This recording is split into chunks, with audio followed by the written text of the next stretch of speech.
In the 50th year of the Leaf Village's calendar, at the border of the Land of Water, where the battlefields of the Land of Fire and the Land of Lightning converge, two squads unexpectedly encountered one another. That blonde hair and the body flicker technique. He must be the yellow Flash of Konoha, exclaimed the sensing ninja from the Cloud Village team, swallowing nervously as he gazed at the leader of the opposing team. Since it's him, Captain, we should retreat now. The sensing ninja recalled an order from above and promptly suggested to his leader. However, but displayed no inclination to withdraw. Rather, he pondered aloud. So, he is the one who single-handedly thwarted the Nine-Tails mission. Is that the son of the third Raikage? The opposing Minato Namikaze's eyes darkened with gravity as he warned his teammates. His speed is extraordinary. Do not engage. As he spoke, Minato retrieved a number of specially crafted kunai from his waist pouch and hurled them in every direction. He sensed the eager battle intent in his eyes, realizing that a confrontation was inevitable. With a scoff, he activated the lightning release chakra mode. His body enveloped in a radiant glow of lightning. He forcefully stomped the ground, and in the blink of an eye, appeared before Minato. Seeing Minato standing there, seemingly unresponsive, as eyes flickered with disdain as he raised his fist, the size of a sandbag, and aimed it squarely at Minato's face. Just as his fist was about to connect with Minato's nose, Minato deftly tossed the kunai in his hand and vanished, reappearing atop a large tree several meters away. In the next instant, Minato flickered again, this time behind, catching the kunai he had just thrown and aiming it at as back. His pupils constricted. Though he saw Minato's movements clearly, he had already committed to his previous attack and could not react in time. With a swift sound, Minato's kunai struck, nearly severing a massive octopus tentacled. However, used the push from the tentacle to evade Minato's assault, swiftly retreating back to the center of his team. Are you alright, B? A asked, glancing at the octopus tentacle extending from his companion. Killer B, feeling both relieved and concerned. Minato's attack, seemingly ordinary, was charged with an exceptionally high concentration of wind chakra, wielding immense power. More critically, wind counters lightning. Although his defenses were significantly enhanced in lightning release chakra mode, he could not guarantee his safety from Minato's recent strike. Minato was indeed the ninja who compelled the higher-ups of the Cloud Village to issue the disgraceful order. Abandon the mission upon encountering the Yellow Flash. Had this been an unknown confrontation, he would have already been defeated. I'm fine, don't worry about me. Killer Bee panted slightly, his gaze fixed intently on Minato, wary of any lapse in attention. Minato's body flicker technique was alarmingly swift, capable of determining the outcome of a battle in an instant. A felt relieved at B's words and refocused his attention on Minato. Is this guy the Eight-Tails Jinchuriki? At this moment, Minato was equally surprised. He chose not to pursue further and instead faced A and Killer B. It's a Tunon. The opponents are A and the Eight-Tails Jinchuriki. We should retreat. Minato suggested a ninja from the Uchiha Clan within the Leaf team, analyzing the battlefield situation. Both A and the Eight-Tails Jinchuriki possessed strength that far surpassed that of an ordinary jonin, reaching the level of a Kage, while only Minato was capable of contending against them. Even if Minato was formidable, the uncertainties in this battle were too numerous. The two squads had encountered each other by chance, and there was no need to engage in a desperate struggle here. Minato, too, assessed the circumstances and felt a growing inclination to withdraw. You intend to flee? Tightened his fist, ready to strike at any moment. Minato was a rising star in Konoha during this war, a strong candidate for the next Hokage. If he could capture Minato here, it would undoubtedly deal a grievous blow to Konoha. The current situation was 2 against 1, with the advantage on his side. Such an opportunity would not come again. Thus, even if it meant incurring some cost to capture Minato, it was resolute in his decision. The atmosphere in the battlefield grew increasingly tense. The Leaf team sensed as murderous intent and felt a sense of foreboding. Looks like I arrived just in time. Now it's 2 against 2. Suddenly, a clear voice resonated among them, and a figure adorned with a leaf forehead protector, clad in a jonin vest with the Uchiha Clan emblem embroidered on his cuffs, appeared beside Minato. Jin, what brings you here? Minato exclaimed, his eyes lighting up with surprise at the sight of Uchiha Jin, whose striking features surpassed his own. Jin has arrived. The members of the Leaf team also felt a wave of relief upon recognizing the newcomer. The Mist Village has already retreated, so I came here to provide support and swiftly conclude this conflict. Uchiha Jin smiled at A and Killer B. It seems my luck is favorable if we capture the two of them. The Cloud Village will have no choice but to surrender. Minato was momentarily taken aback by Jin's words, but he quickly grasped the implication, excitement bubbling within him. Indeed, the third Raikage of the Cloud Village had perished, and A and Killer B were the strongest forces remaining. If they could capture them, the protracted war between the Land of Fire and the Land of Lightning would finally come to an end. Should the Cloud Village surrender, Konoha would face only the Earth Country's Iwagakure. The Tsuchikage, Anoki, was a shrewd individual, unlikely to confront Konoha's might alone. Thus, the third great ninja war was on the verge of a conclusive end. How dare you? A mere child of the Uchiha Clan. What do you take us for? A seethed with rage at the confident demeanor of Uchiha Jin, his fists clenching tightly, ready to unleash his fury. Wait! The sensing ninja from the Cloud team, upon realizing something alarming, broke into a cold sweat and quickly interjected. Lord A, he is Uchiha Jin, the one who showcased immense prowess on the battlefield against the Mist. Uchiha Jin? Furrowed his brow in confusion. Is he truly formidable? I've never heard of him before. The sensing ninja explained, Uchiha Jin and the Uchiha Clan only joined the battlefield after the Mist declared war on Konoha. Thus, Uchiha Jin's reputation has only spread in the Mist for the time being. Uchiha Jin has defeated the 4th Mizukage during the battle and has also managed to counterattack and injure 3 out of 4 members of the 7 ninja swordsmen of the Mist. He is a ninja on par with Konoha's Yellow Flash. He is even revered by the Mist ninjas as the Red Sun of Konoha. The Crimson Sun? Such audacity. Come and test my strength with a punch. AI was not intimidated by the reputation and achievements of Uchiha Jin. Instead, he felt an invigorating surge of fighting spirit and swiftly launched a punch towards him. Uchiha Jin's demeanor remained utterly unchanged, his pupils transforming to a vivid red, revealing 3 black tomo that allowed him to perceive AI's movements with crystal clarity. The Sharingan, a bloodline limit of the Uchiha Clan, stands as one of the 3 great ocular techniques in this world. Uchiha Jin's formidable ocular prowess pushed the dynamic vision of the Sharingan to its utmost limits. At AI's current velocity, he could not evade the gaze of Uchiha Jin, with a swift withdrawal of his leg and a lowering of his center of gravity. Uchiha Jin met AI's incoming punch with one of his own, a clash of brute force, just as I had hoped.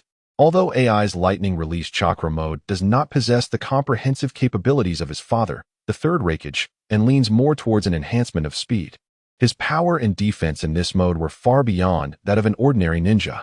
In terms of direct confrontation, AI had never feared anyone. With a dismissive attitude, AI intensified his punch. As the 2 fists approached one another, AI's electrifying fist overshadowed Uchiha Jin's, rendering it seemingly petite.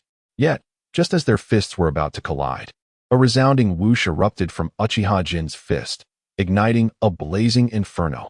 Fire Fist! With a sharp exclamation, Uchiha Jin's feet shattered the ground beneath him, and the searing flames engulfed AI's form in an instant.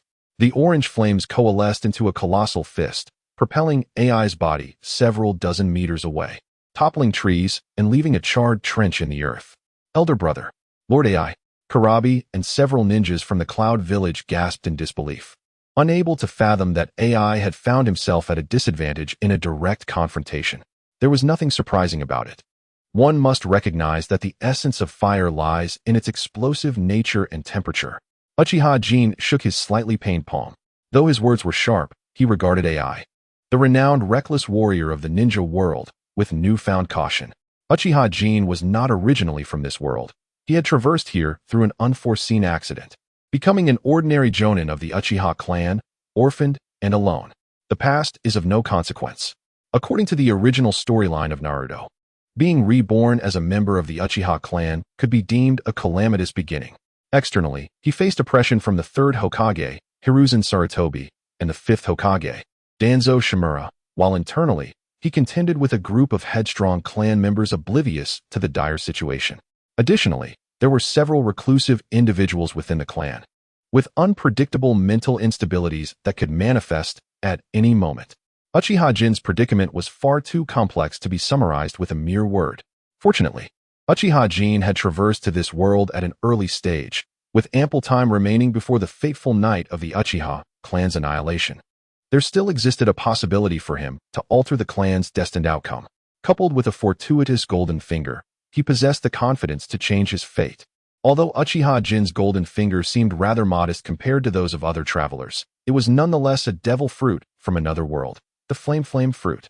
Indeed, it is the natural type flame fruit, which has been disparagingly referred to as something even dogs would not consume by a multitude of sea enthusiasts.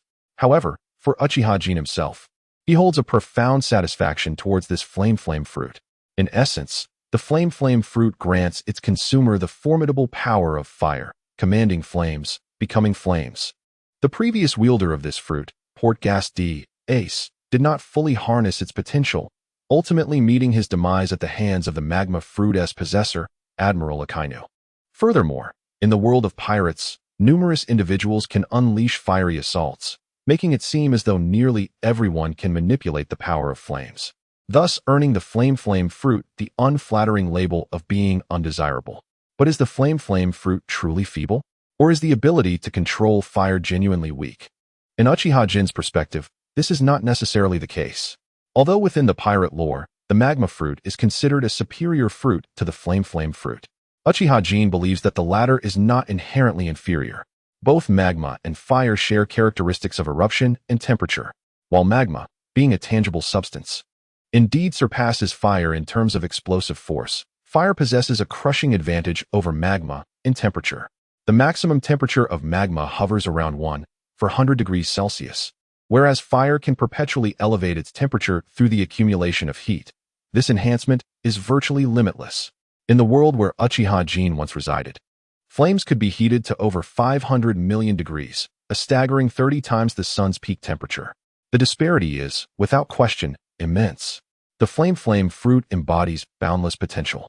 Fire has never been weak, just as the elderly figure next door, who also possesses the ability to wield flames, is hailed as the most formidable soul reaper in 2 millennia.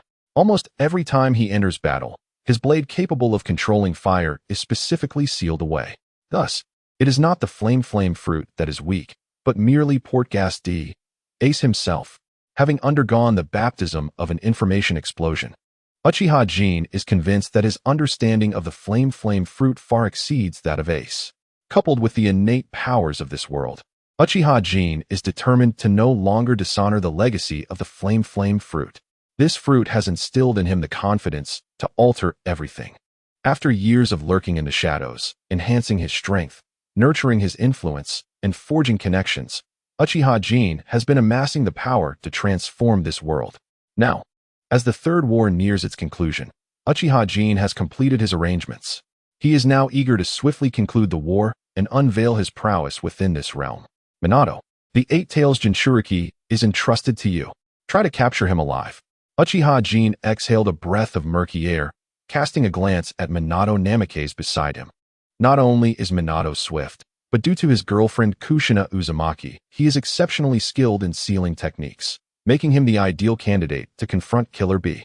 Although in the original narrative, Minato perished while sealing the Nine Tails, the Eight Tails is not the Nine Tails. In a genuine confrontation, the Eight Tails would scarcely match half the strength of the Nine Tails. Moreover, the reason Minato succumbed while sealing the Nine Tails may primarily stem from his self-sacrificial love. After all, at that time, the Watergate couple had essentially gained control over the Nine Tails, and the support from Konoha was nearly on the scene. Other ninja villages, which were not particularly skilled in sealing techniques, could manage the rampaging tailed beasts. How could Konoha's sealing team, inheritors of the Uzumaki legacy, fare any worse? Could they truly be incapable of handling a Nine Tails that had already been subdued? Ultimately, it was still Namikaze Minato who chose to shoulder all the burden alone. Understood. Leave that fellow to me. Namikaze Minato declared with a radiant smile, brimming with confidence. Let us conclude this swiftly.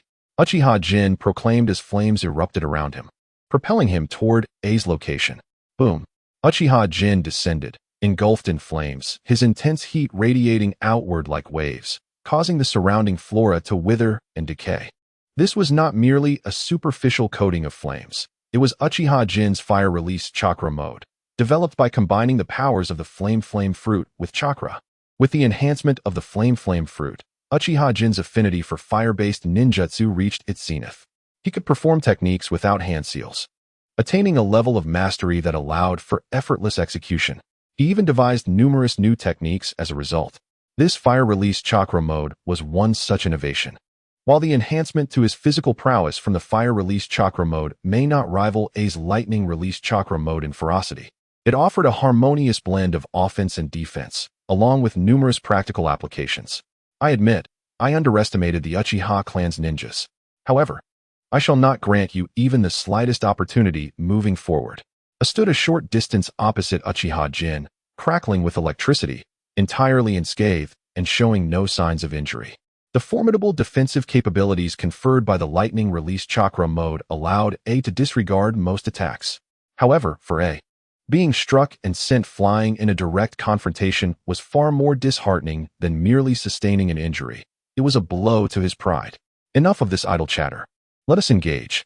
Uchiha Jin had no intention of conversing with A. He swiftly appeared before A, delivering a powerful hook aimed at A's cheek. So swift, A's pupils constricted, astonished by Uchiha Jin's displayed speed. Had A not been accustomed to high-speed movement, he would have been utterly unable to perceive Uchiha Jin's form. Yet, this only fueled A's ire. Do not underestimate me any longer, he roared, skillfully sidestepping and meeting Uchiha Jin's punch with an elbow strike. It is widely known that the Uchiha Clan's ninjas are celebrated for their ocular techniques, ninjutsu, and jinjutsu. Yet, Uchiha Jin chose to engage him using taijutsu.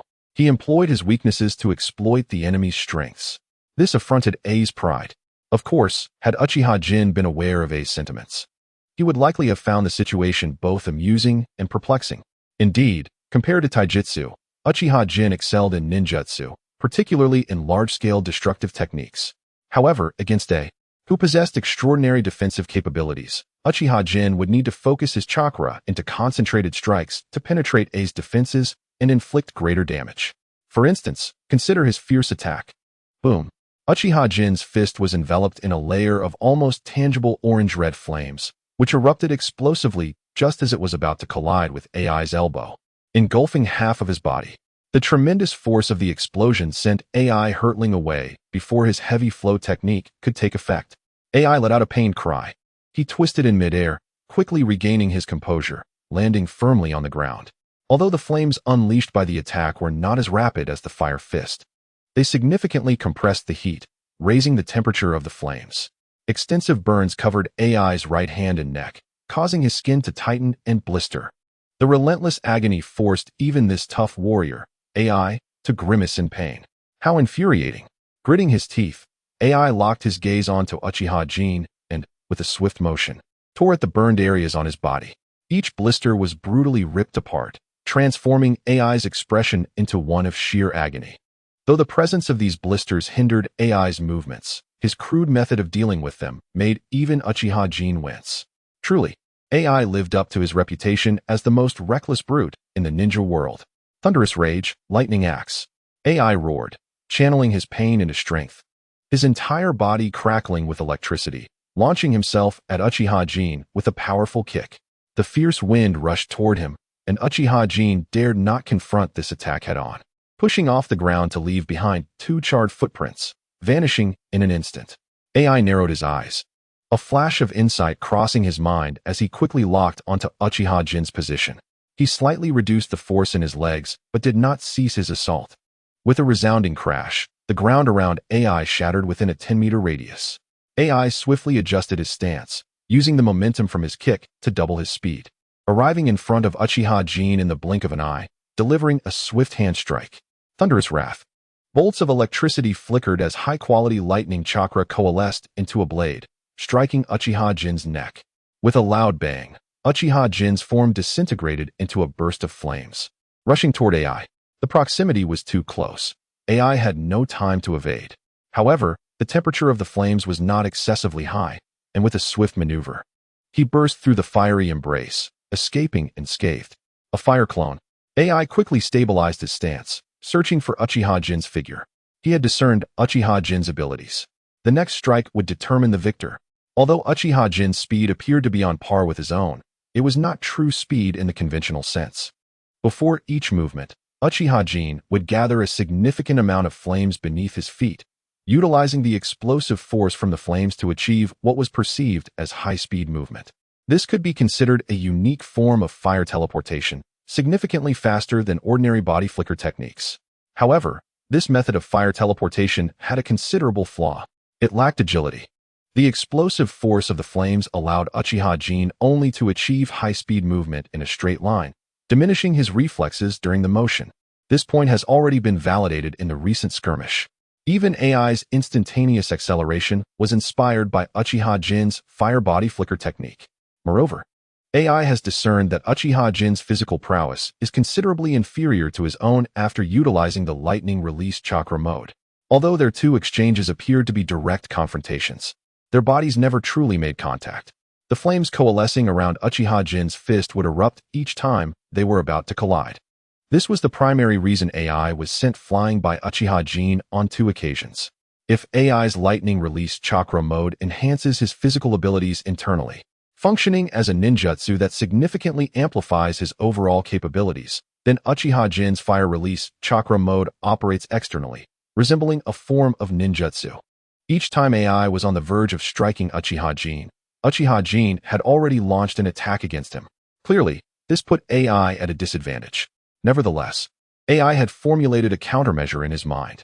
Victory in this battle was assured. Concentrating his chakra, AI suddenly cast his gaze toward a spot not far to his left, his eyes gleaming with determination. "Found you. Come forth." Righteous Thunder's wrath.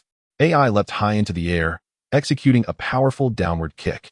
With a resounding crash, the ground beneath him shattered for dozens of meters, and Uchiha Jin's figure sprang forth from the debris.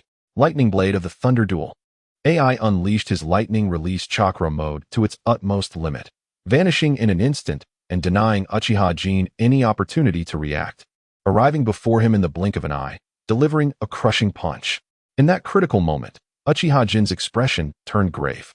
Flames erupted beneath his feet, propelling him skyward. "Now's my chance." A glimmer of brilliance flashed in AI's eyes as he abruptly retracted his half-delivered punch, altering his attack mid-strike. Thunder's Wrath. Chio Dance.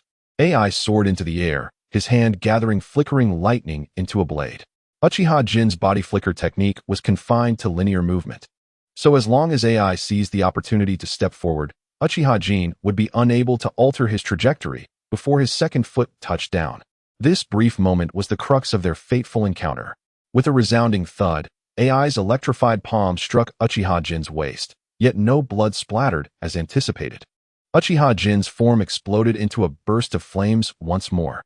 A fire clone. AI paused momentarily, only to swiftly dismiss the thought. Impossible. This is undoubtedly his true form. Although Uchiha Jin erupted into flames again, the sensation was distinctly different from the previous fire clone. Furthermore, while Uchiha Jin's form had transformed into flames, the fire showed no sign of dissipating, instead ensnaring AI's hand within its fiery grasp. AI trusted his instincts. Could it be an illusion? AI recalled Uchiha Jin's lineage.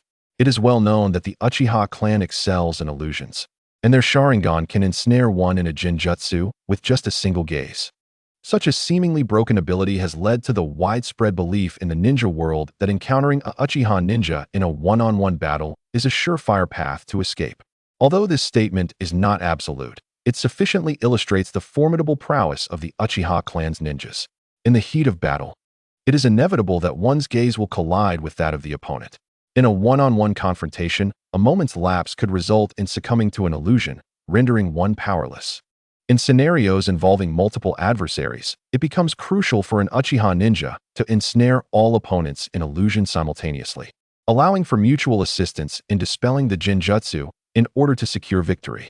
This is one of the reasons why Uchiha Obito entrusted the Eight Tails Jinchuriki, Killer Bee, to Minato Namikaze. While the Uchiha Sharingan is known to be a nemesis to tailed beasts, Killer Bee, as a perfect Jinchuriki, essentially forms a duo, significantly diminishing the effectiveness of Obito's illusions. Throughout the conflict, AI has never relinquished his vigilance against Obito's Jinjutsu, avoiding direct eye contact from the onset. instead focusing on Obito's movements. If that were the case, when did he fall into an illusion? Yet, if it were not an illusion, how could he elucidate the scene before him? This is elementalization. Just as AI's thoughts spiraled in urgency, Obito's voice, imbued with a magnetic resonance, reached his ears. Instinctively, AI turned his head, only to meet a pair of crimson eyes. This is bad. AI silently cursed, and in the next moment, his body stiffened, consciousness plunging into a black-red expanse, impaled by several large iron spikes, utterly immobilized. The magical restraint technique. In the tangible realm, Obito's form began to coalesce. A hand pressing firmly upon AI's head, intensifying the grip of the Jinjutsu. Indeed, when it comes to capturing an enemy alive, illusions prove to be the most effective. Obito had discerned that AI had partially seen through his fire-release chakra mode at the moment AI transformed the power of his Thunderstorm Rage axe into speed. From the very beginning, Obito had no intention of slaying AI in this battle. His sole aim was to capture him alive. Thus, he seized the opportunity when AI, believing he had deciphered Obito's abilities, lowered his guard, using elementalization to disrupt AI's thoughts and deftly cast the Jinjutsu. Elementalization refers to the transformation of one's body into a natural element, achieving immunity to attacks. This is the power bestowed upon Obito by the Mera Mera no Mi. Within the world of pirates, elementalization from a Logia-type devil fruit presents a conundrum that is extremely difficult to counter. Only those who have mastered Haki can touch the corporeal form of a Logia user.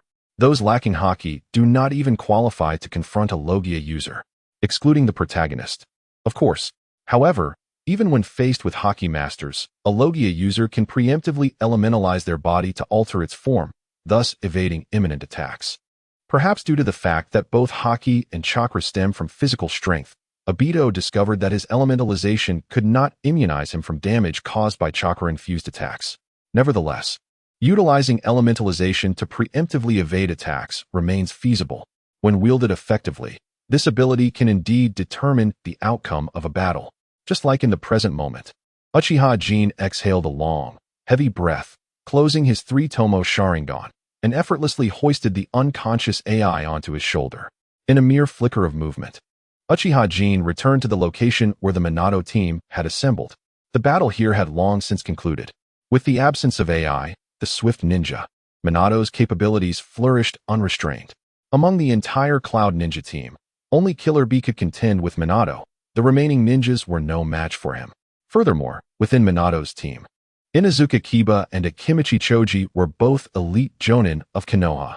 With their assistance, Killer Bee barely had time to achieve full-tailed beast transformation before being sealed by Minato. Jin, Minato, and the others immediately recognized the approaching Uchiha Jin. I have temporarily subdued him with a Jinjutsu, but for safety's sake, you should seal his chakra. Uchiha Jin instructed, dropping AI to the ground. Understood. Minato nodded, swiftly forming hand seals as 5 orbs of chakra flame ignited on his fingers. 5-element seal. Minato crouched down, placing a palm against AI's navel, inscribing 5 tomo-shaped runes on his abdomen to seal away AI's chakra. Wiping the sweat from his brow, Minato stood and remarked, I expended too much chakra to seal the 8 tails Jinchuriki, and can only temporarily disrupt his chakra output with this 5-element seal. While it cannot entirely sever his connection to the chakra within, he is now unable to utilize any techniques. That will suffice. Uchiha Jin nodded. Once we return to the village, we can restrain him further. This will bring the war to a close. A smile graced Uchiha Jin's face, and the expressions of Minato and the others softened as well. This war had persisted for nearly 8 years and was finally nearing its end.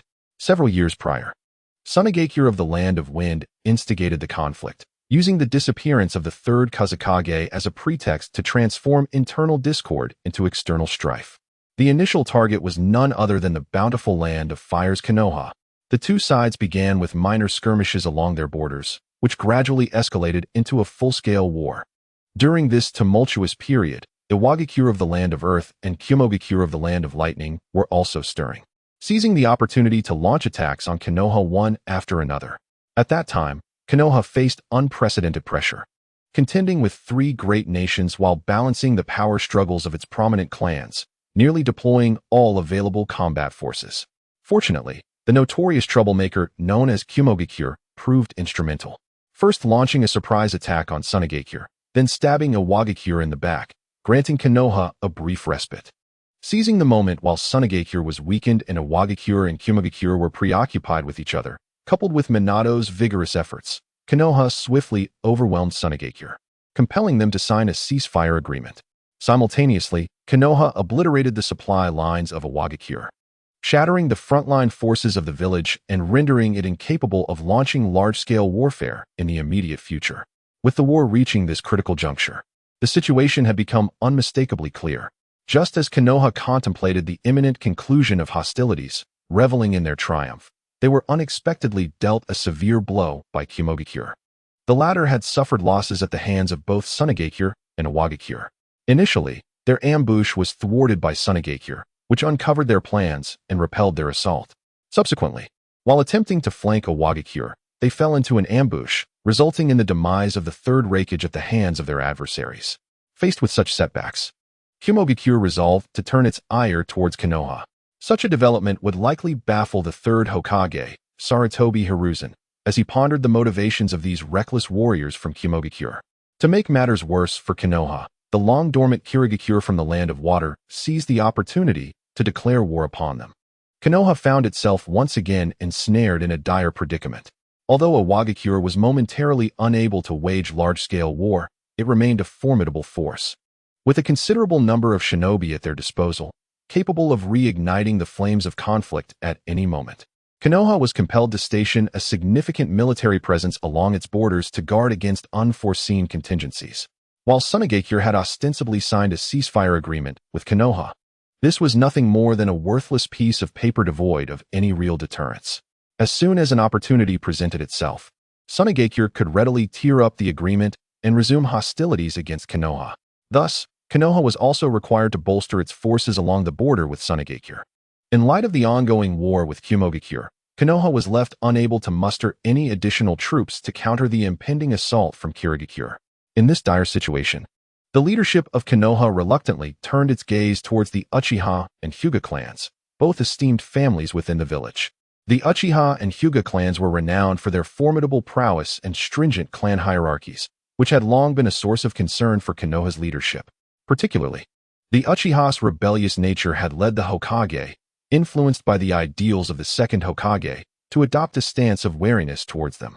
The reluctance of Konoha's leadership to allow members of the Uchiha clan onto the battlefield stemmed from a desire to isolate them, thereby preventing their warriors from gaining recognition and influence within Konoha's power structure. Furthermore, the unique ocular prowess known as the Sharingan, which could activate in response to emotional fluctuations, posed a substantial risk. In the chaotic theater of war, the potential for their strength to escalate was significant. As others weakened in battle, the Uchiha clan might very well emerge stronger. After all, those who survived the crucible of war were often tempered like steel. While the Uchiha clan might sustain losses in numbers, their quality could experience a remarkable enhancement. Indeed, during this war, two members of the Uchiha clan had awakened the legendary Mangekyo Sharingan, each of whom could rival an army. In such circumstances, Konoha's leadership was naturally inclined to avoid allowing the Uchiha clan to join the fray. The declaration of war by the Hidden Mist village has driven the higher-ups of the Hidden Leaf village to a state of desperation, compelling them to mobilize the Uchiha clan to the border to fend off the impending invasion. Throughout the course of the Third Great Ninja War, the other four great nations engaged in intermittent skirmishes, while the Hidden Leaf village faced a succession of opponents, perpetually embroiled in conflict. After nearly 8 years, the entire village is utterly exhausted, both physically and mentally. However, the war now seems poised for conclusion. Jin, what shall we do next? Should we return them all to the Hidden Leaf? Minato Namikaze inquired, having quickly composed himself. The war has not yet truly concluded, and vigilance must remain paramount. Uchiha Jin pondered for a moment before refraining from providing a direct response, instead posing a counter-question. What is your perspective? After a brief hesitation, Minato articulated. The third Raikage is deceased, and the fourth Raikage's fate hangs in the balance. The Cloud Village currently lacks a leader. To end the war, we must at least allow their candidate for the fourth Raikage to return and assume control. I believe that the bond between A and the Jinchuriki of the Eight Tails is profound. With him maneuvering within the Cloud Village, it should facilitate the signing of a ceasefire agreement. Minato aimed to reinstate A to the Cloud Village, recognizing that disparate voices would surely arise, particularly in the absence of a leader, leading to potential discord. However, Jin interjected with a smile. Minato, you are slightly mistaken. If it were any other village, your decision would hold merit, but do not forget that the Cloud Village is a unique case. Do you truly believe that if you were to return A, this reckless individual would not rally a formidable force to threaten us with full-scale war to secure his release? Minato paused, reflecting on the Cloud Village's modus operandi, and found himself unable to refute the point. It is well known that the inhabitants of the Cloud Village are fervent warriors. Jin continued. Both A and Killer B are indispensable to the Cloud Village, one a candidate for the fourth Raikage and the other a Jinchuriki of the Eight Tails. Only by holding both in our grasp will the Cloud Village willingly take a seat at the negotiation table. Minato furrowed his brow at Jin's assertion and queried, Are you certain that the senior officials of the Cloud Village will reach a consensus on this matter?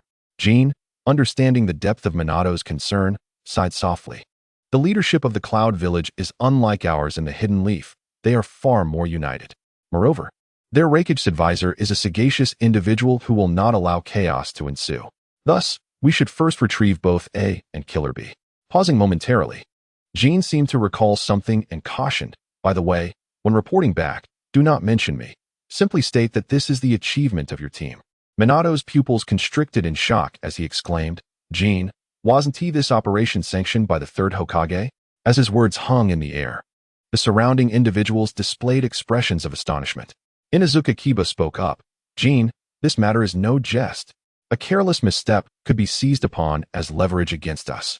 Remember, they are ninjas, and even leaving the village requires prior notification. Especially during wartime, the scrutiny within the village is exceedingly stringent. Uchiha Jin's unauthorized actions, even if downplayed, amount to dereliction of duty. Under the current circumstances, he could face severe repercussions. Given Jin's affiliation with the Uchiha Clan, leniency is nearly impossible. If the third Hokage and others were to discover Jin's whereabouts, it would undoubtedly lead to dire consequences. Do not fret. The frontline camp in Kirigakure is predominantly occupied by members of the Uchiha and Hyuga clans, and I have allies to shield me from detection. Uchiha Jin reassured with a smile. Moreover, I have compelling reasons for my presence here. The assembly consisted of members of the Minato team, all trusted comrades, which emboldened Uchiha Jin to appear before them without trepidation. Compelling reasons? Namikaze Minato sensed an underlying significance, his gaze fixed intently on Uchiha Jin. Please, take a seat. Uchiha Jin gestured, surveying the group. Minato and the others complied, each finding a comfortable spot to sit upon the ground. Once everyone was settled, Uchiha Jin began.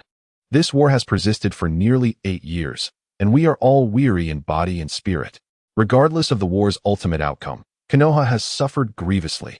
As the Hokage, Sarutobi Hiruzen bears considerable blame for his flawed decisions. His tenure as Hokage has reached its limit.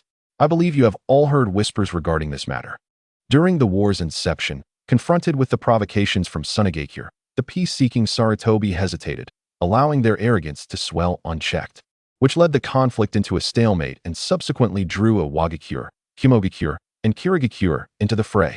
It is worth noting that Sunagakure is the weakest of the 5 great shinobi villages, while Konoha is universally acknowledged as the foremost ninja village.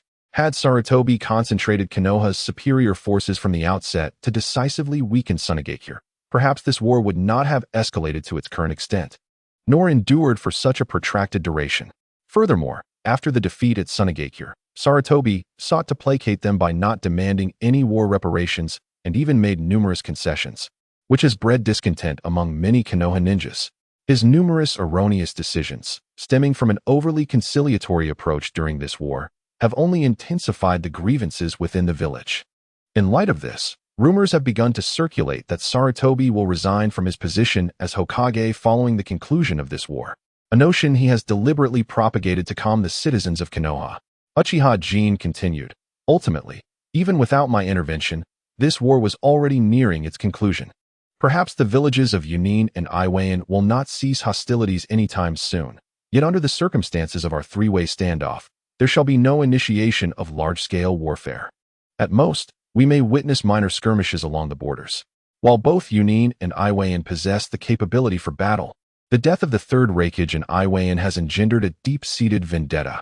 Furthermore, both Iwayan and Yunin have simultaneously declared war on Konoha, resulting in a chaotic three-way conflict wherein trust is but a fleeting illusion. Should either Iwayan or Yunin contemplate launching a full-scale assault on Konoha, they must weigh the possibility of the other striking from the shadows, seeking to reap the benefits of their strife. Consequently, the war has essentially reached its conclusion. Minato Namikaze nodded in agreement, stating, "Indeed, I have received the orders from the third, and I shall return to Konoha shortly to regroup." Moreover, in the private correspondence from the third, there were insinuations of supporting my ascent to the position of the fourth Hokage upon my return. Uchiha Jin smiled upon hearing this and remarked, "It seems our esteemed Hokage holds you in quite high regard, Minato." Minato offered a wry smile and shook his head, saying, "It is not me he values, but rather the power that comes with the position. He wishes to use me as a puppet, just as you have written in your tome, to wield the Emperor's authority to command the feudal lords." Had it been the Minato from the original narrative, he would have surely been elated at the prospect of becoming the fourth Hokage upon receiving Sarutobi Hiruzen's message. However, due to the deliberate indoctrination over the years by Uchiha Jin, I have evolved beyond the naive political novice depicted in the original tale, and I am now capable of discerning Hiruzen's true intentions.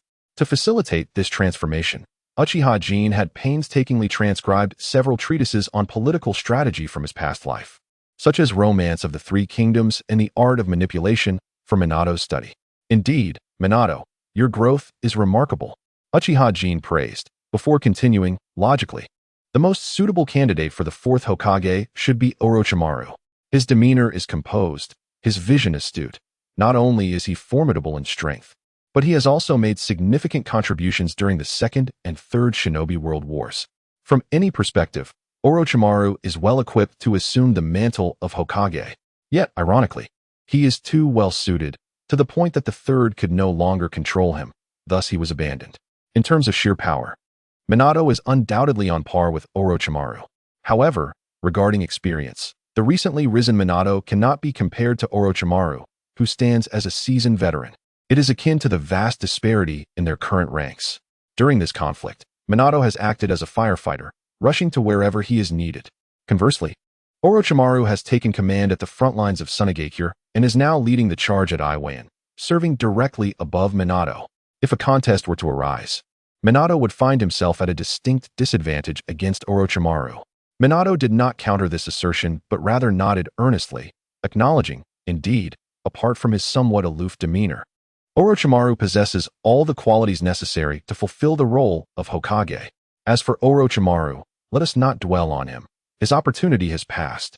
Uchiha Jin continued, "Minato, upon your return, the third Hokage will undoubtedly seek to test you. Until all matters are settled, it would be unwise to grow too close to our Uchiha clan. Therefore, there are certain things I can only discuss with you here." Bluffing Minato displayed a serious demeanor, awaiting Uchiha Jin's further revelations. Uchiha Jin did not keep him in suspense and directly stated, "Taking advantage of this war, we have completely gained control over the Land of Waves. At this moment, Shursui should already be at the residence of the daimyo." Bluffing Minato and the others were taken aback, their expressions quickly shifting to one of excitement. Suppressing the tumult of emotions within, Bluffing Minato stammered, "Are we to commence the change ahead of schedule?" According to their original plan, all matters were to begin gradually only after Bluffing Minato ascended as the fourth Hokage of Konoha, securing core authority within the village. However, it now appeared that Uchiha Jin had encountered something significant at the front lines against the Mist Village. Uchiha Jin nodded, stating, "Plans often do not survive contact with reality. I met someone at the front lines." Bluffing Minato inquired, "Who?" His curiosity piqued. He wondered what sort of individual could prompt Uchiha Jin to alter their long-conceived plans. Uchiha Jin replied, "Kato." Bluffing Minato was momentarily taken aback, searching his memory, but finding no recollection of that name. Observing Minato's confusion, Uchiha Jin smiled and explained, "Do not overthink it. Kato is not a ninja, but a merchant. He is the president of the largest shipping company in the ninja world." Realization dawned on Bluffing Minato. His knowledge of matters unrelated to ninjas was limited, making it unsurprising that he did not recognize Kato. Not only Minato, but the vast majority of ninjas in this world likely paid little heed to ordinary individuals. Uchiha Jin shook his head and continued. Kato is among the wealthiest individuals in the world, his company essentially monopolizing global shipping. His wealth rivals that of nations. This time, he intended to smuggle a shipment of weapons into the land of water, but he inadvertently crossed paths with us. Otherwise, finding him would not be so simple. Wolfgang Minato felt a spark of intrigue and spoke. Jin, it seems you have already secured Kato and his assets? Indeed, Uchiha Jin affirmed. Controlling Kato means we possess a never-ending source of wealth. With sufficient financial backing, many issues will be resolved effortlessly. We now have the confidence to initiate our reforms. Wolfgang Minato fell silent, contemplating the advantages and disadvantages of the situation. Meanwhile, Akimichi Tadu furrowed his brow and interjected, Jin. It seems somewhat improper for ninjas to take action against ordinary people. There exists an unwritten rule in the ninja world that prohibits ninjas from harming ordinary individuals without cause. Here, ordinary people refers to those of high status, such as the daimyos, royalty, and nobility of the 5 great nations. This rule has been passed down through generations. And to this day, formal ninjas from various countries have been remarkably consistent in adhering to it. Rules? Upon hearing this, Uchiha Jin smiled and turned to Akimichi Tadu, saying, Brother Tadu, rules are rigid, but humanity is dynamic. Let us not forget our ultimate objective. Akimichi Tadu's expression became solemn, and he instinctively exclaimed, to fundamentally alter this world. Since the inception of ninjas thousands of years ago, conflicts among them have never ceased. From the chaotic wars among various ninja clans during the Warring States period to the present era of large-scale conflicts among ninja villages, this world seems to have never known a moment of tranquility. The prolonged warfare has engendered a growing disdain for conflict among the populace. Even the so-called ultimate antagonists of this world are in pursuit of what they deem peace. This illustrates the extent of the world's aversion to war. Uchiha Jin rallied like-minded individuals under this very premise. He looked at Akimichi Tadu and earnestly explained, however, to change this world, simply transforming the ninjas is insufficient. How many ninjas are there in total? Even at full count, they number no more than 200,000. Yet, how many individuals inhabit this world? The figure likely reaches into the hundreds of millions. This implies that ninjas constitute less than 1/10,000th of the global population. Through a perspective unexplored by Akimichi Tadu and the others, Uchiha Jin elucidated the essence of this world. He continued, initially, ninjas accepted commissions and executed tasks. However, due to their formidable strength, hiring even a low-ranking ninja proved far more economical than enlisting 10 samurai. Over time, ninjas came to be regarded as mere tools, task machines. Eventually, they became the primary epicenter of conflict in this world. Throughout history, the discord among ninjas has fundamentally been an extension of the struggles between their employers. Therefore, to cease warfare and fundamentally transform this world, merely addressing the ninjas is futile. Without altering the root cause, war shall never come to an end. Uchiha Jin's demeanor grew increasingly grave as he solemnly declared, I understand that this path is fraught with thorns, and whether we reach the end remains uncertain. Yet, whether in the past, present, or future, those who seek peace and transformation will never be in short supply. A single life encompasses countless destinies. Rather than burdening future generations with all the problems and challenges, I would prefer to endure the hardships of 3 generations within my own, to forge a path to enlightenment for those who follow. As Uchiha Jin spoke, the expressions of Akimichi Tadu and the others transformed from initial silence and confusion into resolute determination. Particularly, Namikaze Minato's gaze shone brightly, akin to 2 blazing torches. Influenced by his mentor Jiraiya, the original Namikaze Minato had believed in the philosophy of fate and karma, instinctively entrusting unsolvable issues to future generations. However, under Uchiha Jin's influence, Namikaze Minato now felt that there were no problems that could not be resolved, no difficulties that could not be overcome, even in the face of inevitable failure. One can consider it a means of illuminating a misguided path for future generations, thus accumulating invaluable experiences of success. This embodies the responsibility and commitment that a mentor ought to possess. Akidu Daodu spoke up, saying, Jin, your vision surpasses our own. To which Namikaze Minato sincerely added, Jin, in truth, you are far more suited to ascend to the position of Hokage than both myself and Orochimaru Senpai. Uchiha Jin chuckled softly, shaking his head, and replied, A person's suitability for a position cannot merely be assessed by talent. It demands a multifaceted evaluation. Moreover, the role of Hokage is merely the beginning. Our journey does not conclude at the borders of Konoha. Our aspirations extend to the stars and the vast oceans. The words of Uchiha Jin ignited a fierce spirit within Namake's Minato and the others. Inuzuka Kiba, gently stroking the large dog resting beside him, remarked with a hint of nostalgia, "Ah, to be young again. The boundless vitality is truly invigorating."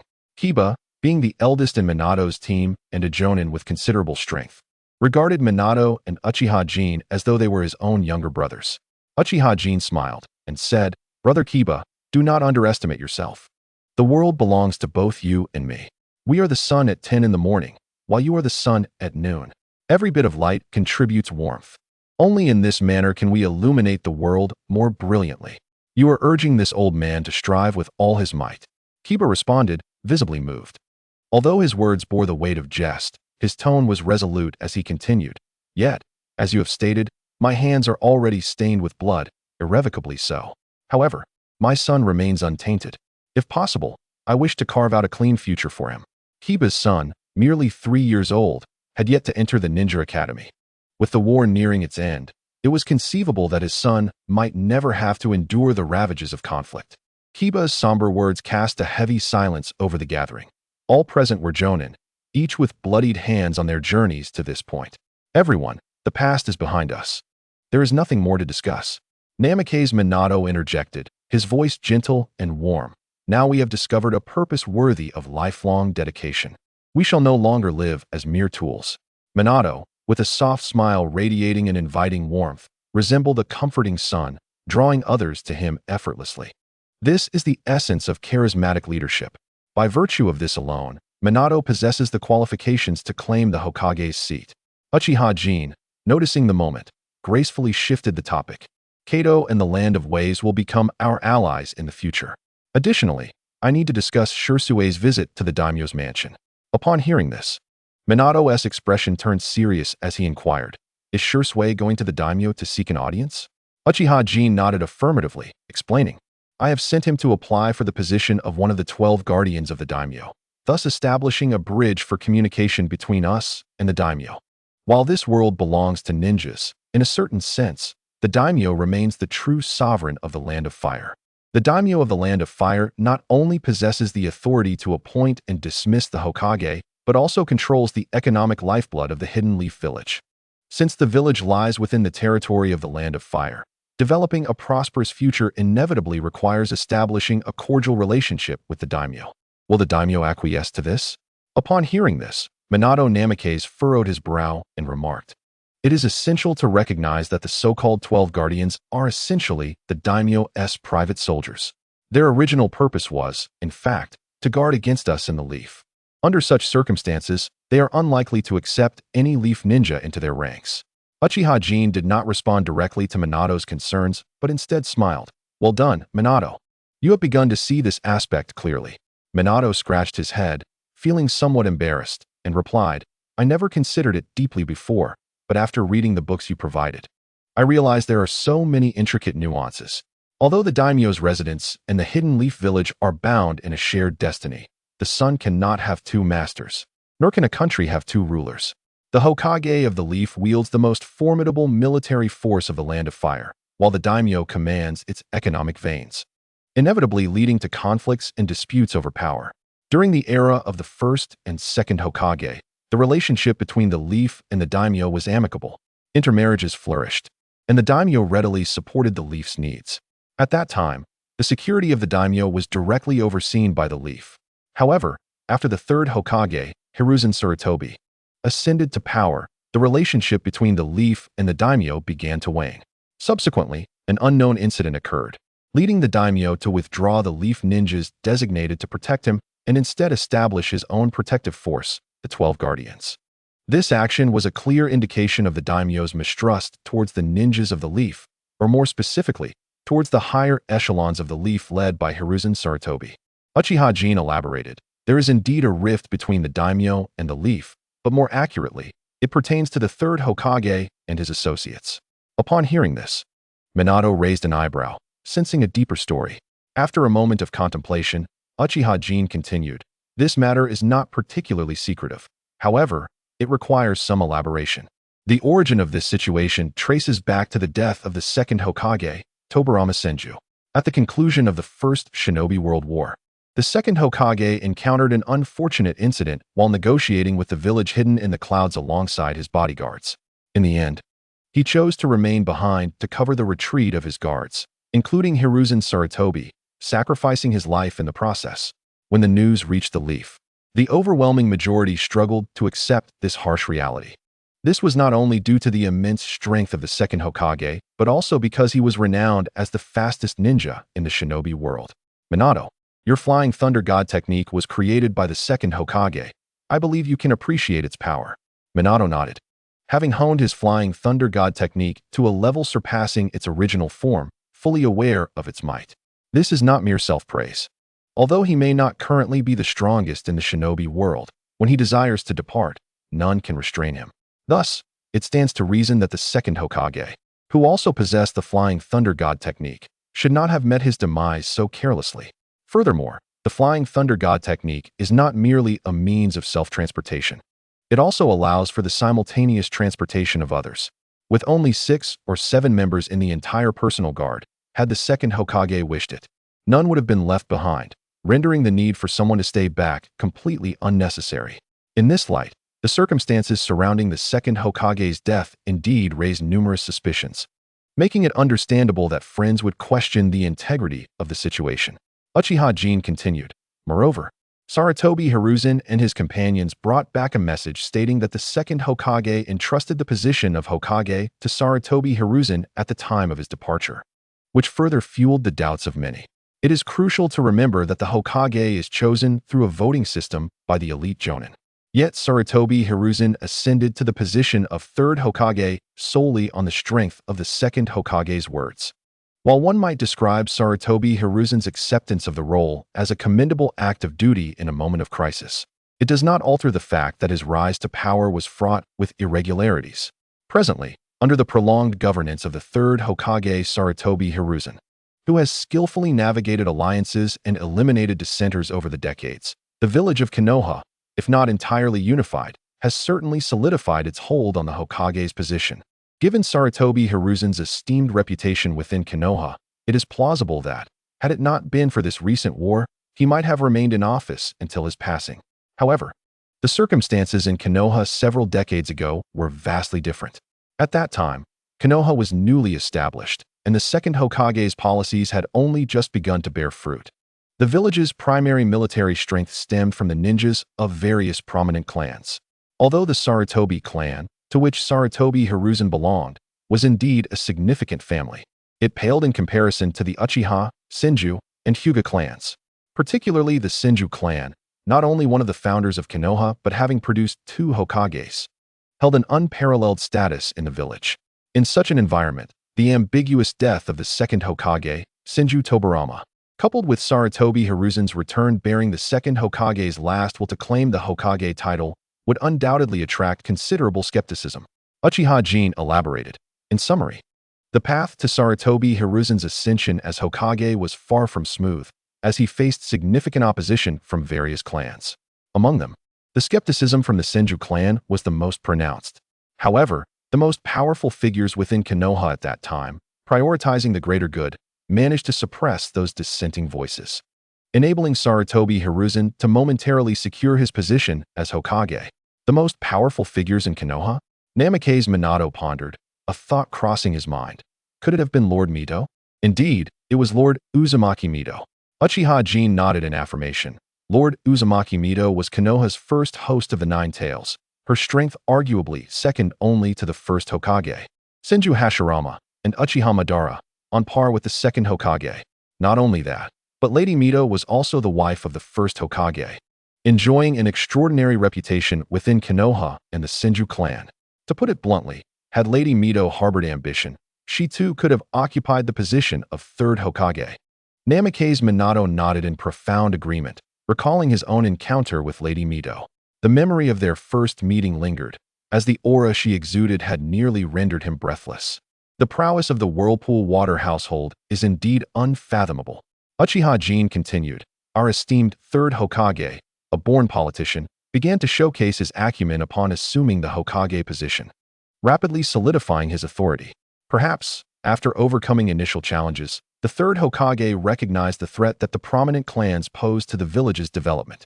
Once he secured his position, he initiated a series of targeted measures against the various clans, with the Senju clan being the foremost target.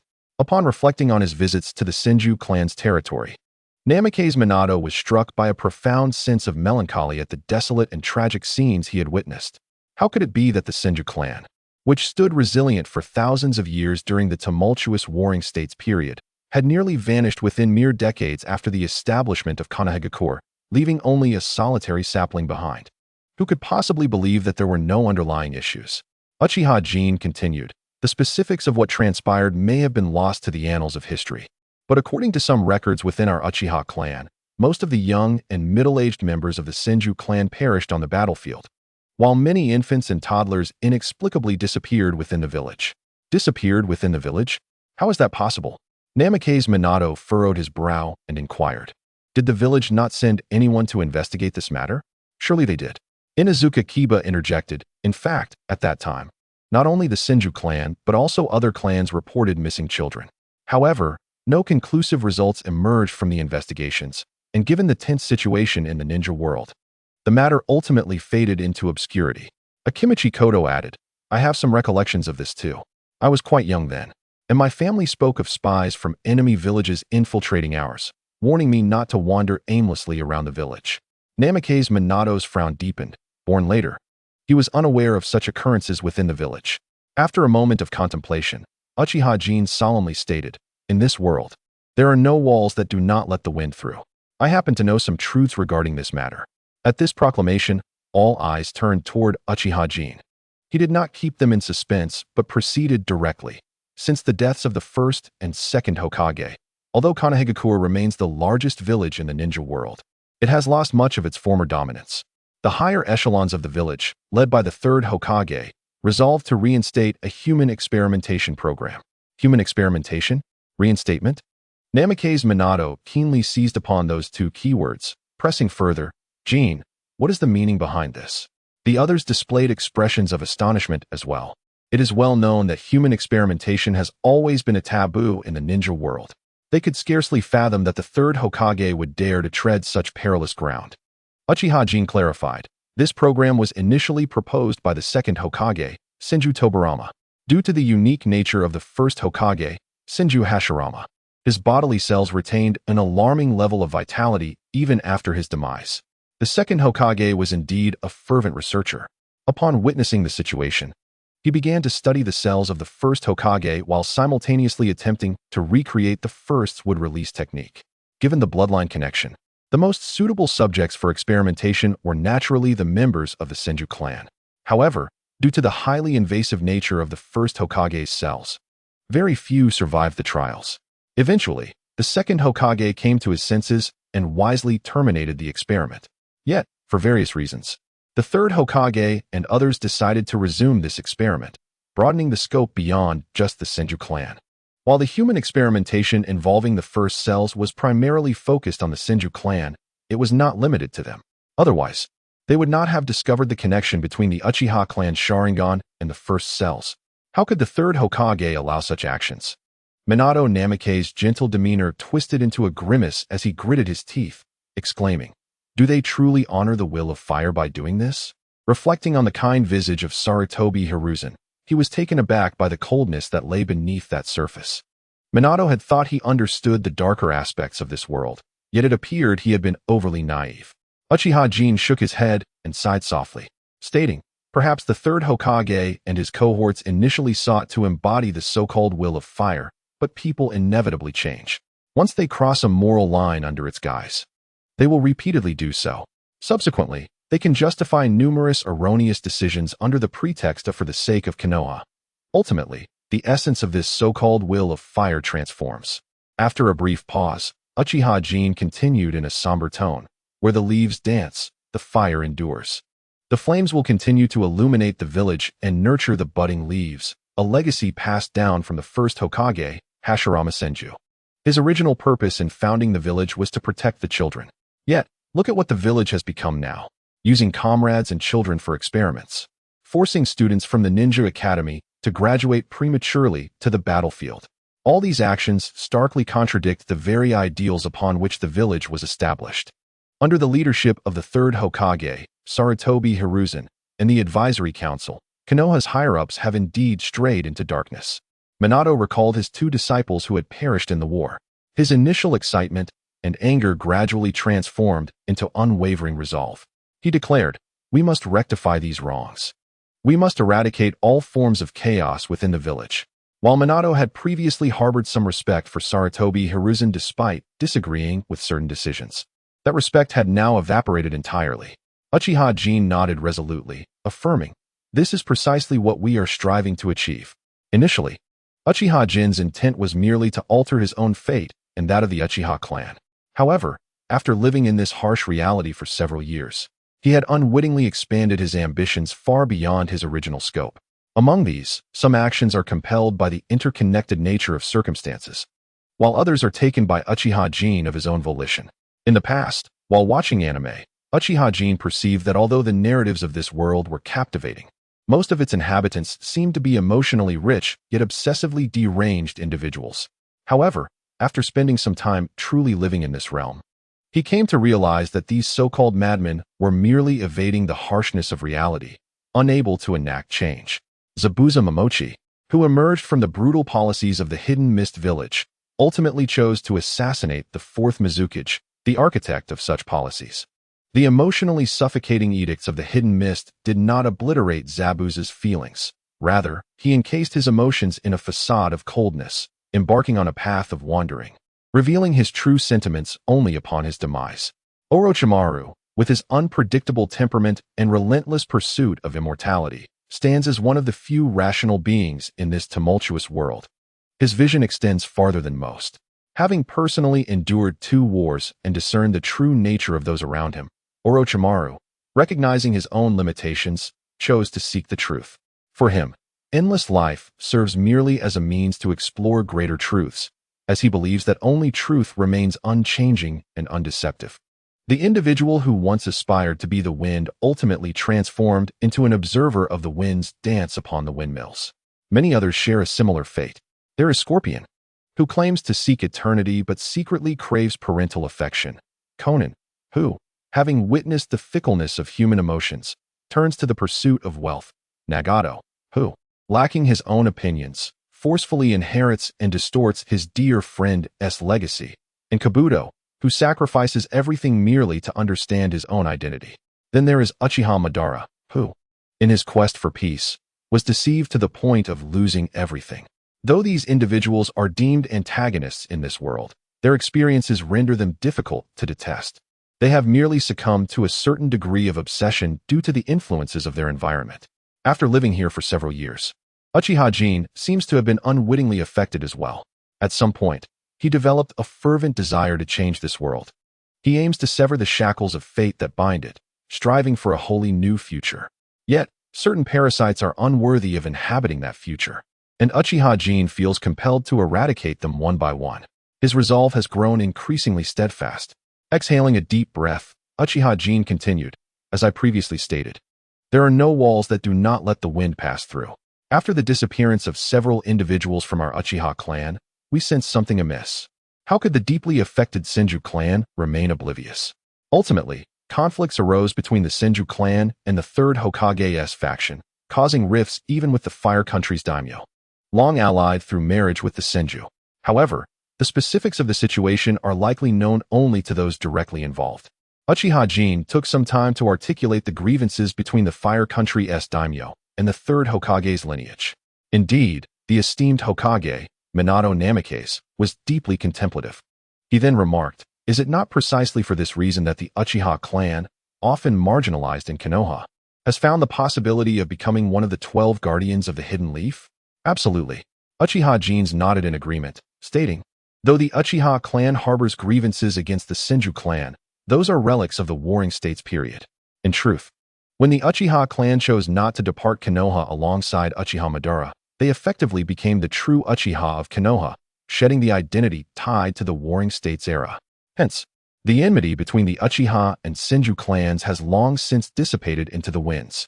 Consequently, under the governance of the third Hokage, the Uchiha clan, despite enduring marginalization, found themselves aligned with the interests of the daimyo. As long as the daimyo possesses a modicum of intelligence, he should not rebuff our overtures. Yet, this was merely Uchiha Jin's hopeful sentiment. Reality might not unfold as smoothly as he envisioned. Thus, Uchiha Jin had dispatched the renowned Uchiha Shursui, known for his unparalleled jinjutsu, Kodoemitsukami, to the daimyo's residence. Should the daimyo of the Land of Fire prove obstinate, Uchiha Shursui would surely make him reconsider his stance. Observing the confidence gleaming in Uchiha Jin's eyes, Minato Namikaze understood that Jin's likely had other contingencies in mind. However, he refrained from probing further. Some matters are best left unsaid, Minato remarked. Securing a source of economic support to gain the daimyo's favor will alleviate many external instabilities facing Konoha. Once I ascend to the position of Hokage, I shall implement reforms freely. Uchiha Jin nodded, adding, moreover, this line to the daimyo can remain shrouded in secrecy for the time being, potentially becoming a decisive advantage. Understood, Minato replied, acknowledging that an overt relationship with the daimyo would indeed raise suspicions from Sarutobi, Hiruzen, and others. Concealing their alliance might yield unexpectedly favorable outcomes. However, Minato soon sensed something amiss. The intelligence brought by Uchiha Jin was undeniably significant, yet their communication had specific channels. It seemed unlikely that Jin would personally seek him out solely for this information. Minato queried, Jin, you must have other matters at hand during your visit? Uchiha Jin chuckled. Indeed, you see through everything. My primary objective for this journey is to visit the Land of Rain, though I am passing through the Land of Hot Water to meet you. Given that we are in a time of war, the security measures within the Land of Fire are exceedingly stringent, creating an atmosphere of heightened vigilance. To avoid detection, I entered the Land of Hot Water via the seas of the Land of Waves, planning to traverse through the Land of Rice, the Land of Iron, the Land of Waterfalls, and the Land of Grass to reach the Land of Rain. While this may sound cumbersome, it merely entails a circumvention of the borders of the Land of Fire, without adding significant distance to his journey. Those who delineated the borders of the Land of Fire may have contemplated the potential for future warfare, as the territory does not directly adjoin any of the great nations of the ninja world. Instead, it is encircled by a multitude of smaller nations. Consequently, any great power intending to launch an offensive against the Land of Fire must first conquer these neighboring countries, thereby granting the Land of Fire ample time to react and space to maneuver. Moreover, Konoha can shift the battlefield beyond its borders to safeguard the prosperity and stability of its homeland. One cannot help but admire how this strategy epitomizes the notion of self-interest at the expense of others. As for the aspirations of those smaller nations, who would bother to care? Their weakness is their original sin. They can only submit to the circumstances. Kaze no Kage, Minato Namikaze, inquired with curiosity. What is your purpose in the Land of Rain at this time? This matter is somewhat connected to you as well, I suppose. Uchiha Jin did not conceal the truth and replied candidly. The intelligence network within our village has informed me that Shimura Danzo has dispatched root ninjas towards the Land of Rain. Elder Danzo? What does that have to do with me? Minato expressed his confusion. I was unaware of any connection to the Land of Rain. Uchiha Jin reminded him. Have you forgotten that your esteemed teacher, Jiraiya, once took on 3 disciples in the Land of Rain? Minato paused, realizing, you mean Yahiko, Nagato, and Konan? Although he had never met the trio, he had heard Jiraiya speak of them, especially since Jiraiya had been inspired by Nagato to create his first novel, boasting about it numerous times to Minato. Indeed, those 3, Uchiha Jin confirmed, having recalled this storyline only after receiving the latest information. In a bid to perpetuate the conflict between Konoha and Iwagakure, Danzo himself ventured into the Land of Rain to conspire with Hanzo of the Salamander, instigating chaos at the front lines. Conversely, Yahiko, Nagato, and Konan, who formed the Akatsuki organization, aspired to achieve world peace without resorting to extreme force, thereby becoming a significant obstacle to Danzo's plans in the Land of Rain. Consequently, Danzo manipulated Hanzo to set a trap and ambush Yahiko, Nagato, and Konan, marking the beginning of Nagato's descent into darkness. Minato furrowed his brow and asked, what has happened to the 3 of them? Why is Elder Danzo seeking them out? Uchiha Jin shook his head and countered, Surely you have heard of the rising fame of the Akatsuki organization in the Land of Rain? Minato nodded, openly praising yes. I've heard it is a neutral organization advocating for peace without the use of force. They are quite commendable. Uchiha Jin stated that Akatsuki organization was founded by Yahiko, Nagato, and Konan. Is that so? Minato expressed surprise, followed by a sense of pride. Truly, they are exceptional, just like their teacher, Jiraiya. However, Minato quickly rose to his feet, his excitement turning to alarm. Wait, is Danzo planning to take action against them in the Land of Rain? Konoha's fourth Hokage, Minato Namikaze, was well aware of the true nature of Danzo Shimura. To put it charitably, one might describe him as cold and resolute. Less charitably, he could be seen as insidious, heartless, despicable, and utterly devoid of humanity, willing to employ any means necessary to achieve his ends. Upon realizing that Danzo might have set his sights on Yahiko, Nagato, and Konan, Minato could no longer remain passive. Though he had never met them, they were all comrades, and upon learning of their endeavors, he held them in considerable esteem. Do not be hasty, urged Shinsui Uchiha, raising a hand to signal Minato to remain calm. He continued, Danzo's target is not them, they merely stand in his way. Minato, perplexed, inquired, what exactly is happening? Shinsui elucidated, currently, the tensions between Konoha and Iwagakure have manifested only as minor skirmishes along the border. Any discerning observer can see that the war is nearing its conclusion. According to the intelligence I have received, the third Hokage intends to concede certain interests in pursuit of a swift peace agreement with Iwagakure, thereby bringing an end to the conflict.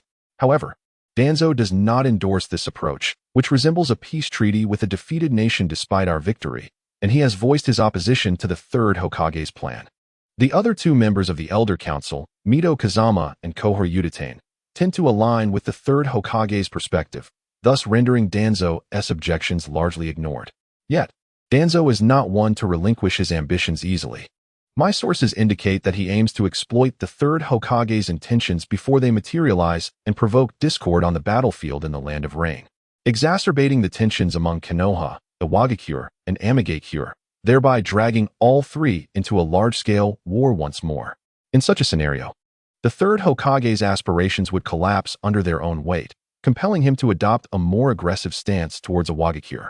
Meanwhile, Yahiko and his companions, who have founded the Akatsuki organization, are currently tirelessly working on the battlefield to aid the wounded and advocate for peace, undoubtedly obstructing Danzo's machinations. Given Danzo's character, it is only natural that he would consider taking action against them. Interestingly, Shinsui finds himself in agreement with Danzo's perspective regarding the peace treaty with Sunagakure, which saw Konoha relinquishing many rights it rightfully deserved. Now, Iwagakure appears poised to take a similar stance.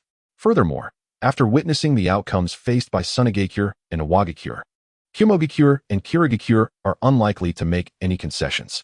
The relentless pursuit of peace by the third Hokage ultimately sacrifices the interests of Konoha's shinobi. After this conflict, it is likely that many fallen ninjas will not receive the compensation they deserve. Konoha, clearly the victor, stands to lose significantly as a result of this approach. Such a strategy is utterly intolerable. However, agreeing with Danzo's ideology does not equate to endorsing his methods. Primarily, Danzo's desire to drag Konoha and Iwagakure back into a large-scale war would undoubtedly delay Minato's ascension to the position of fourth Hokage, a notion that Shinsui cannot accept. Moreover, to compel Iwagakure to face repercussions, a mere display of strength would suffice. After all, Iwagakure is the defeated party. It is they who should be anxious, not Konoha. Sarutobi Hiruzen and Shimura Danzo represent two extremes, and neither approach is commendable. Uchiha Jin hastened to the Land of Rain, motivated by two primary intentions. Firstly, to thwart Shimura Danzo while simultaneously attempting to persuade him to remain in the Rain country, and secondly, to see if he could alter the fates of Yahiko, Nagato, and Konan. Moreover, Uchiha Obito, that enigmatic figure, should be in close proximity to Nagato, and Uchiha Jin was curious to witness the extent of his development. In the original narrative, Uchiha Obito, concealed in the shadows, caught the attention of Uchiha Madara. Following a series of Machiavellian machinations orchestrated by Madara, Obito faked his death during the battle at Kanabi Bridge, ultimately becoming Madara's pawn. Given the multifaceted implications, Uchiha Jin, despite his awareness of this plotline, refrained from alerting Minato Namikaze, allowing the events to unfold naturally. One reason for this restraint was the inscrutable power of Uchiha Madara. No one could ascertain the extent of his contingency plans. To intervene prematurely in the storyline could lead to unforeseen consequences, potentially resulting in the emergence of individuals like Uchiha Obito. Such hidden adversaries could pose significant challenges. Moreover, Uchiha Jin believed that allowing Minato's team to endure these trials might not be entirely detrimental. At that time, Minato's team faced numerous issues. The prodigious leaf ninja Kakashi Hatake was haunted by his father's suicide, leading him to become cold and detached. Had Uchiha Obito not sacrificed himself to demonstrate the value of camaraderie over duty, Kakashi might have remained oblivious, veering down a perilous path. Similarly, Uchiha Obito himself bore considerable burdens. Despite being of Uchiha lineage, he ranked among the weakest, serving as a liability within Minato's team. It was undeniable that Obito possessed immense potential, yet it could only be awakened under extraordinary circumstances. Without Madara's manipulation, Obito might have never realized his true capabilities. Beyond his lack of strength, Obito's character was fraught with issues. Upon witnessing the death of his beloved, rather than seeking her resurrection, he contemplated the annihilation of the world. Such distorted reasoning underscored his profound psychological struggles. Although both Uchiha Madara and Obito were victims of deception, Madara's reputation remained far more favorable than Obito's. This disparity arose from the fact that, while Obito was indeed deceived, Madara did not impede his actions. On the night of his mentor's wife, Kushina Uzumaki, giving birth, Obito seized the opportunity to incite the Nine-Tails rampage, resulting in the tragic demise of Minato and his wife, an indelible stain on Obito's conscience. Due to his familiarity with the narrative, Uchiha Jin could not help but view Obito through a biased lens, struggling to place his complete trust in him. To avoid harboring resentment for such reasons, he chose to return the decision-making to Obito. After experiencing the original plot's tribulations, should Obito still opt to instigate the Nine-Tails rampage, he would be irrevocably marked by the weight of his choices.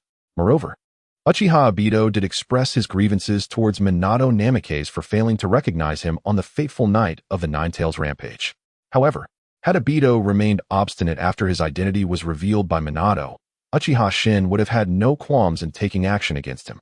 Conversely, should Obito have experienced a change of heart, it would have led to a harmonious resolution. Kakashi Hatake would have walked the righteous path. Obito would have emerged as a formidable force, and the greatest dark legacy left by Madara Uchiha would have been dismantled, contributing positively to the future. Then there is Rin Noara, who could be considered the sole rational individual in Minato's team, yet she was also exploited to her fullest potential by Madara Uchiha. The death of Rin was pivotal in Obito's descent into darkness and served as the catalyst for Kakashi's subsequent despair. Although Shin did not interfere with the events of the battle at the Canopy Bridge, he did make subtle adjustments concerning Rin's demise. Ultimately, while Rin was indeed dead, she remained alive in spirit until Obito ascended to the stage prepared for him by Shin. Shin, out of loyalty to his clan, exerted considerable effort on Obito's behalf. As for Yahiko, Nagato, and Konan, their circumstances diverged significantly from Obito's. They were truly victims of fate. Yahiko and Konan each played their roles, one as a sacrificial pawn and the other as a follower, leaving little to elaborate upon. The key figure, however, is Nagato. Though he, like Obito, was a slayer of his mentor, the two are not comparable. Nagato's parents fell victim to the hands of Konoha ninjas. His homeland was ravaged in the conflicts between Konoha and other nations, and his dearest friend was slain before his eyes due to the machinations of Konoha ninjas. Thus, Nagato harbored an irreconcilable enmity towards Konoha.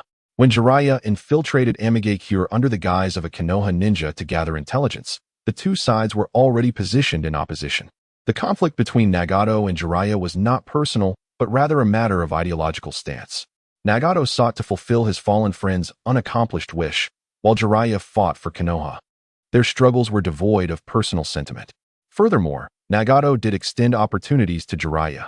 During their initial confrontation, he even limited himself to utilizing only a single animal path clone. In the absence of a strong desire to pursue, Jiraiya squandered multiple chances to escape unscathed, ultimately exhausting himself in Amigakure. Thus, Shin harbored no significant animosity towards Nagato. As long as the tragedies that were destined to unfold were averted, Nagato need not have embarked on such a path. The Akatsuki organization might still have evolved into a neutral faction dedicated to fostering world peace without resorting to extreme violence. Elder Danzo's methods were excessively radical. Upon grasping the full context of the situation, Minato too regained his composure. In this matter, Danzo indeed acted in the interest of Konoha, and Minato found it difficult to voice his objections. Nonetheless, akin to Shin, Minato acknowledged Danzo's intentions but could not condone his tactics. It is justifiable to pursue Konoha's interests. Yet such ends must not justify unscrupulous means. Should conflict arise anew, Konoha would inevitably suffer as well. The actions of Shimura Danzo are nothing short of treating his comrades as mere instruments for personal gain.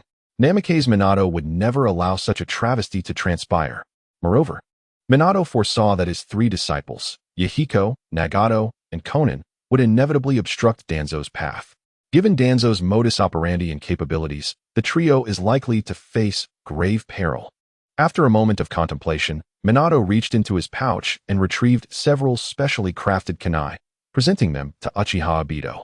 Obito, I am aware that my presence there is ill-timed, yet I wish to contribute in any way I can. This is not solely because Yahiko and the others are disciples of Jiraiya-sensei, but also because I am determined to thwart Elder Danzo's schemes. Minato recognized that this was a critical juncture in his bid for the position of Hokage. Venturing into the land of rain without due caution could lead to unforeseen complications. However, remaining idle upon learning of such matters would leave Minato restless. More importantly, that fellow Danzo is far from simple. He is not only the direct disciple of the second Hokage, but has also endured the trials of war, deeply entrenched in the shadows of Konoha for decades. Absorbing untold resources, his depth is unfathomable.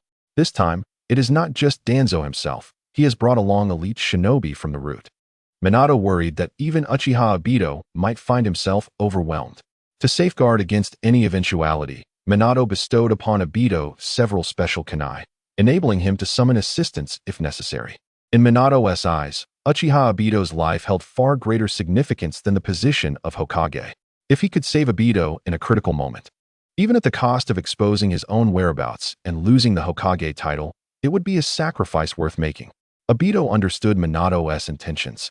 Although he had no intention of utilizing the kunai, he accepted them nonetheless.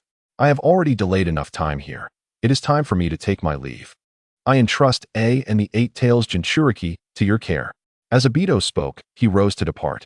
Minato nodded in response, assuring him, rest assured, I will manage things here. Once back at the camp, I will request Yamashiro-Sakan to modify their memories, ensuring your whereabouts remain concealed. Yamashiro-Sakan, known for his exceptional skills in soul-based forbidden techniques, was adept at reading, altering, and erasing memories, and he was also one of Minato's loyal followers. However, Sakan was not proficient in direct combat, which is why he typically did not accompany Minato's team. Obito had refrained from mentioning his whereabouts, trusting that Minato would take care of the aftermath. Farewell, everyone. Until we meet again in Konoha. Obito smiled as he waved goodbye to Inuzuka Kiba, Akimichi Chuji, and the others, vanishing from sight in an instant. Minato gazed in the direction Obito had departed, momentarily lost in thought, until a flicker of concern appeared in his eyes. Noticing this, Inuzuka Kiba stepped forward, patting Minato on the shoulder, offering words of comfort. Minato, you know Obito's strength well. To speak candidly, in a face-to-face confrontation, I sense that you would find it exceedingly difficult to prevail against him. Thus, there is truly no cause for concern. Akimichi Dodo added, beyond his formidable strength, Jin's intellect is equally exceptional. I have faith that he would not engage in ventures without certainty. Indeed, I have been overly anxious. Upon hearing this, Minato Namikaze chuckled softly and shook his head, saying, bring those two along. Dispose of the remaining bodies of the Cloud Shinobi, and let us depart. Meanwhile, a figure cloaked in a robe, adorned with a feline mask that concealed their entire being, had silently arrived at the residence of the Fire Country's daimyo. Observing the bustling crowd and the vibrant splendor devoid of any traces of war, the cloaked individual sighed softly, concealing themselves as they awaited the opportune moment. As the sun dipped below the horizon and night enveloped the land, the cloaked figure finally revealed themselves and made their way towards the palace. Upon reaching the palace's exterior, they were met with the dulcet tones emanating from within. The cloaked figure furrowed their brows slightly, as two crimson glimmers flashed in their eyes beneath the mask, exuding an eerie aura. To the east, 2. To the north, 3.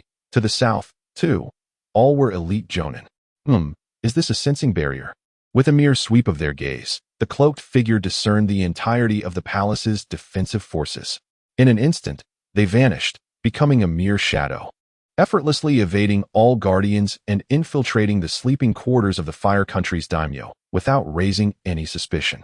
Several hours later, with the moon high in the sky, the revelries in the banquet hall concluded, and the daimyo, appearing quite inebriated, was assisted by several attendants back to his chambers. After some time, once the daimyo was settled in for rest, 2 attendants remained to guard the sleeping quarters while the others discreetly exited. When the footsteps faded into the distance, the cloaked figure, concealed within the chamber, swiftly moved, causing the guard left behind to emit a muffled groan before collapsing to the ground, unconscious. Who goes there? Almost simultaneously, 2 figures leaped into the chamber, positioning themselves before the daimyo's bed, warily observing the cloaked figure standing motionless in the center of the room. Who are you? And why have you intruded upon the palace at night? Questioned one of the figures, a bald monk with a furrowed brow. Yet, that was the limit of their inquiry. The cloaked figure's power was unfathomable, having stealthily infiltrated the daimyo's quarters without a sound. The 2 were now drenched in cold sweat. Had the cloaked individual not chosen to speak, they would have remained oblivious to the presence of such a being in their midst. Fortunately, the cloaked figure seemed devoid of malice, revealing themselves willingly. Otherwise, they would have found themselves in dire straits. In response to the bald monk's inquiry, the cloaked figure remained silent, fixated on the daimyo resting upon the bed. Enough, Maru, Riku, you may withdraw. The daimyo, who had been reclining, had now propped himself up.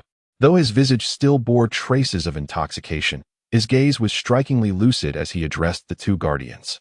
Evidently, the daimyo, who appeared to indulge solely in revelry, was far more complex than he seemed at first glance. As Hima and Di Lu exchanged glances, both took a step back, yet remained vigilant. The daimyo, observing the scene, turned to the cloaked figure and inquired, "Might I ask the reason for your late-night visit?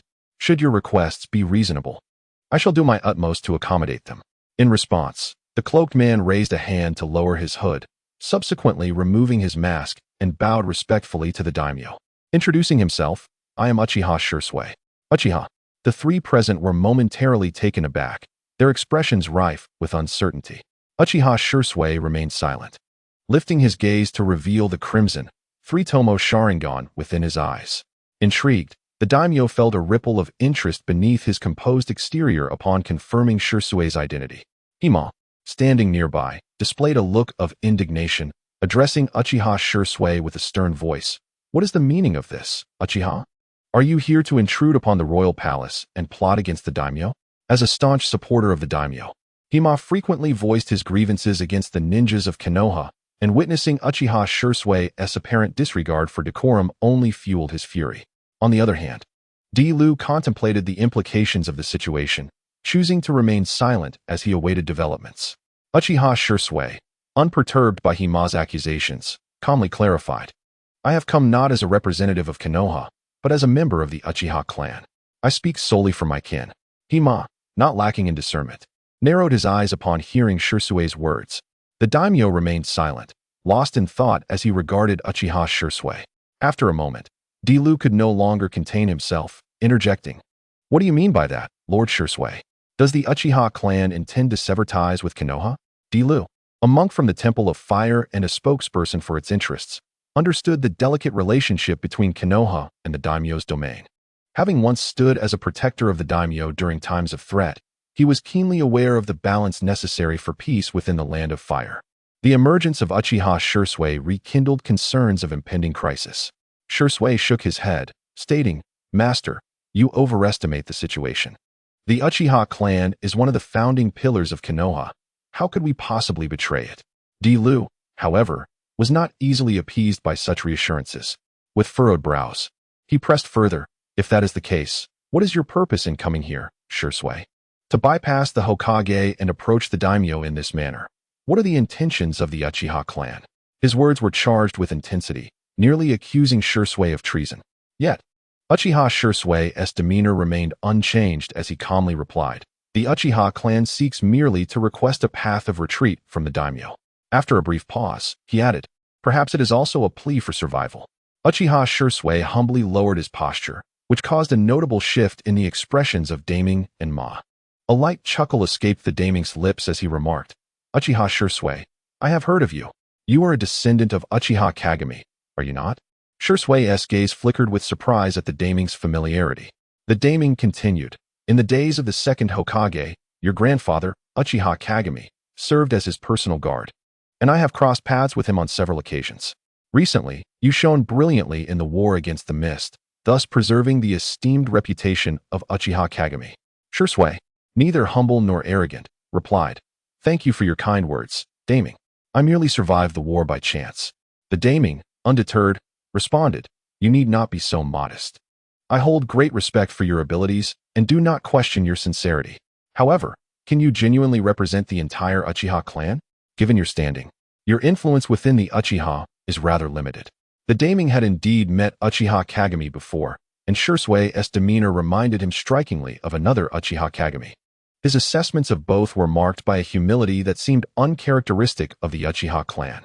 Had Shursui approached as an individual, the Daming would have been pleased and perhaps even readily accepted his allegiance.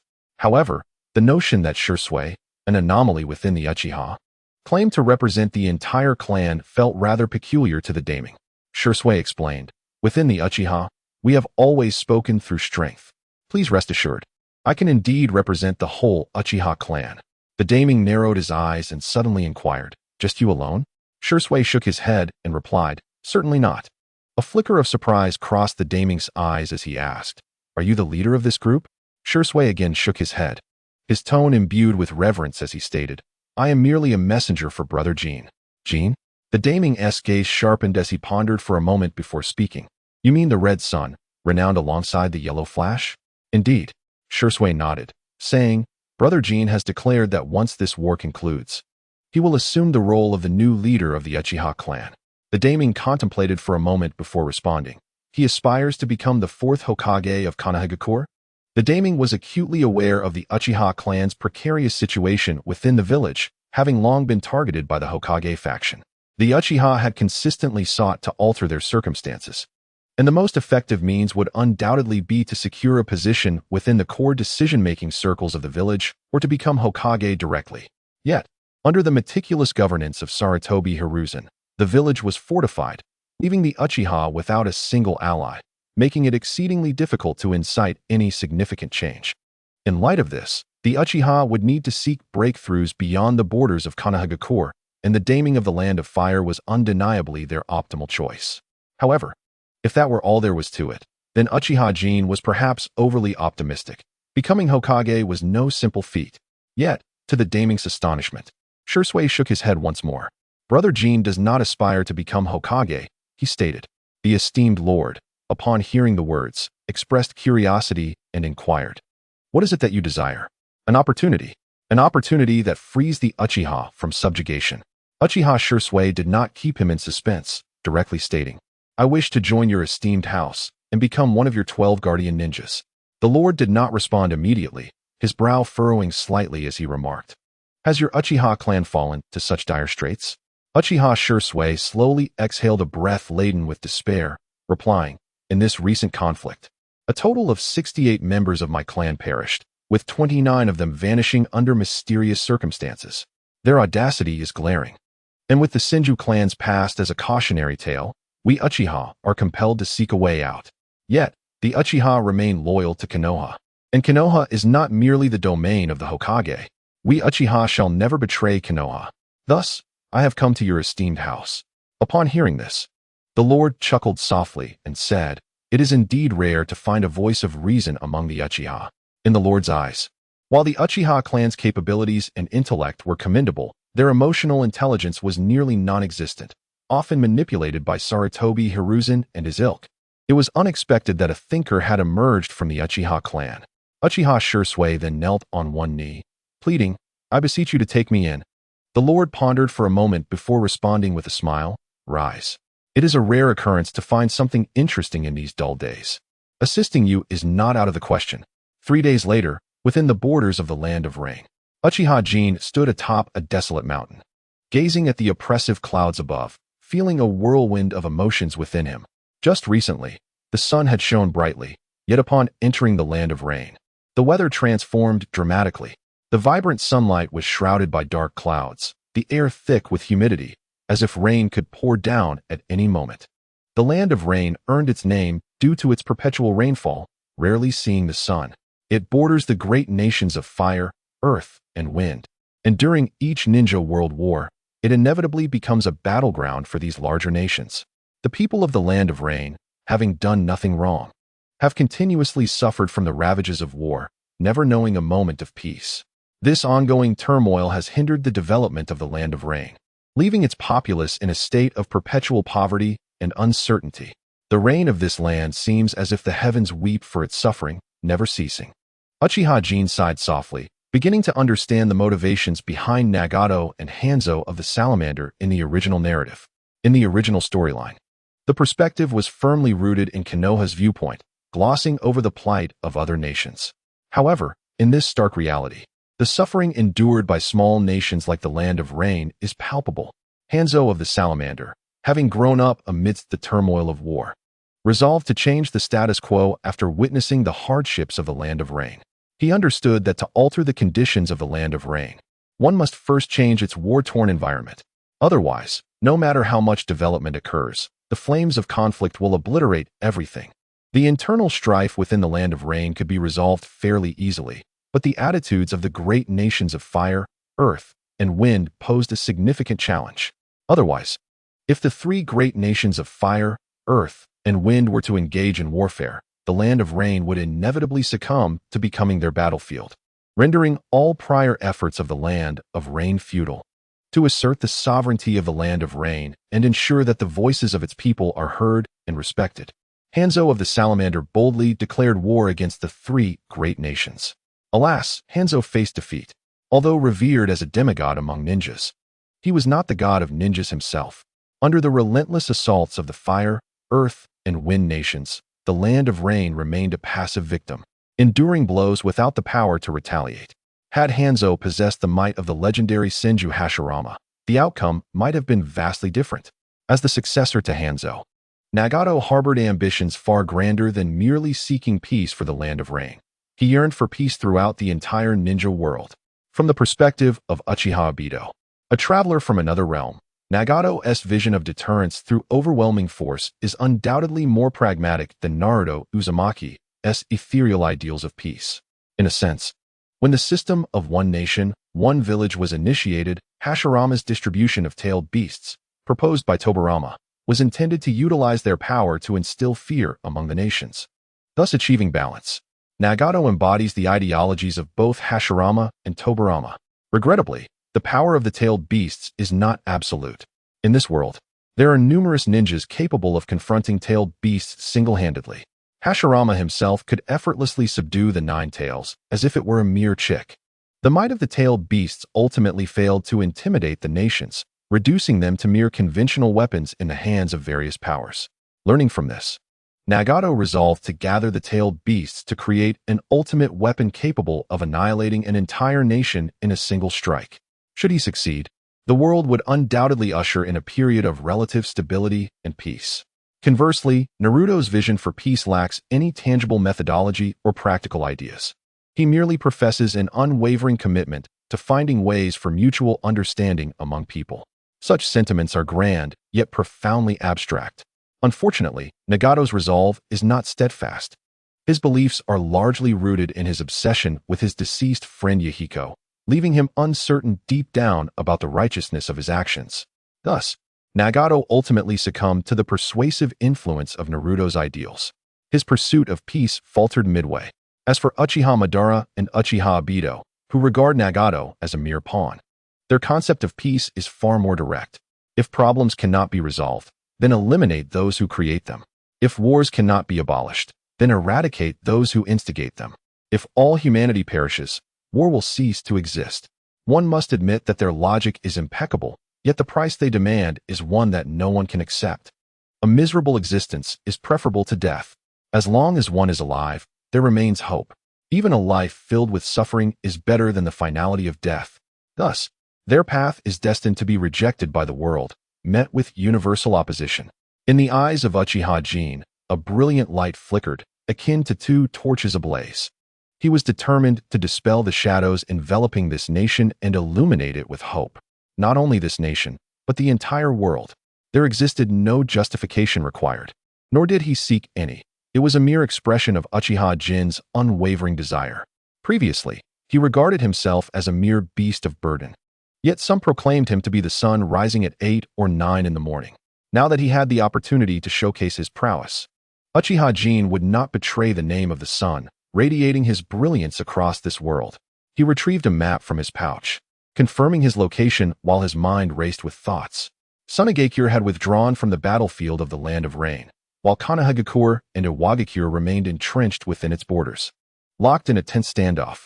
Though large-scale warfare had ceased between Konohagakure and Iwagakure, numerous squads of ninjas from both sides engaged in daily skirmishes within the Land of Rain, seeking intelligence on one another.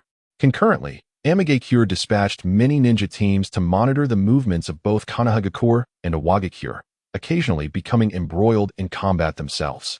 In addition, there was the Akatsuki, founded by Yahiko, Nagato, and Konan. Members of the Akatsuki actively operated on the front lines, advocating for the cessation of hostilities. The current state of the Land of Rain could be described as utter chaos, with numerous wandering ninjas and bandits entering the territory in hopes of seizing the opportunity to plunder. The immediate priority was to ascertain the precise location of the old trickster. Shimura Danzo. Uchiha Jin murmured softly. The strongholds of various factions within the Land of Rain were quite clear, and locating them was not particularly challenging. The only elusive figure was Shimura Danzo, who was lurking in the shadows, scheming to ensure that the situation within the Land of Rain did not deteriorate further. It was imperative to expose Danzo's clandestine machinations. However, Danzo's operations were inherently secretive, surrounded by root ninjas who had been subjected to his insidious curse marks. It was already a considerable feat for Uchiha Jin's informants to discover that Danzo had departed from Konohagakure. Learning of his exact whereabouts seemed virtually impossible. It appeared he would have to lie in wait at Amigakure. In the original narrative, Danzo, accompanied by his root ninjas, attempted to exacerbate tensions among Konohagakure, Iwagakure, and Amigakure by ambushing their ninjas while disguising themselves as members of various villages. During an ambush on Akatsuki members while masquerading as Iwagakure ninjas, Danzo uncovered Nagato's secret of possessing the Rinnegan, thus igniting thoughts of murder and theft. However, Danzo lacked the certainty of overpowering Nagato, prompting him to seek the aid of Hanzo of the Salamander. Hanzo initially held a favorable view of the Akatsuki, a nascent organization sharing his vision of peace, and did not obstruct their development. Yet, under Danzo's slander and manipulation, Hanzo mistakenly believed the Akatsuki was merely a facade for a power struggle against him. To safeguard his authority, Hanzo also harbored murderous intentions toward the Akatsuki. Thus, the tragedy of the Akatsuki organization ensued. Hanzo the Salamander lost his original convictions, transforming into a blunt instrument, ultimately leading to his downfall. Shimura Danzo proved to be a significant source of harm, truly deserving of his infamous reputation within the shinobi realm. Uchiha Jin sighed, confirming his direction before swiftly making his way towards the Hidden Rain village. His eyes shimmered with a brilliant orange-red light as he stealthily navigated, evading all human presence, and it took him the better part of a day to arrive at the outskirts of the Hidden Rain village. At this moment, the Hidden Rain village was indeed fortified with vigilance. Armed patrolling ninjas were stationed throughout the village, and the streets were nearly devoid of life, enveloping the village in an atmosphere of ominous foreboding, coupled with the dense clouds above, which loomed like a dark shroud over the city. The overall ambience within the Hidden Rain village was exceedingly oppressive. Summoning technique. Uchiha Jin bit his finger, forming hand seals to conjure a black ninja crow that flapped its wings. Within the Uchiha clan, there existed two types of summoning beasts, the ninja cat and the ninja crow. The ninja cats excelled in crafting various ninja tools and gathering intelligence, serving as both weapons and sources of information for the Uchiha clan. Conversely, the ninja crows were adept at reconnaissance, messaging, and assisting Uchiha ninjas in battle. Naturally, Uchiha Jin had established contracts with both types of summoning beasts. Caw-caw, the black ninja crow, possessing considerable intelligence. Swiftly understood Uchiha Jin's intent after a few glances and cawed twice before opening its beak. Seizing the opportunity, Uchiha Jin formed seals, his form flickering before distorting and melding into the crow's mouth. This was a common secret technique in the shinobi world, allowing one to conceal their form within an animal's body to evade enemy detection. It was akin to Orochimaru hiding within various snakes or Jiraiya concealing himself within the body of a toad. Though the methods differed, the effects were strikingly similar. Caw! The black ninja crow emitted a soft cry and soared into the sky. After a brief spiral in the air, it descended, pursuing a sparrow, passing through an invisible barrier and entering the hidden rain village. The black ninja crow lingered at the village's edge for a moment, ensuring it attracted no attention before flying towards the heart of the hidden rain village. Crimson-eyed, activate. The black ninja crow's dark brown pupils suddenly expanded, rapidly transforming into the three-tomo Sharingan, swirling and radiating an orange-red glow. Under the veil of the orange-red light, the crow's vision dimmed momentarily before illuminating clusters of bright spots. This unique ocular technique, developed by Uchiha Jin by combining the properties of the Mera Mera no Mi and the Sharingan, allowed him to transform his vision into a thermal imaging perspective, achieving long-distance and X-ray vision effects. The principle behind this ocular technique was heat perception. The stronger Uchiha Jin's mental and perceptual abilities, the further and clearer he could see. Moreover, the chakra within a ninja's body manifested their physical and mental powers, appearing exceptionally radiant under the crimson-eye perspective. The more chakra one possessed, the more dazzling they appeared. This also rendered Uchiha Jin's crimson eyes, in terms of reconnaissance, no less effective than the average Byakugan. The black ninja crow swept through the sky, swiftly locating the most radiant chakra within the rain-hidden village. Surrounding that formidable chakra were numerous other chakra signatures, undoubtedly marking the presence of the village's strongest, Hanzo of the salamander. With a powerful flap of its wings, the black ninja crow surged towards that direction. Moments later, it hovered above an opulent mansion, an immense structure boasting over 20 courtyards of varying sizes, rivaling only the estate of the Hokage Clan in Konoha. The security within this grand residence was exceptionally stringent. Not only were there sentinels stationed every few steps, but every major thoroughfare was guarded by vigilant ninjas, patrolling in relentless succession. The black ninja crow refrained from recklessly descending into the mansion. After meticulously confirming the positions of all individuals, it closed its crimson gaze. The red eye was suited for reconnaissance, though it provided some advantages in combat. It also bore numerous limitations that rendered its use impractical in this instance. With an air of nonchalance, the black ninja crow glided over the mansion's expanse, lingering in other areas before returning to hover above the structure, finally descending into a secluded courtyard. This courtyard appeared to serve as a storage area. While patrolling ninjas occasionally passed by, there were no guards stationed at the entrance. Most importantly, it was currently unoccupied. The black ninja crow landed in the shadowy corner of the courtyard and opened its beak, from which the figure of Uchiha Jin materialized. Crouching low, Uchiha Jin's expression shifted suddenly as he declared, "Failure." He then slightly raised his gaze, observing a tall, heavily armed silhouette standing not far ahead. The figure possessed long, ash-blonde hair, donned a gray-black vest, and draped a black cloak over his shoulders. In his hand, he wielded a specially crafted scythe adorned with chains, and his face was obscured by an intricately designed gas mask. Hanzo of the salamander. Uchiha Jin regarded the distinctive attire of the newcomer with a mixture of surprise and inevitability. The gaze of the Konoha ninja, Hanzo, remained inscrutable as he glanced at the forehead protector atop Uchiha Jin's head before eyeing the clan emblem on his sleeve. Uchiha Clan, I see. Or are you attempting to frame me? Uchiha Jin made no effort to conceal his identity, allowing Hanzo to discern his lineage at a mere glance. This was not a lapse on Uchiha Jin's part. Rather, he understood that concealment would have been futile. His abilities were too unique, setting him apart within the ninja world. Anyone witnessing his prowess could easily uncover his identity with a little investigation. Furthermore, Uchiha Jin had devised various strategies for his journey to the Land of Rain, and openly revealing his identity felt more genuine. How did you discover my presence? Uchiha Jin inquired curiously, looking towards Hanzo. His acceptance of Hanzo's appearance stemmed from the fact that the latter was a semi-divine figure within the ninja realm. Hanzo's experience and methods were profound, making it entirely reasonable for him to detect Uchiha Jin's infiltration. However, Uchiha Jin pondered to himself that his infiltration this time had not revealed any flaws. In fact, he had learned from Daidara's previous failures and confirmed that crows inhabited this area, ensuring that the presence of ninja crows would not appear out of place. Thus, Uchiha Jin felt somewhat astonished that Hanzo of the Salamander was able to detect him.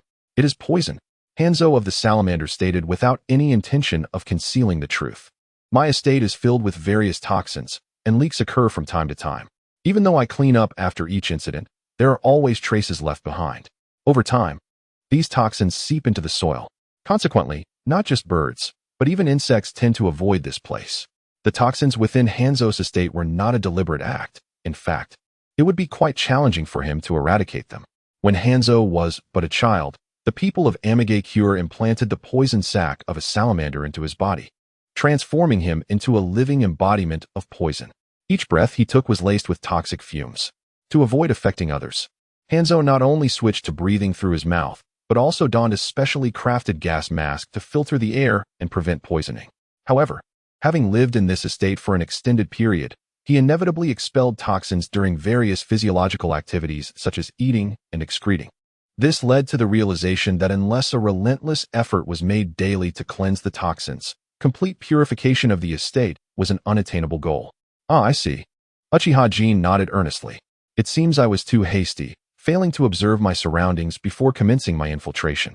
"No matter," Hanzo of the Salamander said, slightly raising his hand and pausing before continuing. "For this, you shall pay a price that will be etched in your memory for a lifetime. For now, I shall refer to you as the Uchiha Ninja from Konoha." No sooner had Hanzo spoken than he vanished from sight. Such swift body flicker, Uchiha Jin thought as he beheld Hanzo reappear before him, striking down with a blade reminiscent of the legendary Minato Namikaze. However, the strike did not target a vital point. Was he attempting to capture me alive? Uchiha Jin lowered his center of gravity, his eyes transforming into a scarlet hue, revealing 3 tomo. Simultaneously, he drew a shuriken from his waist pouch and deftly blocked the blade of Hanzo's scythe. With a clang, Uchiha Jin clearly saw the purple venom sliding down the blade of Hanzo's weapon. "Sharingan, it appears you truly are a ninja of the Uchiha clan," Hanzo remarked in surprise, retreating to create distance between them.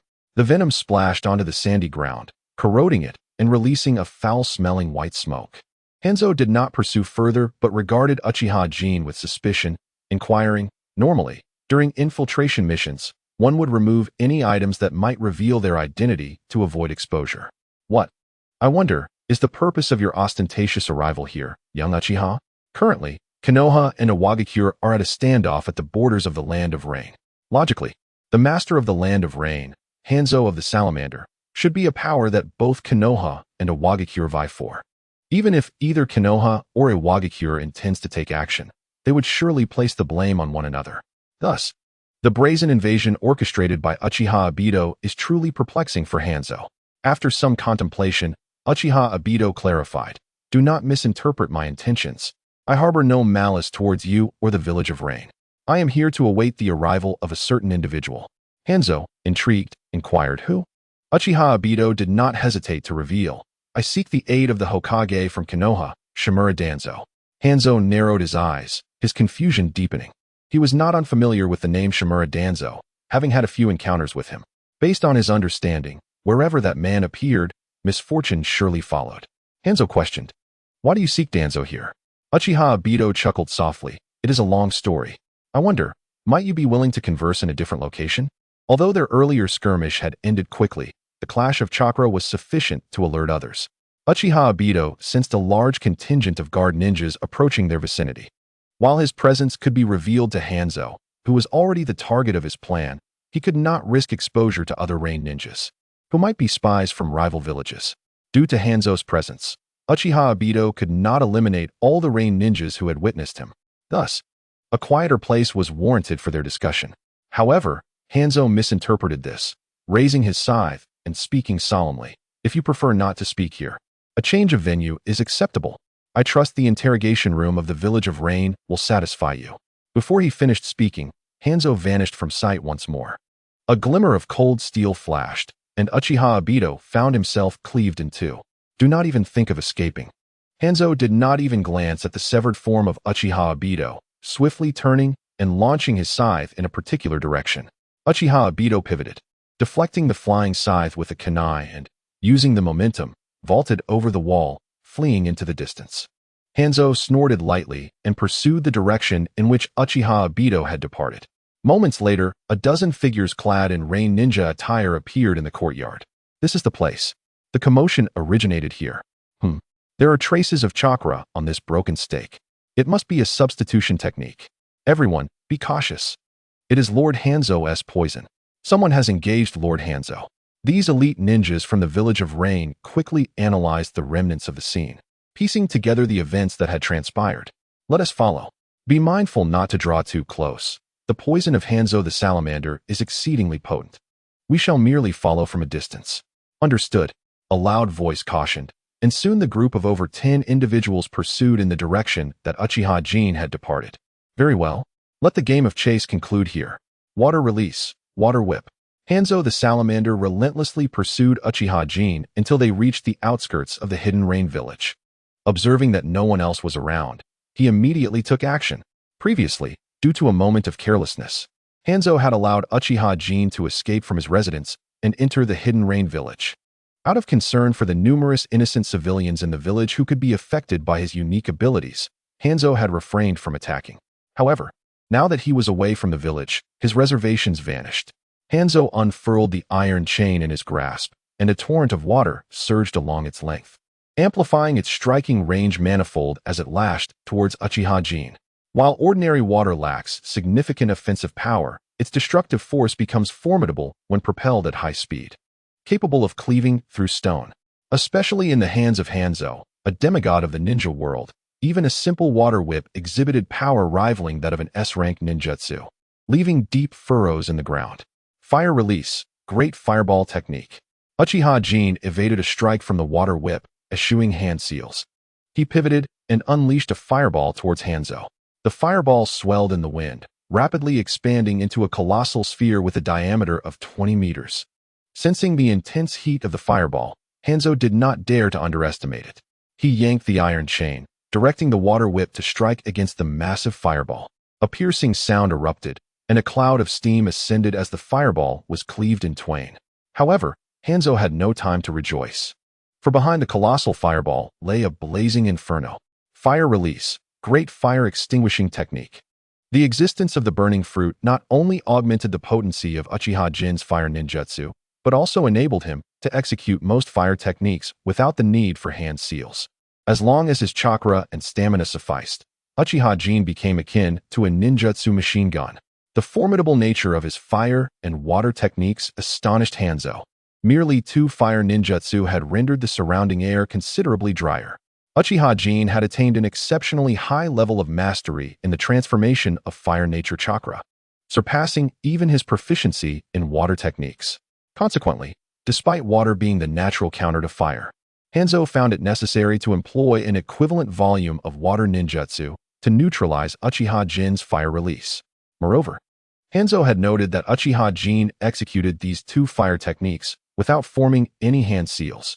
Although he was unaware of how Uchiha Jin accomplished this, the thought of him being capable of casting other ninjutsu without hand seals was alarming. In the face of such an adversary, one must not engage in a ninjutsu contest. Enveloping himself, Hanzo summoned a towering wall of water to collide with the oncoming sea of flames. A dense mist rapidly enveloped the surroundings as a copious amount of water vapor evaporated into the air. The art of Iaijutsu. While the presence of the mist obstructed visibility, it posed an even greater limitation for Uchiha Jin, who possessed the Sharingan, as compared to Hanzo of the Salamander. Moreover, as a proficient ninja, Hanzo was indeed more accustomed to operating in the shadows. In this environment, where vision was restricted, it was hardly different from stealth. With his formidable sensory abilities, Hanzo of the Salamander instantaneously appeared before Uchiha Jin, executing his signature technique. Yet, once again, Hanzo did not aim for Jin's vital points. With a crisp snap, the kunai in Uchiha Jin's grasp shattered into 2 pieces, and an arm was sent flying. It seemed that upon returning, he would need to seek a fine blade. Uchiha Jin furrowed his brow slightly, delivering a powerful punch imbued with raging flames directly to Hanzo's face. Fire fist.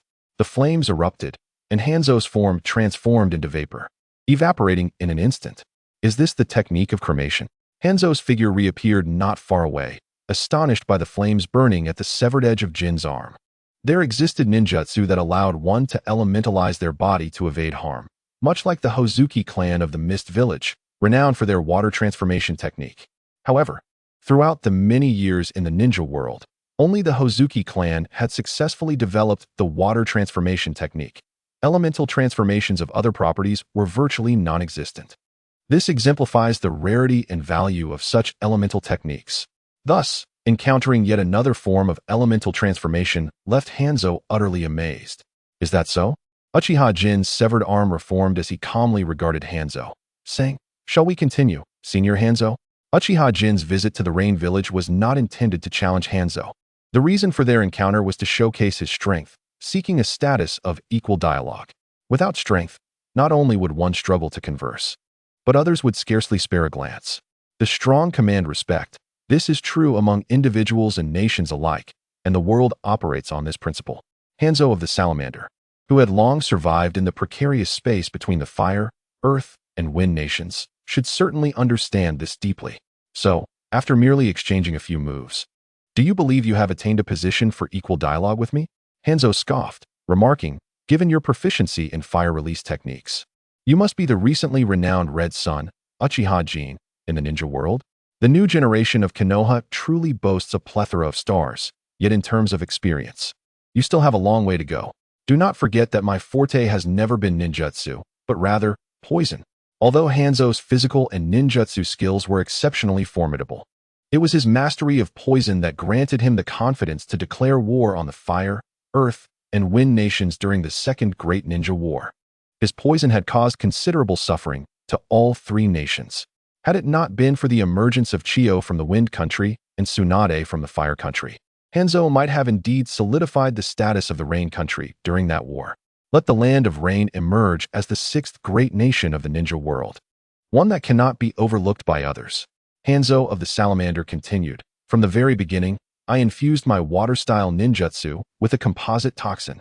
Your fire style has merely vaporized the toxin-laden water into gas. This area has long been permeated by my poison without your awareness, and you have inadvertently inhaled these toxins. Considering the time that has passed, the toxins within you should have already taken effect. Uchiha brat, can you still wield chakra?" Hanzo's demeanor grew increasingly smug as he gazed at Uchiha Jin, as if viewing a lamb destined for slaughter. His intention was to capture Uchiha Jin alive to extract further information, which is why Hanzo refrained from employing lethal toxins and instead utilized a poison that restricts chakra activity. This toxin would unknowingly block the body's meridians, causing stagnation and thereby preventing the flow of chakra. Once chakra is constrained, the use of ninjutsu becomes impossible. What threat does a ninja pose when they cannot utilize their techniques? Thus, Hanzo believed he had already secured victory in this battle. Poison. Uchiha Jin raised an eyebrow and, with a swift motion, appeared before Hanzo, delivering a powerful punch. With a dull thud, Hanzo was propelled backwards several meters, astonishment etched across his face. Body flicker? How is this possible? Hanzo exclaimed in disbelief.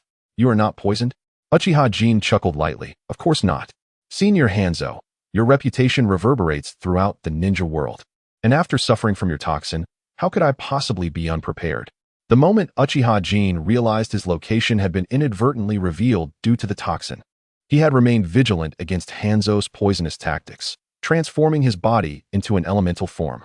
Since the onset of his infiltration into Hanzo's residence, Uchiha Jin had transcended the limitations of a mere human physique, becoming a blazing inferno. While humans may succumb to poison, flames do not. Although this transformation consumed considerable stamina, it was a worthy trade-off compared to the distraction of guarding against Hanzo's venomous strategies. "Shall we converse properly now, Senior Hanzo?" Uchiha Jin ceased his assault, lowering his hands in a gesture of goodwill towards Hanzo. A glimmer of intrigue flashed in Hanzo's eyes as he contemplated for a moment before also lowering his hands, responding, "Very well, I am curious to hear what you have to say." Uchiha Jin delved straight into the matter, stating, "Given your experience, Senior Hanzo, you must have already sensed that this war is nearing its conclusion. Moreover, you, who have endured 3 great ninja wars, must certainly recognize the situation that even I can perceive. Hanzo nodded, acknowledging, indeed, it is drawing to a close. At this stage of the conflict, there are no longer any gains to be had. Prolonging it would only lead to unnecessary losses. After so many years of fighting, each village has endured its share of hardships and taken what they could. Continuing this battle serves little purpose. Within the borders of the Rain Country, the ongoing friction between the Hidden Leaf and Hidden Stone villages is predominantly rooted in the blood feuds accumulated over the years of warfare. As soon as the higher echelons of both villages reach an agreement, this conflict could be declared at an end, leading to the withdrawal of troops from both sides. Uchiha Jin then stated, Senior Hanzo, to speak candidly, our third Hokage has contemplated bringing this war to a close and intends to initiate peace talks with the Hidden Stone shortly. Oh, Hanzo of the Salamander raised an eyebrow. Intrigued, this revelation from Uchiha Jin constituted a crucial piece of intelligence. It implied that the Hidden Leaf would be the first to concede in this conflict. It is well understood that in negotiations, the first party to relent effectively relinquishes the initiative, resulting in substantial losses. Hanzo had initially anticipated that it would be the Hidden Stone that would bow to the Hidden Leaf, considering that on the battlefield, the latter had not only achieved significant victories, but also maintained a position of absolute superiority, being the triumphant party in this war. It is indeed a rarity for a victor to submit to a vanquished foe. However, there had been rumors of the Hidden Leaf conceding substantial benefits during negotiations with the Hidden Sand, but Hanzo had dismissed such absurd tales. In hindsight, those whispers appear to have been grounded in truth. The Hidden Leaf, reigning over the bounteous land of fire, indeed possesses considerable wealth. Thus, Hanzo found himself contemplating numerous strategies for the Hidden Rain, sparked by a mere utterance from Uchiha Jin. Observing Hanzo's sudden shift in demeanor, Uchiha Jin feigned ignorance and continued, Of course, this is merely the third Hokage's perspective.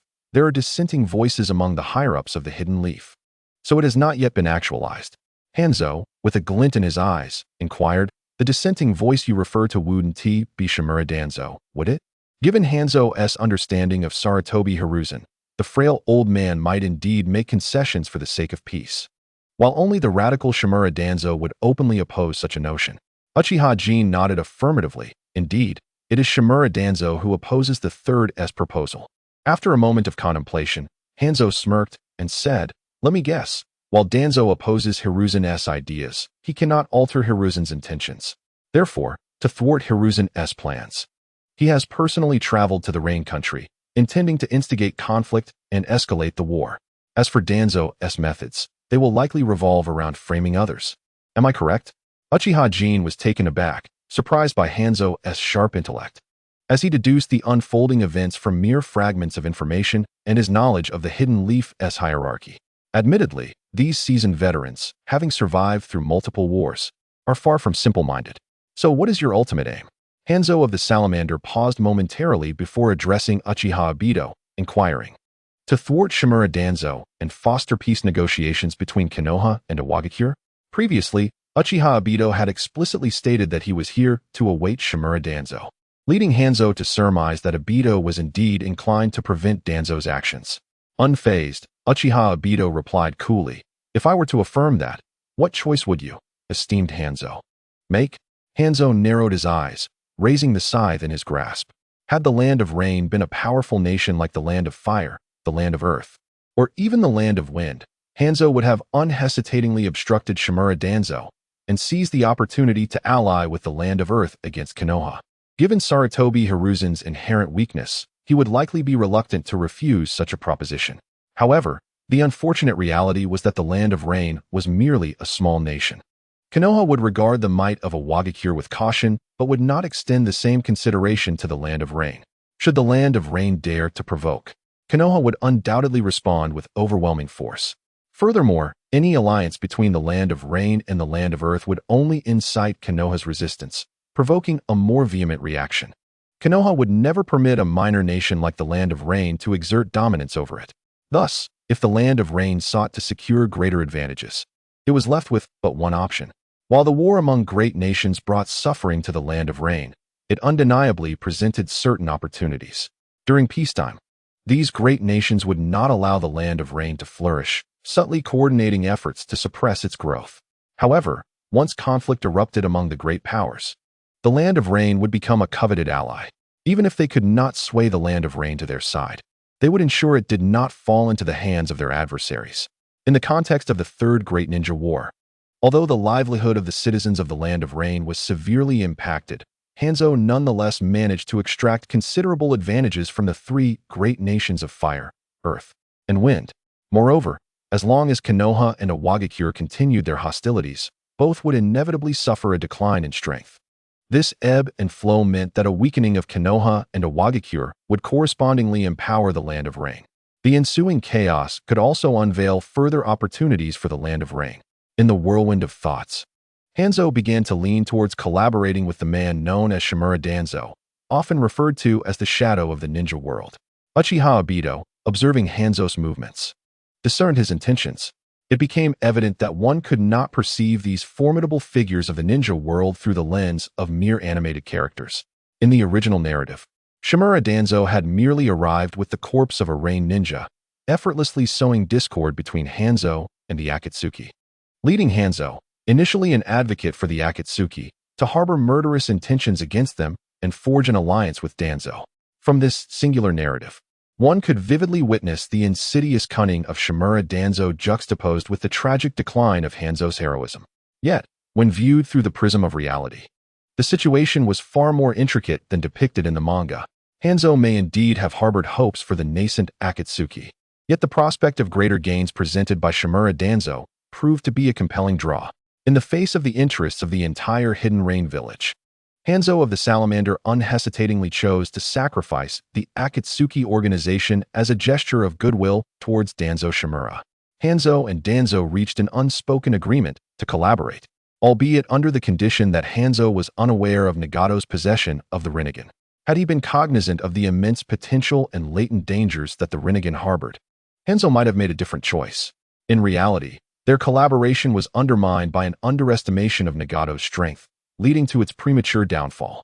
With the elite forces of Danzo's faction decimated and Hanzo's ninjas suffering significant casualties, they lost the capability to continue their machinations on the battlefield of the Land of Rain.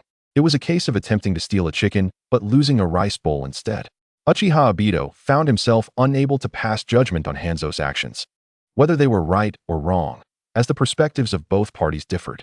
As the leader of the Hidden Rain village, Hanzo's every action was naturally predicated upon the interests of his village. As for what is right or wrong, who can truly discern?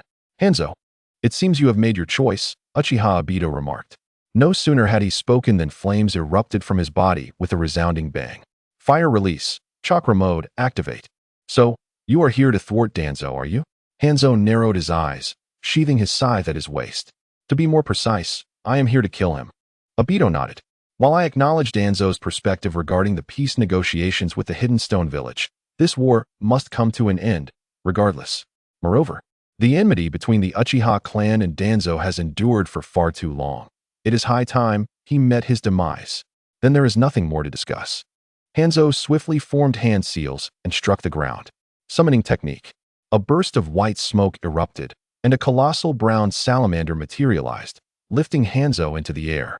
Ibuki, unleash the venom, Hanzo commanded, seizing his scythe once more and leaping from atop the salamander. Ibuki emitted a piercing sound akin to a newborn's wail, opening its maw to release a torrent of rich, purple poison. In terms of raw power, Ibuki may not compare to Fukusaku of Mount Myaboku or Manda of the Dragon Cave, but with the enhancement of toxins, Ibuki could even hold its own against 3 opponents without faltering. The toxins were not something even Hanzo could afford to disregard entirely. Mirror fire. Uchiha Obito launched a punch, conjuring a continuous wave of searing flames that formed a massive firewall, blocking the purple poisonous mist spewed forth by Ibuki. While elemental transformation could render him immune to toxins, the world is rife with unexpected phenomena. In unnecessary circumstances, Obito would refrain from remaining in a toxic environment for an extended period. Furthermore, in some respects, fire possesses a certain counteractive effect against toxins. The intense heat is sufficient to render most substances inert, reducing them to ash, and this applies to poisons as well. Fire release, great fire annihilation. After withstanding the purple poison gas, Uchiha Jin opened his mouth and unleashed a colossal fireball, enveloped in the residual flames of the mirror fire. Aimed directly at the salamander fish Hanzo, Uchiha Jin sought to decisively eliminate the salamander fish Hanzo in one fell swoop. However, his strike met with naught but emptiness. The salamander fish Hanzo had vanished from his previous location, leaving behind only a vast pit. Had he burrowed underground? Before Uchiha Jin could ponder further, the attack from salamander fish Hanzo was already upon him. The scythe in Hanzo's hand sliced through the air with a chilling glint, aimed at Uchiha Jin's face. Uchiha Jin barely managed to parry the scythe's handle with a kunai, using the momentum to distance himself from Hanzo. The blade of salamander fish Hanzo was exceedingly sharp. An ordinary kunai could scarcely withstand its brilliance. Crack! Just as Uchiha Jin steadied himself, the ground beneath him suddenly gave way, and the salamander fish Jiraiya lunged towards him with gaping jaws. Simultaneously, a chain, like a writhing serpent, ensnared all avenues of escape, sweeping towards Uchiha Jin. A sudden burst of flames erupted beneath Uchiha Jin's feet, propelling him forward just in time to narrowly evade the salamander fish's bite. Huh! Salamander fish Hanzo let out a cold snort, yanking the chain in his hand, which tightened around Uchiha Jin, binding him securely. Hanzo perched atop the salamander fish, looking down imperiously at Uchiha Jin, and said coldly, "You, the scion of the Uchiha clan, I must concede that your fire-release ninjutsu is impressive. Yet it appears you are not adept at employing your family's bloodline. You have not even utilized Jinjutsu, nor have you demonstrated the advantages of your dynamic vision. You are squandering those precious 3-tomo Sharingan." "Oh," the bound Uchiha Jin responded with a peculiar smile, calmly stating, "When did you come to the misconception that I have not employed Jinjutsu?" Upon hearing this, salamander fish Hanzo was momentarily taken aback, only to feel a chilling sensation surge from his spine to the crown of his head. His scalp prickled. Had another ninja made such a claim, Hanzo might have dismissed it, but the weight carried by the name Uchiha compelled him to take Uchiha Jin's words seriously. "Release." Hanzo, not daring to hesitate, immediately channeled his chakra to dispel Uchiha Jin's Jinjutsu. In a whirlwind of disorientation, Hanzo's perspective abruptly shifted from looking down at Uchiha Jin to gazing up at him. Bound by his own chains, Hanzo found Uchiha Jin standing atop the salamander fish's head, casting a commanding gaze down upon him. Flames flickered around Uchiha Jin, radiating a blinding light that obscured his expression from Hanzo's view. Those striking crimson eyes, still gleaming amidst the inferno, sent a shiver down Hanzo's spine. Meanwhile, the salamander fish beneath Uchiha Jin lay still, resembling a lifeless toy, clearly ensnared in the illusion and unable to extricate itself. When exactly had I begun to remain vigilant since the very start at the estate? I have certainly never made direct eye contact with you. Hanzo the salamander stared in disbelief, utterly unaware of when he had fallen prey to the trap. Uchiha Jin spoke in a low, calm voice, stating, "When you fixate on a singular object, you often overlook many other elements surrounding you. Indeed, the Uchiha Clan's Sharingan Jinjutsu is unparalleled throughout the ninja world, instilling fear in the hearts of many, earning it the moniker of the Hypnotic Eye. Thus, anyone facing a Uchiha ninja instinctively guards against our Sharingan. You are all aware that during battles with us, you must not meet our gaze. Yet it is crucial to understand that Jinjutsu is not exclusive to the Sharingan. Sometimes, an inconspicuous gesture or a seemingly casual remark can ensnare you within an illusion, especially when your focus is solely on our Sharingan. Thanks to the existence of the flame fruit and the Sharingan, Uchiha Jin need not expend excessive energy on ninjutsu, affording him the opportunity to study other disciplines to address his shortcomings. His choice: illusions, various forms of Jinjutsu, not limited to the Sharingan alone. Previously, when Uchiha Jin witnessed the scene in the anime where Niji faced the Sound Four, particularly against Kidamaru, a question arose in his mind. Niji's Byakugan lost its 360-degree vision due to the presence of the caged bird curse seal, revealing a blind spot. Kidamaru exploited this flaw, repeatedly inflicting severe injuries upon Niji. However, it is essential to recognize that an ordinary person's field of clear vision spans merely 120 degrees, with peripheral vision extending to 180 degrees. Could it be that Niji's sole blind spot truly constituted his vulnerability? If that were the case, how would other ninjas without the Byakugan survive? Moreover, if one can observe and discern that the enemy's attack targets that very blind spot, Wouldn't it be prudent to defend against incoming strikes from that direction? Ultimately, the crux of the matter lies in Niji's excessive reliance on his Byakugan. He became accustomed to guarding against attacks he could perceive, leaving him less adept at countering unseen ambushes. Uchiha Jin capitalized on this cognitive inertia. You all are wary of our Uchiha Sharingan Jinjutsu, so let your guard remain up. Yet, the Uchiha clan is also capable of mastering other forms of illusion. This unexpected maneuver often yields astonishing results. Even the legendary semi-divine figure, Hanzo the Salamander, fell unwittingly into the realm of illusion. Indeed, the tides of time push forward relentlessly, rendering the old unable to keep pace. Hanzo gazed despondently at the elevated Uchiha Jin. Had Uchiha Jin wished him dead, he would have perished countless times already. This battle was a defeat for him. However, while Hanzo the Salamander may concede, the leader of the Rain Village shall never surrender so easily. With a furious roar, Hanzo broke free from his chains and charged towards Uchiha Jin with fierce intent. Bloom with fury, Crimson Spider Lily. Uchiha Jin formed a single-handed seal and uttered a soft command, activating the concealed hand he had left on Hanzo of the Salamander. Uchiha Jin was not so foolish as to alert his adversary to the illusion he had ensnared him in before fully grasping the circumstances at hand. Such a display of premature celebration was far from his character. Long before Hanzo fell into the illusion, Uchiha Jin had opportunely placed a hidden hand upon him. Hanzo paused, sensing a rapid rise in his body temperature. He pulled open his collar and discovered a fist-sized black mark over his heart, with tendrils of black veins branching out, spreading to other parts of his body, leaving behind nodes in their wake. Hanzo, I advise you not to act rashly. While you were ensnared in the illusion, I injected a sealed sphere of thermal energy into your heart. Now, should I release the seal? That energy will flow through your meridians to your limbs and then explode within you. In simpler terms, your life and death now rest in my hands. Uchiha Jin's tone was calm, yet his words stirred a tempest within Hanzo's heart. Hanzo fixed his gaze on Uchiha Jin's eyes, gritting his teeth. What are you plotting? Now, rendered vulnerable, he scrutinized Uchiha Jin's crimson three-tomo Sharingan without restraint. Uchiha Jin withdrew his sealing hand and smiled. From the very beginning, I stated that I bore no malice towards you or the village hidden in rain. However, I also hope you will refrain from interfering while I conduct my affairs.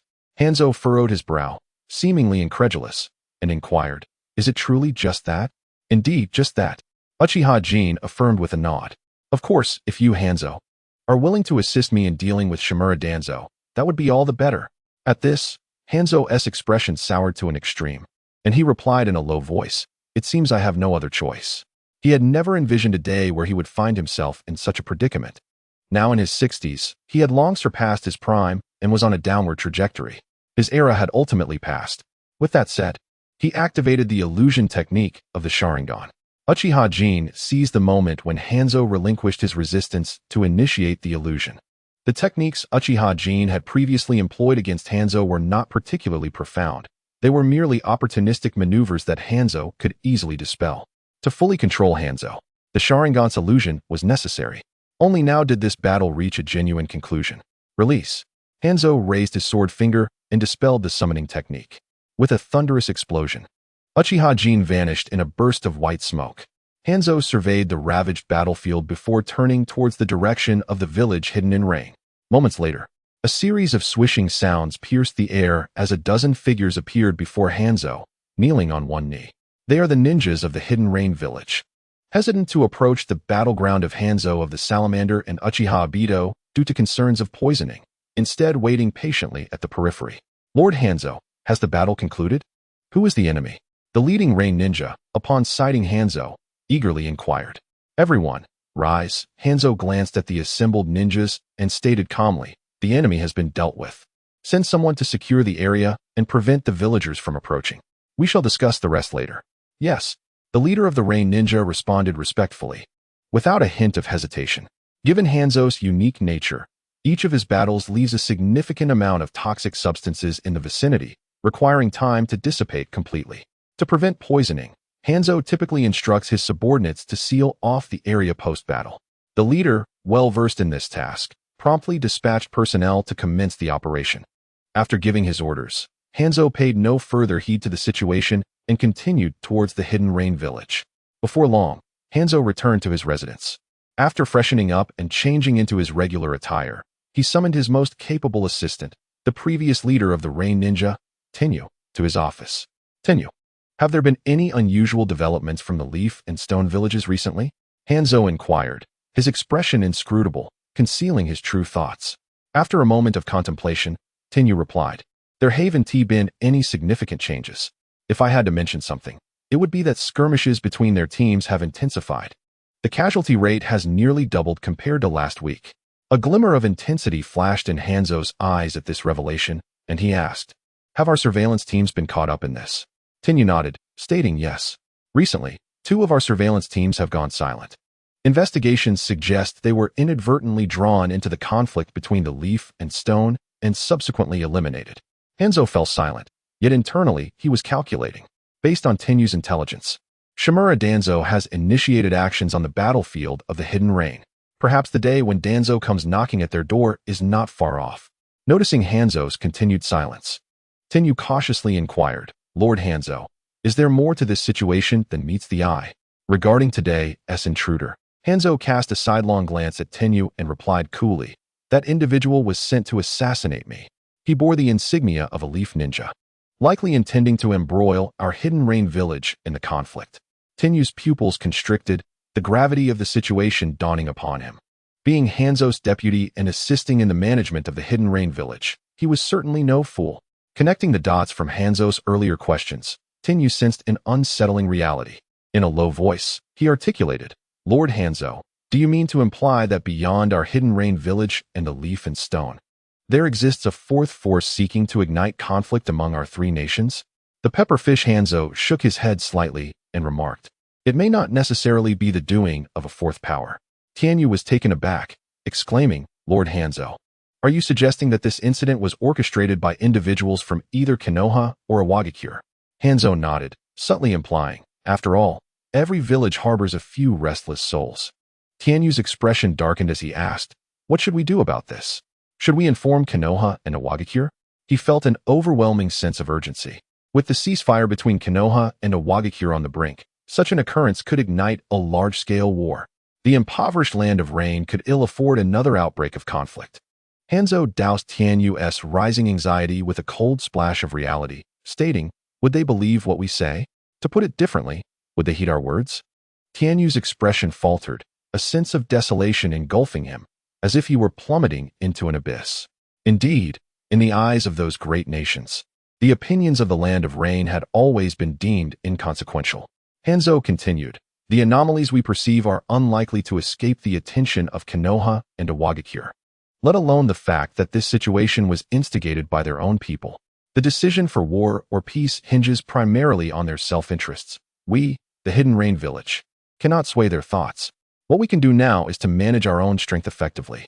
Let us recall all surveillance teams, except for the lookout posts outside the Konoha and Iwagakure camps. We cannot allow them to lose their reason amidst the burgeoning hatred.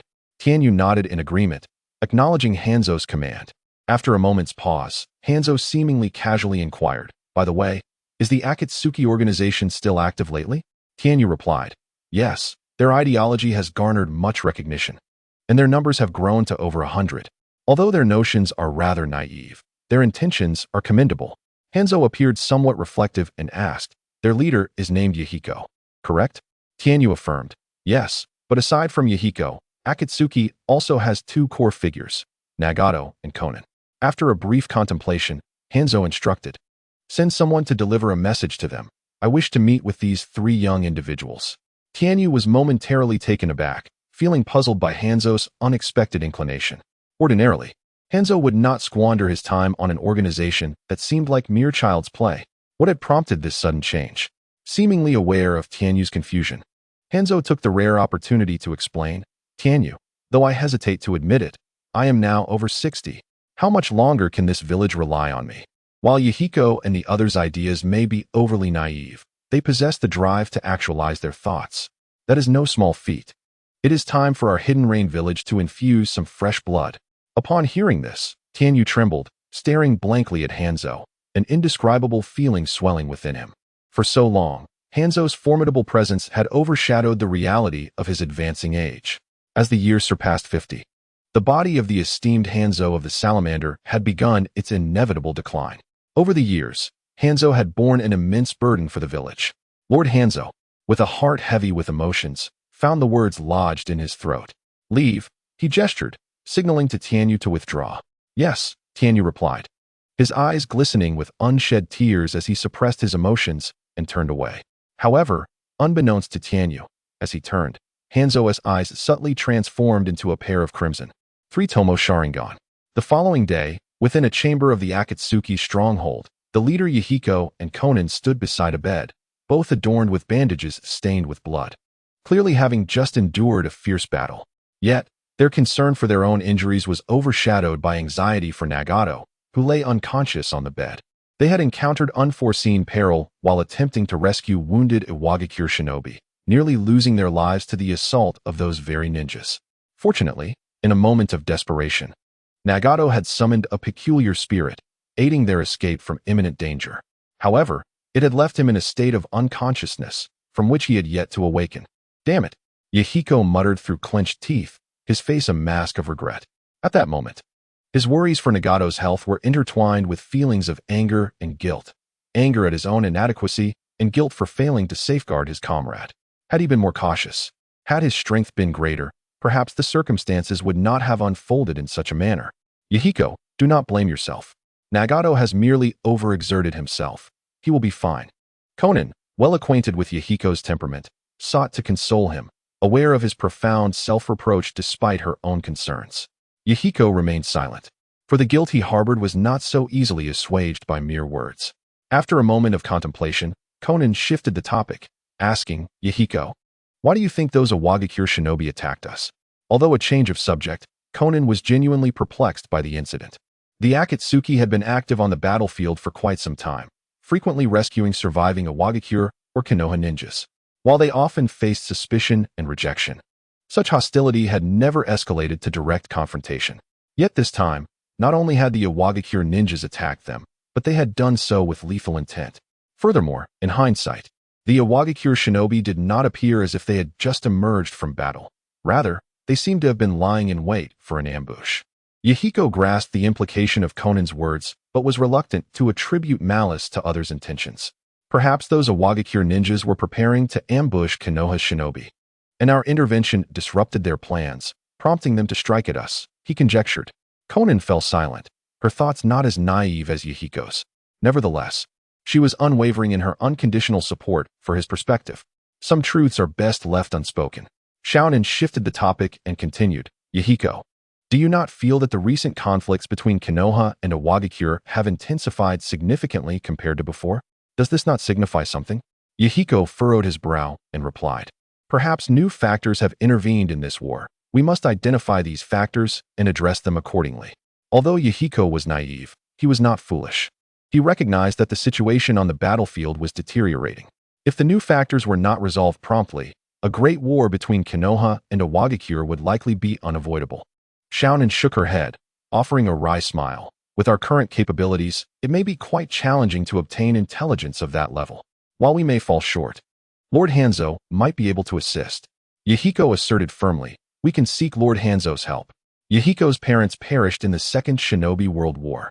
At that time, Hanzo the Salamander had declared war on the fire, earth, and wind countries, turning the land of rain into a battlefield.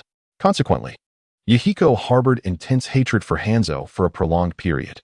However, as he matured and gained a deeper understanding of the circumstances in the land of rain, his animosity towards Hanzo gradually dissipated.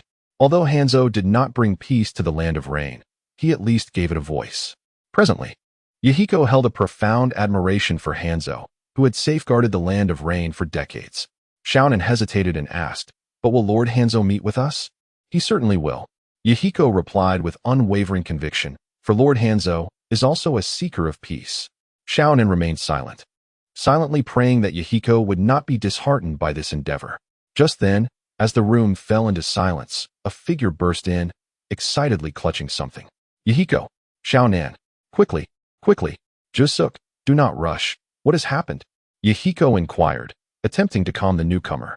"A rain ninja just arrived and said that Lord Hanzo has heard about our situation and wishes to meet with you." Jusuk thrust an envelope into Yahiko's hand, exclaiming excitedly, "This is a letter from Lord Hanzo." Yahiko's body trembled, rendered momentarily speechless by the unexpected surprise.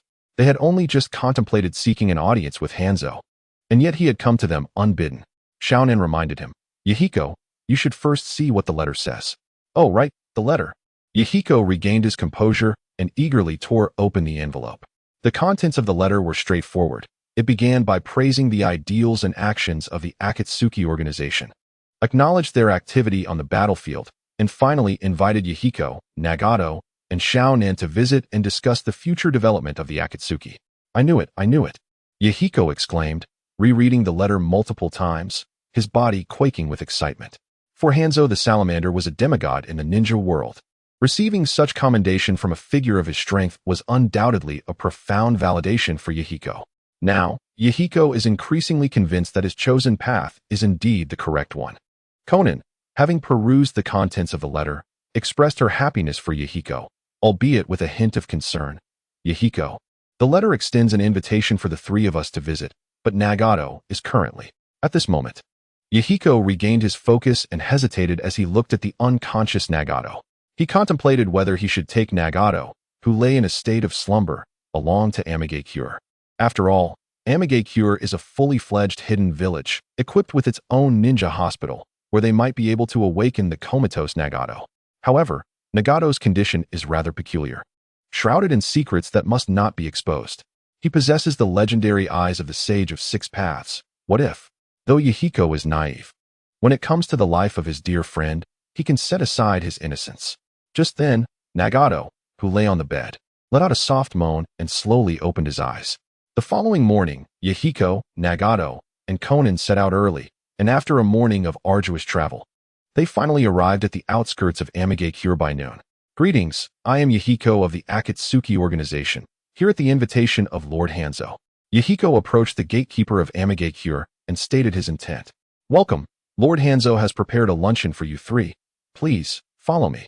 The guard, having been informed in advance, displayed a warm demeanor.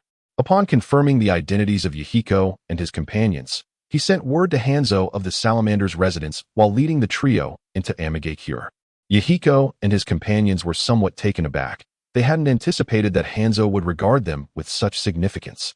With hearts filled with nervous anticipation, they traversed Amigakure under the guard's guidance until they reached Hanzo's residence. Tianyu had been waiting at the entrance of the residence upon receiving the news, and upon seeing Yahiko and his companions, a smile graced his face. "I am Tianyu, assistant to Lord Hanzo. You three are the founders of the Akatsuki organization, correct?" "I am Yahiko. I am Conan. I am Nagato." The four exchanged introductions, and Tianyu ushered Yahiko and his companions into Hanzo's abode. As they made their way, the trio observed the stringent security measures in place, with guards stationed every few steps, which only heightened their anxiety. After a moment of hesitation, Yahiko cautiously inquired, "Tianyu-senpai, has anything unusual occurred in Amigakure recently? Why is Lord Hanzo's residence so heavily guarded?" Tianyu chuckled softly and explained, "You need not be alarmed. The heightened security is unrelated to your arrival. Lord Hanzo was the target of an assassination attempt 2 days ago, which is why I have reinforced the defenses here." "An assassination?" Yahiko exclaimed in surprise, quickly asking, "Is Lord Hanzo unharmed? Have the identities of those who sought to assassinate him been uncovered?" At that moment, Yahiko's anxiety was palpable. It is crucial to understand that Hanzo of the Salamander is the leader of Amigakure, and his safety is directly linked to the battlefield situation of the Rain Country. Rest assured, Lord Hanzo is perfectly fine. The Rain paused for a moment, contemplating, before finally speaking. "This matter is quite intricate. Lord Hanzo suspects that someone is attempting to rekindle the flames of war and has consequently reduced the strength of the Hidden Rain Village. You members of the Akatsuki organization should exercise caution during this period and refrain from being overly active to avoid falling into a trap." Sensing Lord Hanzo's significant concern regarding the Akatsuki, the Rain Elder did not hesitate to share some intelligence with Yahiko and his companions as a precautionary measure. Upon hearing his words, Yahiko and his companions exchanged solemn glances, recognizing the gravity of the situation. The Elder's warning evoked memories of the ambush they had encountered the previous day. Even Lord Hanzo had faced an assassination attempt. This situation was evidently far more severe than they had anticipated. Thank you for the warning, Elder. We shall remain vigilant, Yahiko replied, choosing not to divulge their recent attack just yet. He intended to assess Lord Hanzo's stance on the matter before making any further plans. Ah, you've arrived. I assume you three have been on the road since early morning. Please, have some lunch and rest here before I take you to meet Lord Hanzo. The Rain Elder said, nodding slightly and leading them into a room. Inside, a dining table was already adorned with a variety of dishes. Though not extravagant, the spread was quite ample. Yahiko and his companions were momentarily taken aback, having expected to share a meal with Lord Hanzo himself. Anticipating their surprise, the Elder explained, "You must have heard tales of Lord Hanzo's exploits. His unique constitution is such that every breath he takes is laced with poison. To avoid affecting others, he typically dines alone. He did not wish to disturb your meal, hence his absence during this time. I hope you can understand." Realizing this, Yahiko recalled having heard rumors of Lord Hanzo's poisonous nature. Not at all. Lord Hanzo is very considerate. He quickly responded earnestly. Then let us eat. There's no need for formality. Please, indulge yourselves. The Rain Elder gestured for them to take their seats at the table, encouraging them to enjoy the meal. Perhaps due to their long journey or the exquisite quality of the food, Yahiko and his companions initially ate with restraint, but soon they relaxed and savored the meal. The Elder, however, merely nibbled at his food before setting down his chopsticks and observing them as they ate. As Yahiko grew more at ease, he turned to the Elder with curiosity and inquired, "Elder, when did Lord Hanzo begin to take an interest in our Akatsuki organization?" Without reservation, the Elder replied, "Naturally. We must investigate the forces operating within the Land of Rain. In fact, it was I who first reported your existence to Lord Hanzo." Yahiko set down his chopsticks. Pressing for more information, what was Lord Hanzo's reaction upon learning about us? Nagato and Konan also looked at the Elder with keen interest. Tianyu smiled and spoke. Lord Hanzo mentioned that while your ideas may still possess a certain immaturity, your intentions are commendable. Especially the fact that you have managed to put your thoughts into practice is truly admirable. Your existence represents a rare infusion of fresh blood for the Land of Rain. And thus, once you have developed further, Lord Hanzo wishes to meet you. Upon hearing this, Yahiko was filled with excitement, and even Nagato and Konan's eyes glimmered with joy. To receive such praise from Hanzo the Salamander was a testament that their efforts during this time were not in vain. Yahiko eagerly posed numerous questions to Tianyu, most of which pertained to Hanzo the Salamander. Tianyu, being forthcoming, provided thorough answers, granting the trio a comprehensive understanding of Hanzo the Salamander. The meal concluded with a delightful atmosphere, leaving Yahiko and his companions feeling considerably more at ease, yet still yearning for more. After dining, with eager anticipation, Tianyu presented them with 3 specially crafted gas masks. He explained, although Lord Hanzo has taken protective measures himself, it is advisable that you wear these when you meet him, just in case. Without hesitation, the trio donned the masks. All right, let us proceed to meet Lord Hanzo, Tianyu declared as he led Yahiko and his companions towards Hanzo the Salamander's office. Lord Hanzo, the leader of the Akatsuki organization, is here. Upon reaching the office door, Tianyu composed himself, discarding his smile, and formally knocked. "Let them in," came Hanzo the Salamander's gravelly voice from within. Upon hearing this, Tianyu gently opened the office door and stepped aside, whispering to Yahiko and the others, "You may enter on your own. I shall leave you here." Yahiko nodded, exchanged glances with Nagato and Konan, took a deep breath to calm his nerves, and stepped into the office first. Nagato and Konan quickly followed suit. Once all 3 had entered, Tianyu closed the office door behind them and quietly withdrew. Unbeknownst to them, not far from Hanzo the Salamander's residence, atop a tall building, a figure wearing a white swirling mask and another whose body was half black and half white, partially submerged in the ground, silently observed the scene. "Obito, call me Madara." "Very well, Lord Madara. Shall we simply watch from here?" Black Zetsu began, only to be sharply interrupted by Uchiha Obito, who insisted on a different form of address. "What else can we do?" Obito scoffed. "That is Hanzo the Salamander. If we approach, can you guarantee he won't notice us?" Black Zetsu fell silent, realizing he lacked that assurance. It wasn't that Hanzo's sensory abilities were particularly formidable. Rather, the vast accumulation of toxins beneath Hanzo's residence rendered stealthy infiltration impossible.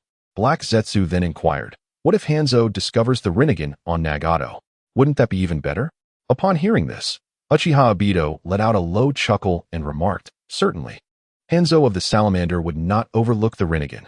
Given Nagato's current prowess, while he may not have bested Hanzo, he could certainly exhaust some of his strength and retreat unscathed.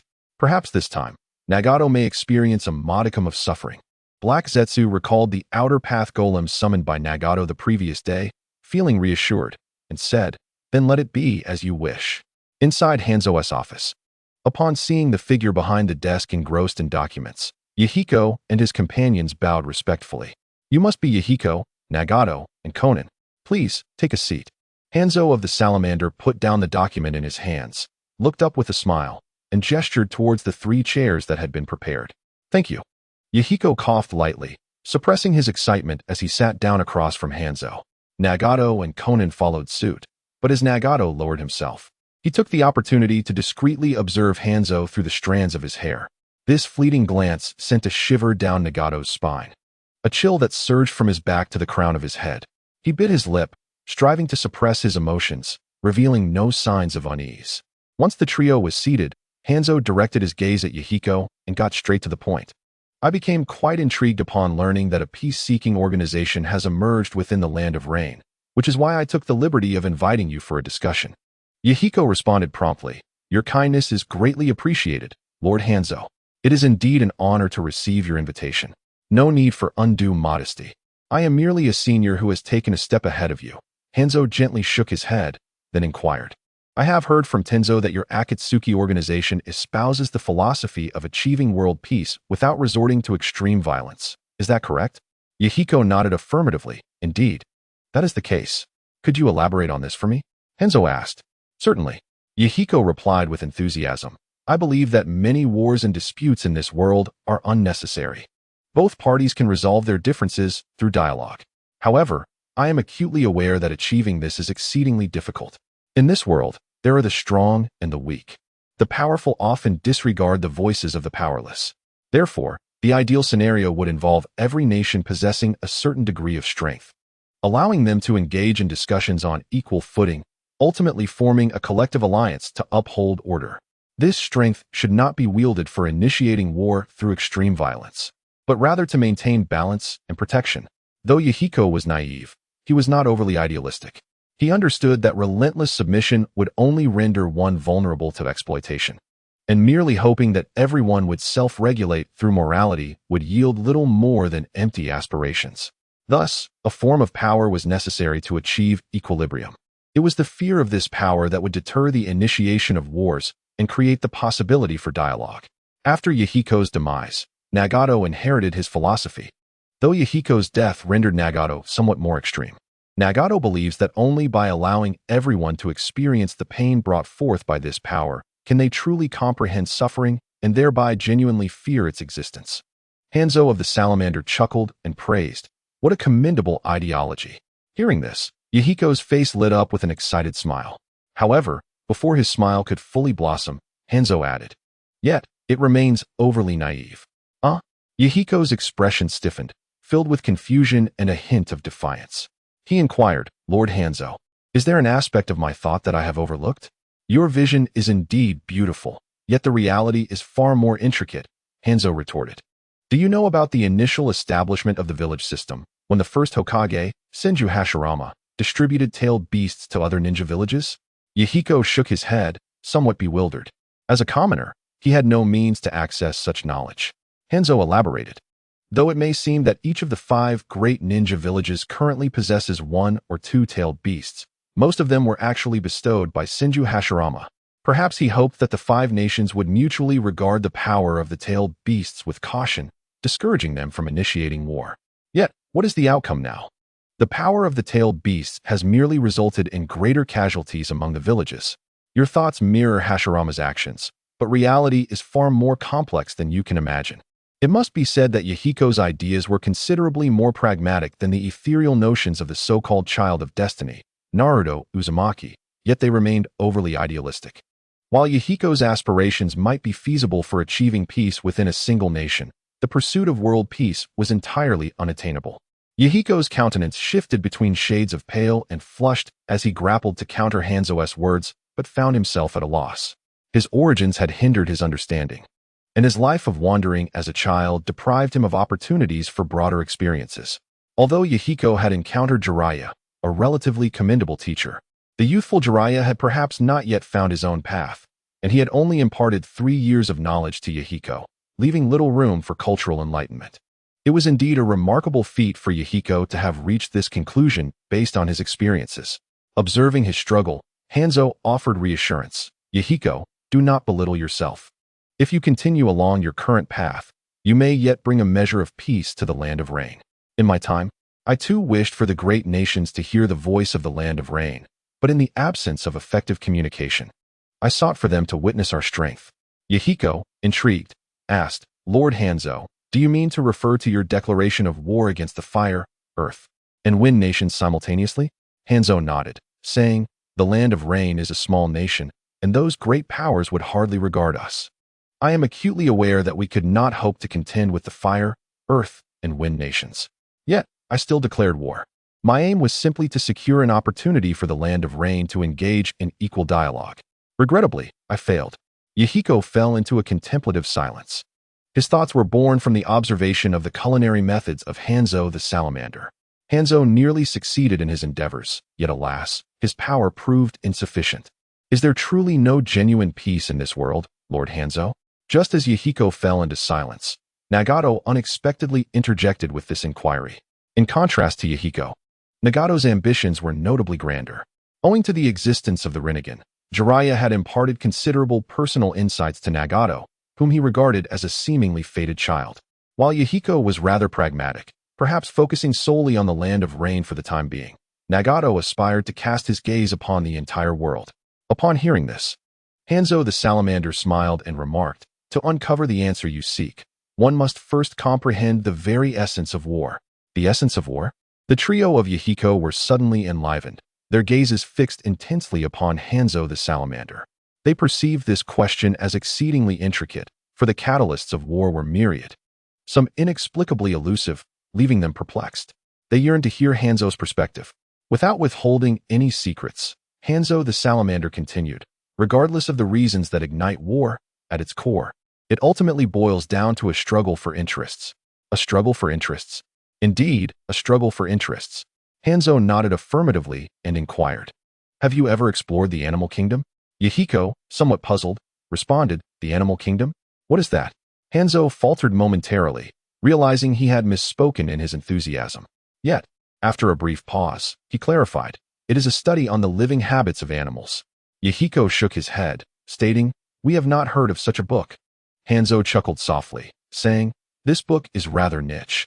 After all, few exhibit interest in the lives of animals, so it is entirely understandable that you have not encountered it.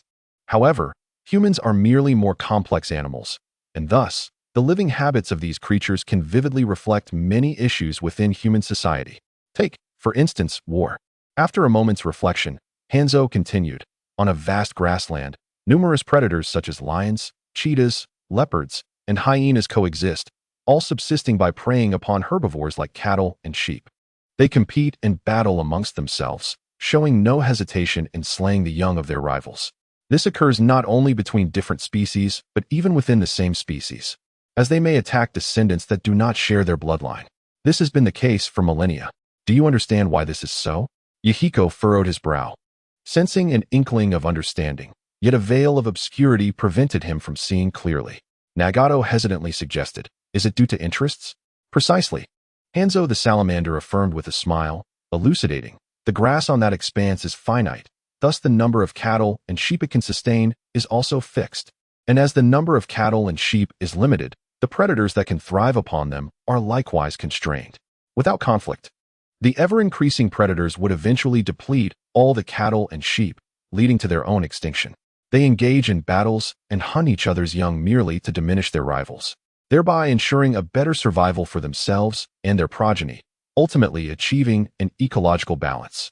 Likewise, if we perceive this world as an expansive savanna, where the cattle and sheep symbolize various resources and the nations represent the predators, the wars between countries become comprehensible. Just as the Second Shinobi World War, ignited by my actions, was fundamentally a struggle for the interests of the Rain Country. The faces of Yahiko and his companions turned pale, their eyes filled with confusion. Hanzo the salamander articulated his thoughts plainly, and they instinctively grasped the essence of war. Yet, it was precisely this clarity that led to a wavering of their convictions. When it comes to existential matters such as survival, conflict is utterly unavoidable. With everyone struggling to survive, what good would mutual understanding do? Would it encourage them to embrace demise together? Absolutely not. Even beasts fight for survival.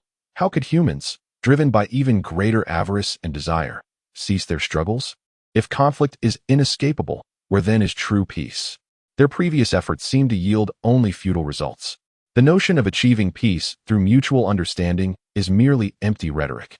Hanzo observed the reactions of Yahiko and his companions, chuckling softly as he remarked, "What is the matter? Are you disheartened by the harsh reality?" Yahiko, upon hearing this, forced a smile, confessing, "Apologies, this outcome is indeed hard to accept." Hanzo responded, "In truth, once the root of the problem is identified, finding a solution becomes a simpler endeavor." The eyes of Yahiko and his companions brightened at his words. Yahiko inquired, "Lord Hanzo, are you suggesting that you have discovered a way to resolve the conflict?" Hanzo nodded. "Given time, you may also find your own path. But before that, would you like to hear my thoughts?" "Of course." Yahiko and his companions replied without hesitation. Hanzo pondered for a moment before saying, "Then allow me to introduce myself formally." As he spoke, his eyes turned crimson and his demeanor became vacant. A figure emerged from the shadows behind Hanzo, addressing Yahiko and his companions with an unsettling calm. "I am Shin Uchiha. It is a pleasure to meet you." Yahiko, taken aback, stammered, unable to articulate his thoughts, instinctively attempting to rise only to find himself ensnared by an unseen force, rendering him immobile. Konan and Nagato fared somewhat better. Though astonished, they managed to maintain their composure. Konan's nature was inherently tranquil, while Nagato seemed to have anticipated this encounter. "Do not be alarmed. I harbor no ill will towards you," Shin Uchiha said with a gentle smile. Turning to Nagato, "You must have sensed something unusual, have you not?" Nagato. Yahiko and Konan were taken aback, casting surprised glances at Nagato. Nagato hesitated for a moment, then lifted his head to reveal the rings of the Rinnegan in his eyes, stating, "I have detected an unusual chakra emanating from Hanzo-sama's brain, yet I cannot ascertain the nature of the situation, hence I refrained from taking any rash actions." Although Nagato spoke with great caution, he was indeed wary of Uchiha Jin's formidable power, fearing that exposing Uchiha Jin might provoke unforeseen dangers, which is why he chose to remain silent. His decision to reveal his Rinnegan was merely a gesture of sincerity, knowing that Uchiha Jin had long been aware of his eyes. Of course, the most crucial factor was that he sensed no malice from Uchiha Jin. "Your eyes are quite impressive, but it would be wise not to overly rely on their power," Uchiha Jin remarked, withdrawing his gaze with a hint of admonition. "Who exactly are you?" Yahiko, now composed, looked gravely at Uchiha Jin before turning his attention to the dazed Hanzo. "What have you done to Hanzo-sama?" "I merely ensnared him in a jinjutsu," Uchiha Jin clarified, adding, "Moreover, I could argue that I have saved your lives." Yahiko, puzzled, inquired, "Saved us? What do you mean? You must have noticed the recent anomalies on the battlefield in the Land of Rain, right?" Uchiha Jin gestured towards the bandages on Yahiko and Konan, saying, "It seems you have encountered some difficulties as well." Yahiko's heart stirred as he responded, "Are you referring to the increasingly fierce battles between Konohagakure and Iwagakure?" Uchiha Jin nodded, explaining, "New forces have intervened in this conflict, led by a man named Uchiha Danzo, who seeks to exacerbate the strife between Konohagakure and Iwagakure for his own gain, prolonging the war. I arrived in the Land of Rain to thwart his ambitions. Prior to this, I had discussions with Hanzo, but he has already chosen to ally himself with Uchiha Danzo. I was left with no choice but to resort to these measures." Yahiko, bewildered, asked, "Why would this happen? How could Hanzo-sama possibly collaborate with Uchiha Danzo? Wouldn't ending the war allow the Land of Rain to develop more effectively?" "You remain too naive," Uchiha Jin replied, shaking his head. "Consider this. From the end of the Second Shinobi World War to the onset of the Third, there was a period of peace. What development did the Land of Rain achieve during that time?" Yahiko paused, reflecting on the fact that the Land of Rain had seemingly undergone no transformation, remaining as barren as ever. Uchiha Jin elucidated, "During times of peace, the three great nations bordering the Land of Rain, fire, earth, and wind, would never permit its rise.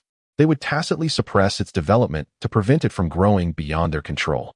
However, during wartime, the attention of these three nations is diverted by their mutual conflicts, allowing the Land of Rain to seize opportunities for advancement, albeit at the cost of greater suffering for its populace. Yet, from the perspective of a powerful figure like Hanzo, sacrificing a few innocents for the emergence of some elites is undoubtedly a worthy exchange. Just as wild beasts may abandon some of their weaker offspring to ensure the healthier ones thrive, this is an unavoidable choice made for the benefit of the entire species. Uchiha Jin's words left Yahiko momentarily speechless. He had not anticipated such cruelty in reality. What does it mean that you saved our lives then? Konan, whose obsession with peace was not as profound as Yahiko's or Nagato's, shifted the conversation to a matter of their immediate concern. Uchiha Jin gestured towards Nagato and said, "This discussion begins with him." "Me?" Nagato pointed to himself, utterly perplexed. "Your eyes have already been exposed." Uchiha Jin nodded, explaining, "Shimura Danzo has taken an interest in your eyes and intends to use them as a bargaining chip in his alliance with Hanzo of the Salamander. If all goes as expected, your Akatsuki organization will become the sacrificial pawn in their coalition." Upon hearing this, Yahiko, Konan, and Nagato recalled the Iwagakure shinobi who had attacked them the previous day, their hearts sinking into despair. How could this be? Yahiko gritted his teeth, struggling to accept this harsh reality. Uchiha Jin contemplated for a moment before adding, "If you doubt my words, it matters not. Shimura Danzo will soon arrive to discuss specifics with Hanzo of the Salamander. You can witness for yourselves whether my claims hold truth." The three exchanged glances and nodded. Some truths could only be confirmed through personal experience. At that moment, Konan spoke up, "Lord Uchiha Jin, may I be so bold as to ask why you are helping us?" Struggling to articulate her thoughts, she looked to Uchiha Jin, who readily addressed her confusion. "Yes," she affirmed. Uchiha Jin smiled. "There are many reasons. Besides being asked to look after you, I genuinely admire you. As I mentioned before, you not only possess ideas, but you also translate those ideas into action, which is truly commendable. Is it Jiraiya-sensei?" Yahiko's eyes lit up at the mention of a benefactor. Being a leaf ninja, Uchiha Jin naturally brought to mind Jiraiya, their only connection to the leaf village. Uchiha Jin shook his head, not Jiraiya, but rather his other disciple, Minato Namikaze, who would be considered your senior brother. He learned about you from Jiraiya and asked me to look out for you upon hearing I was coming to the Land of Rain. The three were momentarily at a loss for words. They were aware of Minato's existence, but never expected this unseen senior brother to care so deeply for them. Such camaraderie brought warmth to their hearts. Truly, he was deserving of being Jiraiya's disciple, his character beyond reproach. "Since you are a friend of Minato, I shall call you Brother Jin." With this connection to both Jiraiya and Minato revealed, Yahiko, Konan, and Nagato's wariness towards Uchiha Jin softened. Uchiha Jin chuckled, "Of course. That would be delightful." Mayahiko spoke again. "Brother Jin, let's set aside the matters concerning Lord Hanzo and Shimura Danzo for now. Could you share your thoughts on resolving disputes?" Despite the astonishment at how Uchiha Jin had controlled Hanzo of the Salamander with illusionary techniques, Mayahiko had not forgotten Jin's assertion of possessing a solution to the conflict. Having gained a preliminary understanding of the essence of war, Mayahiko was eager to learn of the methods to resolve such turmoil. Even Nagato and Konan turned their gazes towards Uchiha Jin, their curiosity piqued. Uchiha Jin, without hesitation, responded, "The solution is rather simple. It merely requires a shift in perspective." "A shift in perspective? What do you mean?" The three of them were perplexed. Jin smiled gently and elucidated. "The circumstances of this world are quite intricate. Thus, it would be prudent to simplify matters and approach them incrementally. If we eliminate all other factors and confine two individuals within a cage, providing them only a single bun each day, what do you suppose will transpire next?" "Conflict," Mayahiko answered without a moment's hesitation. "One bun is hardly sufficient for two people. If they wish to survive, they will inevitably fight for that sole bun." Uchiha Jin nodded in agreement. It is undeniable that within human nature, there exist many luminous facets. However, when faced with the instinct for survival, most individuals will strive to seize that singular hope for life. In this analogy, the cage represents the world. The two individuals symbolize competitors, and the bun signifies limited resources. Now, let us introduce a variable. What if the individuals in the cage are dear friends, brothers, or even father and son? How would the outcome differ? The three of them paused, exchanging glances in contemplation. Nagato spoke with conviction. If it were I and Mayahiko in the cage, I would willingly offer the bun to him. And Nagato, you rascal. Mayahiko turned to Nagato, overwhelmed with emotion. Uchiha Jin chuckled and remarked to Mayahiko, I believe you would also bestow the bun upon Nagato, would you not? Of course. Mayahiko affirmed without hesitation. Uchiha Jin continued. Now, consider the changes within the cage. How do they differ from before? Mayahiko hesitated and mused. Is it because Nagato and I are friends? Thus, we should rely on love to influence one another? Uchiha Jin. Mayahiko, you seem a bit confused. Have I misunderstood? Uchiha Jin cleared his throat and clarified. On the surface, your interpretation holds some truth. However, at its core, it is a transformation in the positions of both parties. Initially, the two individuals within the cage acted solely from their respective standpoints, pursuing their own interests, which led to conflict. Yet when the individuals become you and Nagato, the positions shift, you stand united on the same side. Consequently, you would willingly share the bun and collaboratively seek solutions to the scarcity of buns. Mayahiko suddenly grasped the concept, slamming his hand on the table. So, the most effective way to resolve disputes is to ensure that everyone stands on the same side. Astute. Uchiha Jin complimented. Your intuition is impressive. You grasp concepts swiftly. It is Brother Jin's clarity that makes it so. Mayahiko shook his head and then remarked, however, while it is easy to speak of changing one's stance, the actual implementation must be quite challenging, don't you think? This is precisely what I am about to elucidate. Uchiha Jin retracted his smile and inquired earnestly, what do you all perceive as a village? A village? Mayahiko furrowed his brow. Although he hailed from the land of rain, he was not a denizen of the hidden rain village. Thus, when Uchiha Jin unexpectedly posed the question of what a village is, he found himself at a loss for words. Observing his hesitation, Uchiha Jin continued without delay, before the establishment of the system of one nation, one village. This world was engulfed in the tumultuous Warring States period, where various ninja clans and organizations clashed relentlessly in a bid for resources. It was akin to placing the cage containing you and Nagato amidst numerous cages that held others. At that time, you and Nagato shared a common stance, representing a singular clan, while the other cages symbolized different clans or factions. The dynamics between your cage and those of the others shifted accordingly. Then, several decades ago, the Senju and Uchiha clans emerged, uniting with other clans to establish the first village. This was tantamount to transforming the positions of dozens of cages into a unified stance. Consequently, the conflicts among these cages diminished, fostering a sense of mutual restraint, allowing for the resolution of disputes through various means, and facilitating the redirection of conflicts outward, uniting against common foes. This is akin to the onset of the Third Great Ninja War. The onset of this war. Mayahiko paused momentarily, his brow knitted in confusion. Brother Jin, is it not the case that the Third Great Ninja War commenced due to the disappearance of the Third Kazekage? Uchiha Jin shook his head, replying. The disappearance of the Third Kazekage served as the spark for the war, rather than its true inception. In reality, Sunagakure faced a financial deficit due to the failures of the previous conflict and some discord with the daimyo of the Wind Country, leading to significant internal strife. Unable to resolve these conflicts, they sought to eliminate the source of discord. Thus, they used the Third Kazekage's disappearance as pretext to unify Sunagakure, concealing their larger issues beneath the guise of greater conflict, redirecting tensions outward and igniting war.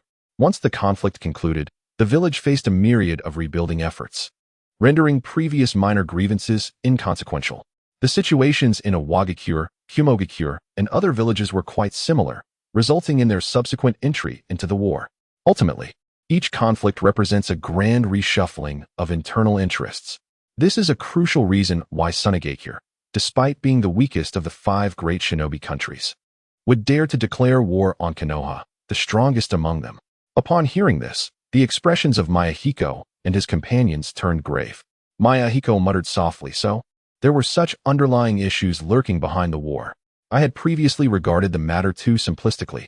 Nagato turned to Uchiha Jin and spoke, Brother Jin. If this is the case, then even with a common stance, disputes are inevitable. Uchiha Jin nodded and replied, this is because even within a shared overarching position, each individual still harbors their own nuanced stance. Nagato furrowed his brow and inquired, so, Is it still difficult to attain true peace? Certainly not. Uchiha Jin replied with a smile. With the presence of a grand platform, we can resolve the disputes of smaller factions through peaceful means. Moreover, a unified grand platform is merely the first step. The second step is to liberate productive forces. Liberate productive forces? What does that mean? Yahiko and the others looked puzzled, as they had never encountered this term before. Uchiha Jin solemnly stated, "Do not underestimate this step. It is of paramount importance." Yahiko and his companions instinctively straightened their postures, fully attentive, eager not to miss a single word that Uchiha Jin was about to utter. Instead of directly explaining what liberating productive forces entailed, Uchiha Jin countered with a question. "You desire peace, but what is the purpose of your pursuit?" Yahiko responded, "Of course, it is to ensure that everyone can live better lives, to no longer endure a precarious existence." Uchiha Jin further inquired, "And who do you refer to as everyone?" Yahiko frowned slightly and asserted, "Naturally, it refers to all people." Uchiha Jin cast a profound glance at Yahiko and gravely stated, "But what if I told you that mere peace would not alter the current state? Even in the absence of war, people would still find themselves in dire straits. How could that be possible?"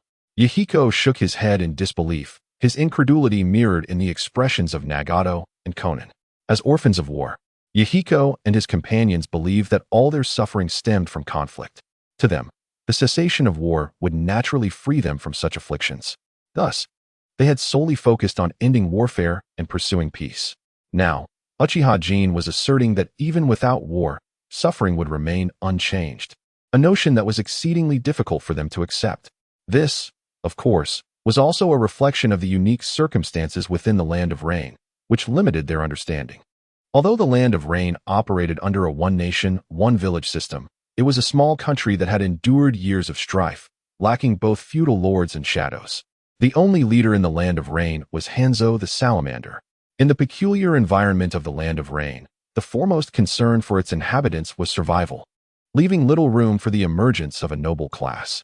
While there existed a relatively privileged group within the Land of Rain, they were merely indifferent to the lives of the lower-class citizens, and the exploitation of the impoverished was not as severe as in other regions.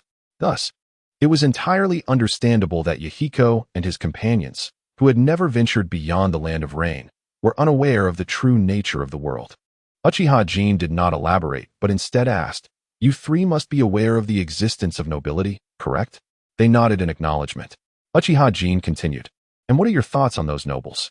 Yahiko and his companions exchanged glances, for they had no knowledge of this subject and could not form their own opinions.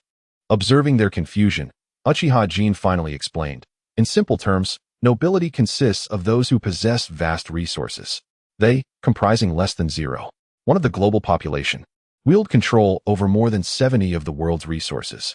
To them, ninjas are mere instruments, while commoners serve as beasts of burden, laboring to generate wealth for their benefit.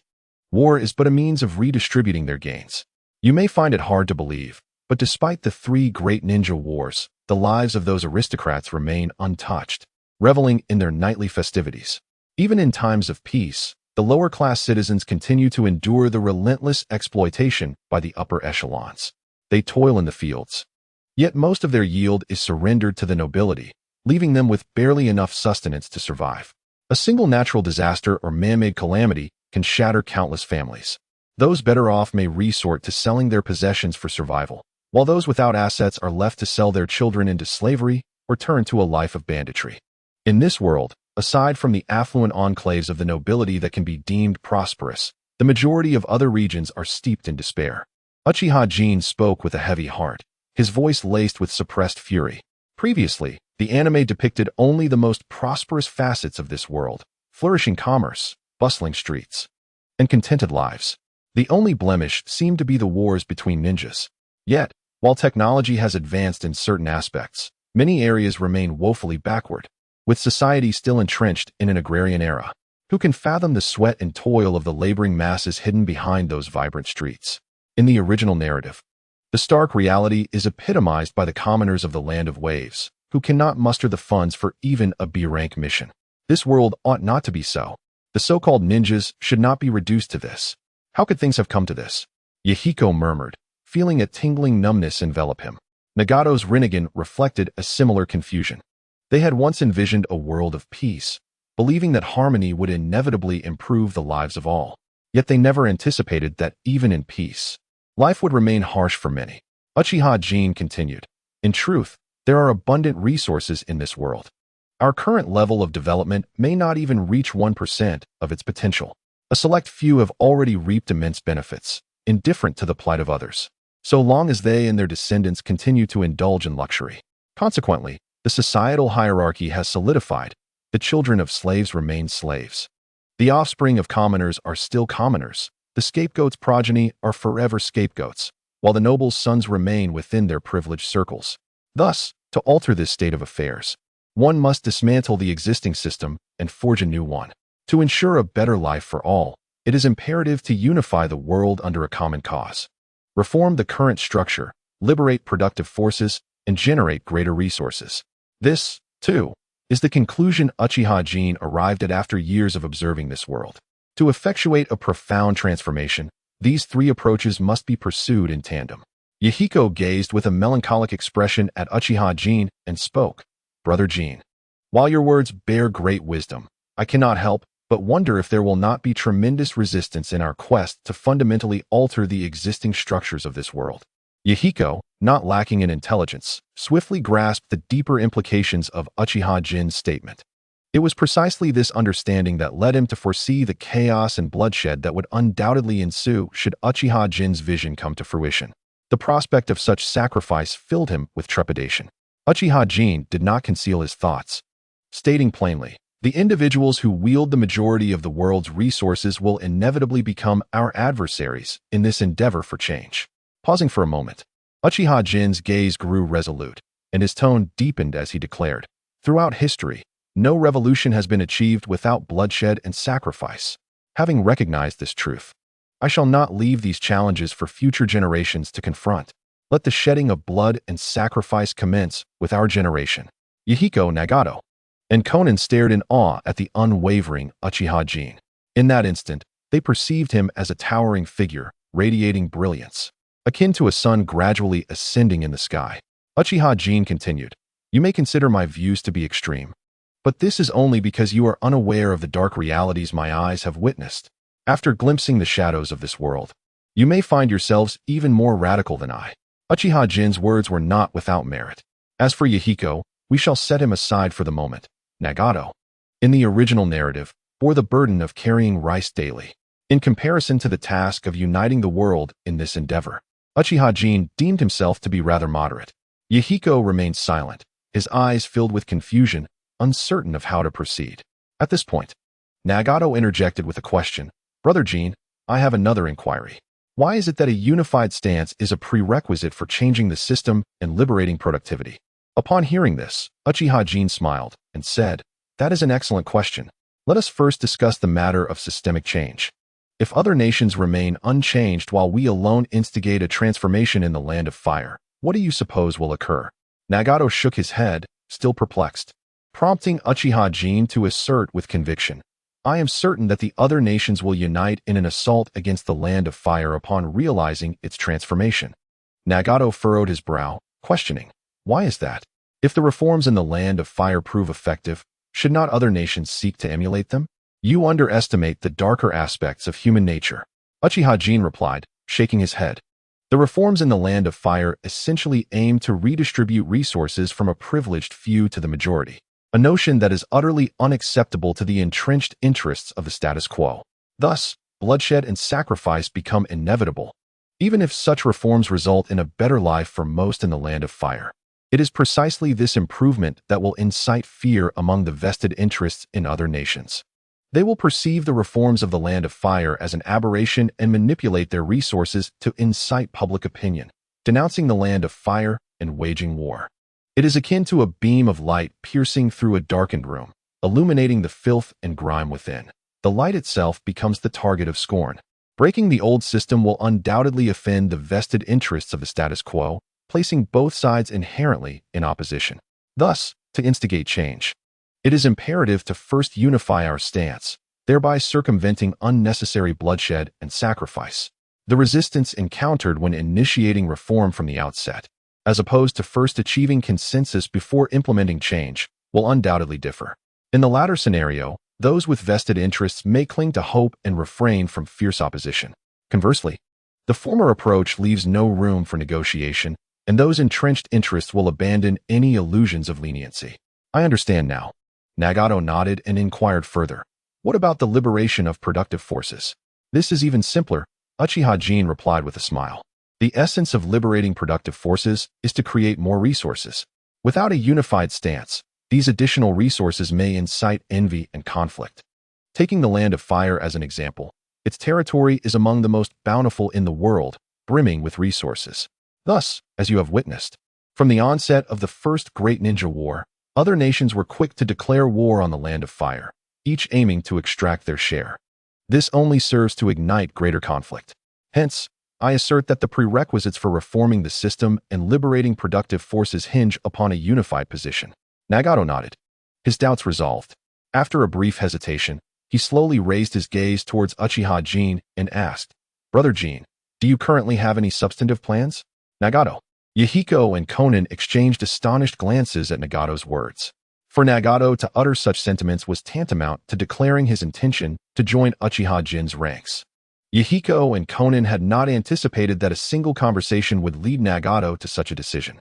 Nagato, looking at them earnestly, declared, Yahiko, Konan, Brother Jin's perspective is indeed correct.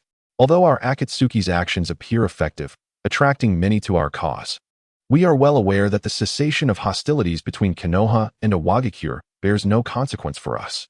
Both villages will act solely for their own interests, indifferent to our thoughts. To alter this status quo, we must unify. We must reform. Only when we share a common stance will they listen to us. Only through reforming the existing system can we truly live well.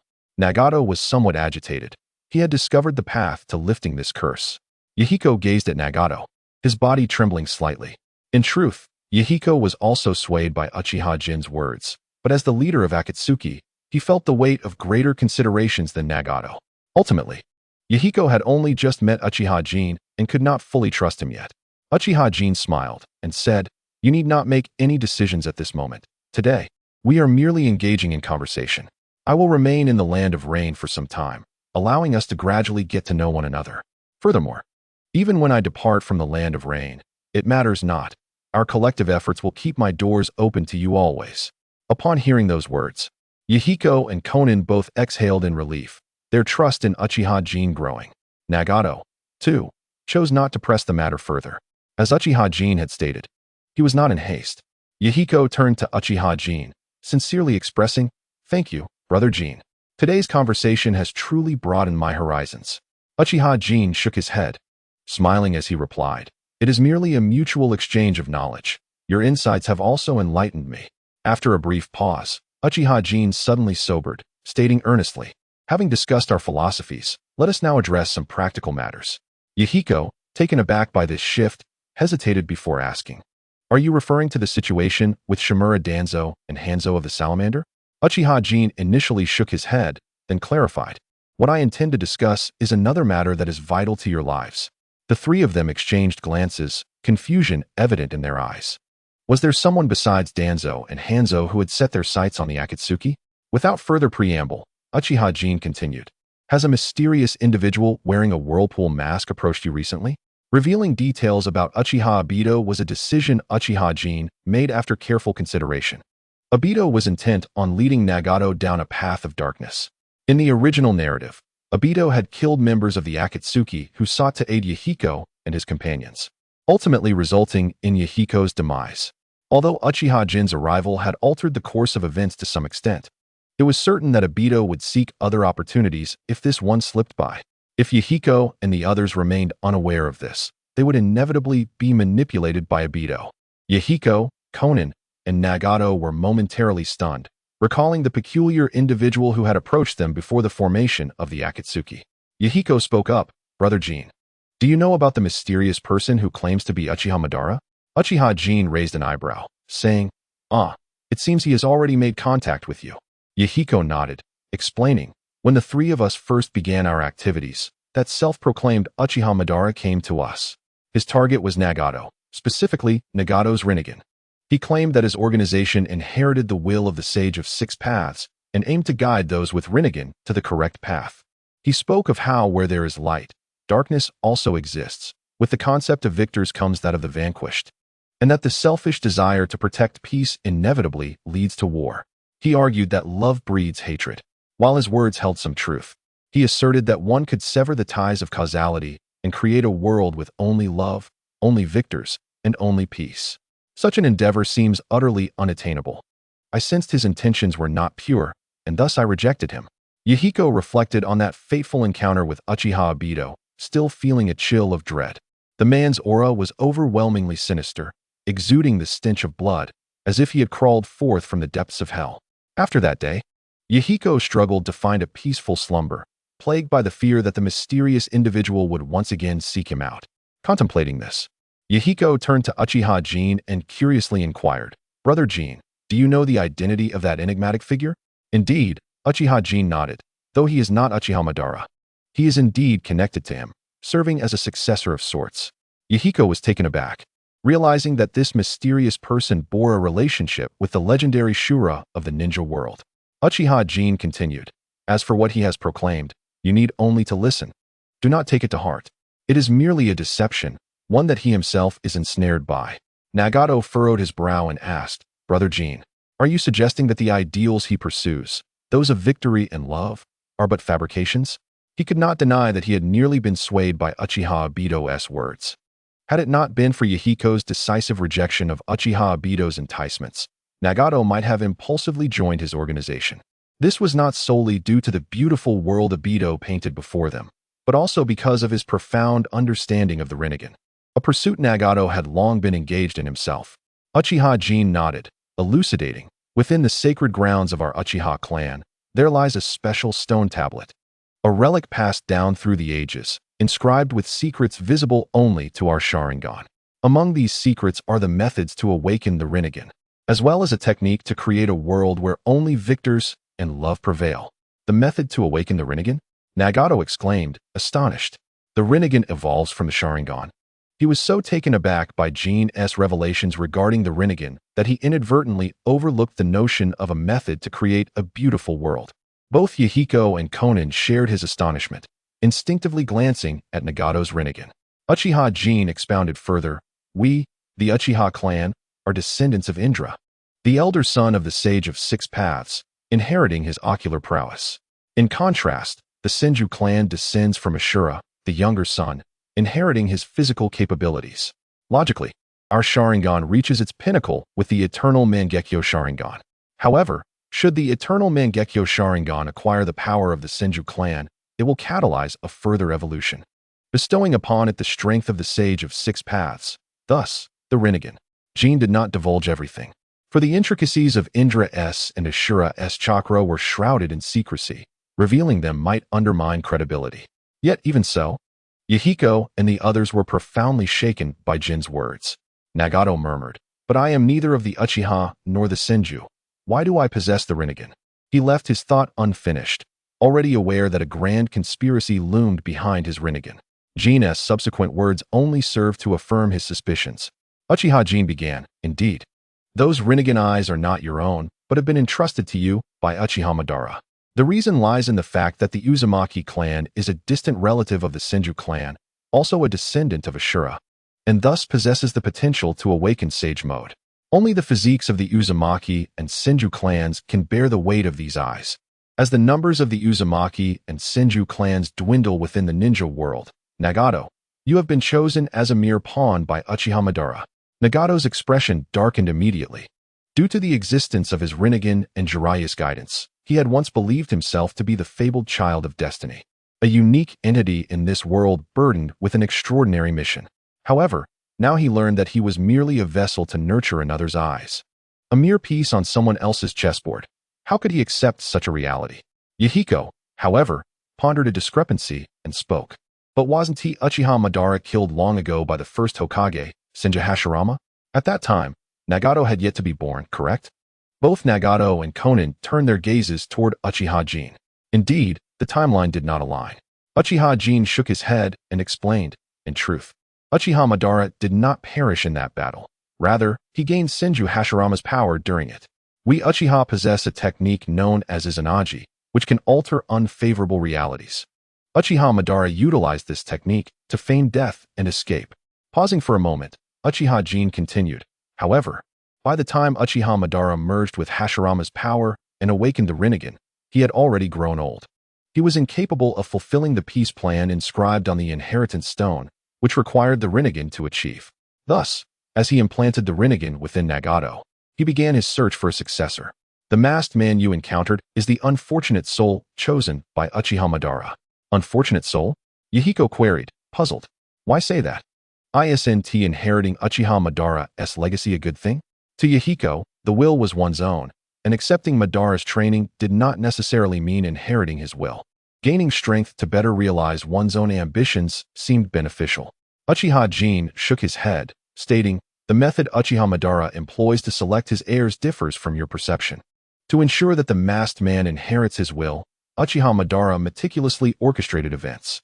Essentially, it involved you dying once, only to witness Konan perish at Nagato's hands. Yahiko shuddered, instantly grasping the implication Uchiha Jin sought to convey. Such a reality was beyond his comprehension, and he could not accept it. Uchiha Jin continued, in summary, rather than nurturing a successor, Uchiha Madara is cultivating a mere pawn. A successor to Uchiha Madara possesses no rights. Miyako nodded vacantly. He no longer envied Uchiha Obito for having received the training of Uchiha Madara. Indeed, Uchiha Obito was a most unfortunate soul. After a prolonged silence, Nagato spoke again. Brother Jin, I wish to understand Uchiha Madara's true intentions. As a mere pawn, Nagato sought to comprehend the ultimate goal behind his involuntary struggle. With the conversation reaching such depths, Uchiha Jin naturally did not conceal the truth, explaining. The Eye of the Moon plan, a scheme to ensnare the entire world in an illusion through a technique known as infinite Tsukuyomi. Each individual's dream is unique, allowing everyone to become a victor in their own realm of love.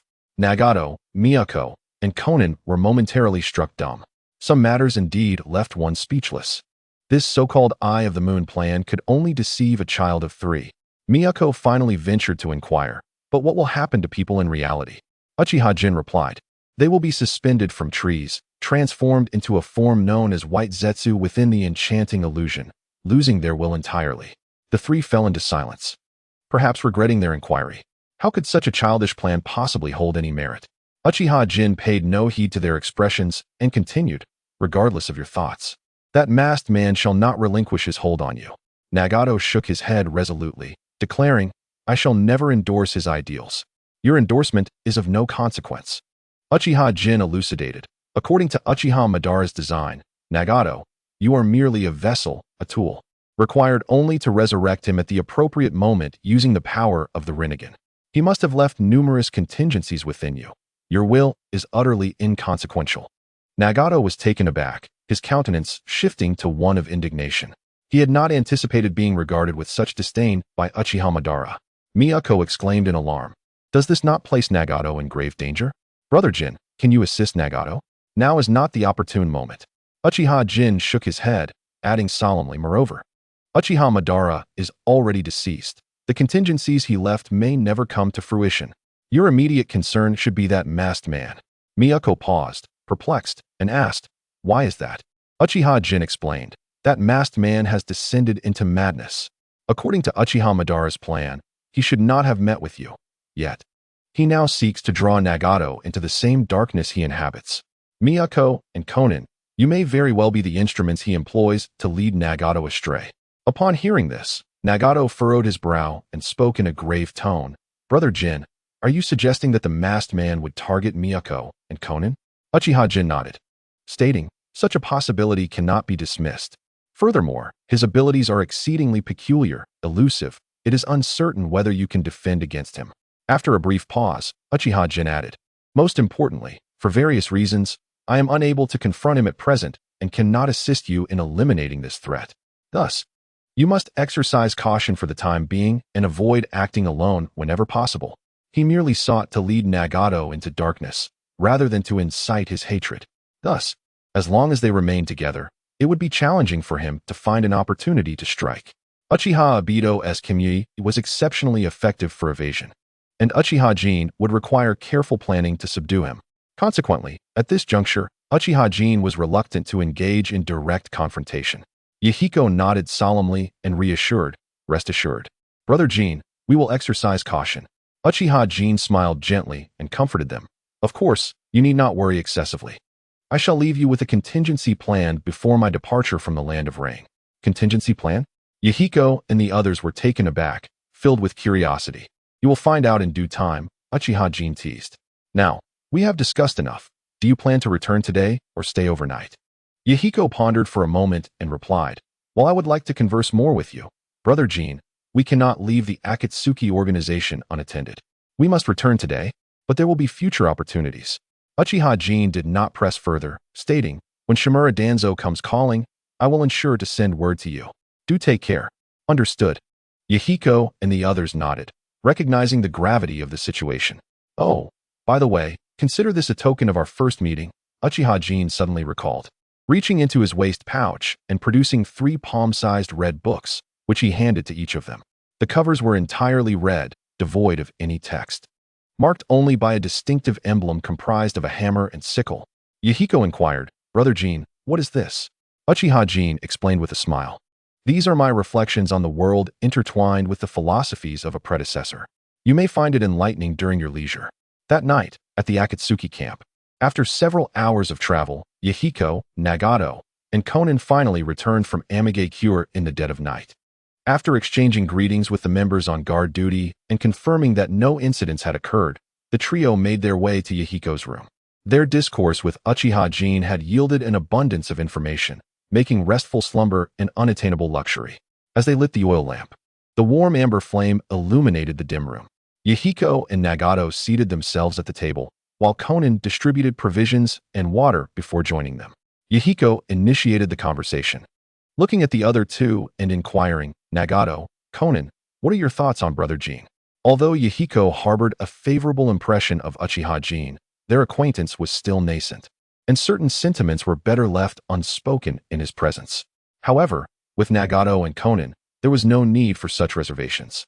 Having grown up together, they relied on and supported one another, bound by a bond stronger than that of kinship, existing as one in their shared destiny. There was nothing between them that could not be expressed. Xiaonan hesitated for a moment before responding. "He likely harbors no malice towards us. Yet the matters he speaks of are exceedingly astonishing, and their authenticity remains to be verified." Xiaonan was not questioning Uchiha Jin's honesty. Rather, some revelations were so revolutionary that, even if true, they would be difficult to accept. They needed time to come to terms with this new reality.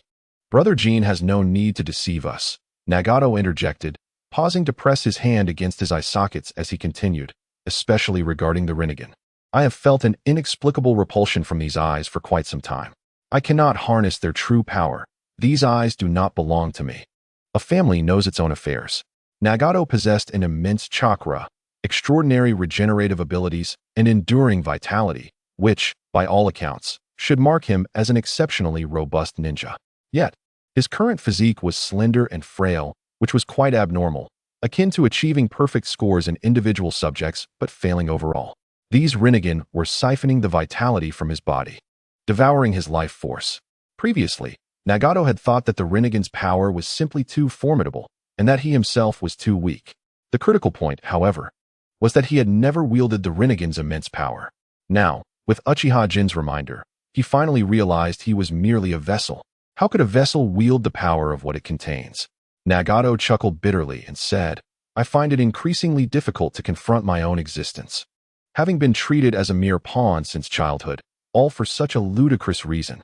Yahiko's expression turned grave as he offered reassurance. "Nagato, do not overthink it. Regardless of what others have done to you, you have always acted with your own will. You are you. You are Nagato." "Perhaps," Nagato nodded, resolutely stating, "no matter the past, I have now found my own path and shall no longer be manipulated by others." Yahiko frowned at this, admonishing, "Nagato, do not hastily conclude your thoughts. Decisions made in haste do not reflect your true will, especially in matters such as these." Nagato's expression remained unchanged by Yahiko's words as he replied coolly, "Do not speak so grandly. Yahiko, you yourself undoubtedly resonate with Brother Jin's words." Yahiko's countenance faltered. his carefully crafted seriousness collapsing as he scratched his head. Is it that obvious? Nagato shot Yahiko a sidelong glance, choosing silence. Among the three of them, any hidden thoughts were easily discernible. Yahiko could only concede. All right, I admit it. Brother Jin's ideas indeed stir something within me. After all, I cannot conceive of a better notion than his at this moment. But, Nagato pressed, but what? Yahiko shook his head. Brother Jin's ideas are somewhat extreme. And that frightens me. Nagato was taken aback, inquiring, why do you say that? Mayahiko explained with a bitter smile. In a previous conversation, my mentor Jiraiya had shared some insights regarding the village hidden in the leaves, particularly concerning the Uchiha clan. He remarked that the members of the Uchiha clan are exceedingly proud and prone to extremism. At the time, I did not give it much thought. But after meeting Brother Jin today, I have come to a profound understanding. Firstly, there was Uchiha Madara's Moon Eye plan, which bore an uncanny resemblance to the annihilation of the world. In a certain sense, Brother Jin's ideas are even more radical than those of Uchiha Madara. One aims to obliterate the old world, while the other seeks to dismantle the existing order. Both essentially stand in opposition to the entire world. This fills me with concern. Mayahiko did not complete his thought, as voicing his worries regarding Uchiha Jin's mental state would be somewhat impolite. However, Nagato shook his head and solemnly replied, Mayahiko, your concerns are entirely unfounded. It is undeniable that Brother Jin's ideas are somewhat extreme, even mad, but that does not imply that his thoughts are erroneous. The true fault lies with this world, which has been embroiled in conflict for millennia. This world is already beyond salvation. Without drastic measures, it cannot be altered. Your worries are of little consequence. Regardless of how Brother Jin may act in the future, as long as we can ascertain that his current thoughts are just, that is all that matters. Our sole commitment is to uphold this conviction. Therefore, as long as we remain true to ourselves, we need not fret over those intangible concerns. Mayahiko gazed at Nagato. Taken aback by the day, he found himself receiving a lecture. In the past, Nagato typically followed his lead without expressing his own opinions. Now, not only could Nagato engage in debate, but he could also offer counsel in return, filling Mayahiko with genuine pride for him. Indeed, pride. Mayahiko felt no dissatisfaction. On the contrary, he was quite elated. This indicated that Nagato had firmly established his own path. Moreover, Nagato was absolutely correct. Their endorsement of Uchiha Jin's ideas did not necessitate blind adherence. They could carve their own paths based on Jin's thoughts. His previous concerns were utterly unwarranted. I had been overthinking it. Mayahiko exhaled slowly, revealing a radiant smile. The next time we meet Brother Jin, let us delve deeper into his thoughts. The following day, in the office of Hanzo the Salamander in the village hidden in the rain, under Uchiha Jin's influence, Hanzo was perusing the intelligence newly delivered from various regions of the Land of Rain, gathering information about the territory. The Land of Rain shares borders with the three great nations of fire, earth, and wind, making it an undeniable strategic stronghold. Uchiha Jin was currently awaiting the bait for Shimura Danzo. Gathering intelligence on the Land of Rain during this idle time could prove useful. Master Hanzo, a voice interrupted from outside, laced with a hint of unusual agitation. Enter, Hanzo the Salamander called out, setting aside the documents in his hands. As the rain poured, Tianyu entered, kneeling on one knee to announce, Lord Hanzo, a delegation from Konoha seeks an audience. A delegation from Konoha? A flicker of crimson crossed the eyes of Hanzo of the Salamander as he inquired, who leads them? Tianyu responded, Elder Shimura Danzo. At last, he has arrived. Hanzo maintained a calm demeanor and continued, how many have come with him? Tianyu replied, Danzo, accompanied by 2 ENBU members, totaling 3. Additionally, they bear the body of one of our range shinobi. Are the other root ninjas concealed in the shadows? Hanzo pondered, realizing that his order to retract Rain's visibility had triggered a chain reaction, prompting Danzo to bring along a range shinobi's corpse. After a moment of contemplation, Hanzo instructed, take them to the reception hall. Understood. Tianyu responded, vanishing from sight. Hanzo also rose, making his way to the reception hall. His presence must remain discreet, thus, he could not act within the confines of the Rain Village. Simultaneously, his objective was to capture the elite ninjas from Danzo's root organization, making this an inappropriate time for confrontation. He needed to engage Danzo in a feigned cordiality for the moment. After a brief wait in the reception hall, footsteps echoed from outside. Tianyu opened the door and swiftly positioned himself behind Hanzo. Dressed in ANBU combat attire, complete with a sheathed long sword and a bandaged right eye. The middle-aged version of the 5th Hokage, Shimura Danzo, entered the hall. One of the two root ninjas remained outside, while the one carrying the rain shinobi's corpse followed Danzo into the hall. Quite a rare visitor, Hanzo remarked, casting a glance at the rain shinobi's body before turning his gaze to Danzo. I had thought individuals of your ilk no longer led teams into battle. Since the conclusion of the First Shinobi World War, the so-called strongest Hokage, Sarutobi Hiruzen, had rarely graced the battlefield, with the other two Konoha elders, Nara Shikaku and Mito Kurin, having done the same. Danzo had been active on the battlefield during the Second Shinobi World War, but his route expanded. He gradually receded into the shadows, seldom appearing in public. I can appear wherever the village requires, Danzo stated solemnly, his expression devoid of emotion. Should you wish to express your loyalty, perhaps it would be better suited to your own village, Hanzo replied coolly. Danzo, state your purpose. Danzo began. I am here on behalf of Konoha to negotiate with the Wagakure and seek your assistance in mediating. Whether intentional or not, Danzo emphasized the word negotiate. Hanzo directly queried, what can our Rain village gain from this? Danzo replied nonchalantly, that depends on the choices made by your village. Their gazes locked. Danzo's single eye met Hanzo's. And in that silent exchange, an unspoken agreement was forged. Some matters remained best left unsaid, understood only between them. Hanzo of the Salamander shifted his gaze towards the Rain ninja's lifeless body, held by a root ninja behind Shimura Danzo, and inquired, what transpired here? Shimura Danzo cast a glance over his shoulder, prompting the root ninja to step forward and lay the Rain ninja's corpse before Hanzo. Danzo spoke, on our way here, we encountered a group of attacked Rain ninjas. The remaining bodies have been destroyed, and we could only salvage this one. They appear to be your kin. In a bid to incite Hanzo's wrath, Danzo meticulously sought out several close relatives of Hanzo.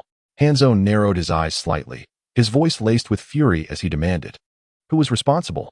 After a moment of contemplation, Danzo replied softly, at such a crucial juncture, neither we of Konoha nor they of a Wagakure would dare offend you of Amegakure.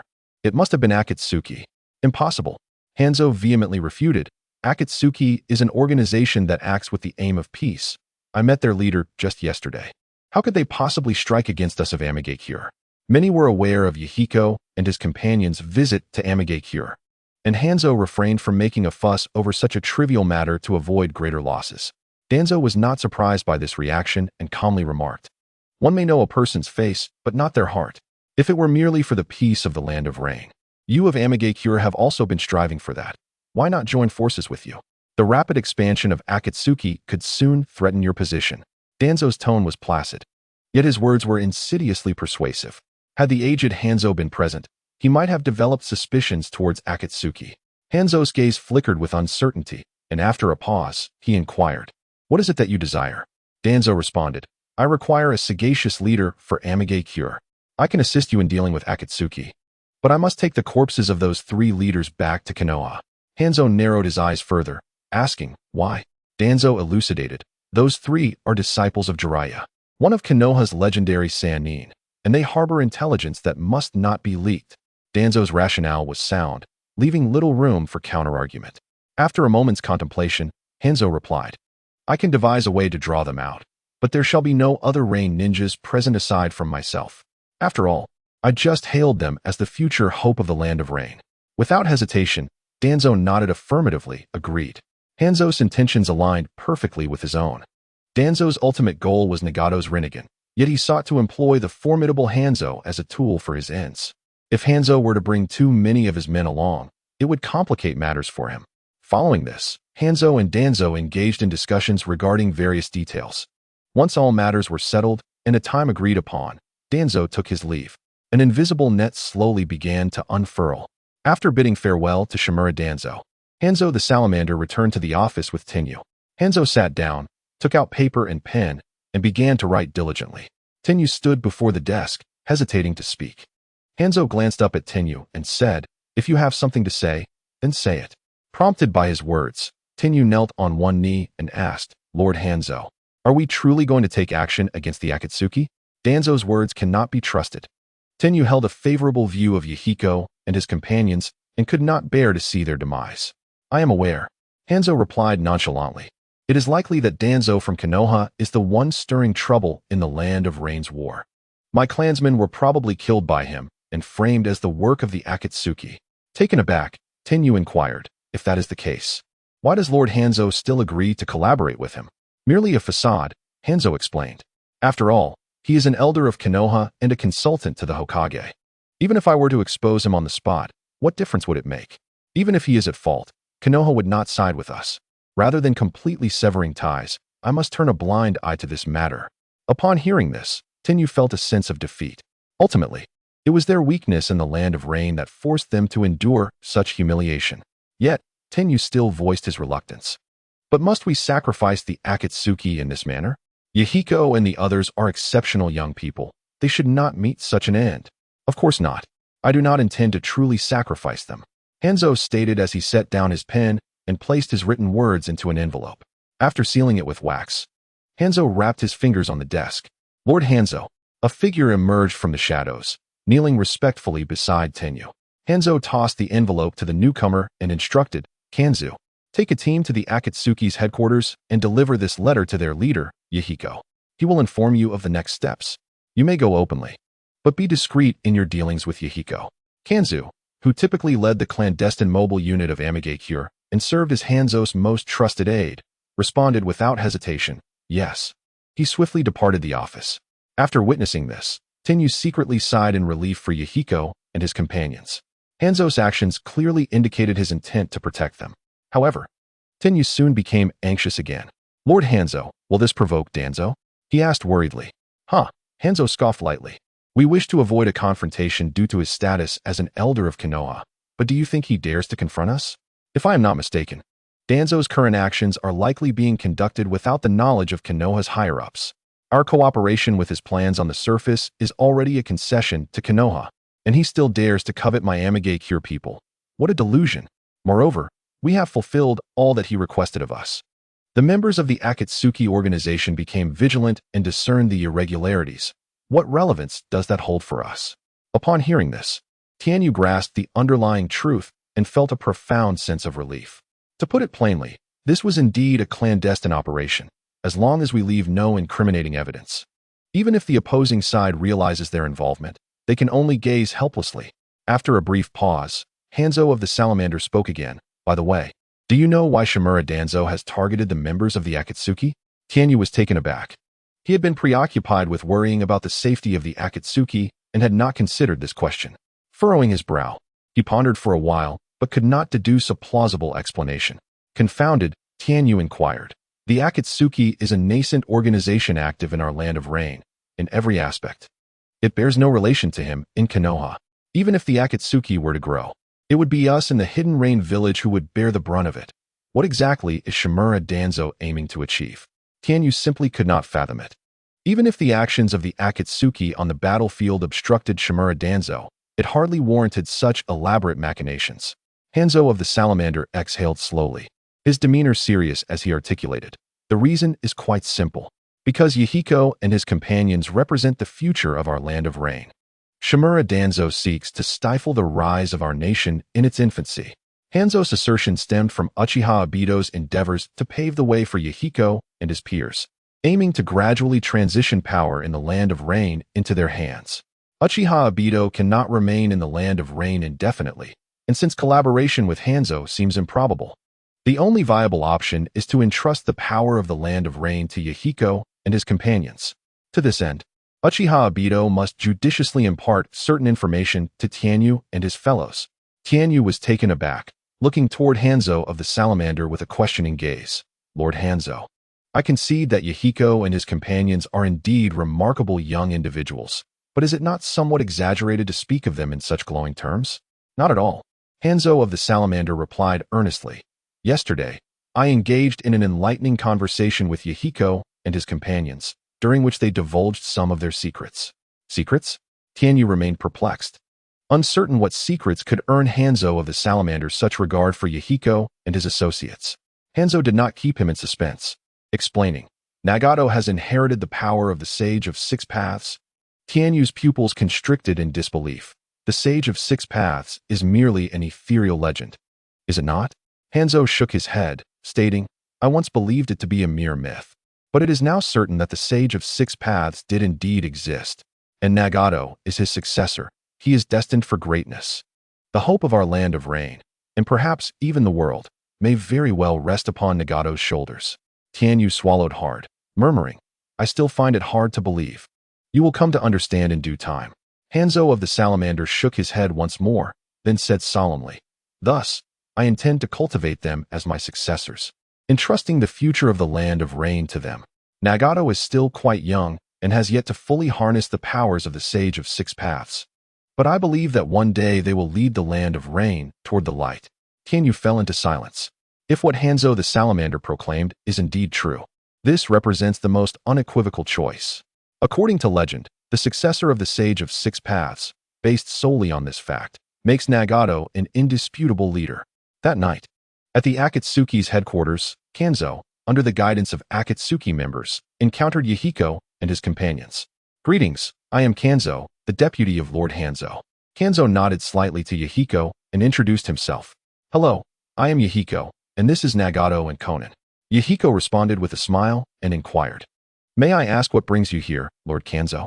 Kanzo donned a formal smile and replied, I have come at the behest of Lord Hanzo to invite the three of you to participate in the ceasefire negotiations between the Hidden Leaf and Hidden Stone villages. Upon hearing this, Yahiko's eyes brightened with delight. However, before his joy could fully manifest, he caught a discreet glance from Kanzo. Yahiko, with an unchanging expression, joyfully said, That is truly wonderful. Let us discuss this in detail inside. He dismissed the leading Akatsuki member and personally escorted Kanzo into the room. Once the door was closed, Yahiko exchanged a knowing glance with Nagato. Understanding the signal, Nagato clasped his hands together and softly tapped. Heavenly Barrier Technique. An invisible sensing barrier radiated from Nagato, enveloping the entire room. Due to possessing all 7 attributes, Nagato had learned more techniques from Jiraiya than either of his companions. This sensing barrier was one of the comprehensive sensing techniques imparted by Jiraiya. Nagato then spoke, All right, there is no one else around. Yahiko nodded and turned to Kanzo, stating, Senior Kanzo, you may speak freely now. What does Lord Hanzo seek from us? Seeing this, Kanzo relaxed slightly and retrieved a letter written by Hanzo.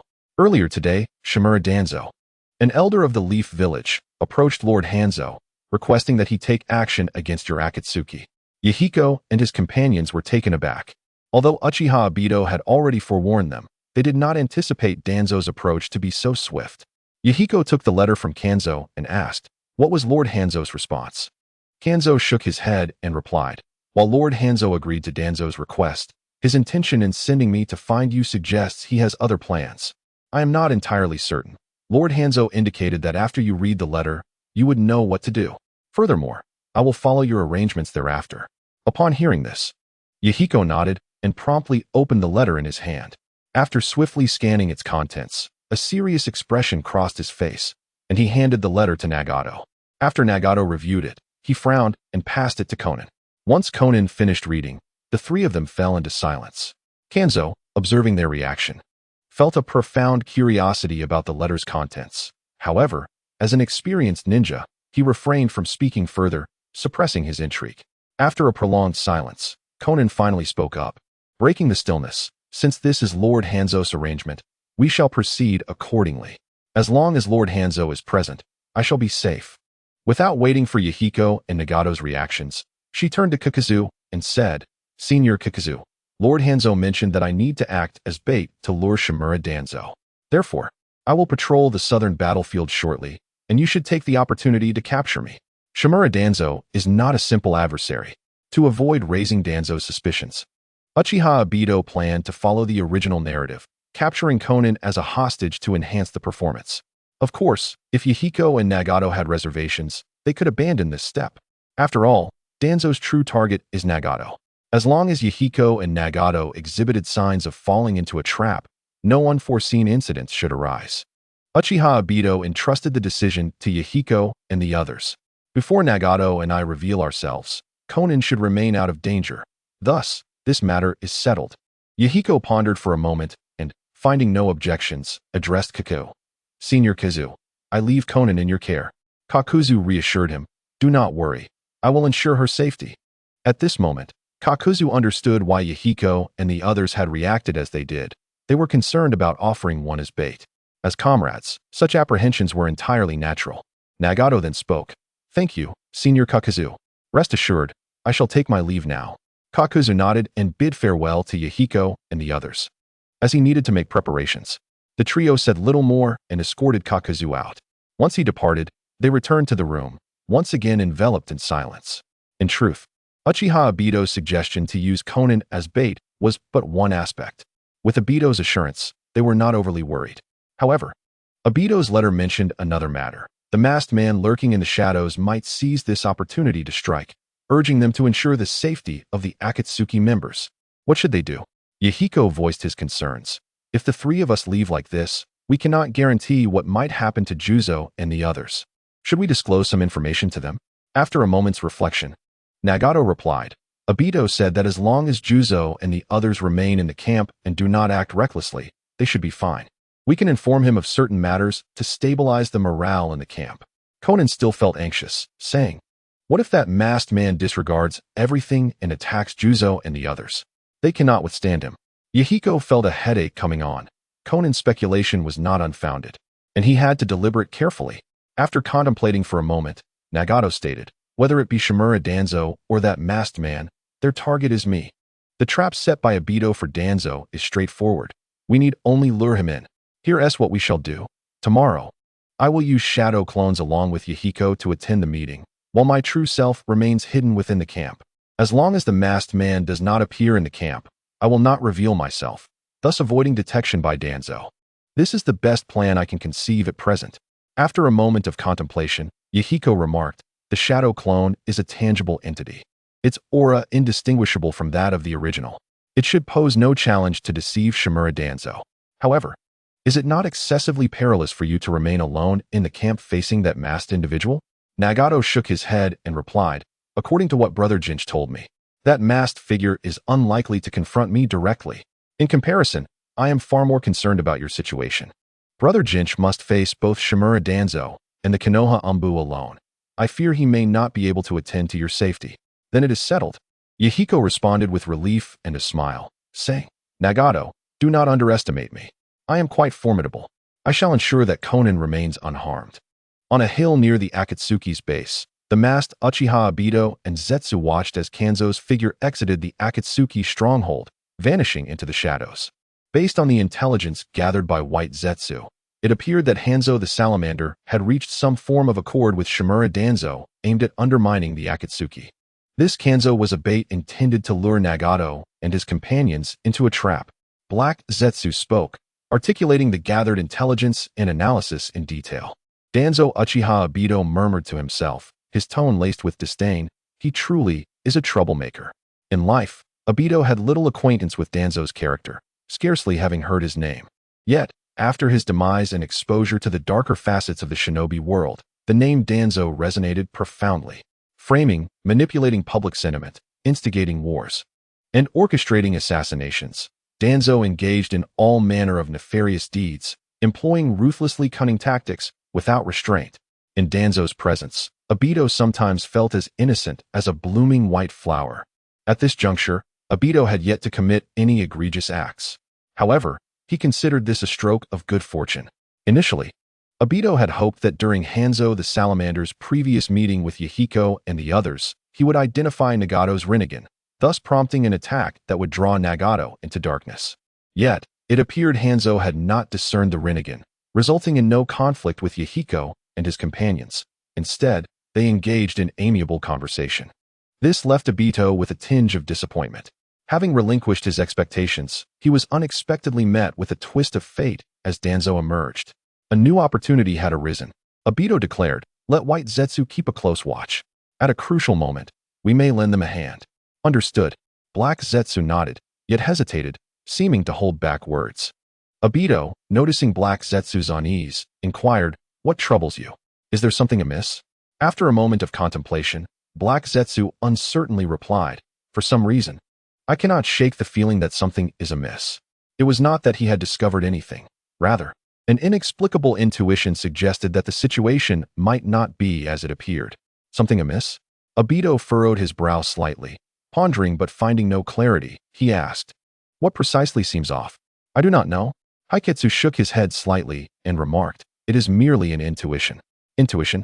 Uchiha Obito cast a skeptical glance at the pitch-black Haiketsu, pondering if this fellow had been influenced by his constant association with white Zetsu. What kind of look is that?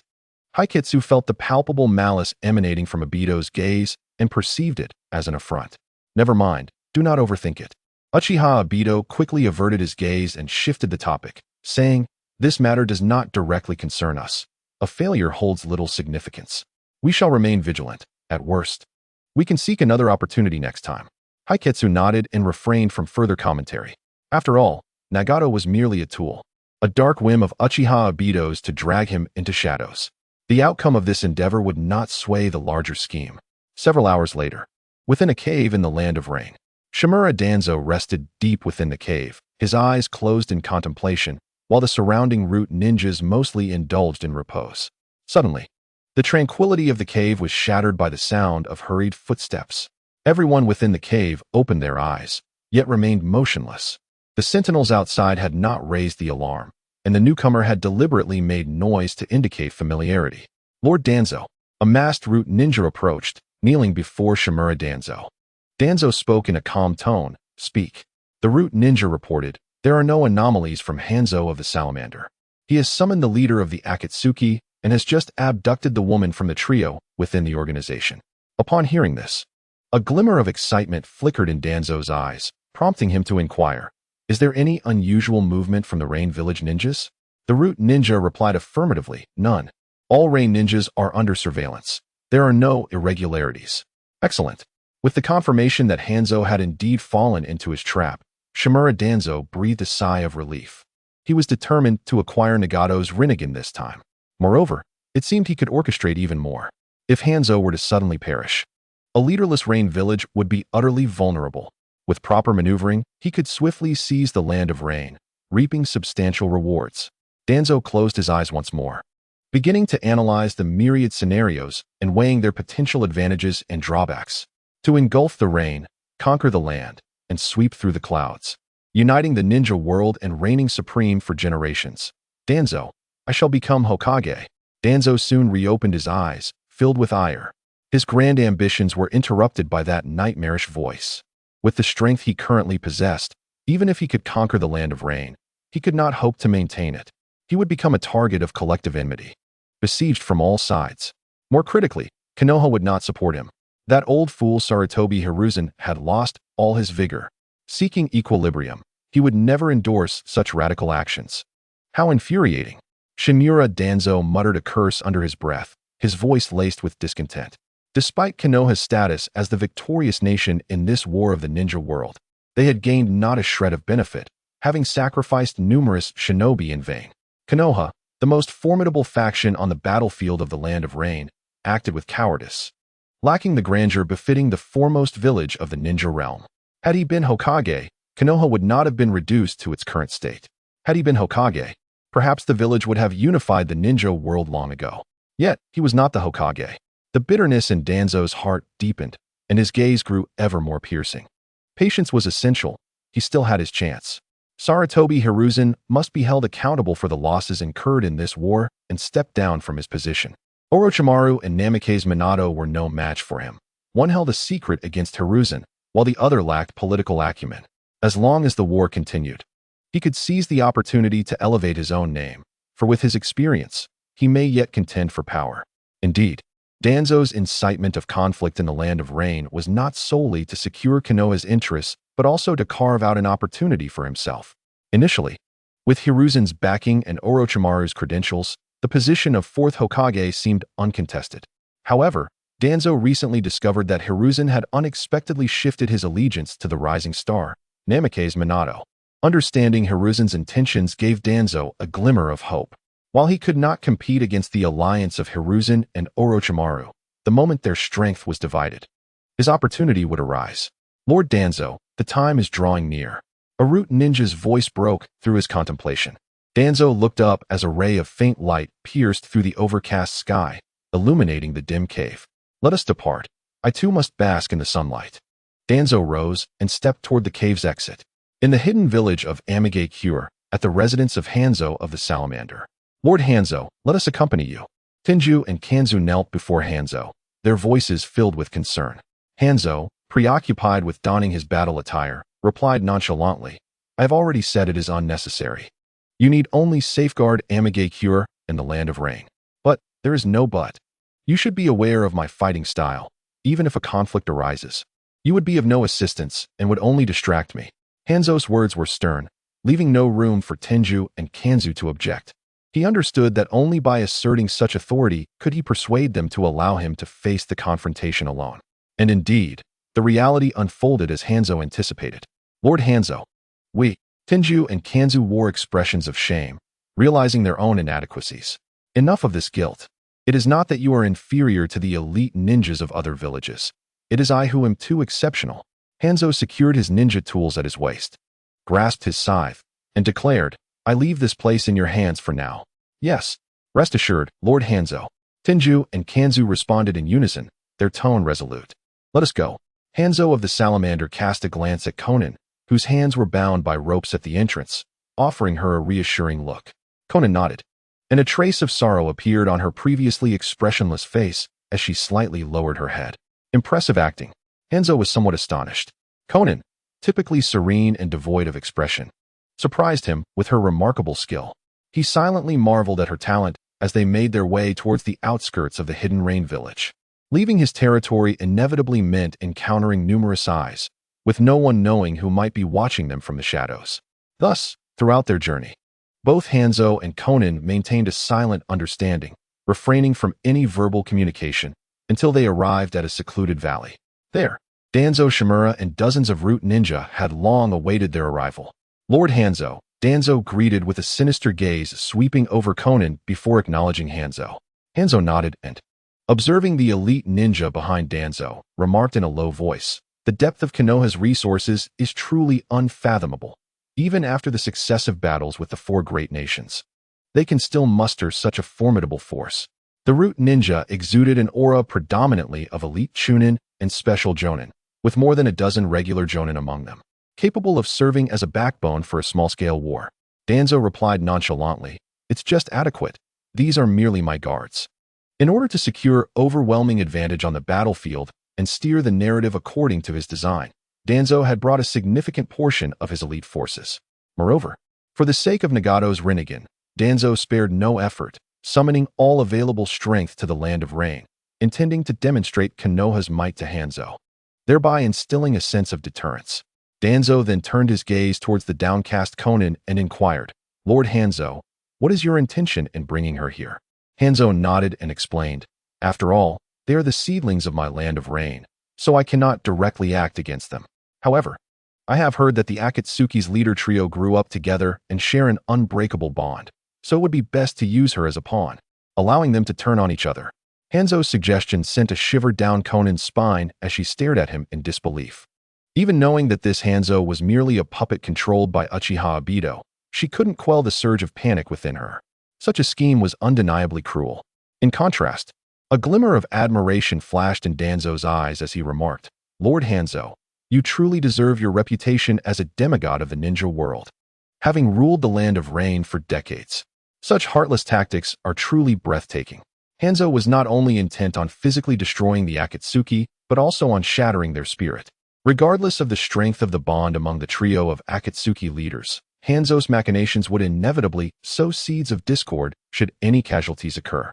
The remaining members would find themselves grappling with mistrust, not only towards each other, but also within themselves. Even if they manage to maintain their original intentions, what of the subordinates who follow them? Over time, it is inevitable that they will deviate. You cannot do this. Xiaonan's voice trembled. Fear etched across her face as she shouted at Hanzo of the Salamander. It was unclear whether her terror was genuine or merely a facade to confuse Shimura Danzo. You have no power to choose. Hanzo of the Salamander raised his sword, gazing at Xiaonan. For the grand performance to come, you should remain silent for now. He pointed a finger at Xiaonan's throat, and a black seal materialized, extending dark runes that enveloped her mouth. Xiaonan's cheeks twitched as she attempted to speak, only to discover that her mouth would not open, nor could her vocal cords vibrate. Danzo's gaze narrowed, a flicker of apprehension crossing his eyes. Although Hanzo's jutsu was but a minor technique, the control and precision of his chakra left Danzo feeling inadequate. Despite his age, Hanzo lived up to the title of demigod of the ninja realm. They are coming. Just as Danzo pondered this, Hanzo of the Salamanders suddenly turned to the entrance of the valley in the distance. There, two figures approached rapidly, one with orange hair, the other with red, none other than Yahiko and Nagato. Hanzo swiftly grabbed Xiaonin and shielded her behind him while reaching for the chained scythe at his waist. Danzo's body tensed momentarily, but he quickly relaxed. He turned his attention to the approaching Yahiko and Nagato, his eyes gleaming as they fixated on Nagato, determined to pierce through the strands of hair that veiled his concealed Rinnegan. In an instant, a dazzling flash of blade light cut through the air. Danzo's arm was severed, blood gushing forth like an unrestrained torrent. Clutching his shoulder, Danzo stumbled backward, disbelief etched in his gaze as he looked at Hanzo, who wielded the scythe. Lord Danzo. The surrounding root ninjas were thrown into disarray, hastily encircling Danzo for protection. Hanzo merely huffed, remaining silent as he tossed Xiaonin towards the bewildered Yahiko and Nagato below. You must leave immediately.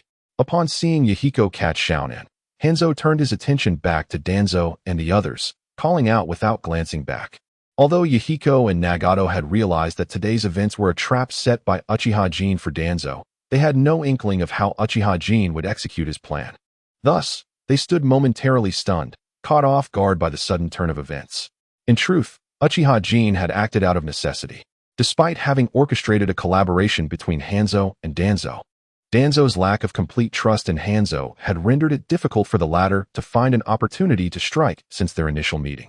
Yet, at the moment when Miyako and Nagato made their appearance, Shimura Danzo momentarily faltered, a rare display of vulnerability for one of his character. Seizing the opportunity, Uchiha Jin did not hesitate for an instant, commanding Hanzo of the Salamander to engage Danzo immediately. However, even in that critical moment, Danzo managed to react just in time, evading a fatal blow. Why? He exclaimed, hiding among a throng of Umbu ninjas while receiving treatment from one of them. Incredulity etched on his face as he directed his question towards Hanzo. Danzo could scarcely comprehend why Hanzo would dare to strike against him. Did Hanzo not recognize that he was a senior elder of Konohagakure, an advisor to the Hokage, a figure of significant stature within the village? Did Hanzo not fear the repercussions from Konoha for such an affront? Hanzo's eyes flickered as he let out a disdainful snort. Danzo, did you obtain Sarutobi Hiruzen's consent for this undertaking? You think he would support your private incitement of conflict in the Land of Rain? Would Sarutobi truly risk dragging Konoha back into the flames of war for your sake? Hanzo's probing questions left Danzo momentarily stunned, a flicker of realization dawning upon him. Knowing Sarutobi Hiruzen as he did, it was clear that the Hokage would not mobilize the village's forces merely for his benefit. Hiruzen had long since lost his edge, opting for compromise in the name of peace. Moreover, Danzo's actions had blatantly contradicted Hiruzen's wishes. Should calamity befall him, it would be in vain. As this understanding settled within him, Danzo's expression darkened. Hanzo continued, Sarutobi Hiruzen is a Hokage who considers the greater good. Without your constraints, Konoha would surely become more attuned to the broader picture under his influence. While a chaotic situation may yield certain advantages for the Land of Rain, a Konoha that prioritizes the collective good would offer far greater benefits. Danzo's visage grew increasingly grim as the implications of Hanzo's words sank in. He recognized that among the elite of Konoha, Sarutobi Hiruzen, Nara Shikaku, and Mito Kamen were all advocates of compromise, whereas he alone stood as the hardliner. For the sake of maintaining peace, the trio would readily sacrifice a portion of their interests. With Danzo's absence, they would likely become even more lenient. Such a Konoha would undoubtedly be the most favorable presence for the neighboring nations. Hanzo's course of action was thus devoid of any flaws. Yet, Danzo remained perplexed as to how Hanzo had come to possess such insight into the dynamics of Konoha's leadership. Had there been a traitor within the village? Had he been too complacent? His gaze sharpened, and he spoke in a low, menacing tone. But achieving your objectives will not be so simple. With that, he began to command the surrounding Umbu ninjas to take action against Hanzo. Yet before he could utter a word, an unsettling sensation gripped him, and his expression shifted dramatically. Did you notice? Mackerel Fish Hanzo chuckled, stating, my attacks are not so easily evaded. Lord Danzo, the scythe bears poison. The root ninja tasked with treating Shimura Danzo gasped in horror, realizing that the wound on Danzo's severed arm had turned a dark shade of purple. With his abilities, he could hardly hope to detoxify Danzo, let alone discern the nature of the poison employed by Mackerel Fish Hanzo. Danzo, today marks your demise. Mackerel Fish Hanzo raised his sword, poised to strike. Seize that little brat as well. Shimura Danzo waved his hand, issuing commands to the surrounding root ninjas. In this critical moment, Danzo did not forget about Nagato's Rinnegan. Immediately, dozens of root ninjas divided into 3 groups. Some remained to protect Shimura Danzo. Others charged towards Yahiko and his companions below, while the majority surged towards Mackerel Fish Hanzo. Fire release, exploding flame formation. Seeing this, Mackerel Fish Hanzo clasped his hands together, compelled to activate the explosive tags he had secretly planted here. Although Danzo had dispatched root ninjas to monitor the movements of the hidden rain, Uchiha Jin, concealed in the shadows, eluded their sight entirely. After confirming the exact location the previous day, Uchiha Jin had quietly arrived to set numerous traps. Boom, boom, boom. A series of explosions erupted, sending explosive tags soaring from the ground towards the root ninjas, instantly transforming the entire valley into a sea of flames. Hurry, get away. Mackerel Fish Hanzo deliberately avoided the area where Yahiko and his companions were located, shouting towards them. It was only then that Yahiko and the others regained their senses and turned to flee towards the valley's edge. You shall not escape. Several disheveled root ninjas emerged from the inferno, pursuing Yahiko and his companions. Yahiko, cradling Konan, was unaffected and continued to flee without a backward glance, while Nagato abruptly halted, turning to face the pursuing root ninjas as he raised his hand. Shinra Tensei, an invisible repulsive force erupted in all directions, catching the root ninjas off guard and sending them flying. However, Nagato had yet to fully master the power of the Rinnegan, and the force of Shinra Tensei was not particularly strong. The root ninjas quickly regained their footing.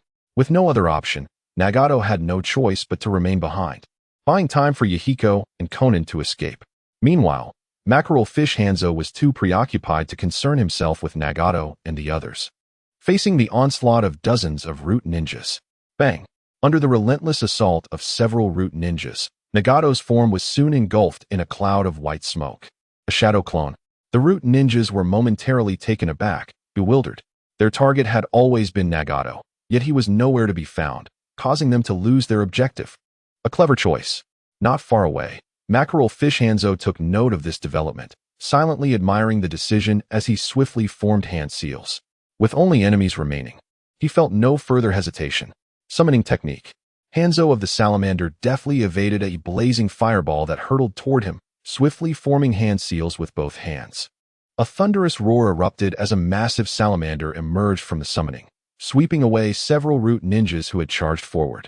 Toxic spray, commanded Hanzo, and the salamander opened its great maw, unleashing a torrent of deep purple poisonous substance that cascaded outward like a waterfall. Be cautious. Everyone held their breath as a root ninja shouted a warning, but in the next moment, a silvery flash darted by, and the head of the root ninja was sent flying, his eyes still wide with terror. Hanzo's form flickered like a specter within the toxic mist, mercilessly reaping the lives of the root ninjas. These ninjas were already inferior to Hanzo in skill, and with their oxygen levels plummeting from holding their breath, their movements became sluggish, rendering them no match for him. Wind release, vacuum wave. Realizing the dire situation, a root jonin, despite the risk of poisoning, unleashed a jutsu, exhaling a gust of wind in an attempt to disperse the thick purple fog. Yet, the salamander's toxic miasma was not so easily thwarted. Its adherence was terrifyingly potent. Even the full force of the wind jutsu only slightly diluted the concentration of the purple mist, while its coverage expanded alarmingly. Summoning technique. Another soft thud echoed as a colossal and surreal beast materialized on the battlefield, opening its mouth to emit a piercing cry. Is that a dream eater? Hanzo recognized the enormous creature as the summoning beast of Shimura Danzo. Aware of the dream eater's capabilities, Hanzo gripped his scythe tightly, prepared to eliminate the beast before it could unleash its power.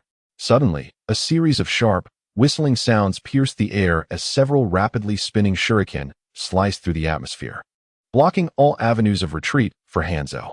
His pupils constricted. These were no ordinary shuriken.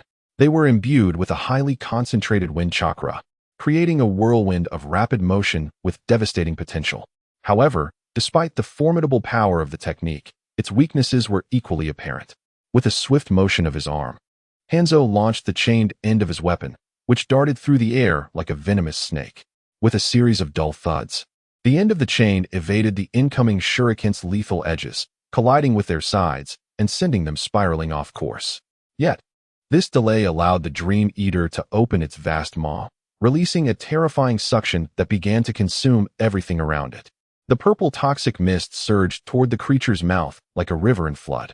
This gravitational pull also affected Hanzo, relentlessly tugging at his body. Wind release, vacuum wave.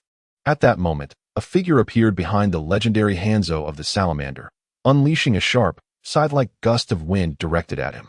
The powerful wind struck Hanzo's form, shattering it into a cascade of water. A water clone. Uchiha Danzo furrowed his brow, quickly redirecting his gaze to another point as he formed hand seals. Wind release, vacuum sphere. Danzo exhaled short bursts of chakra, akin to a machine gun, launching wind-infused projectiles with exceptional precision. Water release, water barrier. The relentless barrage of vacuum spheres enveloped an extensive area, making evasion nearly impossible. Hanzo had no choice but to deploy his water ninjutsu for defense. The clash of wind and water sent sprays flying in all directions. Danzo's mastery of wind techniques was unparalleled, his understanding of the nature transformation of wind chakra refined to an extraordinary degree, far beyond that of an average jonin. Were it not for Hanzo's own formidable water techniques, it would have been quite challenging to withstand Danzo's vacuum sphere with a mere water barrier. In a swift motion, Hanzo traversed the water curtain, his scythe slicing through the air towards Danzo's face. Danzo's expression remained unchanged as he swiftly unsheathed his katana, intercepting Hanzo's attack. The two adversaries momentarily crossed paths, creating distance before quickly turning to face each other again. Hanzo narrowed his eyes, observing Danzo's unscathed hands and the absence of any signs of poisoning on his body, stirring a thought within him. Izanagi, perhaps? Hanzo glanced at Danzo's eye, wrapped in bandages. At that moment, Danzo had yet to transplant the grotesque arm filled with Sharingan. It was possible that the eye concealed beneath the bandages contained a Sharingan. This indicated that Danzo currently had only one opportunity to utilize Izanagi, with its effective duration lasting approximately 1 minute. Calculating the time, it seemed Danzo had not yet exited the state of Izanagi. Realizing this, Hanzo swiftly altered his strategy and charged towards the remaining root ninjas surrounding them.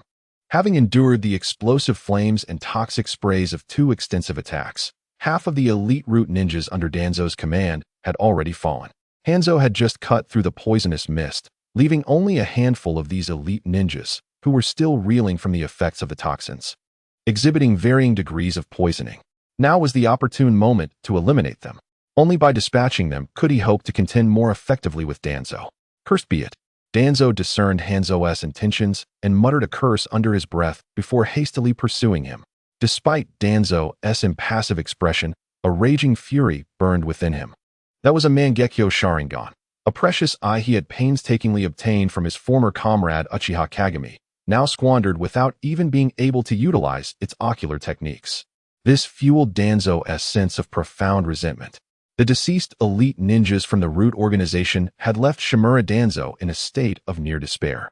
The very foundation of his power lay within them, a force he had painstakingly cultivated over decades. The sight of Hanzo the Salamander preparing to eliminate the remaining root ninjas was almost unbearable for Danzo, who felt an overwhelming urge to rend Hanzo limb from limb. More critically, Danzo was acutely aware that he alone stood no chance against Hanzo. If the Salamander were to take advantage of this opportunity to annihilate the root ninjas, Danzo himself would find his own life in jeopardy. He resolved that he must, by all means, prevent Hanzo from allowing the toxins in this area to dissipate. With a series of hand seals, Danzo unleashed the wind release, vacuum wave. A torrent of air surged forth, slicing through the atmosphere like scythes aimed towards Hanzo's location. Yet, Hanzo's instantaneous movement technique was astoundingly swift, leaving Danzo unable to match his pace. Thus, Danzo resorted to this wide-ranged attack in hopes of slowing Hanzo's advance. However, Hanzo was waiting for precisely this moment. In a flash, he sidestepped the vacuum wave, revealing his mouth beneath his mask, and swiftly formed hand seals, fire release, great fireball. Although Hanzo excelled in water release, he was not limited to it. Among the 5 elemental ninjutsu, his most frequently employed technique after water release was fire release. Furthermore, within the elemental interactions, fire is known to overpower wind. When two ninjas of equal skill engage with fire release against wind release, the latter often finds that rather than quelling the flames, it inadvertently enhances their potency. At that very moment, this principle was at play.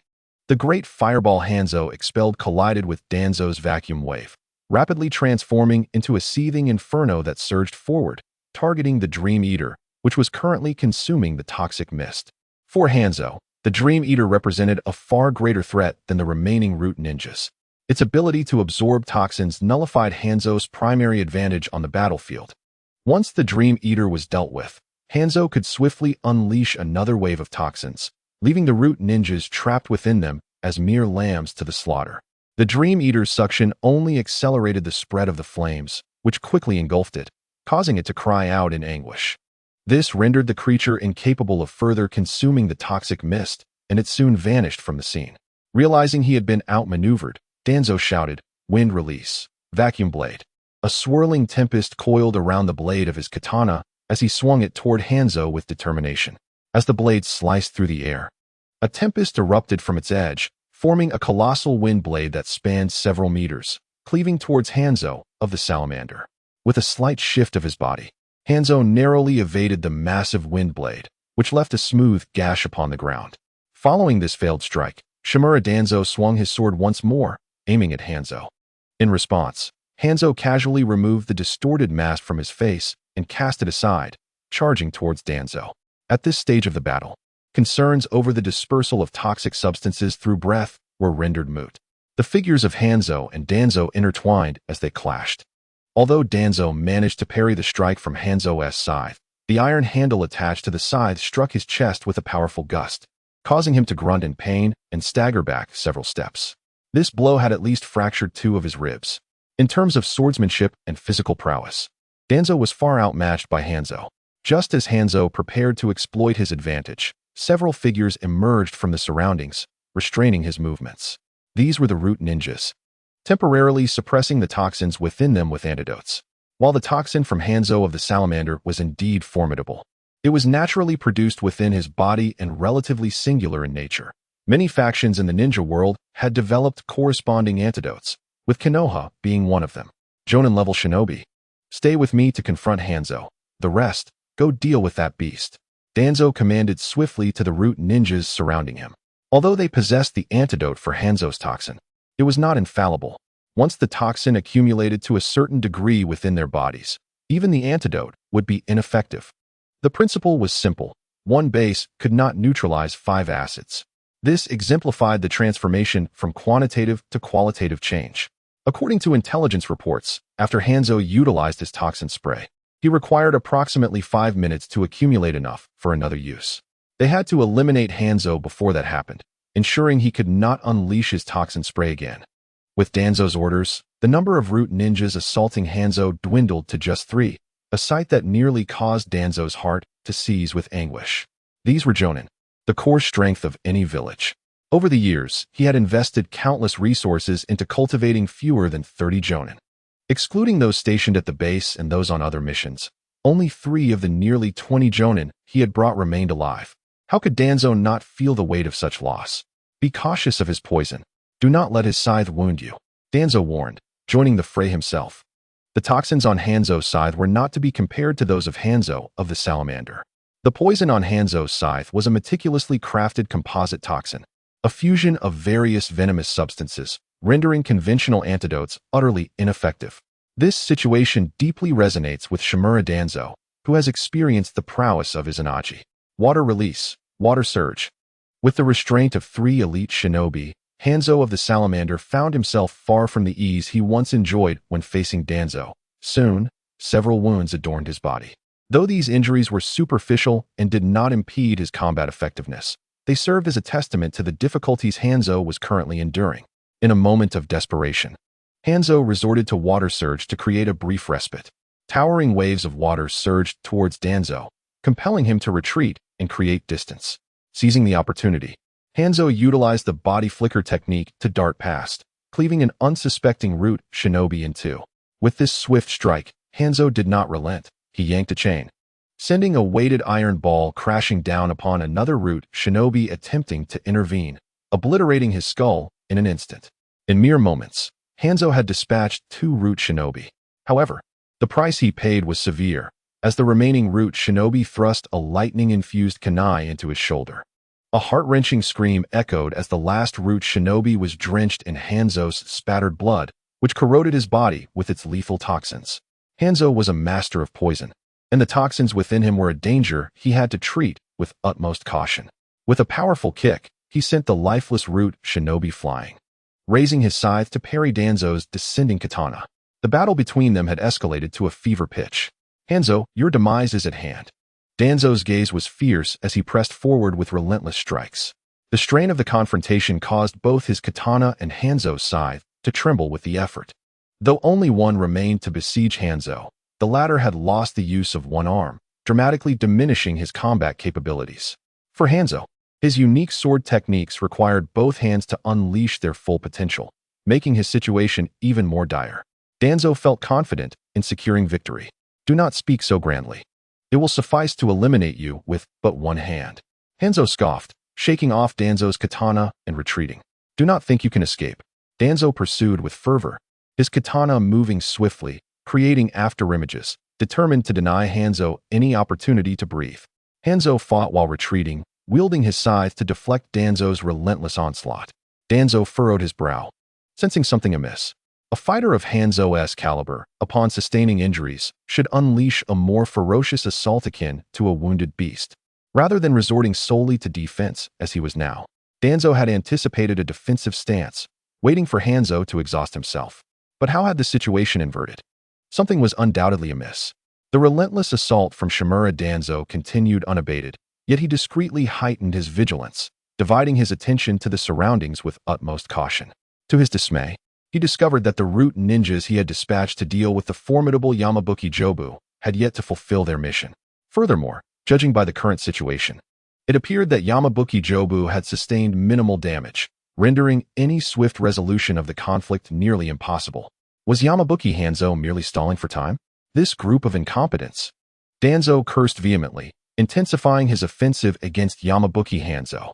Should Yamabuki Jobu unleash another toxic spray, it was highly likely that Hanzo would turn the tide of battle in his favor. The only viable path left was to eliminate Hanzo before that could occur. In truth, it was not entirely fair to blame the root ninjas for their ineptitude. Yamabuki Jobu was inherently powerful, otherwise he would not have been able to single-handedly suppress the summoned beasts of the three great summoning sanctuaries, even if he could not utilize toxic spray at the moment. Yamabuki Jobu's elusive ability to burrow underground was not something the root ninjas could contend with in a short span of time. Ultimately, the outcome of who would prevail remained uncertain. Wind release, vacuum great sphere. Danzo forced Yamabuki Hanzo back with a swift strike, his hands rapidly forming seals to unleash his ninjutsu. At that critical moment, however, Danzo's body stiffened slightly, causing his movements to falter. Iato slash. Seizing the opportunity, Yamabuki Hanzo's form flickered as he swiftly swung his scythe towards Danzo. Danzo's pupils constricted, and despite his utmost effort to evade, his right hand, wielding the katana, was slashed open, revealing bone beneath. Danzo's expression darkened to an extreme as he quickly retreated, transferring the katana to his left hand, and without hesitation, severed his own right arm. He had already experienced the poison on Hanzo's scythe. Failing to act would undoubtedly lead to his demise. Feeling a slight numbness throughout his body, Danzo looked at Yamabuki Hanzo in confusion and asked, "When did you poison me?" "Oh, is your body already experiencing numbness?" Hanzo grinned malevolently, unabashedly explaining, "The toxicity in my blood surpasses that of the poison within Jobu. While the quantity is minimal, once the toxins in my blood evaporate into the air, they are sufficient to paralyze your body and incapacitate you." Danzo's expression soured further. It seemed that his prolonged absence from the battlefield had dulled his combat instincts, leading him to overlook such a crucial element. Today he was likely facing dire consequences. Toxic spray. Just then, as if calamity had compounded upon him, Yamabuki Jobu finally completed the accumulation of toxins and unleashed another wave of toxic spray. A vast expanse of purple mist spread rapidly, engulfing the area. Be careful. Quickly retreat. The root ninjas, who had been observing Yamabuki Jobu, recognized the impending danger and immediately distanced themselves from Jobu, converging towards Danzo. Lord Danzo, we must withdraw. You cannot fall here. The few root ninjas stood resolutely before Shimura Danzo, seeking to shield his retreat. Stop struggling. None of you will escape today. Hanzo of the Salamander declared coldly, shaking his head slightly as he surveyed the pitiful remnants of the opposing force. Among the remaining root ninjas, the strongest were merely 2 special jonin, while the rest were chunin, utterly incapable of halting him. Danzo was well aware of this reality. If they dispersed in their retreat, perhaps some of the other root ninjas could survive, but as the primary target of Hanzo, his demise was inevitable. Thus, rather than flee, he resolved to make a desperate stand, aiming to take Hanzo down with him. A determined glint flashed in Danzo's eyes. He still possessed a trump card that could ensure mutual destruction with the enemy. You all, go and hold him off. Buy me some time, he commanded, intending for the remaining root ninjas to engage Hanzo while he prepared the 4-symbol seal. However, before he could finish his sentence, Hanzo seemed to sense something. Lifting his gaze towards the distance, Danzo followed his sight, but discerned nothing. He was not a sensory-type ninja and lacked substantial perception abilities. Yet, a perceptive root ninja spoke up. Lord Danzo, there's commotion over there. Judging by the chakra fluctuations, it must be those 2 little brats who escaped earlier. Upon hearing this, a spark of hope ignited in Danzo's eyes as he turned to Hanzo. Hanzo-sama, it appears those young ones you sought to protect are in peril. Will you continue to waste time here with me? Despite their current disadvantage, Danzo's resolve was fierce. He believed they could still exchange blows before the end. His tone was laced with danger, yet internally, he felt a swell of anxiety. This was his final opportunity. After all, who wishes for death when life still beckons? Hanzo's gaze was frigid as he caught sight of the faint black runes shimmering on Danzo's chest through the tattered remnants of his sleeve. Consider yourself fortunate. Without further hesitation, Hanzo uttered this remark and vanished from sight. Danzo exhaled a sigh of relief, his demeanor deflating as he felt his energy wane. Let us head to the Leaf Camp. Not long prior, in a shadowy corner not far from the valley where Danzo and Hanzo had clashed, the masked Uchiha Obito and Zetsu observed the unfolding events in silence. TSK. Hanzo actually resorted to kidnapping Konan to threaten Nagato and Yahiko. One must admit, he truly embodies the essence of a ninja, Zetsu remarked, glancing at the silent Obito, his tone laden with meaning. Obito, oblivious to Zetsu's veiled sarcasm, responded gravely, "This is for the best. It will allow Nagato to experience the darkness of this world more profoundly." Zetsu could hardly suppress a chuckle, envisioning that only when Obito learned the ultimate truth would he truly comprehend the essence of darkness. In the eyes of Black Zetsu, the current Uchiha Obito is merely a naive youth, lamenting for the sake of poetic expression. They have arrived. Uchiha Obito suddenly felt a jolt of energy, directing his gaze towards the entrance of the valley where Nagato and Yahiko had appeared. A faint, cold smile curled at the corners of Obito's mouth beneath his mask. And Black Zetsu too became invigorated. They could hardly contain their anticipation for the events about to unfold. However, their expressions soon froze in disbelief. The developments were entirely beyond their expectations. Why? Why would Hanzo of the Salamander strike against Danzo's supporters? Uchiha Obito could not fathom Hanzo's reasoning for such a decision. Could it be that Hanzo wished to protect Nagato and the others? That seemed implausible. How could a figure of Hanzo's stature act in such a manner? Obito furrowed his brow, racking his mind with no clear answer in sight. Meanwhile, Black Zetsu, a cunning entity who had survived for millennia, began to discern a glimmer of insight after a moment of contemplation. Hesitantly, Black Zetsu spoke. Perhaps Hanzo's vision extends far beyond our expectations. Uchiha Obito paused, perplexed, and asked, "What do you mean?" Black Zetsu elaborated based on his understanding. Considering the current situation in the Land of Rain, it is indeed true that an alliance between Hanzo and Danzo could yield certain benefits. However, such gains come with accompanying risks. Collaborating with the notorious Danzo is akin to courting danger. It is well known that many of the policies stifling the development of the Land of Rain originate from Danzo's machinations. Thus, while Hanzo might secure some short-term advantages through this partnership, it is foreseeable that once Konoha turns its attention towards the Land of Rain, the latter may be forced to pay an even greater price. More importantly, The current dynamics within Konoha cannot be overlooked. As Black Zetsu continued, his tone grew increasingly assured. The dynamics within Konoha? Uchiha Obito questioned, confused. What does that have to do with Konoha? It is indeed relevant. Black Zetsu gently shook his head and explained. If we liken the will of Konoha's upper echelons to that of a fierce tiger, then Danzo serves as its paw. The characters of Sarutobi Hiruzen and his associates are far too weak. Without Danzo, the councils would resemble a toothless old tiger, formidable in appearance but hollow within. It is evident that under their governance, Konoha would become vulnerable and easily manipulated. The village's foreign policies would shift towards compromise. In the long run, such a weakened Konoha would be more advantageous for the future development of the Land of Rain. Hanzo must have recognized this, thus leading him to make such a choice. Uchiha Obito nodded slightly, his doubts alleviated, yet he still inquired with some confusion. But isn't there a rumor that the third Hokage, Sarutobi Hiruzen, is about to resign from his position?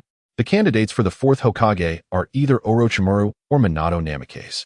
Once the new Hokage assumes office, it is likely that the decision-making will shift within the higher echelons of Konoha, wouldn't it?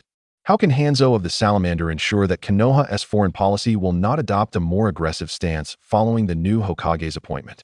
The impending abdication of Sarutobi Hiruzen is a matter well known within the village, not exactly a secret.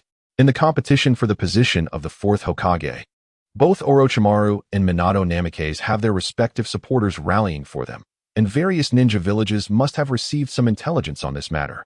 Haijitsu pondered for a moment before speaking. In truth, there is no real competition.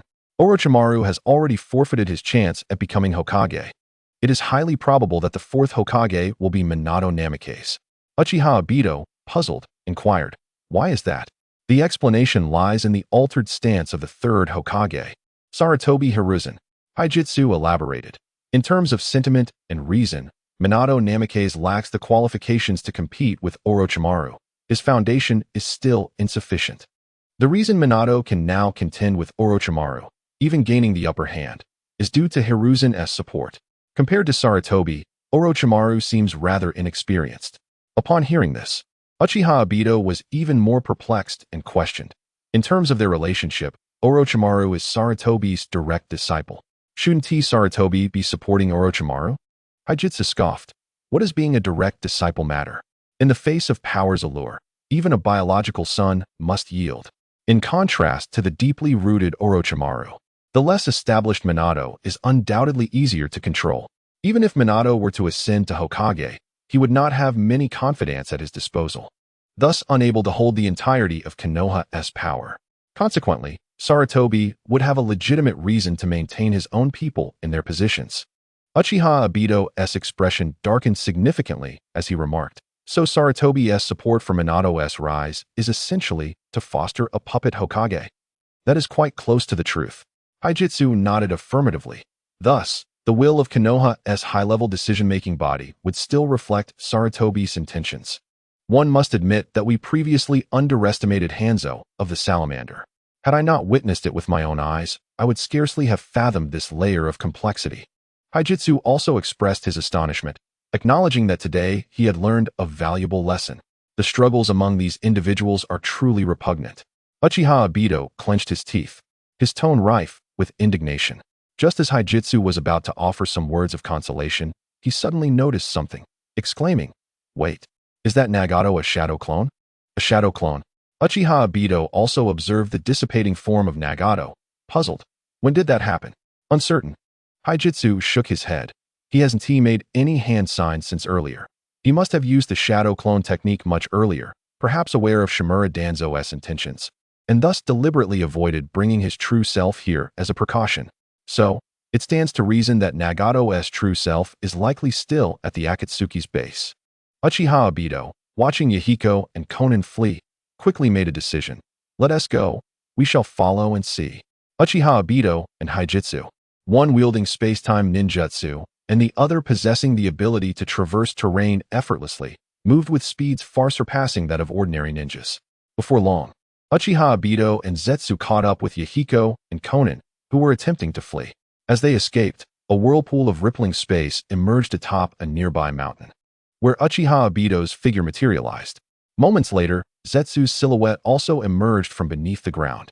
Before Obito could inquire, Black Zetsu spoke first. I have inquired with the nearby White Zetsu. Nagato is not in this vicinity. What shall we do? Obito furrowed his brow and replied. The shadow clone can relay any information back to the original body. What Nagato ultimately receives should be the intelligence that Yahiko and Konin are being pursued by root ninjas. If Yahiko and Konin perish here, we can easily shift the blame onto Shimura Danzo. Even if Hanzo of the Salamander has no intention of harming them, Nagato will inevitably develop a rift with him. Though it may not unfold as perfectly as foreseen, it will still allow Nagato a glimpse into the darkness. After a brief contemplation, Obito's heart turned to thoughts of murder against Yahiko and Konin. Black Zetsu hesitated, expressing his concern. However, if Nagato discovers it was us who killed Yahiko and Konin, he would likely refuse to assist us in our plans, even at the cost of his own life.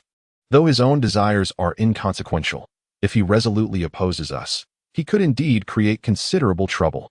The risks of this course of action are far too great.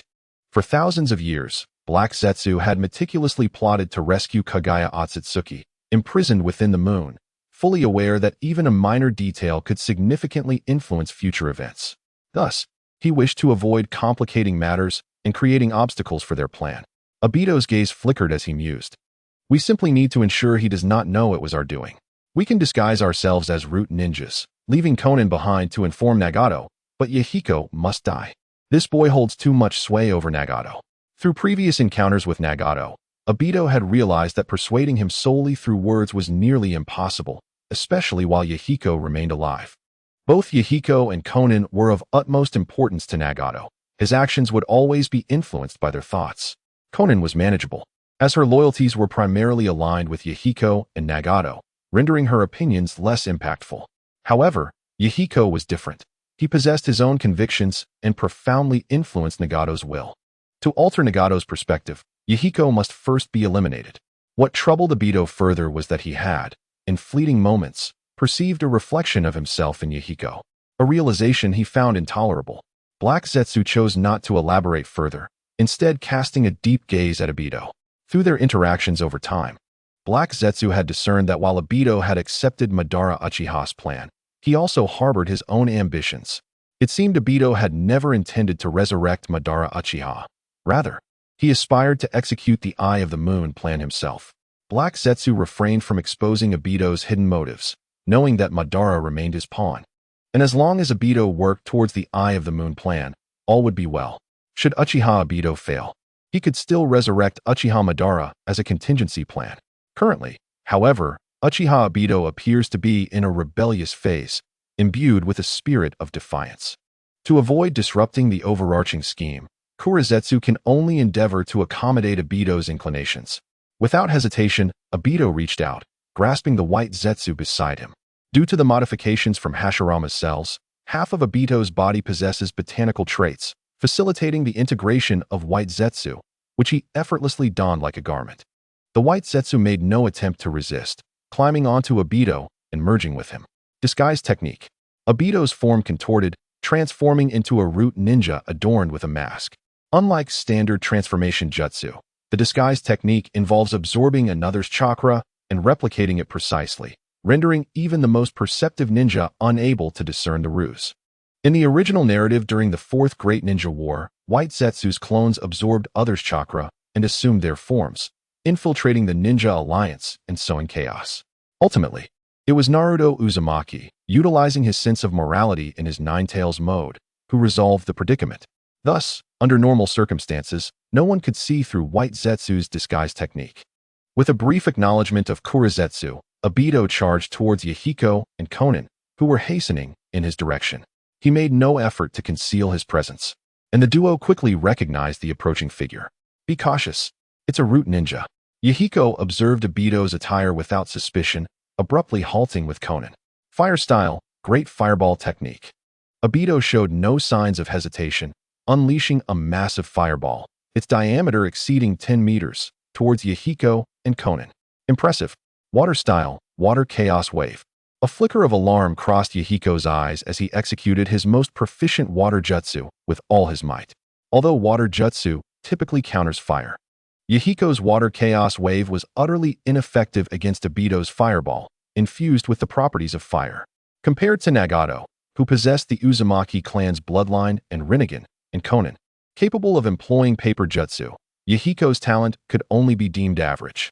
Under Jiraiya's tutelage, Yahiko had diligently progressed from an ordinary individual to a competent chunin in just a few years. Had it not been for Nagato transforming him into Pain's Deva path, Yahiko would likely have only achieved Jonin level at best in his lifetime.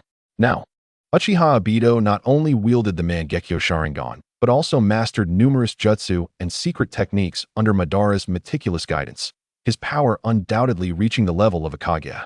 Confronting Yahiko and Konan posed no challenge for him.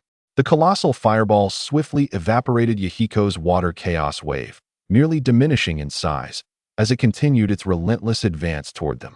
Watch out! Quickly evade! Yahiko raised his voice to warn, urging Konan to jump to the sides.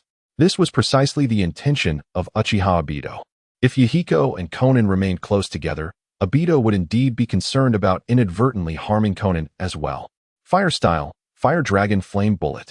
After separating the two, Uchiha Obito unleashed another B-rank fire technique aimed at Yahiko. The searing flames split into three directions: front, left, and right, enveloping Yahiko's escape routes. The relentless barrage of ninjutsu left Yahiko momentarily overwhelmed, his eyes widening as he watched the flames surge toward him. Am I to perish?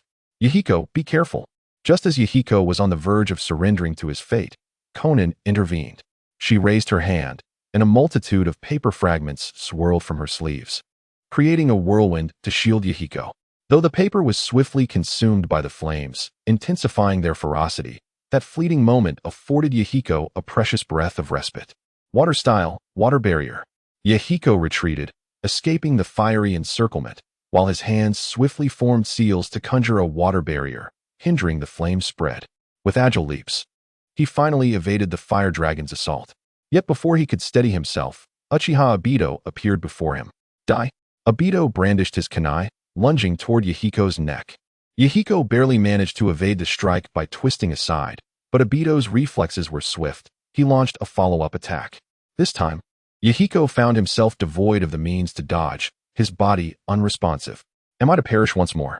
Paper Jutsu, Shuriken. At that critical moment, Konan sprang into action again. Dozens of shuriken crafted from folded paper shot toward Uchiha Obito.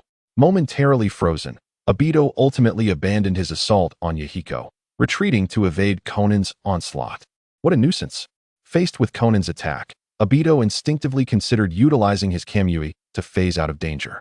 But the signature nature of that ability made him reluctant to expose his identity, forcing him to abandon the thought.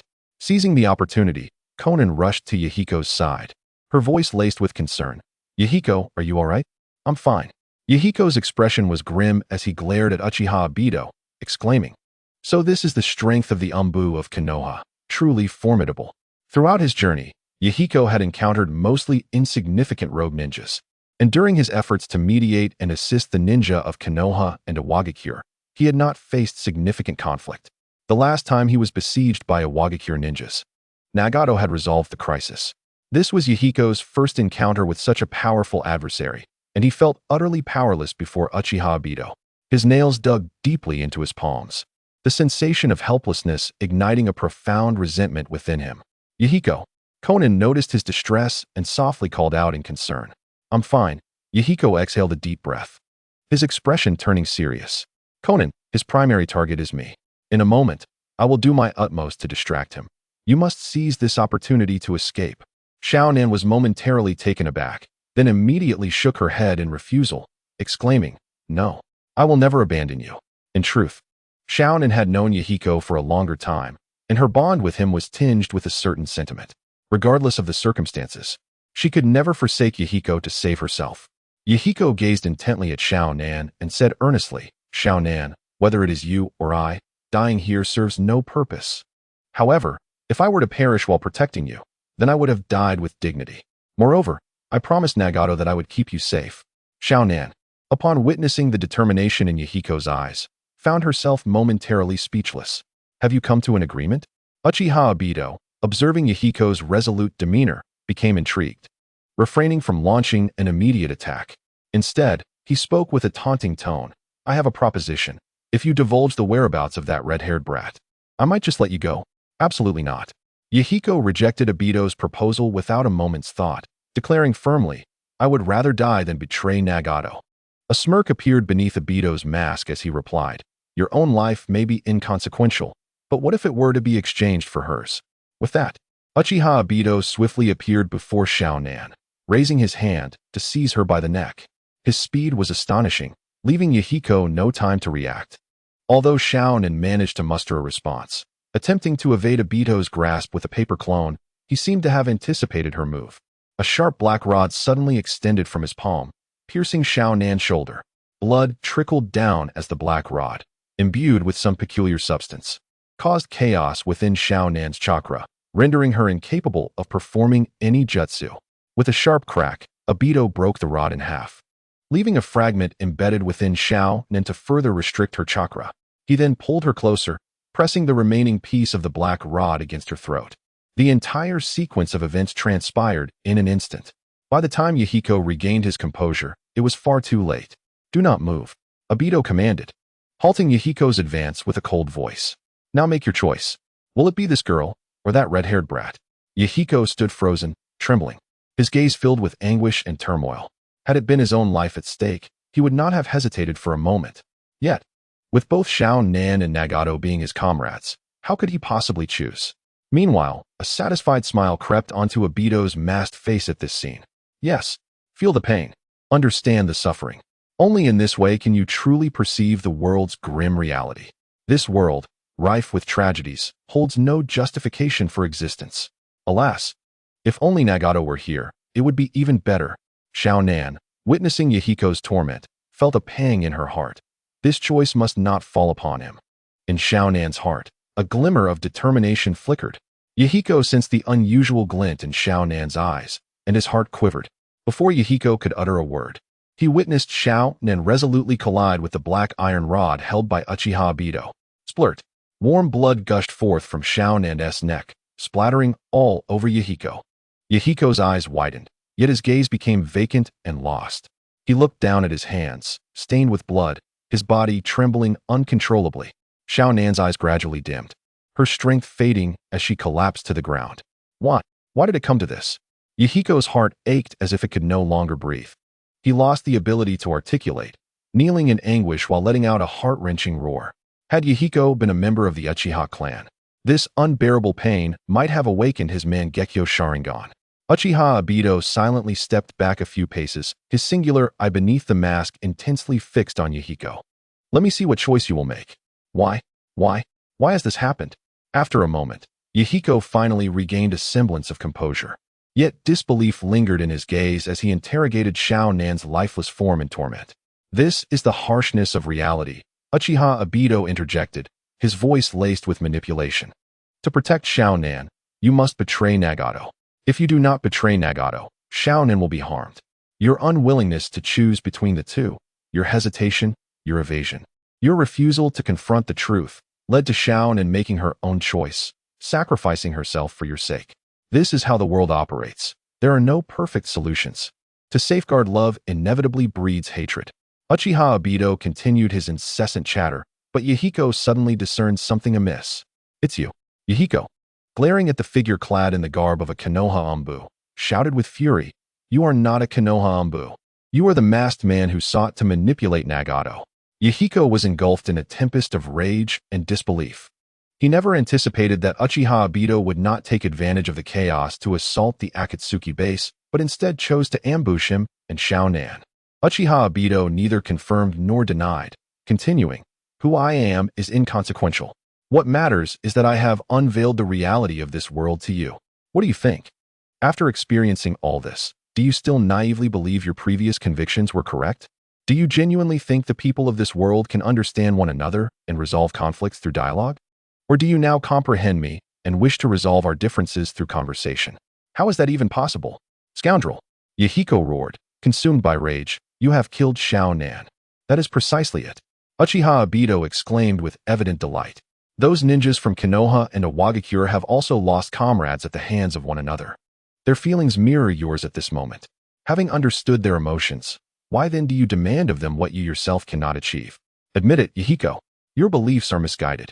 This world has become irredeemable. The only correct path is to forge a new one.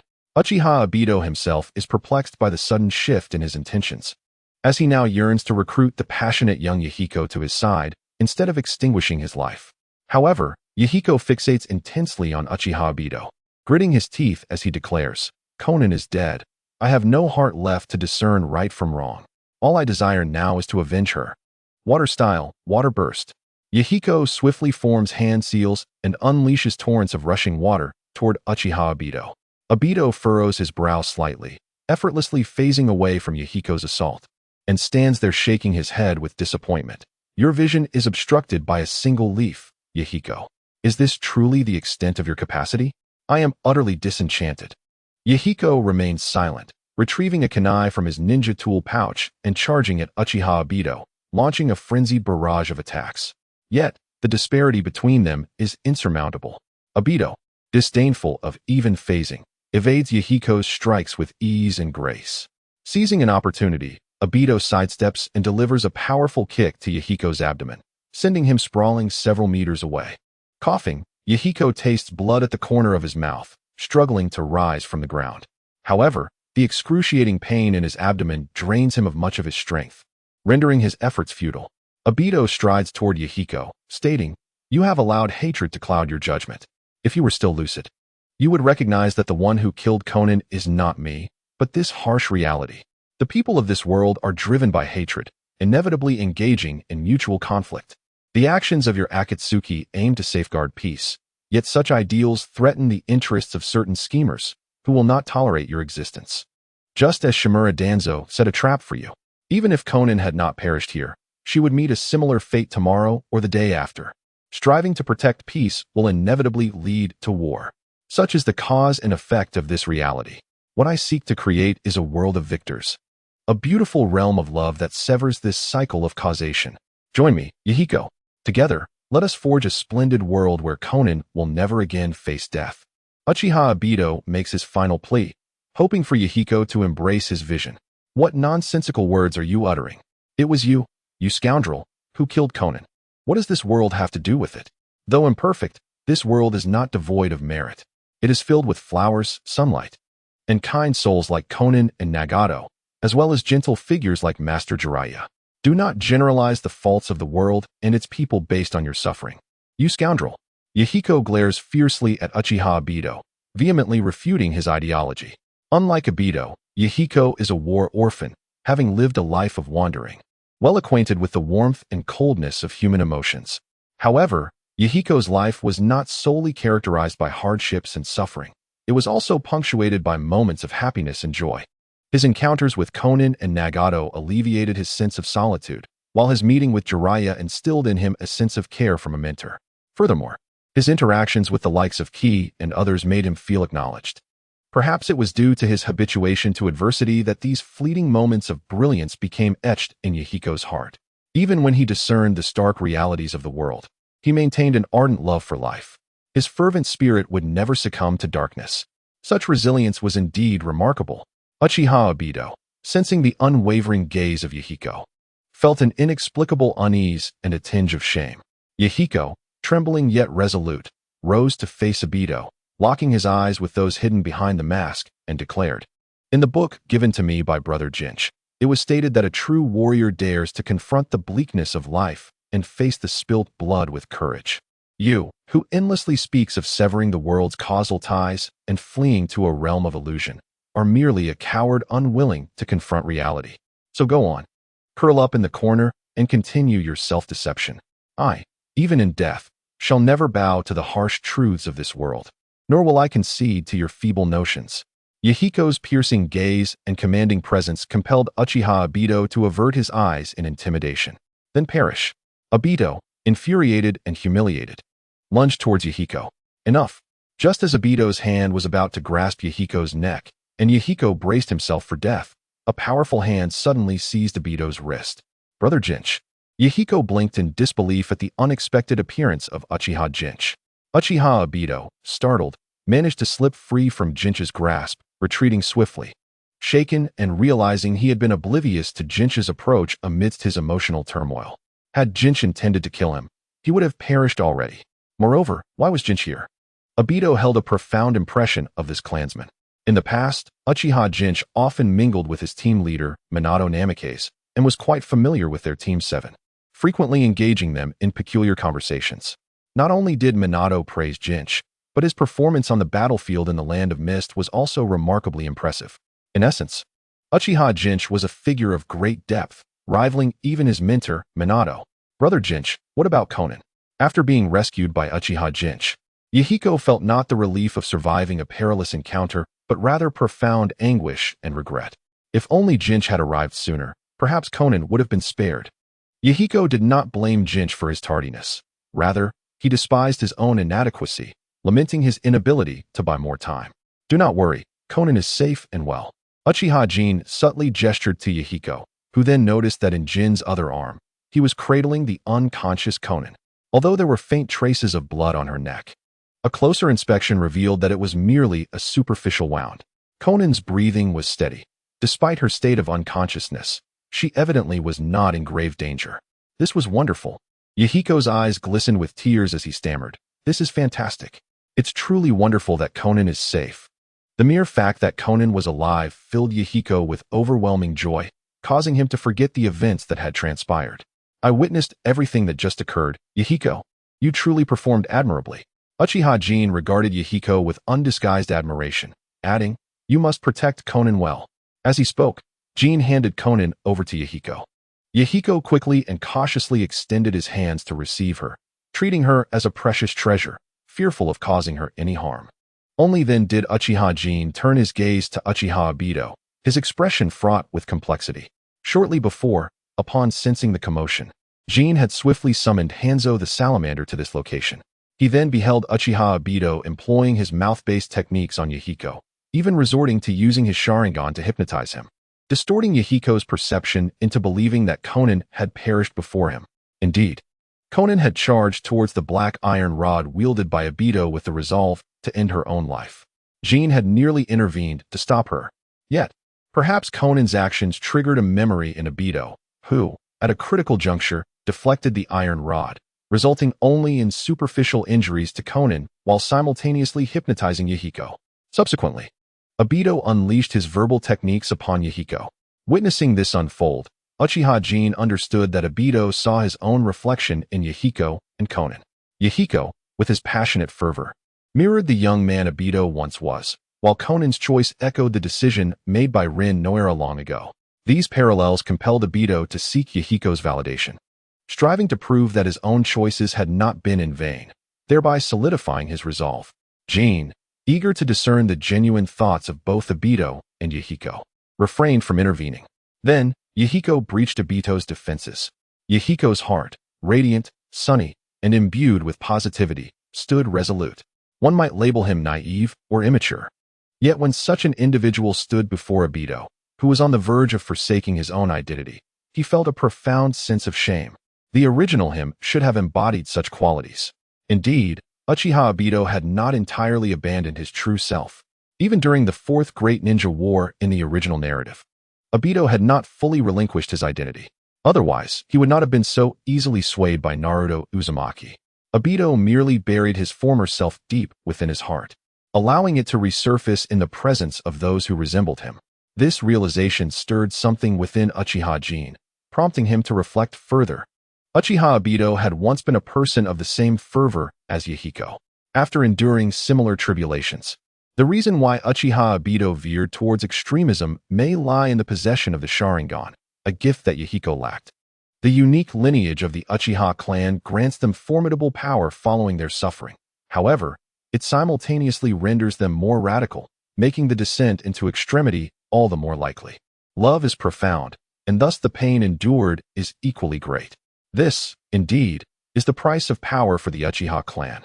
Had Uchiha Obito not belonged to this clan, he might have made choices akin to those of Yahiko. Consequently, Uchiha Jin altered his original intentions, opting to reveal his true self before Uchiha Obito. He sought to provide Obito with additional opportunities to reclaim his former self. Gazing at Uchiha Obito, Uchiha Jin remarked, It is indeed said that absence makes the heart grow fonder. I never anticipated that the once underachiever would now possess such strength. Upon hearing this, Uchiha Obito felt a pang of unease, swallowing hard as he replied, "You must be Uchiha Jin, the most illustrious figure of the Uchiha clan in this era. I have heard your name, yet I believe we have never met before, have we? I am Uchiha Madara." Uchiha Obito feigned calmness, yet his words betrayed a certain weakness, tinged with a sense of intimidation. Uchiha Jin chuckled lightly and said, "If one wears a mask for too long, it may become fused with their very visage. At that point, removing it will be a painful endeavor. It is not too late to turn back. You can still be yourself, still the hero of Konoha." Uchiha Obito's gaze flickered, avoiding direct eye contact with Uchiha Jin, as he nervously retorted, "What nonsensical remarks you make, youth. I, Uchiha Madara, am a rogue ninja of Konoha. Not a hero. Uchiha Madara?" Uchiha Jin smiled faintly. "Do not feign. You cannot deceive me. You are clearly Uchiha Kenji." Uchiha Obito was momentarily taken aback. "You are Uchiha Kenji, are you not?" Uchiha Jin pressed on. Uchiha Obito, gritting his teeth in frustration, felt a torrent of unspoken words welling up within him. However, meeting Uchiha Jin's knowing gaze, he swallowed his retort. Given Uchiha Jin's mischievous nature, it was not beyond him to deliberately misname someone. In the past, he had often referred to him as Uchiha Runto.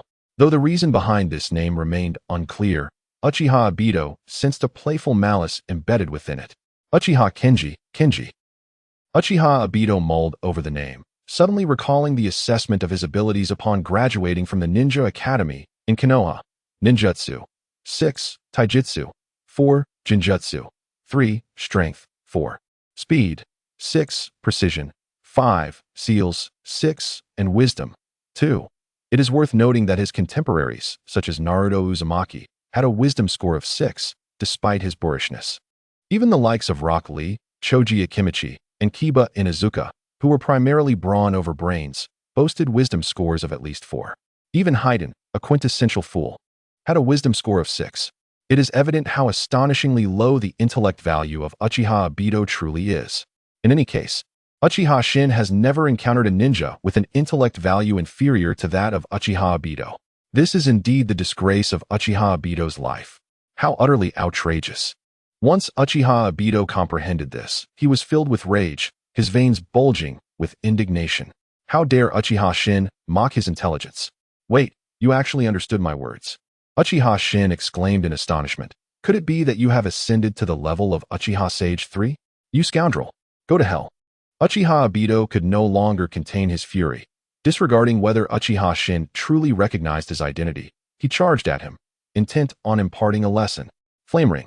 Uchiha Shin remained composed, raising his hand to form a sword-like gesture. A series of scorching flames emanated from his feet, encircling him and swiftly spreading outwards, circumventing Yahiko and Konin, instantly enveloping a radius of several dozen meters. Feeling the intense heat of the flames, Uchiha Obito did not dare to hesitate. He promptly activated his Kamui to evade harm.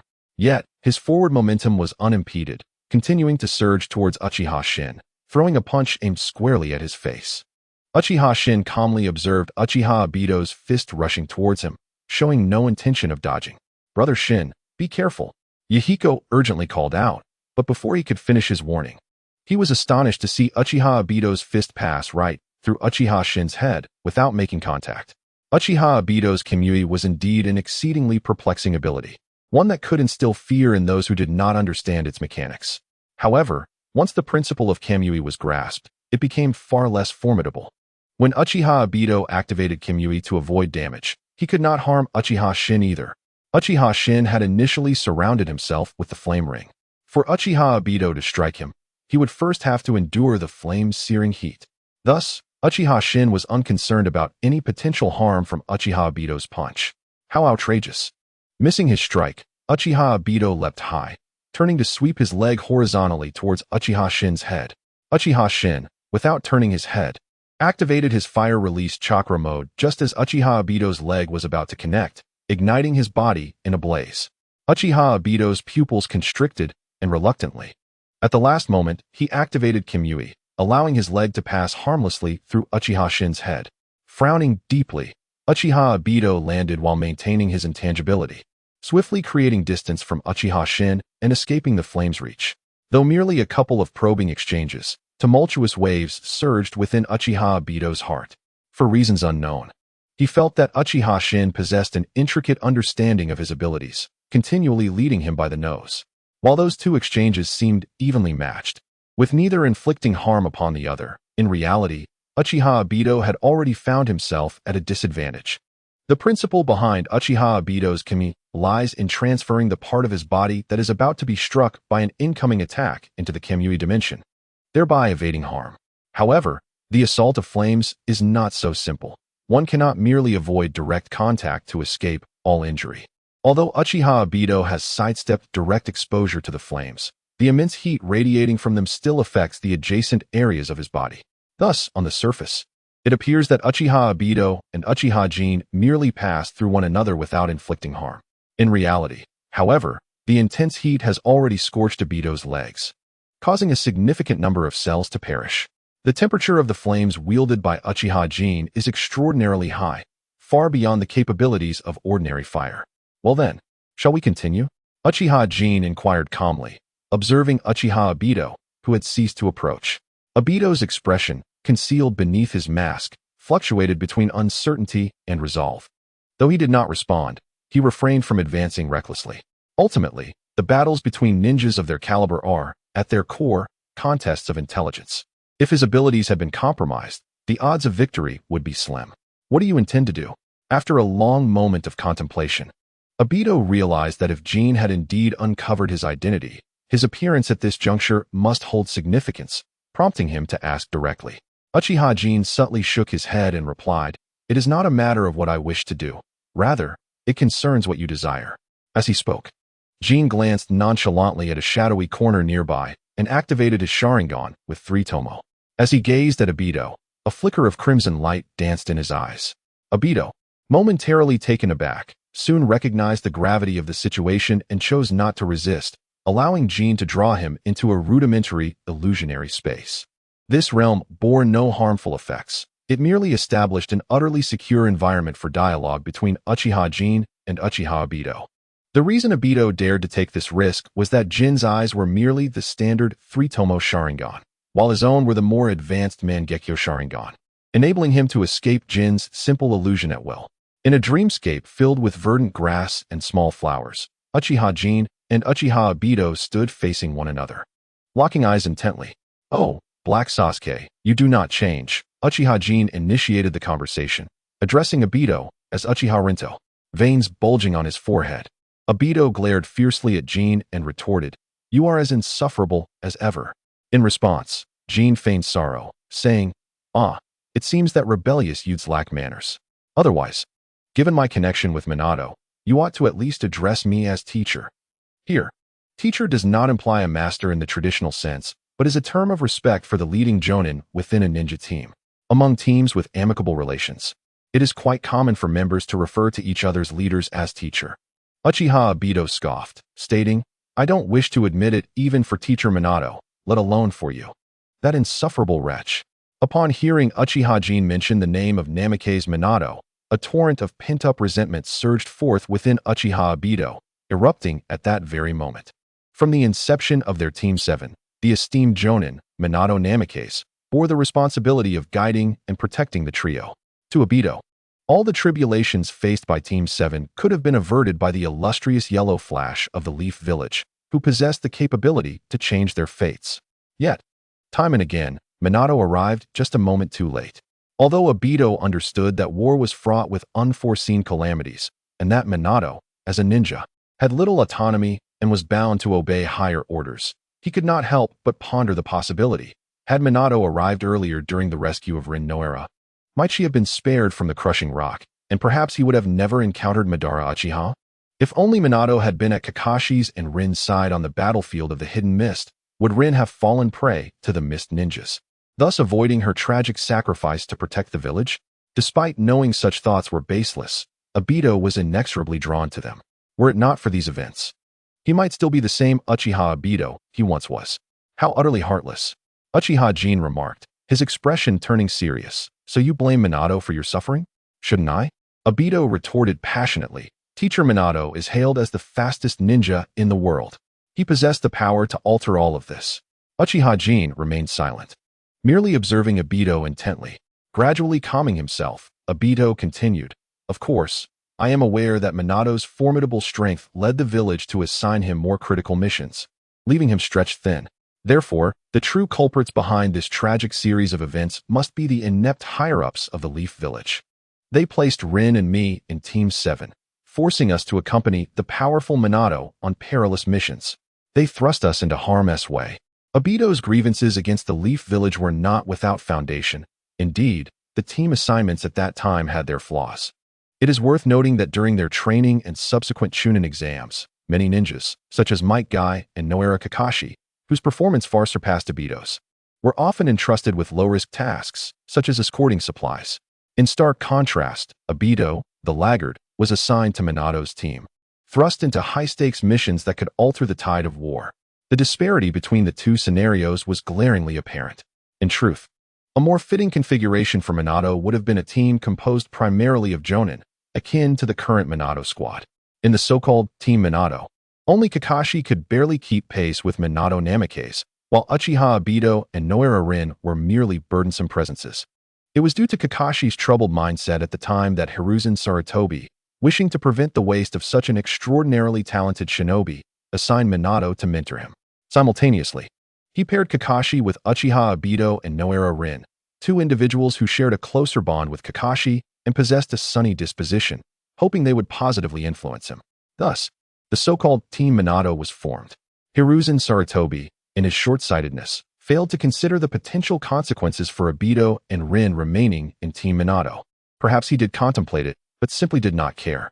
If he could hone Kakashi into a formidable weapon, what did it matter if a few inconsequential stragglers fell by the wayside? Under such circumstances, it was entirely natural for Uchiha Obito to harbor resentment toward Konohagakure. Pausing momentarily, Uchiha Obito continued, "Minato-sensei is at fault, and so is Konohagakure, but if we trace the roots of the issue, the true error lies within this world, fraught with endless strife and conflict. If there were no war, none of this would have transpired. Therefore, I shall rectify it all." Obito's tone grew increasingly resolute, as if the emotional upheaval he had recently experienced had once again solidified. However, his words elicited laughter from Uchiha Jin, who could not help but chuckle. "Ha ha, what a presumptuous little brat," Jin remarked, shaking his head. "I was previously unaware of how your mediocre score came about. Now it seems that even labeling you as mediocre might be an overestimation." Obito's expression darkened, and he felt an overwhelming urge to stomp on Jin's handsome face. Was being attractive truly so impressive? Did good looks grant one license to insult others at will? The crux of the matter was that Obito found himself at a loss for a rebuttal, as his mediocre score had been officially recorded by Konohagakure. Yet, apart from Jin, no one else had the audacity to mock him over it. Thus, all of this was Jin's fault. How infuriating. Obito gritted his teeth and exclaimed, "You scoundrel. If you keep laughing, I will take action." "Apologies, apologies," Jin waved his hand, noticing that Obito was on the verge of exploding. He reined in his laughter and said solemnly, "It is my fault, but your words are undeniably laughable." "What is so funny?" Obito demanded angrily. "Have I said anything incorrect?" Jin replied in a low voice, "First and foremost, regardless of the feasibility of your so-called plan to change the world, I acknowledge that the conflicts in this world have indeed caused countless tragedies. However, I must assert that everything you have experienced is, in fact, not directly related to war.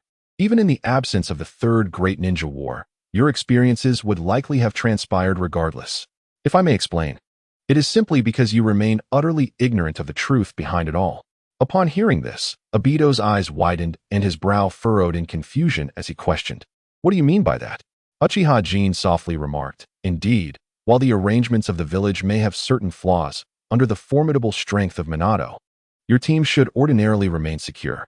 Thus, the tribulations you have endured cannot truly be attributed to the oblivious Minato. If you seek to place blame, it should rest upon me, who was aware yet allowed events to unfold naturally, as well as on Uchiha Obito, who orchestrated all of this, and the entity that deceived him." "You are aware of Uchiha Obito?" Uchiha Obito's pupils dilated in shock as he exclaimed, "Wait, what do you mean by knowing everything? And what do you mean by the entity that deceived Uchiha Obito?" Jin's words left Obito momentarily paralyzed, stirring a tempest within his heart. The assured tone of Uchiha Jin left no room for doubt in Obito's mind regarding Jin's intentions. Initially, Jin recognizing him had already astonished him, but the revelation of Obito's connection to Uchiha was utterly overwhelming. Struggling to contain his emotions, Obito gritted his teeth and inquired, "What on earth is happening?" Uchiha Jin, eschewing any circumlocution, elucidated, "It is quite straightforward. You were targeted by Uchiha Obito long ago.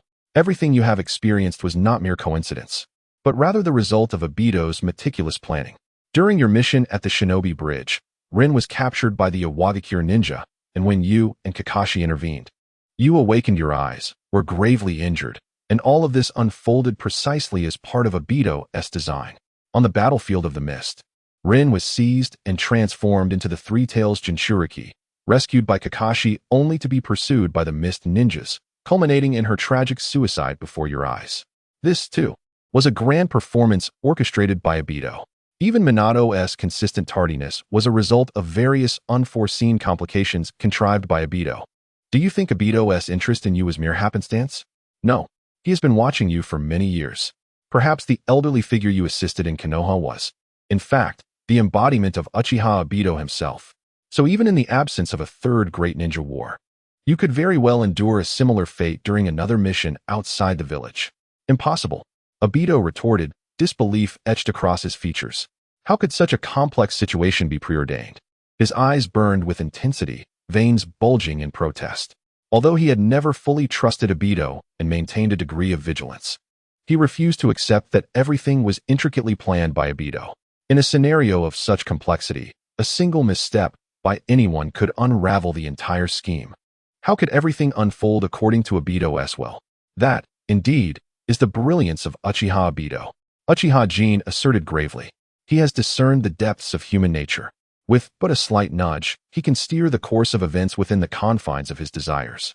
And let us not forget, Obito commands the power of White Zetsu beneath his hand. White Zetsu possesses the remarkable ability to perfectly impersonate any individual. By merely substituting a few key elements with White Zetsu, Uchiha Madara can ensure that events unfold as intended, and that is quite sufficient. Uchiha Obito was momentarily taken aback, suddenly realizing White Zetsu's capabilities. Previously, he had marveled at White Zetsu's powers without considering their implications, but now, prompted by Uchiha Jin's hints, he began to sense the underlying disturbances. The fact that he encountered Uchiha Madara was inherently suspicious. Moreover, it was a peculiar coincidence that the exhausted Uchiha Madara was simultaneously in search of a suitable successor. The ensuing developments were steeped in dramatic irony. As fate had orchestrated their meeting, once could be deemed a coincidence, twice an accident, but what of a third occurrence? With White Zetsu's unique, transformative abilities at play, guiding these events had indeed become far more manageable. Uchiha Obito fixed his gaze intensely upon Uchiha Jin, gritting his teeth and demanding, "Then explain how you know all of this. How are you aware of Madara's schemes?" Uchiha Obito's emotions were in turmoil, eager to uncover the entire truth. "This inevitably brings to mind my eyes," Uchiha Jin responded calmly, meeting Uchiha Obito's astonished gaze. "I have glimpsed all possible futures." As Uchiha Obito stared in disbelief, Uchiha Jin's three-tomo Sharingan began to whirl rapidly, coalescing into a unique pattern. It resembled a peculiar design composed of 6 small triangles encircling a hexagon, akin to a hexagram missing a circle, or perhaps a simplistic depiction of the sun, a kaleidoscope Sharingan. Uchiha Obito's eyes widened in shock, both surprised and not entirely so. Uchiha Jin had seemingly never revealed the existence of this kaleidoscope Sharingan before, and its sudden appearance was indeed unexpected. Yet, given Uchiha Jin's prowess, possessing such eyes seemed only natural. Uchiha Jin's kaleidoscope Sharingan was but a fleeting glimpse, quickly reverting to the three-tomo Sharingan as he continued. "The name of my eye's ability is Kunedo Kotachi, allowing me to trace back to the origins and illuminate the future. It enables me to perceive many truths unseen by others. Long ago, I noticed peculiar entities following you, which I later discerned to be White Zetsu. Following this trail, I uncovered Uchiha Madara's existence and his grand design.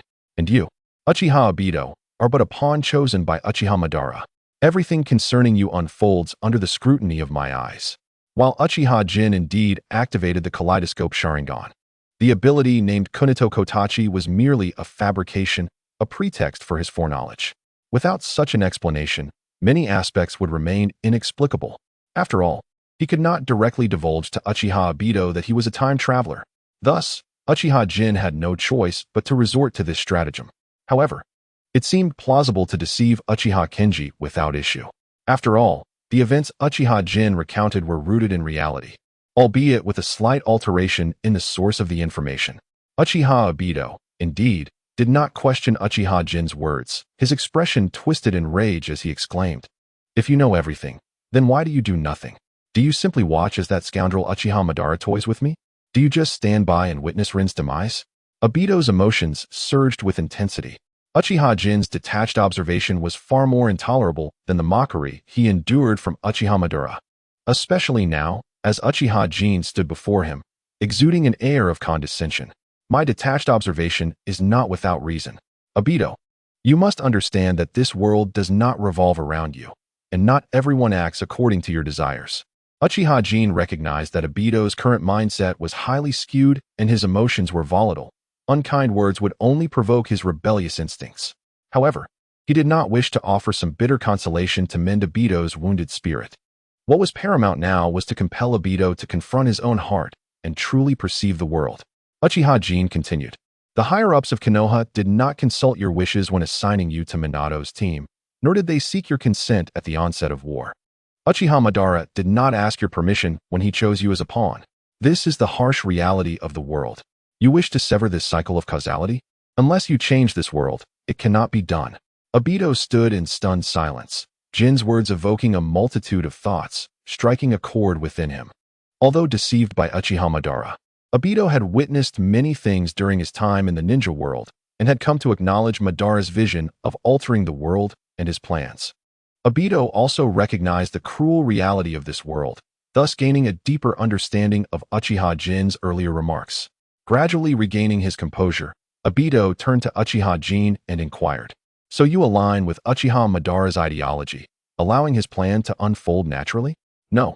Uchiha Jin shook his head, replying, "While Uchiha Madara's ideas are commendable, his plans possess significant flaws. There are other reasons why I refrained from intervening in his scheme." Obito did not pry into Jin's motivations, but instead asked, "What are Uchiha Madara's ideas? And how do you perceive his plans?" Uchiha Jin pondered for a moment before countering. "Has Uchiha Madara ever shared with you his journey of self-discovery?" Obito, bewildered, shook his head. "No, he only spoke to me of his philosophy and plans." Uchiha Jin nodded.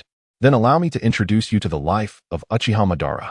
Uchiha Madara was born in the tumultuous Warring States era, having experienced the loss of loved ones from an early age, which instilled in him a profound yearning for peace. He encountered Senju Hashirama, who shared similar experiences and aspirations, and they quickly formed a bond of friendship. At that time, Senju Hashirama had already conceived the initial idea of reconciling the feuding clans and uniting them to form a village, thus eradicating conflict.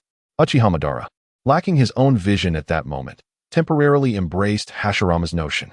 At the same time, Uchiha Madara clearly recognized that, during that period, they were not powerful enough to possess a voice. Others would not take their words seriously. Thus, the first step towards realizing his ideals was to become strong and seize control of the narrative. Subsequently, a series of events transpired, interrupting the friendship between Uchiha Madara and Senju Hashirama due to familial disputes, leading to mutual conflict. It was not until both Uchiha Madara and Senju Hashirama ascended to the roles of clan leaders of their respective families that Uchiha Madara's last brother, Uchiha Izuna, perished on the battlefield, leaving them truly weary of their incessant strife. Consequently, under Senju Hashirama's counsel, Uchiha Madara acquiesced to the proposal for a ceasefire and, together with Hashirama, established Konohagakure. At that time, numerous ninja clans from the Land of Fire joined Konohagakure, unifying their stances and forming a community of shared interests, thus ushering in a fleeting peace in the tumultuous world of ninjas. However, when the ninja clans from other nations realized they must band together to counterbalance Konohagakure and began to emulate its model by founding their own villages, Uchiha Madara perceived a looming crisis. He understood that the stance of Konohagakure remained adversarial to that of the other ninja villages, and inevitable conflicts over interests would arise. leading to wars of even greater magnitude than those of the Warring States period. It was for this reason that a divergence in ideology emerged between Uchiha Madara and Senju Hashirama. Uchiha Madara advocated for a resolute approach to resolving disputes, whereas Senju Hashirama leaned towards dialogue as a means of resolution.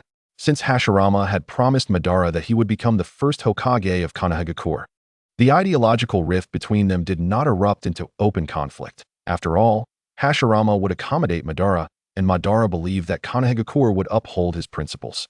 However, Hashirama ultimately failed to fulfill his promise to Madara and became the first Hokage himself. This betrayal left Madara feeling deeply wronged, and he foresaw that Konohagakure would inevitably descend into greater turmoil due to Hashirama's compromises. Therefore, Madara resolved to lead his clan away from Konohagakure. Yet, the members of the Uchiha Clan, blinded by the brief peace, turned their backs on Madara, none choosing to follow him.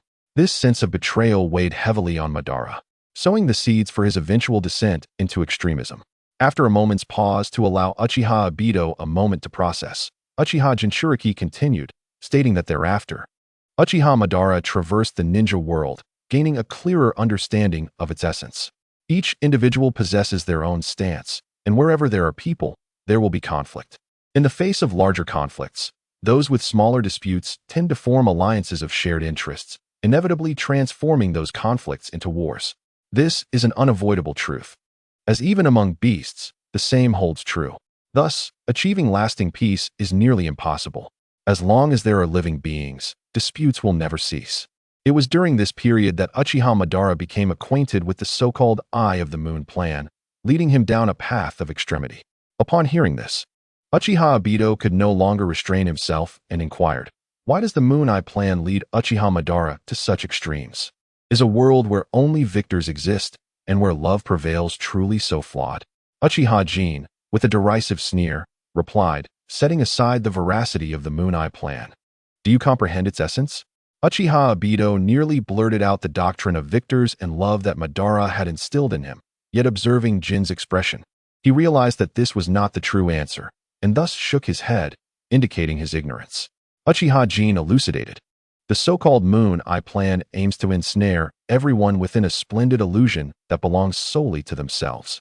While it may sound idyllic, human life is finite. Even without the worries of sustenance, the absence of new births in the real world inevitably leads humanity towards extinction.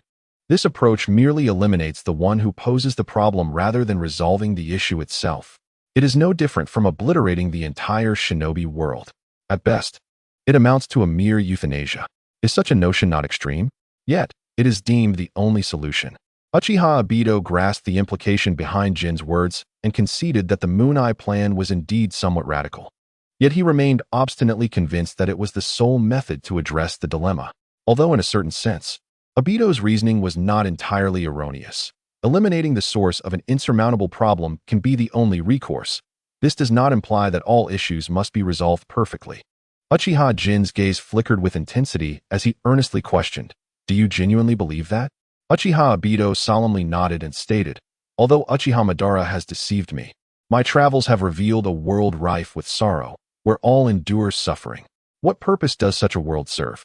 This is the conclusion I have drawn. Therefore, I shall execute the plan left by Uchiha Madara. If his scheme falters, I will seek new ways to manifest this ideology." Indeed, Uchiha Obito's descent into darkness was significantly influenced by Uchiha Madara. However, the methods employed by Madara were remarkably astute. He did not forcefully impose his beliefs upon Obito. Instead, he allowed Obito to see and hear what he perceived, leading him to arrive at the same conclusions. Thus, Madara's thoughts became Obito's own. Even if Obito recognized the deceit, it did not waver his convictions, and he would continue down the path that Madara envisioned. One must acknowledge the brilliance of Madara's approach in cultivating a successor. Uchiha Jin shook his head and sighed lightly, saying, "But have you considered the thoughts of those who suffer? Have you pondered why they persist in enduring this world despite the multitude of tribulations they face? Even the tiniest of ants strive to survive. Have you ever pondered the true meaning of life?" Uchiha Obito found himself at a loss when confronted by several inquiries from Uchiha Shin. Indeed, he had only witnessed the suffering of others, never contemplating why those individuals persistently endure hardship with such tenacity. Confusion clouded Obito's eyes as he grappled with this notion. For millennia, wars have raged without respite, yet some continue to survive against all odds. What could be the reason? Observing Obito's turmoil, Uchiha Jin continued. The answer to your question is rather simple.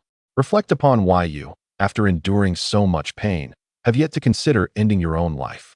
Obito furrowed his brow and replied, "It is because I wish to change all of this. I desire to put an end to all conflicts. That is the essence of life's meaning." Uchiha Jin chuckled lightly. In the vast expanse of the universe, amidst the infinite flow of time, a human lifespan of less than a century barely stirs the surface, rendering it indistinguishable from that of an ant. Viewed from this perspective, life seems devoid of inherent meaning. Yet, we each possess the capacity to bestow our own significance upon our existence. Pausing briefly, Uchiha Jin gazed at Obito and continued. You claim you wish to live because you aspire to transform the world for the better. This, then, is the meaning you have assigned to your life. The individuals you see suffering share a similar sentiment. Lacking your strength, they strive through their own efforts to improve their lives and those of their descendants. This constitutes their life's significance. As long as there are hopes and dreams, even in the face of adversity, they persist in living resolutely. But is it truly appropriate to seek their destruction without ever inquiring about their desires? Obito's face revealed a struggle, yet altering a deeply rooted belief is no simple feat. Stubbornly, he declared, it is their limited perspective that constrains their understanding. I need not their approval. I shall simply do what is right. Your demise is of no concern to me.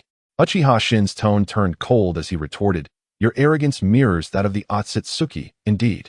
You are truly their blood descendant. By what right do you presume your actions to be justified? Merely because the Eye of the Moon plan is inscribed upon the Uchiha Clan's stone tablet as guidance from the Sage of Six Paths? Obito nodded obstinately, insisting, is that not sufficient?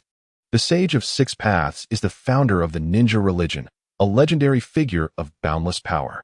How could something endorsed by the Sage of Six Paths possibly be erroneous? In this realm of ninjas, the sage, who established the ninja religion, holds a status akin to that of a creator deity. Thus, individuals like Obito possess a blind faith in the Sage of Six Paths. It is truly laughable. Uchiha Jin scoffed disdainfully and remarked, I have perused the stone tablet of the Uchiha clan, and it is truly lamentable that such an obvious falsehood could still find believers. Uchiha Obito, upon hearing this, was incensed, his face flushing with anger as he retorted, on what grounds do you make such a claim? Uchiha Jin, his expression impassive, replied, the inscription on that tablet states that to wield the infinite Tsukuyomi, one must first become the host of the Ten Tails. And the last Ten Tails host was none other than the Sage of Six Paths, correct? Indeed, that is the case. Uchiha Obito countered, but what of it? What does that prove? Uchiha Jin responded with a cold laugh. It seems I was not mistaken in calling you Uchiha Kenji. How could you fail to see such a glaring flaw? If the infinite Tsukuyomi were indeed effective, why did the Sage of Six Paths not employ it himself to sever the ties of fate and save the world? Why leave such a matter to future generations, allowing the shinobi world to languish in conflict for a millennium? Uchiha Jin's words left Uchiha Obito momentarily stunned. This was indeed a conspicuous inconsistency that could not be reconciled. If the contents of that tablet were genuine, why did the Sage of Six Paths not take action himself? With his power, he could have easily accomplished it. Thus, the singular truth remains. The inscriptions on that tablet are falsehoods, not legacies left by the Sage of Six Paths. At this juncture, Uchiha Jin continued. Kaguya has been covertly scheming in the shinobi world for millennia. It is no small feat that she has managed to wait for both Uchiha Madara and you. Two fools. Kaguya. Uchiha Obito was taken aback, and then incredulously confirmed. Are you suggesting that the contents recorded on the Uchiha clan stone tablet are merely a ruse devised by Kaguya? Yet, wasn't she the embodiment of Uchiha Madara's will? Although Uchiha Obito had never entirely let his guard down around Kaguya, maintaining an air of vigilance, it was due to his belief that she was merely a manifestation of Madara's intent. He never fathomed that Kaguya was the true puppet master, with Uchiha Madara merely a pawn in her grand scheme. This was utterly astonishing. Uchiha Jin nodded affirmatively and stated, Kaguya is indeed the embodiment of someone's will.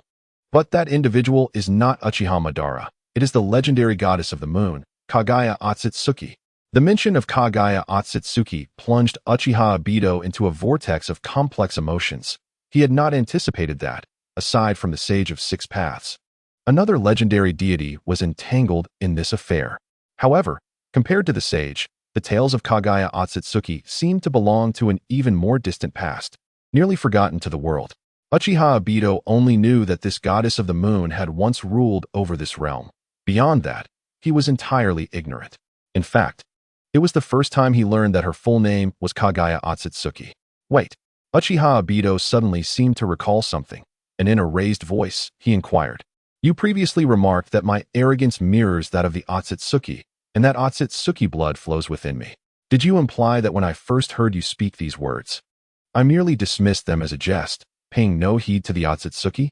Now, however, Uchiha Obito was confronted with the revelation that the goddess of the hair, known as Otsutsuki Kagaya, had a full name that suggested a deeper connection. According to the ancestral records of the Uchiha clan, they were descendants of Indra, the elder son of the Sage of Six Paths. Did this mean that the hair goddess, Otsutsuki Kagaya, bore some relation to the Sage of Six Paths? Uchiha Jin nodded. Affirming Obito's hypothesis, you are indeed correct. The Sage of Six Paths was known as Otsutsuki Hagoromo, the elder son of the hair goddess, Otsutsuki Kagaya. Furthermore, Kagaya has a younger son named Otsutsuki Hamura, who is the progenitor of the Hyuga clan. Uchiha Obito found himself at a loss for words, questioning, "How do you possess knowledge of such ancient matters?" Uchiha Jin raised a finger to his own eyes, replying, "Is your memory limited to mere seconds? I have already stated that my eyes allow me to trace back through history. Any activity in this world leaves a trace. As long as I uncover sufficient traces, my eyes can reveal the events that transpired.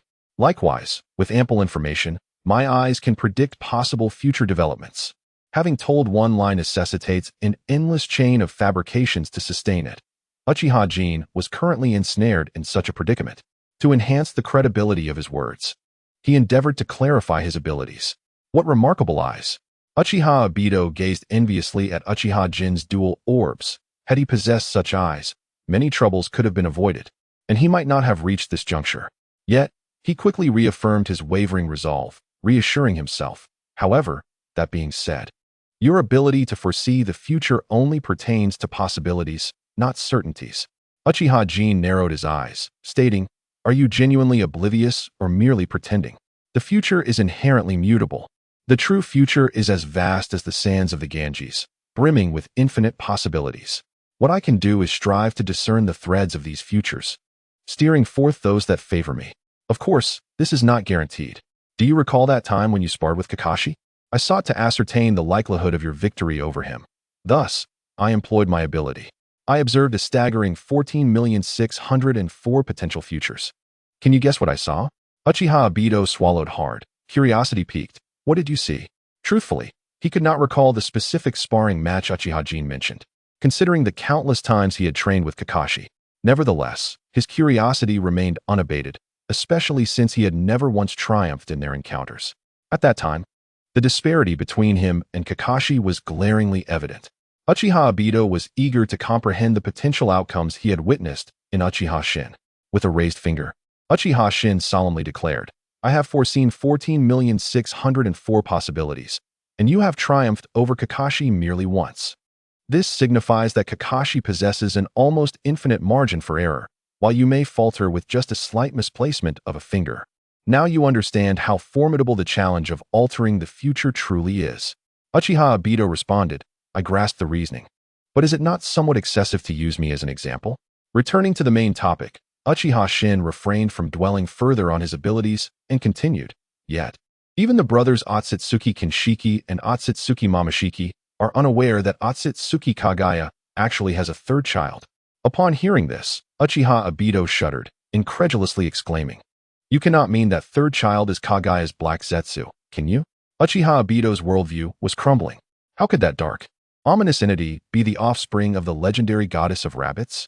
Uchiha Shin affirmed, "Indeed, although it is difficult to accept, Black Zetsu is, without a doubt, the third child of Otsutsuki Kagaya, the biological brother of the Sage of Six Paths. However, Kagaya was somewhat hasty in creating Black Zetsu, resulting in his distorted form. In the original manga storyline, the brothers of the Sage of Six Paths had no father, as they were created solely by Otsutsuki Kagaya. The notion of the heavenly sovereign of the ancestor nation portrayed in the anime is entirely fabricated, casting Kagaya as a naive and simple character, which contradicts many logical aspects. To the Otsutsuki clan, humans and ants are indistinguishable. Would you engage in a romantic relationship with an ant? Thus, the characterization in the manga holds greater rationality. To prepare against potential pursuers from the Otsutsuki clan, Kagaya created two sons of considerable strength as her combatants. This aligns with Kagaya's ongoing efforts to transform humans into white Zetsu weapons.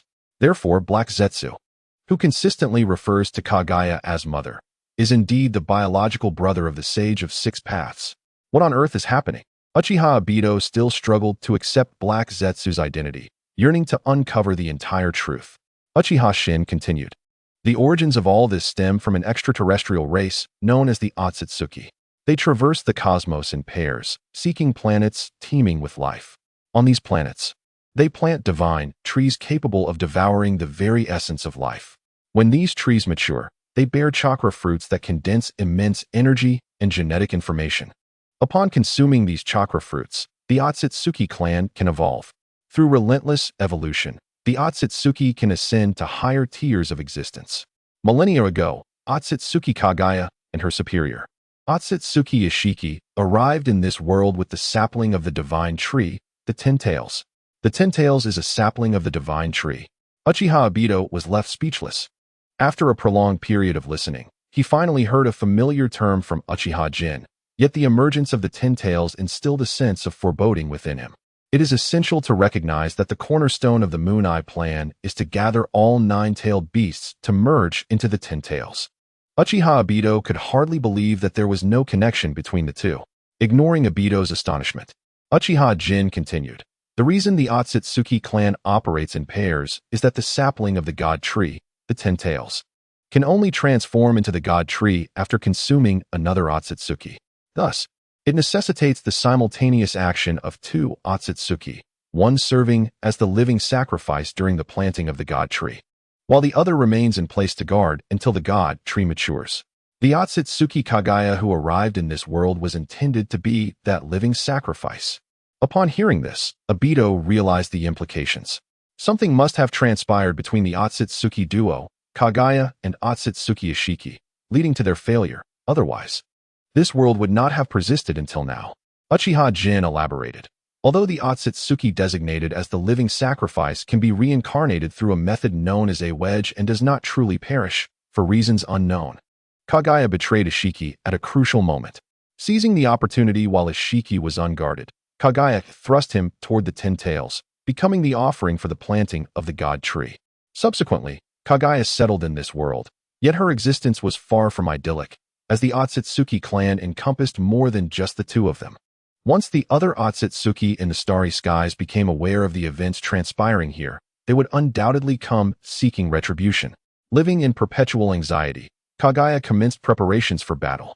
She first consumed the still unripe chakra fruit, acquiring immense power and becoming the progenitor of chakra in this world, establishing absolute authority to pacify the realm and becoming revered as the goddess of the moon. Later, she bore two sons, Otsutsuki Hagoromo and Otsutsuki Hamura, hoping they would protect her and fight alongside her. Ultimately, Kagaya unleashed a localized infinite Tsukuyomi, aiming to transform the indigenous inhabitants of this planet into humanoid weapons known as White Zetsu to bolster her combat strength. Wait, Uchiha Obito interjected in astonishment. Interrupting Uchiha Jin, are you saying that infinite Tsukuyomi is a technique for converting individuals into White Zetsu? Obito's eyes widened in disbelief. He was all too familiar with White Zetsu, as half of his own body was composed of its flesh and blood. Moreover, within the base left by Uchiha Madara, there existed countless White Zetsu. Could it be that those White Zetsu were transformed from ordinary people? Upon reflection, he realized that those simple-minded, uniquely capable White Zetsu were indeed well-suited to serve as cannon fodder to deplete the enemy's strength. Obito's expression darkened considerably. He could hardly fathom that the method he deemed his sole hope was, in fact, such a technique. He had indeed been grievously deceived. Yes. Uchiha Jin once again affirmed his previous statements before continuing. Kagaya Otsutsuki was well aware that, given the strength of the Otsutsuki clan, The white Zetsu could at most delay them for a brief moment. Relying on the white Zetsu to conquer them was a futile endeavor. Consequently, Kaguya did not succumb to madness by attempting to transform the entirety of humanity into white Zetsu. Rather, she only converted those who defied her will and resisted her dominion. Her primary hope lay with her two sons, each having inherited a portion of her power. However, Kaguya never anticipated that her sons would betray her. Uchiha Obito, taken aback, inquired, "Why is that?" This turn of events was utterly unexpected for him, as he believed the Sage of Six Paths brothers should be aligned with Kaguya. Uchiha Jin shook his head and explained, "Kaguya, having come from beyond this world, had a habitual tendency to regard its inhabitants as mere insects, viewing her two sons as mere followers who needed only to obey without understanding too much. Thus, Kaguya had never communicated anything of significance to her sons. Yet, she overlooked a crucial fact. Although she hailed from another realm, her sons were not of the same origin. The brothers, Kaguya Utsutsuki and Utsutsuki Hamura, grew up in this world, mingling with its native inhabitants, and thus considered themselves as integral parts of it. They did not perceive the people of this world as mere insects, but rather as companions. Therefore, upon discovering their mother's transformation of humans into white Zetsu, they deemed her a tyrannical ruler and resolved to overthrow her reign. It is truly ironic. Kaguya never regarded the original inhabitants of this world as human. Thus, how could her rule be deemed tyrannical? Ultimately, she succumbed to the arrogance that stemmed from her very bloodline. The three engaged in battle for several months, culminating in Kaguya being sealed away within the moon by her two sons. Prior to her complete sealing, Kaguya, in a moment of desperation, summoned her last vestige of power to create her third child, Black Zetsu, hoping that he would liberate her from her confinement. The so-called infinite Tsukuyomi was one of the essential conditions for breaking Kaguya's seal. However, as Black Zetsu was hastily conceived, he lacked the formidable powers of his two brothers, possessing only an almost infinite lifespan. For millennia, Black Zetsu has been scheming in the shadows, laying numerous plans throughout this world. Finally, decades ago, one of his contingencies came to fruition, guiding Uchiha Madara to awaken the Rinnegan. To better execute his plans, Black Zetsu manifested as the will of Uchiha Madara, further manipulating both Madara and Yu. Uchiha Jin paused at this juncture, casting his gaze upon Uchiha Obito. Thus, the so-called Eye of the Moon plan was never the guidance of the Sage of Six Paths, but rather a ruse. Uchiha Obito remained silent, his emotions swirling in complexity, uncertain of how to face Uchiha Jin. Was he in pain? Indeed. The realization that what he had regarded as his last hope was merely a jest brought him profound anguish. Yet, amidst this suffering, he found an inexplicable sense of relief. Observing this, Uchiha Jin understood the moment was ripe and spoke again. It is entirely reasonable for someone of your intellect to feel disillusioned with this world, leading you to extreme conclusions. Uchiha Obito, taken aback, retorted coldly, "Must you incessantly mock me regarding my shortcomings? My disinterest in trivial knowledge does not equate to a deficiency in intelligence." He felt a sense of helplessness. When he was assessed for his aptitude, the tests predominantly revolved around theoretical knowledge to which he had never paid heed in class.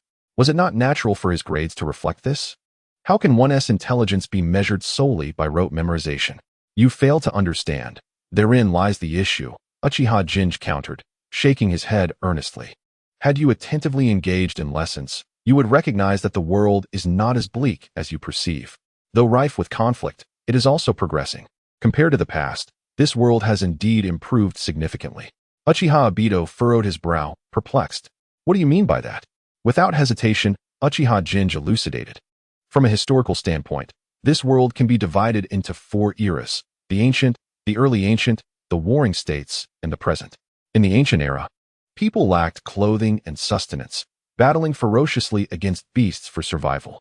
Humanity, during this time, was no different from the wild creatures they fought. In the early ancient era, the time of the Otsutsuki Kaguya, humanity had progressed to slash-and-burn agriculture, silk farming, and the construction of shelters and bridges. Basic living conditions had begun to stabilize, alleviating the constant struggle against wild beasts. By the Warring States period, people commenced striving for better lives, leading to conflicts arising from the pursuit of greater gains. Although this time was fraught with strife, it also indicated an elevation in living standards. After all, who would possess the energy to seek more if they could not even secure enough food. The establishment of nation-states and villages led to the concentration, escalation, and proliferation of conflicts, evolving into large-scale wars. Undeniably, while those in war-torn regions endured hardship, the lives of people in powerful nations like the Land of Fire, the Land of Lightning, and the Land of Earth remained relatively stable. This, too, could be seen as a form of progress. Noticing Uchiha Obito lost in contemplation, Uchiha Jin paused before adding, "Of course, this analysis is from a macro perspective. I merely wish to convey that the world is indeed advancing, rather than suggesting that the suffering you observe is non-existent. The underprivileged masses of this world continue to live in hardship, yet this plight is not solely attributable to war. Rather, it stems from the discord between two classes. Your fundamental understanding is flawed. Peace does not guarantee that all individuals in this world can lead prosperous lives. To transform this world and liberate everyone from suffering cannot simply be achieved by extinguishing war." Upon hearing this, Uchiha Obito's eyes glimmered with a flicker of enlightenment. During his travels in the shinobi world, he had witnessed considerable suffering, even among the common folk of the Land of Fire, renowned for its wealth, and the Land of Rivers, celebrated for its bountiful harvests. At that time, Obito had naively attributed their plight to the incessant wars, but now, through Uchiha Jin's elucidation, he realized that the reality was more complex. Indeed, whether during times of conflict or peace, the lives of the lower classes remained fraught with struggle. Conversely, there exists a segment of society whose existence is characterized by affluence, if not extravagance, irrespective of the circumstances. Is this what defines class disparity? Obito inquired of Uchiha Jin with earnestness. Since you perceive the situation so clearly, you must have identified a method to alter this world. Certainly, Uchiha Jin replied confidently. I have studied nearly every conceivable approach to effect change in the world and have finally discerned the most viable path. Obito's eyes brightened at this revelation, prompting him to ask, what is that path? Unification. Unification? Yes, unification, Jin affirmed with a nod. Further elaborating, it is not merely about the superficial unification of territory. It encompasses the harmonization of perspectives, the alignment of stances, and the integration of classes. We must first acknowledge that absolute absence of discord is unattainable anywhere. Wherever there are people, there are interests. With interests come disputes, entanglements, schemes, malevolence, and inscrutable motives. Since the advent of surplus production value, the distribution of interests has led to an imbalance within human hearts. Each individual, shaped by unique experiences, develops distinct modes of thought, varying perspectives on issues, and divergent social demands, which consequently engender countless disputes and grievances. Therefore, our utmost endeavor should be to minimize these conflicts as much as possible. Unification represents the most effective means to achieve this minimization. Consider the various ninja clans within Konoha during the Warring States period, who were once adversaries in a life-and-death struggle. However, once they became citizens of Konoha, while conflicts persisted, they no longer reached the extremes of mutual annihilation. Similarly, by treating each ninja clan as a distinct ninja village, if we unify the shinobi world, align our cognitions, and converge our positions, the disputes will naturally diminish. And this is merely the first step. Obito, upon hearing this, wore a grave expression and remarked solemnly, the resistance encountered in implementing this first step will likely rival that faced in executing the Moon Eye Plan. Indeed, after achieving unification, significant conflicts will likely diminish, and most issues can be resolved through negotiation. Yet not everyone will share your vision. Most individuals tend to perceive only the immediate vested interests before them, and the 5 great ninja villages have been embroiled in conflict for countless years, harboring deep-seated grievances against one another. Moreover, the unity you seek encompasses not merely territorial boundaries, but also ideological and positional alignment, which is indeed a formidable challenge. Uchiha Obito shook his head in disbelief, feeling that the aspiration to realize Uchiha Shin's vision was akin to an insurmountable task. Yet, Uchiha Shin's remained unfazed, responding, indeed. As you have articulated, achieving unity is an exceedingly arduous endeavor, but perhaps it is not as insurmountable as you envision. Just as in the nascent days of Konoha, there existed numerous dissenting voices among the Uchiha and Senju clans who had been adversaries for over a millennium. At that time, Uchiha Madara and Senju Hashirama suppressed these voices through sheer personal will. However, in the years that followed, When Uchiha Madara sought to lead the Uchiha clan away from Konoha, how many of those who once opposed the village's establishment were willing to follow him? Not a single one. While it is true that most people are short-sighted, they become far less resistant when they perceive tangible benefits. After contemplating Uchiha Shin's words, Uchiha Obito refrained from offering any counterarguments. The evidence of reality lay plainly before them, leaving little room for skepticism. Uchiha Obito then inquired, "And what comes next? Once unity is achieved, what will you do?" Uchiha Shin replied, "There is much to be done. Even if I were to speak for days on end, I could not exhaust the list. Moreover, some matters require adaptability to circumstances, and it is premature to discuss them now. In essence, it can be summarized in one phrase: to dissolve internal conflicts, ideally transforming them into external ones." Transform internal conflicts into external ones? Uchiha Obito paused, then queried with intrigue, "How do you intend to accomplish that? Is there even an external enemy now that we are united?" Uchiha Shin smiled gently, saying, "Have you forgotten the Otsutsuki clan?" At this revelation, Uchiha Obito experienced a moment of clarity. His focus had been solely on the future of the ninja world, nearly overlooking the Otsutsuki clan, which lurked in the shadows, coveting the very realm they inhabited.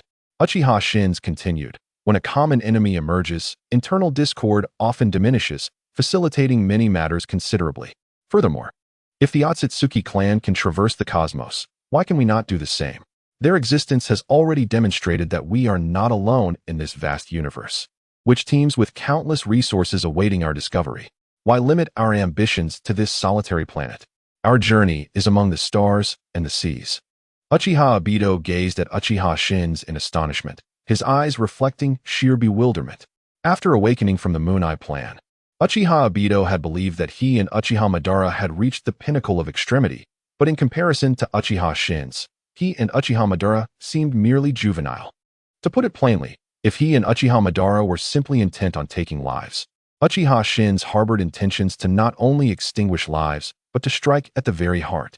Furthermore, Uchiha Shin was even contemplating breaking free from this world, this planet, and venturing into the cosmos. The madness of Uchiha Obito transcends mere extremity. Yet, it cannot be denied that should Obito's ambitions come to fruition, they would undoubtedly engender a world nearing perfection. When the entire shinobi world unites against a common adversary, and when distinctions of territory and social class vanish, the lives of the vast majority will undoubtedly improve. Perhaps in that moment, the world would usher in an era of everlasting peace. However, if Obito was already cognizant of Madara Uchiha's plans and was aware of Kagaya's sinister machinations, why then does he allow events to unfold naturally? Regardless of whether Obito's ideals are right or wrong, or whether his plans will succeed, Rin is already gone. No matter how beautiful Obito's envisioned world may be, Rin is no longer in it. In a world devoid of Rin, what significance is there in possessing everything else? The aura surrounding Obito became tumultuous, his expression contorted with rage. Strangely, the more he comprehended Obito's thoughts and the validity of his ideology, the more incensed he became. If Rin cannot inhabit that world, what value does that world possess? I shall not accept your vision. Obito suddenly glared fiercely at Uchiha Obito, exclaiming passionately, "Let that nonsensical moon eye plan fade into oblivion. From this moment forth, I will stand resolutely against you, Uchiha Obito. I will stop at nothing to dismantle your schemes." Uchiha Obito. Sensing the resentment in Obito's tone, even he found himself momentarily at a loss. Hadn't they just been conversing amicably? What had triggered this sudden frenzy? Is this what it means to be Uchiha? When asked for an explanation, before Obito could pose the question, Uchiha Obito himself elucidated. "It is your indifference to Rin's plight that has incited my wrath." Obito perceived Uchiha Obito, who fancied himself the master of all, as no different from the Otsutsuki, who regarded humanity as mere insects. Both exuded the same arrogance.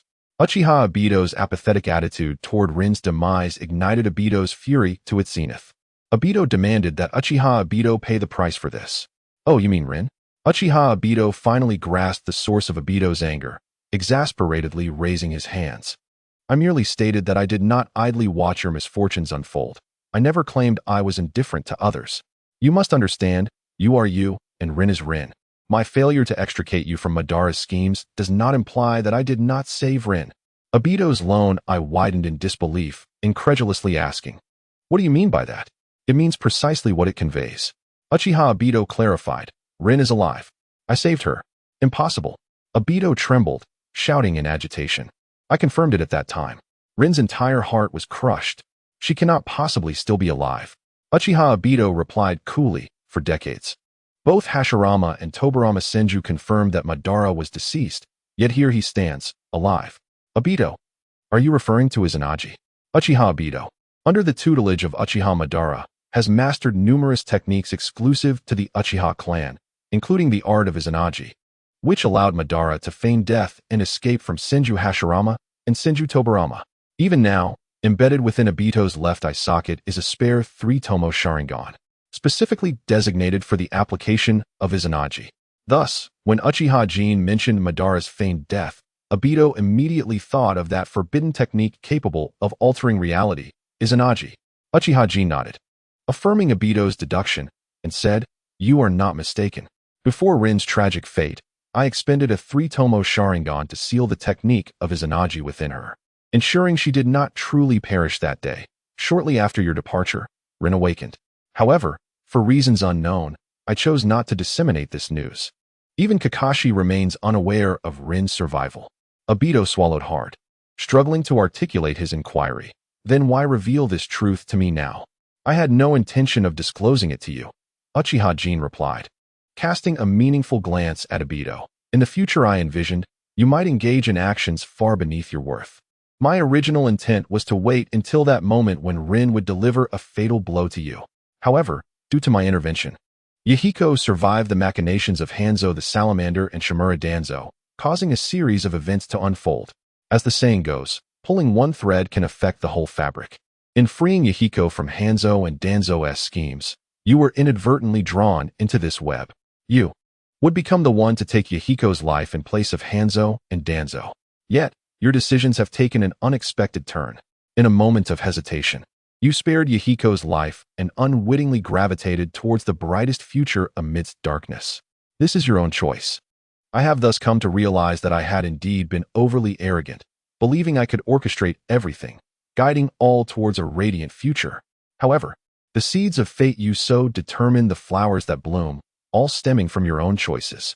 Consequently, I have altered my original intent, opting to reveal the entire truth to you.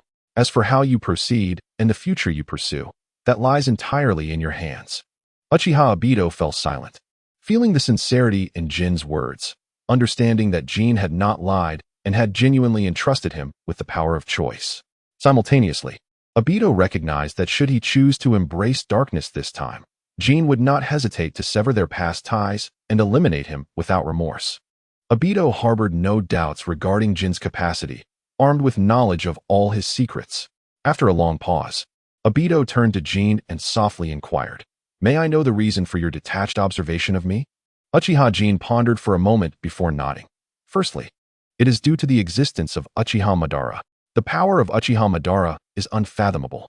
Although he is nearing the end of his life, having awakened the Rinnegan, he has already stepped into the realm of the Six Paths. I cannot assure that I can overpower him. Furthermore, Uchiha Madara's life is drawing to a close. Even if he realizes the futility of his path, he has no time left to seek a new direction, and mere words cannot sway him. My abilities allow me to glimpse numerous futures, but only when I have gathered sufficient clues. If it weren't for you, I would not have noticed that Uchiha Madara still draws breath, nor would I have perceived the existence of Kaguya. If I were to rashly rescue you from his grasp, he might retreat into the shadows once more, seeking new opportunities, complicating matters further. This is also one of the reasons I concealed the fact that Rin is still alive. Uchiha Madara would never permit you to maintain such significant ties to this world. Only with Rin's death can one truly survive. Uchiha Obito nodded, understanding the profound strength of Uchiha Madara, having been taught by him. He comprehended Uchiha Kakashi's concerns. Yet, Kakashi's next statement left Obito momentarily stunned. However, this is not the primary reason for my detached observation of you. What does that mean? Obito pondered, perplexed, wondering if his fate was entwined with an even more formidable existence than Uchiha Madara. Kakashi elucidated, in terms of sheer strength. The path Uchiha Madara has laid out for you is undoubtedly the most suitable. Your talents are exceptionally unique. If you were to follow conventional training methods, you would likely become nothing more than a mere elite jonin in your lifetime. Yet, your potential far exceeds that. Your future could lead you to become a being akin to the Sage of Six Paths. Only Uchiha Madara has the capability to fully unleash your potential. Moreover, not everyone is privileged enough to receive Uchiha Madara's teachings and legacy. Thus, I believe that if you can retain your original intentions while embracing Uchiha Madara's legacy, it will be a remarkable outcome for you, your village, in this world. The world belongs to you, as well as to us, but ultimately, it is yours. You are like the sun rising at 8 or 9 in the morning, vibrant and full of life. My expectations for you extend far beyond merely becoming Hokage. I envision you as the sun that continues to illuminate the world after my generation and Minato's has passed. Kakashi's heartfelt words sent a shiver down Obito's spine. He had never anticipated that Kakashi held such lofty expectations for him. To become the sun that brightens the world? A tumult of indescribable emotions surged within Obito, feeling as if his long-dormant blood began to awaken and boil at that moment. The world is indeed shrouded in darkness, yet he could also become a beacon of light, striving to illuminate every shadowy corner. He could become the sun that brightens this world. Obito closed his eyes and slowly exhaled a breath of stale air. When he opened his eyes once more, his gaze was resolute, and the somber aura surrounding him dissipated entirely. As the teacher of the Uchiha Clan, Uchiha Obito removed the swirling mask from his face, revealing a smile as he asked, "Could you elaborate on your thoughts?" Of course, Uchiha Jin responded with a warm smile. In the real world, only a few seconds had passed. Why did they suddenly cease their movements? Yahiko gazed at the two Uchiha, Jin and Obito, who had inexplicably come to a standoff, feeling somewhat bewildered. However, he dared not disturb them, fearing that his interference might lead to unforeseen consequences. Suddenly, Obito half-kneeled, clutching his abdomen and retching violently, his aura diminishing rapidly. At almost the same moment, Uchiha Jin's body reacted, his eyes transforming into the chilling kaleidoscope Sharingan. "Today, you may have won, but we shall meet again," Obito declared, activating his Mangekyo Sharingan ability, Kimui.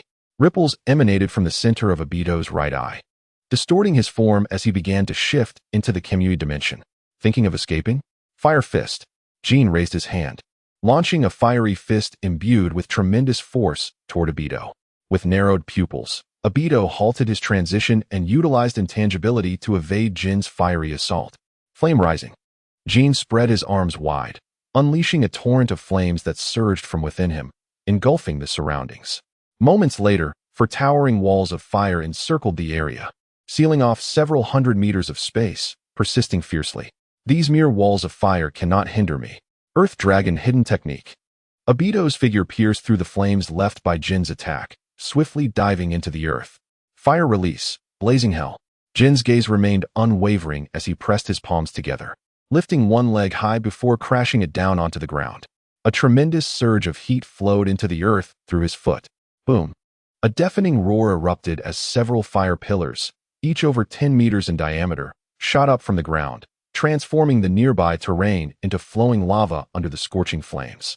Obito was forced out from beneath the earth, and not far away, a shadowy figure emerged, unwillingly revealing itself. "Another expert? You all should exit first." Fire Release. Fire Whirl. Jin glanced at the enigmatic black figure, Kurizetsu, before swiftly striking a palm toward Yahiko and Konan behind him. Before Yahiko could comprehend the situation, he and Konan were enveloped in a swirling flame, traversing the fire walls and escaping the fiery confinement. "You truly are in a precarious situation, forced to such extremes," Kurizetsu reproached as he arrived beside Obito. "If it weren't for your impulsiveness, we wouldn't have found ourselves in such a predicament. Who would have anticipated that he would appear here, wielding a pair of Mangekyo Sharingan?" Obito replied, his voice low and tinged with frustration.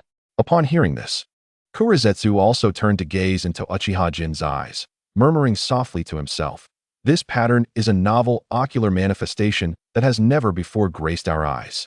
Although the Mangekyo Sharingan is exceedingly rare, throughout the millennia-long history of the Uchiha clan, several pairs of Mangekyo Sharingan have indeed emerged.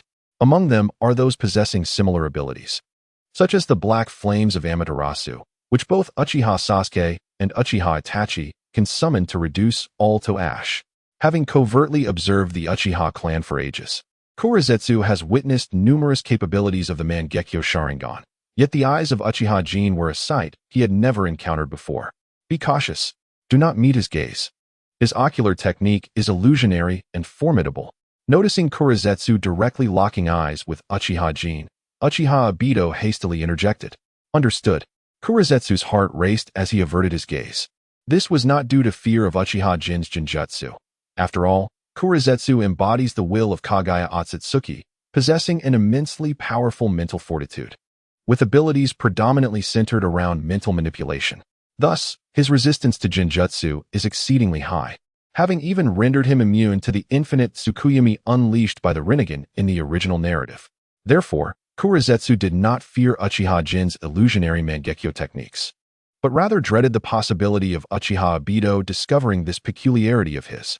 However, upon witnessing Uchiha Obito's anxious confrontation with Uchiha Jin, Kurizetsu felt a slight relief. Uchiha Obito is rather easy to deceive. The heat here is overwhelming. Black Zetsu likely cannot enter. Uchiha Obito inquired, "Can you buy me some time to shift my body?" Uchiha Obito's phasing merely transfers his body temporarily into the Kimui dimension. Once the duration elapses, he will return to the physical realm. To truly transport his body into the Kamui space requires a considerable amount of time for the transition. Moreover, during the process of shifting, he cannot utilize phasing to evade harm. Thus, to escape this perilous situation, he needs someone to procure him the time necessary for the bodily transfer. You truly are. Kurizetsu felt a surge of frustration. What would he do if Uchiha Obito managed to shift? The flames summoned by Uchiha Jin have transformed the ground into a sea of molten lava, leaving him no avenue for escape through the earth. Did Uchiha Obito intend to use him as mere fodder like White Setsu? The situation had not yet escalated to that point. Kurizetsu suppressed his anger, his mind racing, and said, "His speed is quite remarkable. Mere flight will not suffice. However, with your abilities, it is entirely feasible for you to escape the domain of flames he has crafted. Once you break free from this inferno, we can summon White Zetsu outside to assist us." Thus, as Kurizetsu was elucidating the strategy to Uchiha Obito, the latter suddenly extended a black iron rod and thrust it into Kurizetsu's body. This was the application of the Yin-Yang release technique taught to Uchiha Obito by Uchiha Madara. Though Uchiha Obito has yet to fully master this jutsu, the black iron rod has already begun to take on the rudimentary form of the later black rods, possessing some ability to disrupt chakra. Sealing array. Kagaya's black Zetsu gazed in disbelief at Uchiha Obito, who had suddenly launched an attack against him. However, before he could finish his words, Obito employed a sealing technique against him. Since Uchiha Shin had chosen to confront Obito, he naturally would not let Black Zetsu, who had lurked for thousands of years, escape unscathed. To lower Black Zetsu's guard, Obito had staged this deception alongside Uchiha Shin. For talismans inscribed with sealing runes drifted from the black iron rod in Obito's hand, binding Black Zetsu's ability to move. "How dare you?" Black Zetsu struggled violently, attempting to break free from the binding array. Although due to his unique constitution, it was difficult to kill him. Sealing techniques proved to be the most effective means of restraining him. However, Black Zetsu possessed insufficient strength to escape the sealing technique. Yet, being a cunning and old foe, Black Zetsu certainly had methods of countering Obito. Sealing confinement talisman. With a soft exclamation, Black Zetsu caused Obito to freeze momentarily, as several black rods pierced through his body. This was a contingency left by Uchiha Madara within Obito, capable of controlling his actions with but a thought. As the will of Uchiha Madara, Black Zetsu naturally wielded control over the confinement talismans within Obito. Obito's body trembled slightly, and his arm involuntarily raised, attempting to tear off the sealing talisman affixed to Black Zetsu. "Obito, there is no need to struggle. You cannot resist Madara's power." Black Zetsu mocked, sensing Obito's defiance.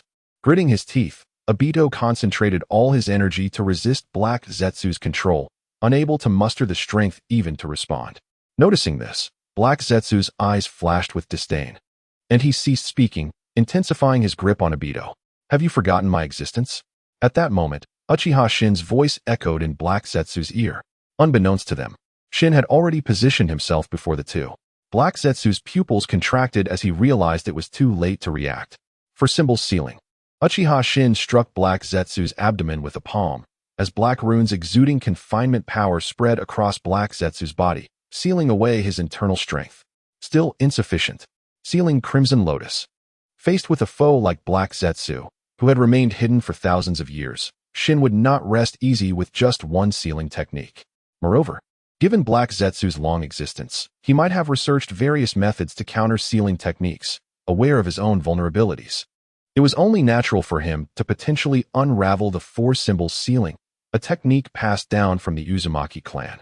Thus, in addition to the four-symbol sealing, Shin needed to employ sealing techniques that had never been seen in the ninja world to ensure complete security. Uchiha Jin, for certain reasons, learned various sealing techniques from Minato Namikaze through Kushina Uzumaki, among which the four-symbol seal is one. The sealing technique known as the Crimson Lotus was developed by Uchiha Jin himself, based on the principles of sealing arts combined with his own abilities.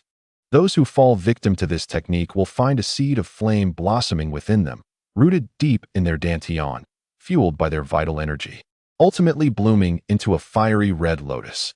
The sealed individual will be drained of all their strength, rendered utterly incapable of resistance. Having performed the Crimson Lotus seal, Uchiha Jin did not cease his actions. He further reinforced the binding array on Kurizetsu, confining its movements. Uchiha Jin was taken aback by the unexpected turn of events, realizing that you had managed to sway Obito. Kurizetsu, now bound by multiple layers of seals, had grown calm, gazing at Uchiha Jin with a sense of reflection. At that moment, Kurizetsu comprehended that the illusionary contest between Uchiha Jin and Obito was merely a ruse. They had utilized the illusion to converse undetected in a fabricated realm. However, the means by which Uchiha Jin persuaded Obito remained a mystery. "Oh, you know me?" Uchiha Jin inquired curiously, noting Kurizetsu's familiarity. Kurizetsu responded, "When Madara was selecting a suitable heir, he did indeed take notice of you, but your talents were deemed too mediocre, which is why he did not choose you as his successor. However, you later shone brilliantly during the war between Konoha and Kirigakure, leaving Madara astonished for a time. Logically speaking, such accomplishments were unexpected from someone of your caliber. Yet, many matters had already settled, and Madara chose not to pursue it further. Little did he anticipate your appearance here to disrupt our plans." Uchiha Jin could not deny the truth in Kurizetsu's words. Perhaps Madara's attention was directed towards his former self. The one who, despite having awakened the three-tomo Sharingan and being a jonin, was still considered mediocre in Madara's eyes. After Kurizetsu was bound, Obito felt considerably relieved and remarked, "Madara's vision is quite lacking. After all, Jin-sensei is on par with Minato-sensei. If that is deemed mediocre, then what does that make me?" Kurizetsu shot Obito a pointed glance and retorted, "What I mean by mediocre is not what you think. In terms of pure ninja prowess, Uchiha Jin is indeed a genius. Yet, in the context of the Uchiha clan, he is truly mediocre." Uchiha Jin, upon hearing this, responded nonchalantly, "Are you implying that I lack emotional depth?" "Precisely."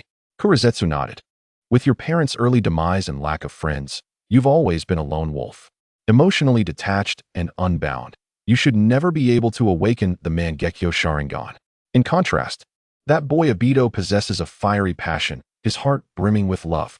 A person like him only requires slight guidance to awaken the Mangekyo Sharingan. He is the true genius of the Uchiha clan." Uchiha Jin made no rebuttal to Kurizetsu's assertions. The original self, having succumbed to the devastation of his parents' death, retreated within, awakening the Sharingan, yet maintaining a distant relationship with others, forging no further bonds. Indeed, his circumstances rendered the awakening of the Mangekyo Sharingan nearly impossible. However, Uchiha Jin was a different tale altogether. Upon acknowledging his identity and resolving to enact change, perhaps spurred by intense stimuli, or perhaps due to the amalgamation of two souls enhancing his mental fortitude, or perhaps owing to the fortuitous advantages of a traveler, he immediately awakened the Mangekyo Sharingan. His emotions burned with fervor.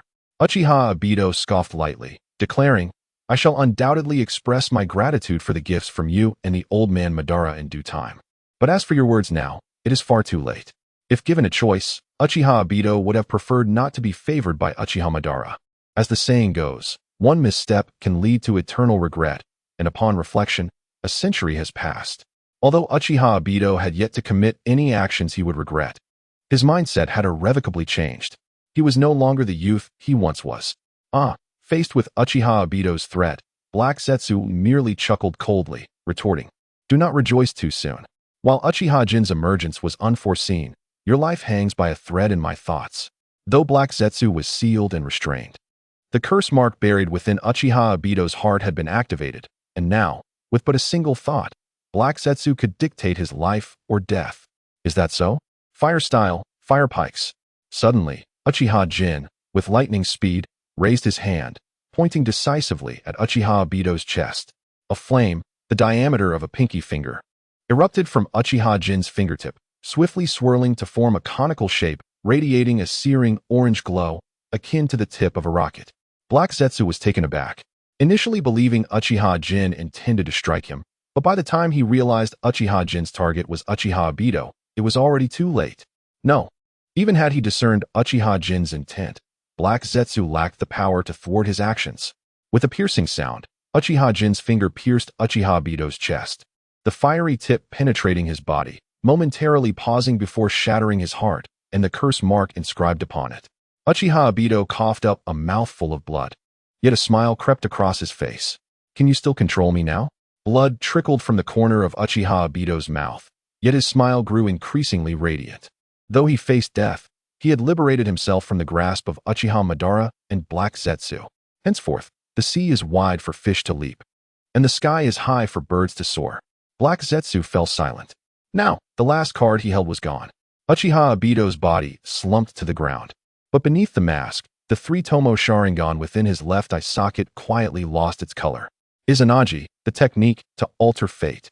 In the original narrative, Uchiha Obito, after resolving the curse upon his heart through Kakashi's intervention, immediately became the Jinchuriki of the Ten Tails, reborn with the Ten Tails' formidable regenerative power. Currently, Uchiha Obito does not possess such formidable regenerative abilities and can only expend a single Sharingan with 3 Tomo to utilize Izanagi in order to alter his fate. Furthermore, in order to employ Izanagi to escape the binding curse seal, one must seize the most opportune moment. Izanagi can transform unfavorable events that occur within a certain time frame into mere non-events, allowing only advantageous occurrences to manifest as reality. Essentially, when Izanagi is activated, it leverages the Sharingan to record the caster's current state during the effective duration of Izanagi, regardless of the harm inflicted upon the caster, even death. They can physically revert to the recorded state. Uchiha Obito was previously ensnared by a binding curse seal planted by Uchiha Madara, and at that time, Obito was not proficient in the technique of Izanagi, hence he was incapable of recording his original state. If Obito were to simply resurrect himself using Izanagi, the binding curse seal within his heart would also revive alongside him. Therefore, if Obito wishes to utilize Izanagi to free himself from the curse seal, he must choose a suitable moment. The crux of the matter lies in Uchiha Jin's precise control over chakra.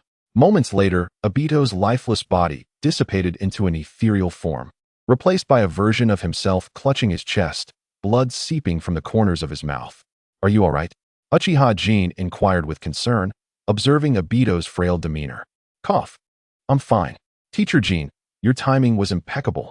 After regaining his composure, Obito straightened up, moving his hand from his chest to reveal a charred scar at his heart.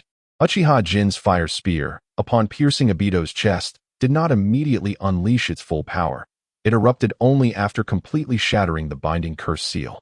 Obito activated Izanagi the moment he recorded the destruction of the curse seal, while his body remained relatively unharmed. The binding curse seal is not only deeply entrenched but also capable of sensing Obito's intentions, thereby thwarting any attempts he might make to dispel it. Thus, the prerequisite for lifting this curse seal is to act without the slightest hesitation. While ensuring the use of a force capable of obliterating the curse seal, Uchiha Jin, despite exercising great caution, still inadvertently inflicted harm upon Obito's body. Fortunately, although Obito is not as powerful as the future Sage of Six Paths, he possesses a degree of regenerative capability. He can endure this minor injury. Wiping the blood from the corner of his mouth, Obito turned to Kaguya, asking, Teacher Jin, what should we do about this fellow? Shall we kill him? Once reassured that Obito was not gravely injured, Uchiha Jin began contemplating how to deal with Kaguya.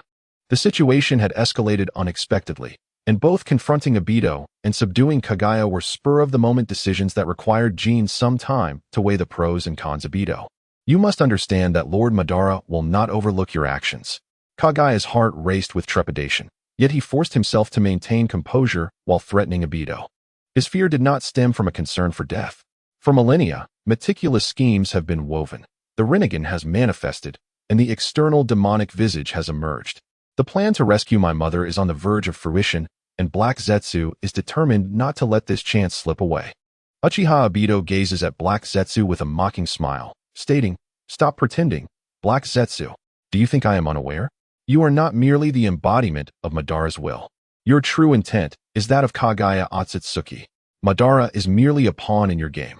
If Madara were to resurrect and learn the truth, would he seek retribution against me or you?"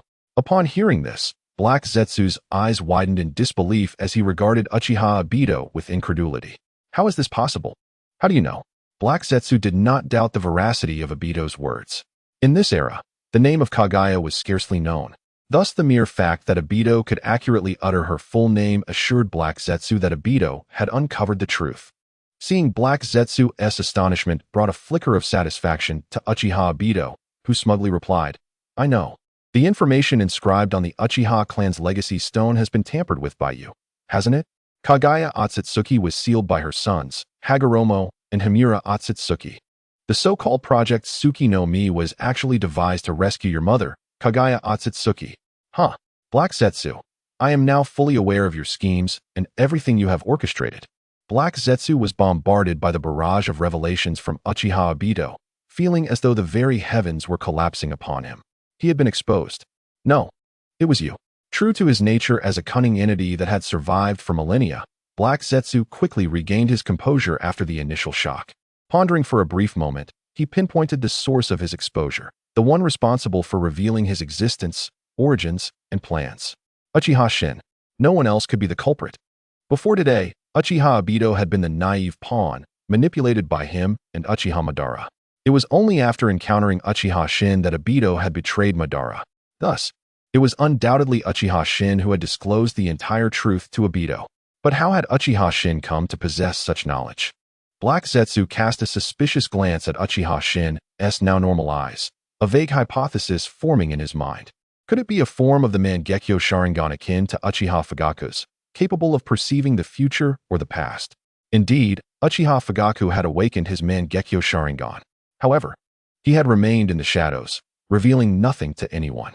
Moreover, Fugaku's Mangekyo Sharingan was not of the offensive type, allowing him to remain concealed until now. Were it not for Uchiha Fugaku's position as the clan leader, Black Zetsu would not have stumbled upon the secret of Fugaku's awakened Mangekyo Sharingan, having been vigilantly monitoring him for first-hand information regarding the Uchiha clan's movements.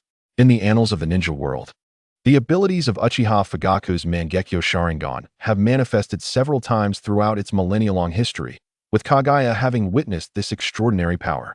One of his eyes possesses the ability to retrace events that transpired in a particular place, while the other can foresee the future developments of a specific occurrence. Although these abilities may not be exceptionally formidable, when utilized adeptly, they can yield unexpectedly profound results. However, Uchiha Fugaku's temperament, which could be described as gentle, cautious, and composed, can also be characterized less favorably as indecisive and overly apprehensive. Once he activated the Mangekyo Sharingan, this trait became exacerbated, leading him to fear both imminent threats and distant dangers, ultimately burying his head in the sand and opting for inaction. Kagaya harbored suspicions that Uchiha Obito's Mangekyo Sharingan might possess abilities akin to those of Uchiha Fugaku, albeit potentially more potent. This could elucidate how Obito was aware of his origins and plans. So what if you guessed right? Uchiha Obito scoffed, then turned to Uchiha Oben and remarked, "Sensei, individuals like him are exceedingly perilous. We should eliminate him outright." Despite harboring a deep-seated hatred for Kagaya's influence, Obito was far more wary of Kagaya's capabilities. He realized that even if he were to bind himself tenfold, he would still fall short against Kagaya's cunning. Thus, he proposed to simply dispose of him once and for all. Kagaya, however, merely scoffed, revealing no sign of concern. Although his strength was not overwhelming, completely eradicating him would prove to be a considerable challenge. At worst, he might be sealed for a time, but in the future, he could still have the opportunity to rescue his mother. Yet, at that moment, Uchiha Oben shook his head, dismissing Obito's suggestion. There is no need for killing. Let us temporarily seal him within your Kamui space. He may yet prove useful. Useful? Uchiha Obito paused, perplexed. What could we possibly need him for? Uchiha Oben gazed at Kaguya, his words laden with significance. Naturally, we require his assistance in rescuing Kaguya Otsutsuki. Upon hearing this, both Uchiha Obito and Kaguya were momentarily taken aback, staring incredulously at Uchiha Oben. Uchiha Oben elaborated, upon reflection, our interests do not fundamentally conflict with Kaguya Otsutsuki. In fact, we share common adversaries. The enemy of our enemy can indeed be our ally. We may find it advantageous to join forces. Uchiha Obito quickly grasped the implications, exclaiming, Sensei, are you referring to the Otsutsuki clan from beyond? Kaguya was equally astonished. He had not anticipated that Uchiha Oben was aware of the existence of the Otsutsuki clan from beyond. It was noteworthy that even he, as an embodiment of Kaguya's will, did not possess extensive knowledge about the Otsutsuki clan. Uchiha Oben nodded in affirmation, stating, indeed, had Kaguya Otsutsuki not launched a surprise attack on Otsutsuki Ishiki at a critical juncture, our world might have ceased to exist thousands of years ago. Ultimately, Kaguya Otsutsuki employed the infinite Tsukuyomi to create White Zetsu as a means to confront the Otsutsuki clan, a threat that we too must now face. Her arrogance led her to utilize what she deemed a righteous approach. However, should we attain the strength to engage her in dialogue, we might yet sway her perspective. After all, no number of White Zetsu can compare to a master of the six paths, or even a superior shadow-level warrior. For us, Kaguya Otsutsuki herself represents a significant force, capable of alleviating considerable pressure from our shoulders. Unity brings mutual benefit, while division leads to mutual destruction. Uchiha Obito furrowed his brow and inquired, is the Otsutsuki clan truly that formidable? Uchiha Jin pondered for a moment before solemnly responding, in the current shinobi world, there are surely no more than 5 individuals who could withstand 10 strikes from an Otsutsuki without succumbing. If one were to fight to the death, not a single soul could endure 100 blows. Upon hearing this, Obito's pupils constricted in astonishment. Not even you, Teacher Jin, or Teacher Minato. No, Uchiha Jin affirmed with a nod. The Otsutsuki clan exists on an entirely different plane of life. Without reaching the six paths level, one cannot hope to contend with them. Presently, only Minato Namikaze and Obito Uchiha, equipped with their formidable speed, might escape, while Orochimaru, known for his cunning, possesses myriad means of survival, perhaps even defying death. As for Uchiha Jin himself, he might manage to exchange a few blows with an Otsutsuki, but in the end, he would surely perish. In the original narrative, even Naruto Uzumaki and Sasuke Uchiha, once the protagonists, were reduced to mere playthings in the face of Otsutsuki's might. The sheer power of the Otsutsuki is abundantly evident. Thus, if possible, Uchiha Jin is reluctant to relinquish Kaguya Otsutsuki as a potent ally. After elucidating this to Obito, Uchiha Jin turned his gaze towards Black Zetsu and inquired, "What is your perspective?" Black Zetsu's eyes glimmered as he spoke. "So you intend to release my mother when the Otsutsuki clan descends?" "Essentially," Uchiha Jin replied, "but you need not wait much longer. In approximately 20 years, a new Otsutsuki clan will arrive in this world, and Kaguya's progenitor has not perished either." Black Zetsu exclaimed in disbelief, "Impossible. Absolutely impossible." After the initial shock, he could hardly contain his excitement, insisting, "The progenitor Otsutsuki cannot possibly still be alive. My mother has already sacrificed him to the Ten Tails, and at that time, he did not inscribe any seals within a host to facilitate his resurrection. Furthermore, if he were alive, with his power, he could achieve whatever he desired. This world may have already ceased to exist." The news of the impending arrival of the Otsutsuki clan was both within the realm of possibility and utterly unexpected for Black Zetsu. It has been several millennia since Kaguya Otsutsuki and the progenitor Otsutsuki descended upon the shinobi world, and it is entirely reasonable that they have not sought news of the two in all this time. Yet, the notion that they would return in less than 20 years caught Black Zetsu off guard. After all, he is yet to rescue his mother, Kaguya Otsutsuki. Even if his plan were to be executed flawlessly, it would take over a decade to rescue his mother, Kaguya Otsutsuki. After all, Nagato is not yet fully adept at harnessing the powers of the Rinnegan, and thus cannot resurrect Uchiha Madara, given their current capabilities. They are also unable to seize the tailed beasts from the 5 great ninja villages. Moreover, it is futile to mention that his plan has already failed. and that Uchiha Obito, that treacherous scoundrel, has betrayed him. This engenders a profound sense of frustration akin to a valiant heart thwarted in its quest to vanquish a foe. As for Black Zetsu, he dared not believe, nor wish to accept, that Otsutsuki Ishiki still existed. It is essential to recognize that Kagaya Otsutsuki harbored a deep-seated grudge against Ishiki, having intended to obliterate him without a trace of mercy. The existence of such a formidable adversary lurking within the ninja world left Black Zetsu feeling somewhat daunted. Uchiha Obito spoke calmly, stating, "Whether you choose to believe or not is of no concern to me. I have said all I needed to say." He had no intention of elucidating matters to Black Zetsu, as he found himself incapable of doing so. The emergence of the Otsutsuki clan and the events surrounding Ishiki pertain to the narrative of Boruto, a continuation beyond the original storyline of Naruto. Uchiha Obito's youth concluded with Naruto. He had never truly engaged with Boruto, having only encountered fleeting glimpses of related short videos. Familiarizing himself with a few key characters and their remarkable abilities, such as Uchiha's grappling techniques and Otsutsuki's elbow strikes. Thus, should Uchiha Obito be pressed to explain, he would find himself at a loss for words, opting instead for silence. Turning his gaze toward Black Zetsu, Uchiha Obito continued, "Your will holds little significance for me. Your existence poses a considerable threat, and I shall continue to restrict your movements. My intention in sharing this with you is merely to convey that there exists no inherent conflict between us, as long as you remain compliant in the near future. I shall, in due course, assist you in rescuing your mother, Kagaya Otsutsuki." Black Zetsu fell silent, at a loss for words. After all, Uchiha Obito had made it abundantly clear that he would not regard Black Zetsu's will. Furthermore, with Uchiha Obito's intervention, his plans had been utterly derailed, making collaboration with him the most prudent course of action, provided, of course, that Uchiha Obito was not deceiving him. The question lingered. How could Black Zetsu ascertain that Uchiha Obito was not merely employing a stalling tactic? He found himself in a state of confusion.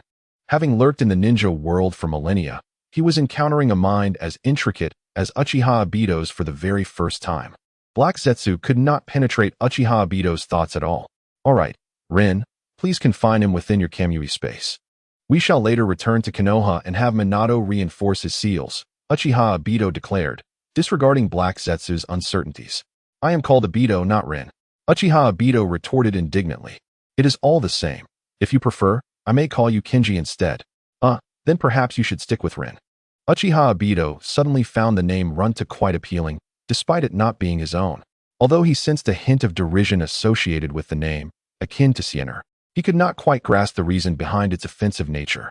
Conversely, he was acutely aware of the disparaging implications of Siener, since he remained in ignorance. It was as if the offense did not exist. Thus, he deemed the name Runta acceptable. Without further ado, Uchiha Obito swiftly stored the sealed Kurizetsu within the Kamui space. In a certain sense, for Kurizetsu, who lacked spatial abilities, this constituted a form of sealing. Uchiha Shin waved his hand, and the flames that raged around them began to extinguish at a visibly rapid pace.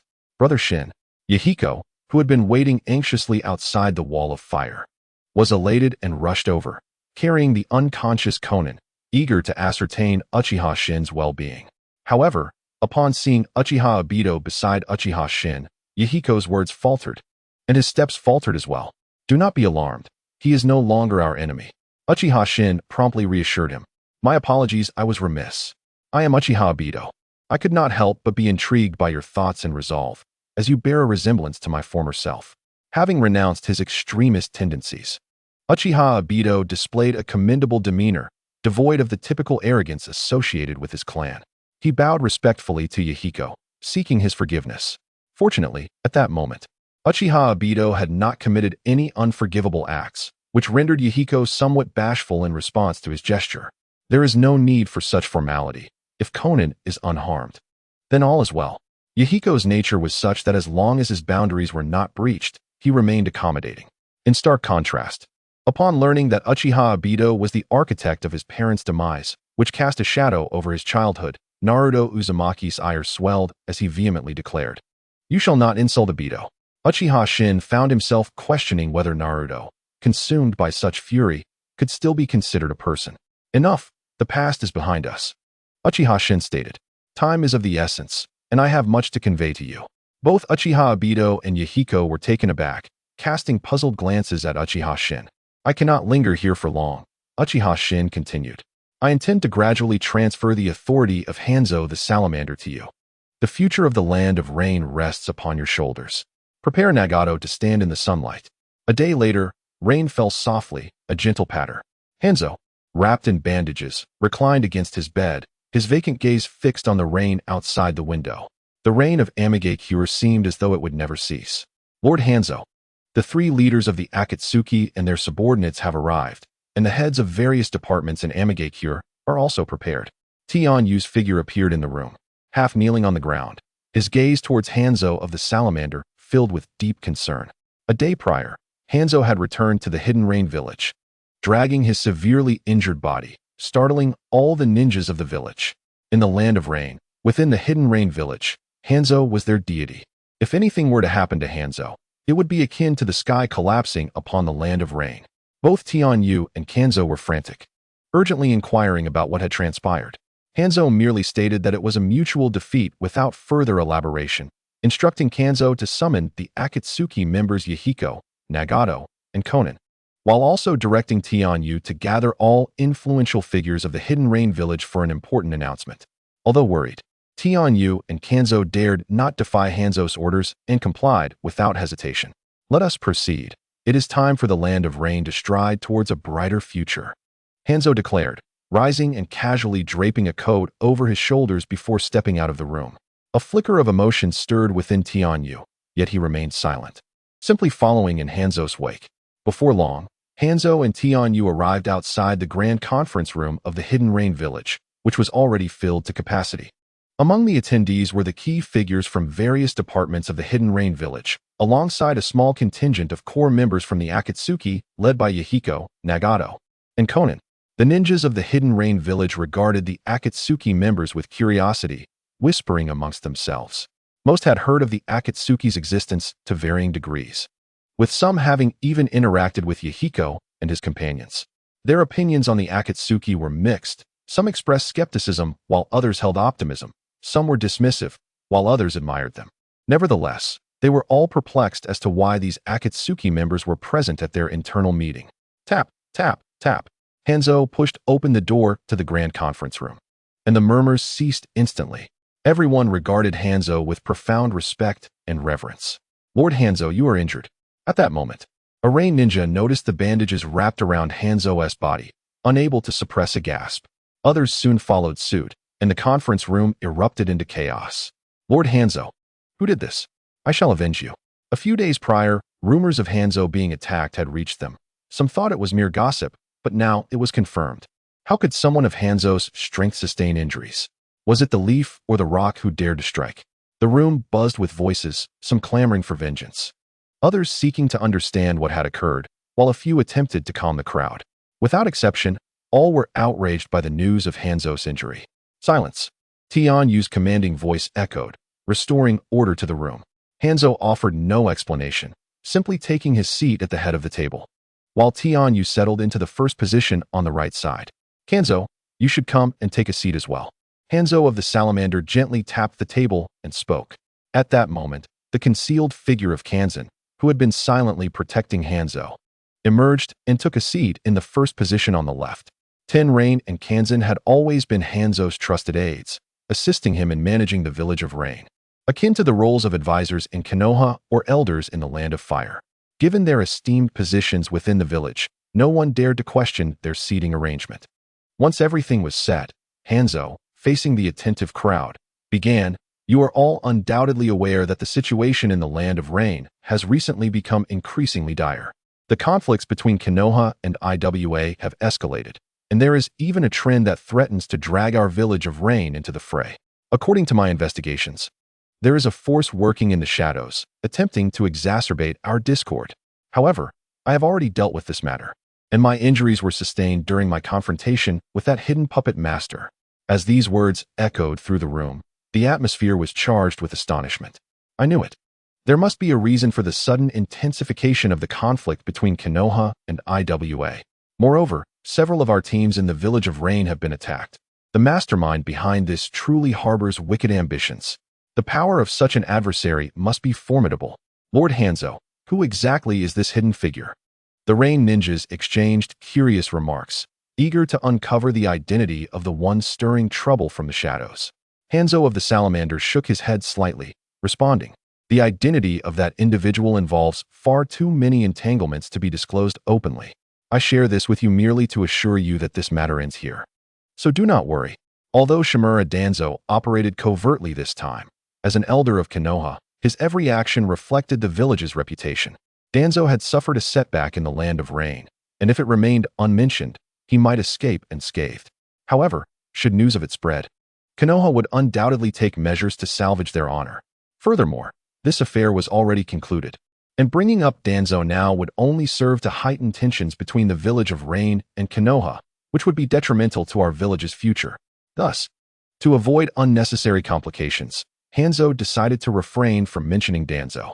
The elite present in the conference room understood that the hidden puppet master was likely a high-ranking figure from one of the 5 great ninja villages. And recognizing the need for discretion, they did not press further. "What, then, is the purpose of your summons, Lord Hanzo?" inquired another Rain ninja.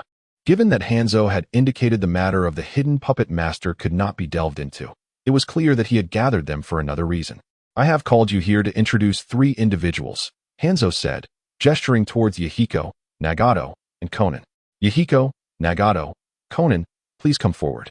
Under the curious gaze of the attendees, the trio rose confidently and approached Hanzo's side. At this moment, Hanzo of the Salamander resumed speaking, addressing the assembly. "Esteemed colleagues, these 3 individuals are Yahiko, Nagato, and Konan from the Akatsuki organization, of whom you are likely already aware. From this day forth, they shall be my personal disciples." With Hanzo's declaration, the conference room erupted into a tumult of astonishment. This unexpected announcement left everyone in a state of shock. After all, it was Hanzo of the Salamander, the leader of the Hidden Rain village, renowned as a demigod within the ninja world. As the head of the Hidden Rain, Hanzo had always been deeply invested in nurturing talent within the village, with many present having previously benefited from his guidance. However, despite his keen interest in mentorship, Hanzo had never truly accepted disciples until now, making this moment a historic first for Yahiko, Nagato, and Konan. It was no wonder that the crowd was taken aback. Before the assembly could fully process this revelation, Hanzo dropped yet another bombshell. "I shall cultivate them as the future leaders of the Hidden Rain village. In other words, they will become the new leaders and elders of our village." At this proclamation, the room fell into a profound silence. All the Rain shinobi, as well as the core members of the Akatsuki, gazed at Hanzo in utter disbelief. This news was even more staggering than the last. To state that Hanzo, who had never taken on disciples before, was suddenly accepting 3 was already significant. It indicated his intention to cultivate successors. Yet, to openly declare this intention was truly unexpected. Nevertheless, within the Hidden Rain village and the Land of Rain, Hanzo's word was law. Even if some harbored dissenting opinions, they dared not voice them. Hanzo's gaze swept over the faces of those present as he continued. "I understand that many of you may not comprehend the reasoning behind my decision. However, I have grown old, and how many more years can I protect the Hidden Rain village? If I do not cultivate leaders capable of steering our village and our land forward while I still possess the strength to do so, I shall depart this world with regret." The Rain shinobi in the conference room were deeply moved by Hanzo's earnest words. It was at this moment they recognized the toll that time had taken on the man who had sheltered their land for so many years. He had aged considerably. Hanzo went on. "In truth, I have been searching for a suitable heir for quite some time, but I have yet to find one. Among you, the most remarkable are indeed Yahiko and Nagato. However, while they excel in administrative matters, they still lack the necessary strength for the role. Our Land of Rain exists in the precarious space between the fire, earth, and wind countries, an area fiercely contested. If our leader is too weak, he will be unable to guide our nation through such challenging circumstances." The words of Hanzo of the Salamander were remarkably forthright, yet neither Tenyu nor Kanzo displayed any displeasure. Instead, both wore expressions of guilt. It was their own inadequacies that had caused Hanzo to shoulder such burdens. After a brief pause, Hanzo continued, "I have chosen Yahiko, Nagato, and Konan as my heirs for a reason. Their innate talents and abilities are commendable, and they possess the potential to rival my peak form. However, there is another significant reason. Nagato, step forward. Hanzo beckoned, summoning Nagato to his side. The assembly of range shinobi in the conference room cast curious glances at Nagato, pondering the significance of Hanzo's statement. Tenyu's eyes widened in anticipation as he fixated on Nagato, eager to confirm the rumors surrounding his fabled eyes. Raise your head, Nagato. Let everyone behold your eyes. Hanzo spoke softly. Nagato nodded, lifting his gaze and parting his hair to reveal his extraordinary, ripple-patterned eyes to the onlookers. A collective gasp filled the room as the attendees were struck with awe at the sight of Nagato's eyes. Those ripple-patterned orbs resembled the gears of fate, exuding an irresistible authority and overwhelming presence. Anyone who met their gaze would feel a tremor deep within their soul, as if their own insignificance and fragility were laid bare before such power. What are those? Are they the Sharingan? Or the Byakugan? Someone inquired. Fool. The Sharingan is red with tomo. The Byakugan is pure white. So what exactly are they? I've never heard of such a shape. Another voice chimed in under their gaze. It feels as though my very soul is being scrutinized. Wait, do you recall the legend? A voice broke through the murmurs. What legend? Came the reply. The fabled three great dojutsu of the shinobi world. The first is the Sharingan, the second is the Byakugan. Both are bloodline limits of the Uchiha and Hyuga clans of Konohagakure. The last one, however, is the Rinnegan, the legendary eyes of the Sage of Six Paths. A wave of astonishment rippled through the conference room as the attendees exchanged theories, and upon arriving at a plausible conclusion, they gasped in disbelief. Even the prominent members of the Akatsuki were taken aback, learning of Nagato's extraordinary eyes for the first time. Indeed, this is the legendary Rinnegan, the eyes of the Sage of Six Paths, Hanzo affirmed, confirming their speculation. At this proclamation, the room fell into a stunned silence, leaving everyone at a loss for words. Hanzo's revelation of Nagato's Rinnegan was, in truth, a reluctant decision. Given the trio's inexperience and insufficient strength, he felt compelled to employ such extraordinary measures to help them establish themselves in Amigakure swiftly. One must not underestimate the revered status of the Sage of Six Paths within the hearts of the shinobi. He is akin to a deity of creation. The more one lacks, the more fervently one desires it. The citizens of the Rain Country, deeply scarred by the ravages of war, perpetually yearn for a savior akin to the Sage of the Six Paths. The legend of this sage elevates Nagato's image in their hearts, instilling in them a sense of reverence. Possessing the Rinnegan, which belongs to the Sage of the Six Paths, Nagato undoubtedly becomes the embodiment of this revered figure, subtly shifting their faith from the legendary sage to himself. With a mere display of power, he could ascend to the status of the sage in their eyes, becoming their deity. However, figures like Hanzo of the Salamander or Obito Uchiha do not intend to elevate Nagato to such divine heights.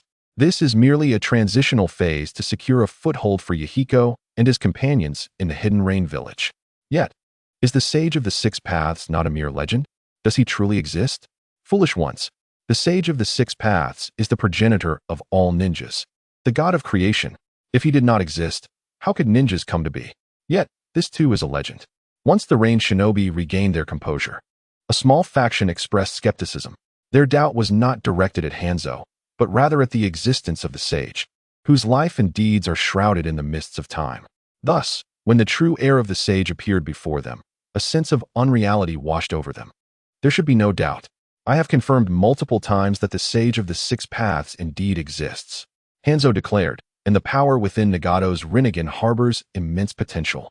I assure you, once Nagato fully harnesses the might of these eyes, he will surpass me, even eclipsing the founder of the Leaf Village, the god of ninjas, Hashirama Senju. With Hanzo's endorsement, the voices of doubt among the Rain Shinobi gradually subsided, and their gazes towards Nagato began to transform. Hanzo continued, stating that since the establishment of the nation village system decades ago, despite the intermittent wars in the ninja world, each conflict has been succeeded by a period of peace for recuperation.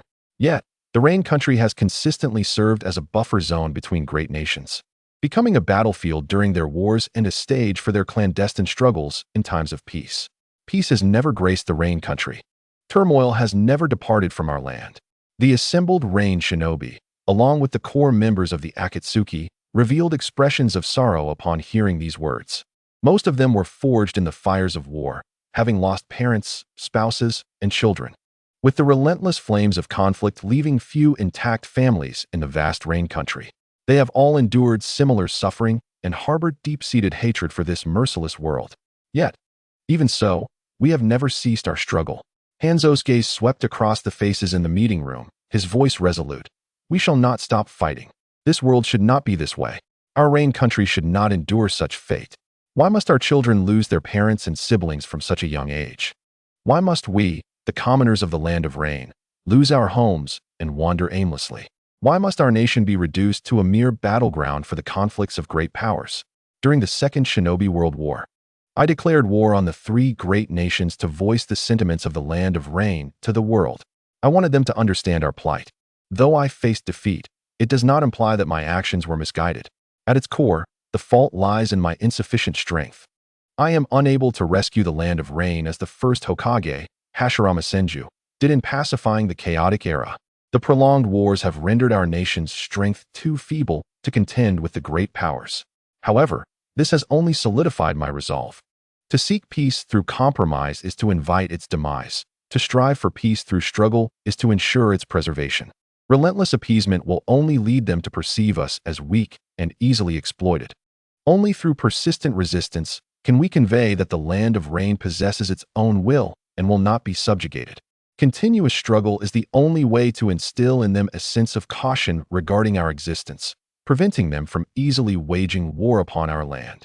I shall dedicate my life to this cause. The words of Hanzo of the Salamander dispelled the previously somber atmosphere in the conference room, invigorating all present to sit tall, their eyes ablaze with fervor. And now he has arrived. Hanzo rose, placing a hand on Nagato's shoulder, and continued. He has come bearing the will of the Sage of Six Paths. Heaven has not forsaken the land of Rain. The Sage of Six Paths has not abandoned us.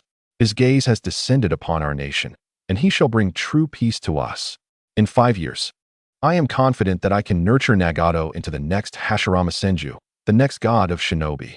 At that time, the land of Rain will rise with absolute strength, compelling the entire world to heed our voice, whether from Konoha or Iwagakure, from the Wind Country or other great nations.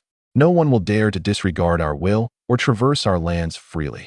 No one shall ignore our voice, allowing the land of Rain to become their battlefield. No one shall belittle our existence, letting the flames of war engulf the common people of our nation. Simultaneously, I implore each of you to remain steadfast, uphold your duties, enhance yourselves, and forge a brighter future.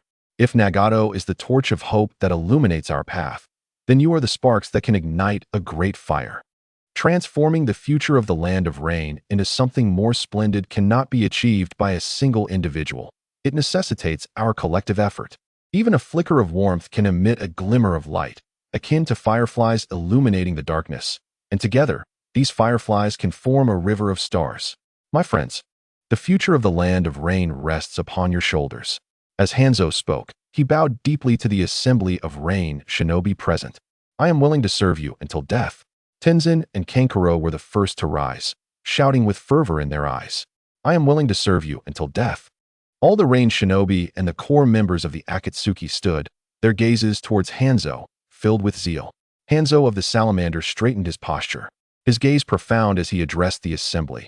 Moreover, I must utter an unpalatable truth. Each of you present here is a pillar of our village, Amigakure. It is only due to my unwavering trust in you that I have allowed Nagato to stand before you. Currently, Nagato has yet to mature, and thus, I implore you to keep all information pertaining to him strictly confidential. Should any details leak, do not blame me for disregarding personal ties. The gathered Rain shinobi nodded in solemn understanding, fully aware of the gravity of the situation, harboring no grievances. In fact, even without Hanzo's admonition, they would have buried this matter deep within their hearts, safeguarding Nagato's uniqueness. Let us conclude this meeting, he declared. Return promptly to your posts. Additionally, Tenyu and Kanzu, coordinate to provide our comrades stationed along the border with ample supplies. Also, make arrangements for the members of the Akatsuki. From now on, we are all comrades. Yahiko Nagato. Conan, follow me. After assigning the tasks, Hanzo turned to the assembly and proclaimed, May the heavens bless the land of Rain. May the heavens bless the land of Rain. The attendees bowed in unison, their voices resonating skyward. The ominous clouds hovering over the land of Rain seemed to part slightly, allowing beams of sunlight to cascade through. In Hanzo's office, the The fervent leader who had just inspired the meeting now sat with his head bowed, his eyes vacant as he slumped in his chair behind the desk. Yahiko, Nagato, Konan, and Obito Uchiha, who had just emerged from Kimui's dimension, gazed intently at Uchiha Jin, who stood behind Hanzo. Jin stepped out from behind the desk, smiling as he inquired, "How did you find the meeting?" Yahiko was the first to respond, excitement evident in his voice. "Brother Jin, your words were nothing short of magnificent. A single spark can shed light. Even a firefly can converge to form a galaxy. Even now, my thoughts remain tumultuous, yearning to unleash my fervor." Yahiko, being a passionate youth, felt an overwhelming urge to sacrifice himself for the land of rain in that moment. The other three, including the typically composed Konan, shared this sentiment. Jin shook his head, saying, "In truth, I have only shared half of that sentiment. The most crucial part remains unspoken." "What?" The four were momentarily taken aback, their expressions reflecting confusion. Obito, curious, interjected, "Master Jin, what is the other half?" Jin promptly revealed, "A spark can illuminate, just like a firefly, casting a glimmer in the darkness without waiting for a torch. If no torch is available, I shall be the sole source of light." The four of them instinctively widened their eyes, feeling a thrilling sensation coursing through them. Upon deeper reflection, they recognized the profound implications embedded within those words. Jin then elaborated, "The I in that statement does not refer solely to myself. It encompasses you, each and every one of you. In the conference room earlier, my intention was to establish your prestige and clear the path for you by transforming Nagato into a beacon. However, I truly desire for each of you to become a beacon in your own right, to radiate your own light and illuminate the paths for others, rather than pursuing the paths of others. It is utterly frustrating. Indeed, it is." The gazes of Yahiko, Nagato, and Obito towards Uchiha Jin were imbued with a fervor that was unmistakable. Jin's words struck them with immense potency, if not for Konan's inherently cool demeanor, which renders her less susceptible to such fervor. She too might have succumbed. Konan's eyes flickered as she hesitated, then inquired, "Brother Jin, why did you only utter half of that statement in the conference room? Even if your intent was to elevate Nagato's standing, wouldn't it have been acceptable to express the entirety of your thought?" Konan felt that Jin's complete statement would have been far more inspiring, and it would not have significantly undermined Nagato's prestige. Thus, her confusion regarding Jin's approach lingered. With a soft sigh, Uchiha Jin elucidated, "This is simply unavoidable. One must tailor their words to the audience. Only in this manner can they truly absorb the message. Do you believe it is so facile to awaken a world shackled by traditional thought for millennia? Do you think that eradicating the apathy and lethargic mindset ingrained in our society can be accomplished in a single day? This is a monumental endeavor that requires the relentless effort of generations. As the saying goes, excess is as detrimental as deficiency. Progressive thoughts can easily be perceived as aberrations.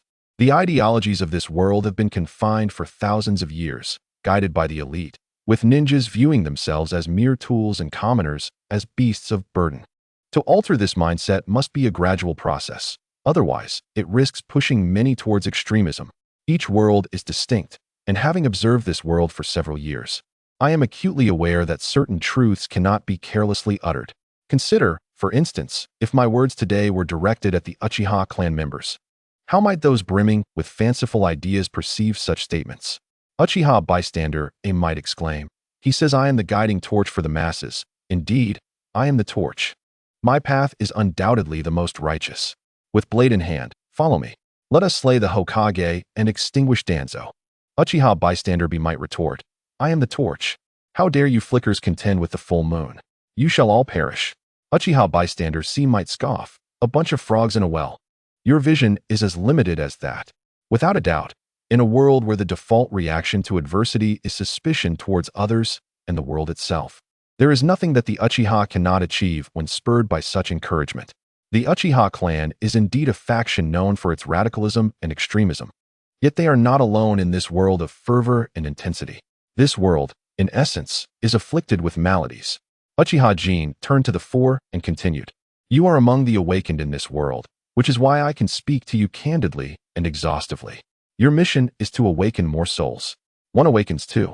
Two awaken four. Four awaken eight. Like a spark, it can ignite a prairie. One day, when the majority, if not all, strive towards a singular goal. Nothing shall obstruct our path.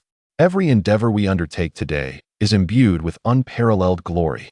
The words of Uchiha Jin ignited a fervent fire within the eyes of Uchiha Obito, Yahiko, Nagato, and Konan, stirring their blood and filling them with inexhaustible energy. However, mere rhetoric is insufficient. Actions must follow. I have drafted a 5-year development plan for the Land of Rain based on its current circumstances, and I urge you all to take a look. Obito, you too must take charge and oversee Hanzo the Salamander's operations in my stead for an extended period. Complacency is not an option. Uchiha Jin approached Hanzo's desk, opened a drawer, and retrieved several copies of documents to distribute among the group. The Third Great Ninja War is nearing its conclusion, and customarily, the ninja world will enter a period of relative peace and stability. Although neighboring great nations will continue to impose resource blockades on the Land of Rain, there are still numerous opportunities available within our territory. Your foremost task is to seize control of the power in the Land of Rain. Obito, you must manage the White Zetsu, as they represent a formidable force. Additionally, you must remain mindful of the actual conditions in the Land of Rain and adapt my plan accordingly. After all, I formulated this plan solely based on existing data from Hanzo the Salamander and did not conduct an on-site investigation, so there are bound to be oversights. You must learn to be adaptable and responsive to the circumstances. Now, let me elaborate on the details of this plan. 3 days later, in the Land of Fire's Konoha village, at the root base, Shimura Danzo, half of his body swathed in bandages, sat grimly in the main seat. So, what have you discovered? Have you gathered all the necessary intelligence? Danzo inquired, casting a stern gaze upon Yamashiro Kazuki and Yamanaka Ryoma, his trusted aides en route. Due to Danzo personally leading the operation, Kazuki and Ryoma remained at the base to maintain order, thereby narrowly avoiding a perilous fate. Kazuki spoke up. According to reports from our informant in the Land of Rain, Hanzo the Salamander convened a high-level meeting with the leaders of Amigakure 3 days ago. The specifics of the meeting remain unknown due to the informant's insufficient rank. However, following the meeting, Amigakure officially announced that Hanzo had taken Yahiko, Nagato, and Konan, the 3 leaders of the Akatsuki, as his direct disciples. Moreover, the members of the Akatsuki have been integrated into Amigakure. Additionally, there are rumors that Hanzo is grooming a successor, and the 3 Akatsuki leaders may very well become the future leaders of Amigakure. Incredible, Danzo exclaimed, slamming his unbandaged hand forcefully against the armrest in fury. What are you all doing, you useless fools? Is it truly impossible for even a humble rain village to be infiltrated? What use do you serve? Shimura Danzo unleashed his pent-up fury, while Yamashiro Kazuma and Oil Woman Ryoma, standing below, maintained a meditative composure, treating Danzo's words as mere background noise. Both understood that Danzo's ire was not aimed at the root ninja's failure to penetrate the Rain village, but rather stemmed from deeper concerns. The Land of Rain was a battleground, and its Rain ninjas were fiercely united and notoriously insular. Their internal scrutiny was stringent. For an undercover operative to attain a mid-level position within the village was a formidable challenge. Danzo was acutely aware of these realities, and his outburst was clearly a diversion. In truth, Yamashiro Kazuma and Oil Woman Ryoma were correct in their speculation. Danzo's anger had little to do with the root ninjas, but was instead directed towards Hanzo of the Salamander. Current intelligence suggested that Hanzo had discerned Nagato's Rinnegan and was intent on grooming him to become the future leader of the Land of Rain, already laying the groundwork for such a transformation. The likes of Yahiko and Konan were merely smokescreens to shield Nagato. Moreover, it was highly plausible that Hanzo had established a connection with Nagato long before Danzo had sought him out. They might have reached an accord at that very meeting. Hanzo's purported agreement to confront the Akatsuki organization was evidently a trap devised to manipulate Danzo, leveraging his involvement to empower Nagato with the Rinnegan-esque abilities, thereby identifying a suitable successor for the Land of Rain while simultaneously undermining Konoha's strength. Hanzo's strategy was a masterstroke, achieving multiple objectives with a single maneuver. Danzo, however, found himself reduced to a mere pawn in Hanzo's machinations, a jester in this elaborate game. The elite forces he had dispatched to the Land of Rain had suffered grievous losses, fueling Danzo's rage. He harbored a visceral desire to see Hanzo suffer, to rend him limb from limb, and ensure his demise was anything but peaceful. After a brief moment of venting his frustration, Danzo regained his composure. The shinobi code emphasized that a true ninja must remain calm, regardless of circumstances or tribulations faced. For someone like Danzo, who bore the ominous title of the darkness of the ninja world, maintaining tranquility was paramount. His earlier outburst was uncharacteristic, a result of reaching the peak of his anger. Typically, Danzo displayed little outward emotion. Shifting his focus away from Hanzo and the Akatsuki, he turned to oil woman Ryoma, inquiring, "How many operatives do we have at our disposal within the route?" Without hesitation, Ryoma replied, "Excluding administrative personnel and those on missions, we have 18 at the Jonin level, with an additional 234 at the special Jonin and elite Chunin levels. Do not be misled by the presence of over 200 individuals. Most of these individuals are clandestinely stationed throughout the ninja world, executing long-term missions. With such dispersion, the route base is currently incapable of mobilizing even a single squad of ninja forces. As for the lower-ranking ninjas, they lack the elite capabilities of a Chunin and consequently do not qualify for formal membership in the route." With a firm slap on the armrest, Shimura Danzo inhaled deeply, forcibly suppressing his rising ire, and inquired, "How much longer until the young ones in this training camp graduate?" Yamanaka Ryoma pondered for a moment before responding. "They still require further development. If we were to expedite their graduation, the pass rate for this cohort would be exceedingly low."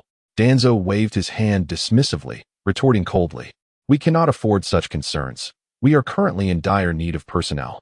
Informed Suchikage to intensify the training regimen and ensure that this cohort of trainees graduates post-haste.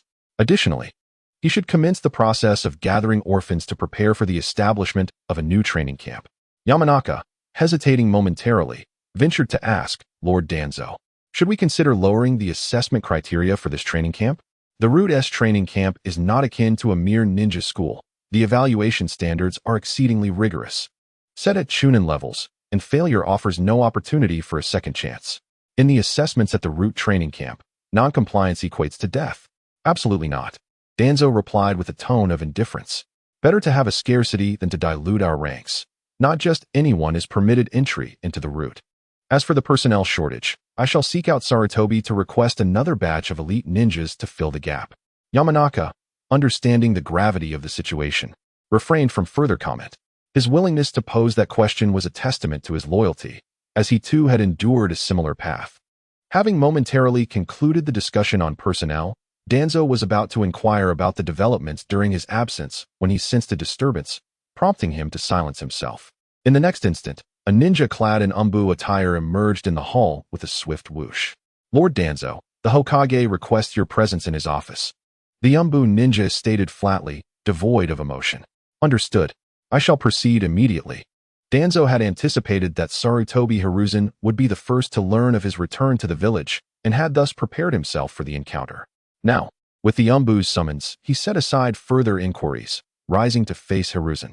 The unauthorized actions that depleted a significant portion of the route's elite forces carry considerable repercussions. With a resounding bang, the door to the Hokage's office was forcefully kicked open. Danzo strode in, head held high, scanning the room where Sarutobi Hiruzen, Mito Gaiden, and Uzumaki Kamachi had been waiting. He proceeded directly to his designated seat. Regardless of the merits of his actions, Danzo's demeanor served to elevate the tension in the room, ensuring that he would not be at a disadvantage during the impending confrontation. The third Hokage, Sarutobi Hiruzen, lifted his pipe, puffing quietly as he observed Danzo in silence, effectively nullifying Danzo's initial aggression within mere moments. "I have heard that the route has suffered significant losses." Mito Minyen, gazing at Shimura Danzo's severed arm, broke the silence and remarked, "It appears the losses of the route are far more severe than I had anticipated." Tsunade Koharu furrowed her brow and spoke as well. "Danzo, you owe us an explanation. What exactly transpired in the Land of Rain?" After escaping from Hanzo of the Salamander, Shimura Danzo had gone directly to the Leaf's main camp in the Land of Rain, where he received extensive treatment. Therefore, news of his activities in the Land of Rain could not have escaped the notice of Sarutobi Hiruzen and his allies. In fact, Hiruzen had surmised that the sudden escalation of conflict between the Leaf and the rock-hidden village on the battlefield was likely instigated by his old friend, Shimura Danzo. However, Hiruzen was perplexed about what exactly Danzo had experienced there that led to such chaos. Given Danzo's cautious nature and the strength of the root ninjas under his command, It seemed improbable that even if he encountered Inoki, that Tsuchikage, or Hanzo, he would end up in such a predicament. Danzo disregarded Mito Minyan and Tsunade Koharu, turning his gaze to Hiruzen and stating, "Hiruzen, there is a grave problem in the Land of Rain. I have agreed to the peace talks with the rock-hidden village, but we must swiftly secure the Land of Rain." Justification? Hiruzen exhaled a smoke ring, responding calmly, "One thing must be separated from another. Your unilateral actions have already crossed the line, not to mention the grievous losses incurred. Accountability is inevitable. Do not attempt to divert the topic." Hiruzen, well acquainted with Danzo's character, recognized that Danzo intended to shift the focus elsewhere, so he preemptively cut off Danzo's escape route. Danzo's expression darkened as he replied, "Everything I have done is for the Leaf. I stand unrepentant. That is no excuse for your reckless actions." Hiruzen frowned slightly, his tone laced with anger. "The recent escalation of conflict between the Leaf and the rock-hidden village is your doing, isn't it? In light of my clear disapproval, you still wish to obstruct the peace talks between the Leaf and the rock-hidden village? Who is the Hokage here, you or I?" "Danzo, I hereby inform you that you are temporarily relieved of your position as a Leaf Elder. From now on, you will only have a voice in matters concerning the Leaf, with no decision-making power. Furthermore, all activities of the root, aside from those tasks already in execution, must cease immediately. Remain in the Leaf to recuperate until further notice." Enraged, Danzo slammed his hand on the table, exclaiming, "You cannot do this. You should understand the significance of the root. We absolutely cannot afford to halt our operations now." Hiruzen replied coolly, "This is a notification, not a negotiation. You must comprehend that if this matter is pursued, this punishment is merely a light consequence." "Danzo, Hiruzen is correct. Your actions this time have been excessively outrageous." Tsunade Koharu interjected at an opportune moment. "Given your severe injuries, take this time to recuperate properly." Hiruzen was indeed aware of the root's significance, for the majority of their actions occurred with his tacit approval. However, this should not serve as an excuse for Danzo to act recklessly. In recent years, Sarutobi Hiruzen increasingly sensed that the situation within the root organization had slipped beyond his control. It was high time to assert some authority over Shimura Danzo. Fortunately, as the war drew to a close, a period of peace and development was on the horizon, making it a suitable moment for Root to adopt a quieter stance without significant repercussions. Hiruzen had already conferred with Mito Gate Kurenai and Tono Koharu regarding this matter, leaving Danzo with no room to oppose. Danzo, observing the serious demeanor of Hiruzen alongside the composed Koharu and the unperturbed Mito, quickly realized that the three had reached a consensus, rendering his dissent futile. He chose to remain silent, brooding quietly. "Let this matter rest," Hiruzen declared, promptly finalizing Danzo's punishment. He continued, "However, you must elucidate the reasons behind such significant losses. Given your capabilities, what could have transpired to lead to this? Furthermore, what justification do you have for your intentions towards the Land of Rain?" Upon hearing this, Danzo's expression fluctuated dramatically as he hesitated to reveal the truth. After a prolonged moment of contemplation, he finally steeled himself and spoke softly. "Do you recall the incident a few years ago when Jiraiya took in 3 young orphans from the Land of Rain?" Hiruzen paused, clearly recalling the event. It had occurred towards the end of the Second Shinobi World War, during which Jiraiya had prioritized the welfare of the 3 children over the pressing needs of Konoha, infuriating Hiruzen immensely. This incident had led Hiruzen to eliminate Jiraiya from consideration for the position of 4th Hokage. As a person who placed personal sentiment above the village's interests could never ascend to such a role. Before Hiruzen could respond, Danzo continued, "You must have heard that Hanzo of the Salamander has recently taken on 3 disciples, yes?" Hiruzen furrowed his brow, though it soon relaxed as he expressed his surprise. "Are you suggesting that these 3 disciples of Hanzo are the same children Jiraiya taught in the Land of Rain?" Hiruzen was no fool. When Danzo juxtaposed these 2 pieces of information, he swiftly deduced a likely connection. Danzo nodded, affirming, "Indeed. Moreover, Hanzo is nurturing them as his successors. If all goes as anticipated, they will become the future leaders of the Land of Rain." A smile crept onto Hiruzen's face as he remarked, "It is indeed a case of unintended consequences. Jiraiya inadvertently achieved something commendable." Mito, in agreement, nodded, with Jiraiya's connection. "Future dealings between Konoha and the Land of Rain will be considerably more manageable. If the Land of Rain staunchly aligns with us, we will hold an advantage over both the Wagakure and Sunagakure. However, Danzo scoffed dismissively, retorting coldly, "You are overly optimistic." "What do you mean by that, Danzo?"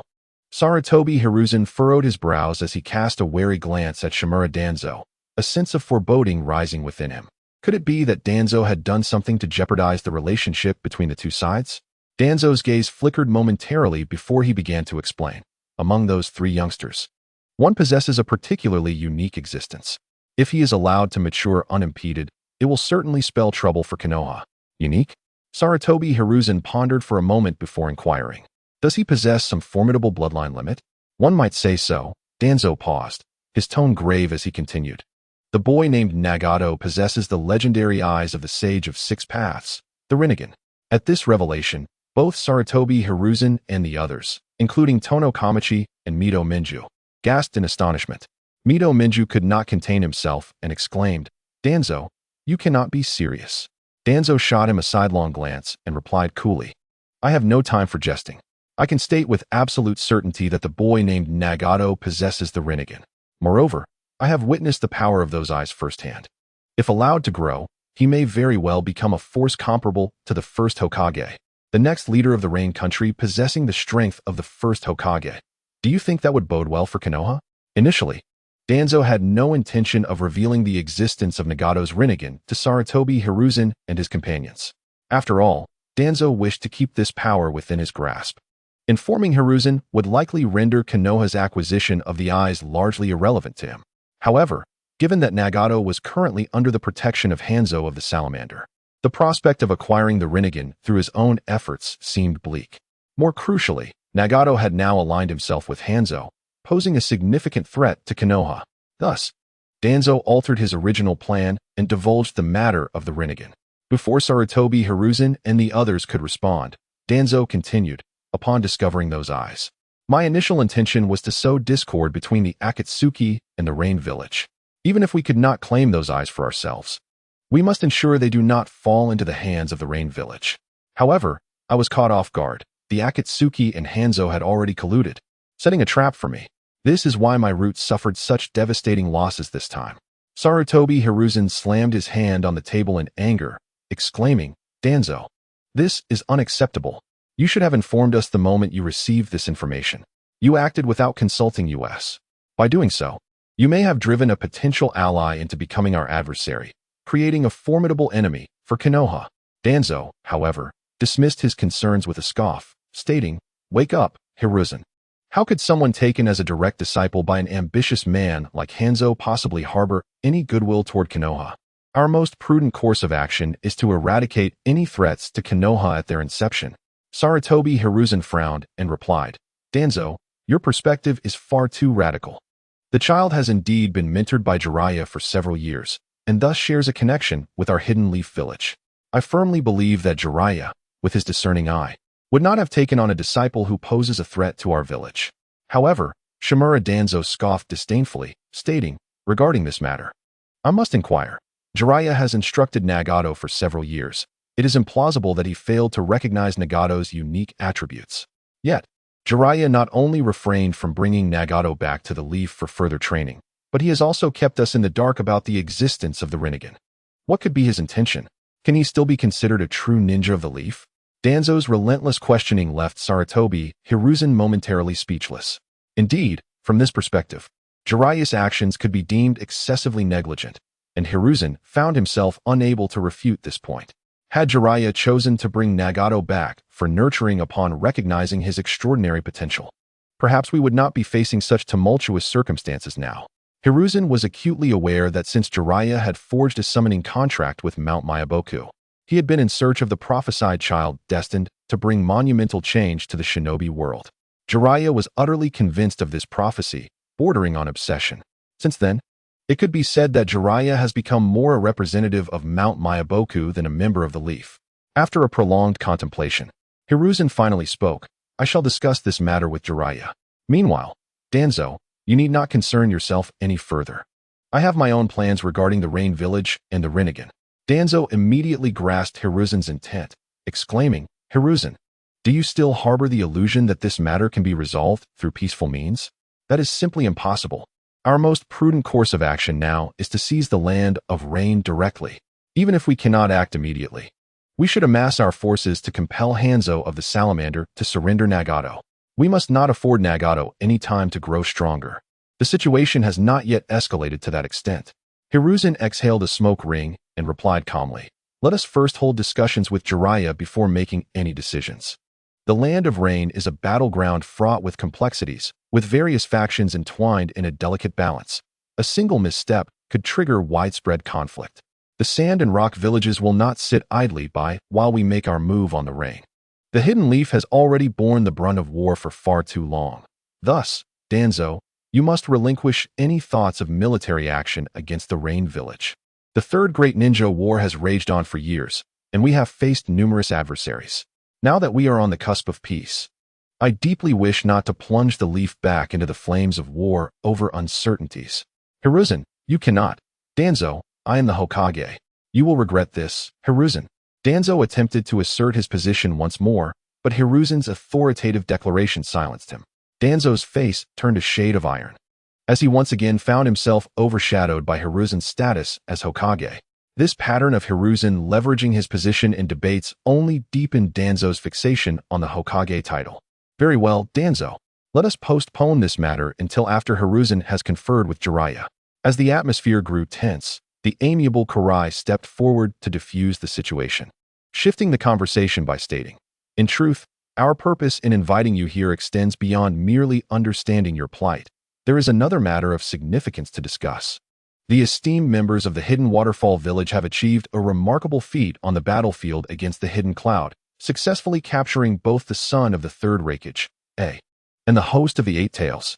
A delegation from the Hidden Cloud Village has already arrived at our village to negotiate." Upon learning of A and Killer B's capture by Konoha, the reaction from the Hidden Cloud was nothing short of swift. Nearly a day later, the elder Tsuchikage seized control of the village, tightening their frontline defenses and dispatching the still-training Two Tails host to the front lines, while simultaneously sending an envoy to Konoha.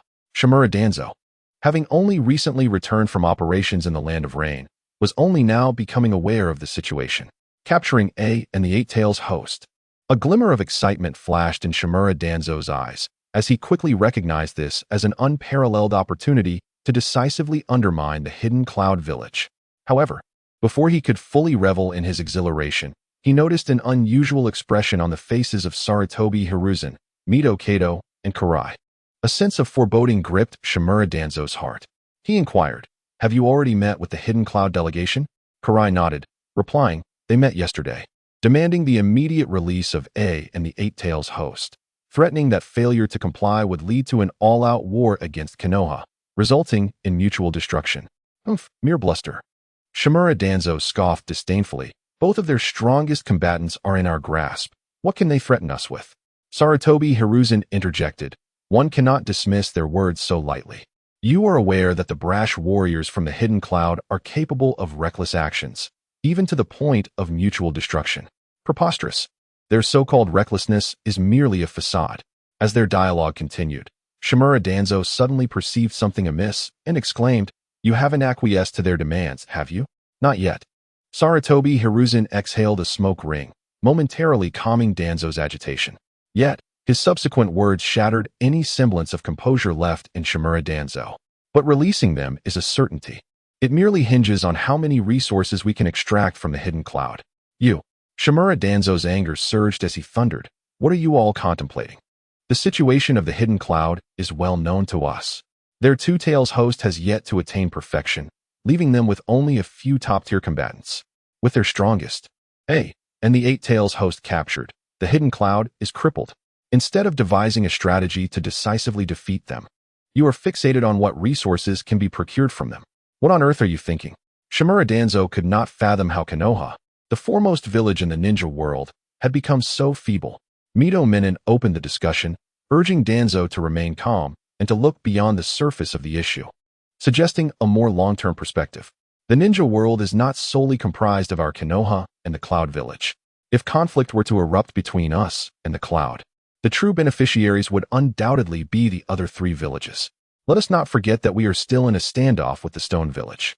That old fox, Anoki, is far from benevolent. One misstep could leave us in a precarious position, facing two adversaries at once. However, Danzo remained unfazed, coldly asserting, "I acknowledge the possibility you mentioned. But Inoki is a man who acts only when there is profit to be gained." With Konoha's strength juxtaposed against the cloud's frailty, it is clear to any rational being how he would choose. Inoki will certainly seize the opportunity to extract a piece of flesh from the cloud. "Let us not speak too definitively," Hiruzen Sarutobi interjected, shaking his head. While it is true that Inoki is driven by greed, as a village leader, he understands the principle of mutual vulnerability. He may relish the prospect of a weakened cloud, yet he would be even more averse to the rise of a formidable Konoha. Otherwise, the next village to confront the might of Konoha could very well be his own stone. Thus, the likelihood of an alliance between the stone and cloud villages to counter Konoha loomed larger. Hiruzen was well aware that the cloud's recklessness was merely a facade, evidenced by their willingness to set aside the grudge of the third Raikage's death to mount an offensive against Konoha. The cloud had seized upon Konoha's reluctance to instigate conflict, adopting a defiant posture. Despite his personal disdain, Hiruzen felt compelled to compromise, hoping to negotiate greater reparations from the cloud. "Timid," Danzo retorted with indignation. "What if the stone were to turn against us? Let us not forget that we have maintained the upper hand in our confrontations with them. We would not cower in fear. And what of the mist and sand?" Hiruzen countered, tapping the table thoughtfully. "Leaving the sand aside for now. The mist village is isolated across the sea. They can both attack and defend. Though we have repelled them this time, they have never conceded defeat. Should we engage in battle with the cloud, or even the stone again, will the mist remain passive? The sand, being a capricious entity, would surely harbor ulterior motives upon witnessing such turmoil." After a pause, Hiruzen concluded with conviction, "Thus, this matter is settled. This war has dragged on for years. It is high time we cease hostilities and allow for recuperation." Danzo opened his mouth to counter, but Hiruzen silenced him with a stern glare. "Danzo, do not forget that you are still in a position of disgrace, holding only the right to advise, not to decide," Hiruzen stated firmly. Danzo's expression darkened, taken aback by the swiftness of Hiruzen's disciplinary action. Without further acknowledgement of Danzo, Hiruzen cleared his throat and continued, "Now, let us turn our attention to another matter. At the front lines of the Land of Water, where the ninjas of the Mist Village have momentarily ceased their hostilities, the situation is markedly different from that of the Land of Rain, where the ninjas remain in a state of anticipation. It is now time for the shinobi stationed at the Mist Front to return to Konoha for reorganization and rest. As you all are aware, the unique circumstances of the Mist Front demand careful consideration of our next steps. Unlike other battlefronts, the forces at the Mist battlefield predominantly comprise the Uchiha and Hyuga clans, forming a coalition of powerful ninja families. Typically, upon returning from the front lines, ninja armies are welcomed by the villagers. However, Sarutobi Hiruzen has long been troubled by the influence of several major ninja clans within Konoha. Given their significant achievements on the battlefield, he is reluctant to grant them further opportunities to consolidate their power and win the hearts of the populace. The question of how to reward their contributions poses a considerable challenge. In truth, the other ninja clans are relatively straightforward to address. Mido Gate Yin was the first to speak, stating that even the Hyuga clan suffered considerable losses during this conflict, including the loss of a Byakugan from their main family. It is only fitting that the village provides them with some form of compensation. As for the smaller clans, adhering to the village's standard practices of compensation and relief should suffice. The predicament lies primarily with the Uchiha clan. Torian Koharu chimed in, noting that the Uchiha had dispatched a total of 350 ninjas to battle, including 25 jonin with 3 Tomo Sharingan, 100 elite chunin and special jonin with double Tomo Sharingan, while the remainder consisted of chunin and jinin who either lacked the Sharingan or possessed only a single Tomo. Following the conclusion of the war, preliminary statistics indicated that 36 jonin with 3 Tomo Sharingan remained, alongside 153 elite chunin and special jonin with double Tomo Sharingan, with many others having awakened at least 1 Tomo.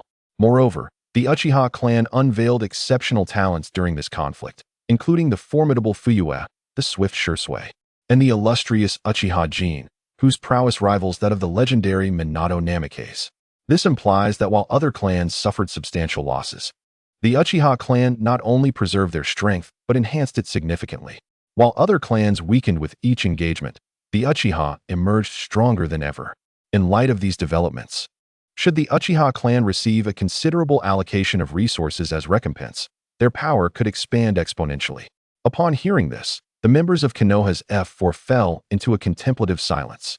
They were acutely aware of the wisdom behind their mentor, Senju Tobarama's decision to establish the Konoha Guard and confine the Uchiha clan within the village. The Uchiha shinobi are indeed extraordinary. The battlefield, rife with life and death, serves as an unparalleled crucible for their enhancement. Moreover, the Uchiha clan stands as a cradle of genius, with its members exhibiting remarkable abilities.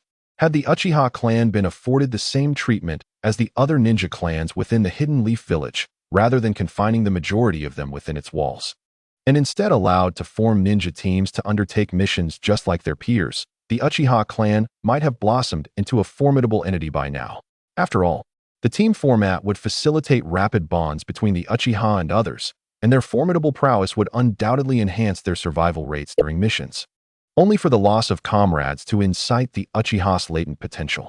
Should this trend continue, it would not be long before the clan boasted hundreds of elite jonin, each possessing the 3-tomo Sharingan. The mere thought of such a terrifying scenario sent shivers down the spines of the members of Konoha's F4. This must not continue. The development of the Uchiha clan must be curtailed. Even without verbal communication, the members of Konoha's F4 quickly reached a consensus regarding the Uchiha issue. Kohor Udatane spoke up. The Uchiha clan has just led a coalition of ninja clans to repel the Mist Village's assault, and they are riding high on their recent victories. Without a compelling excuse, it would be difficult to impose restrictions on their growth.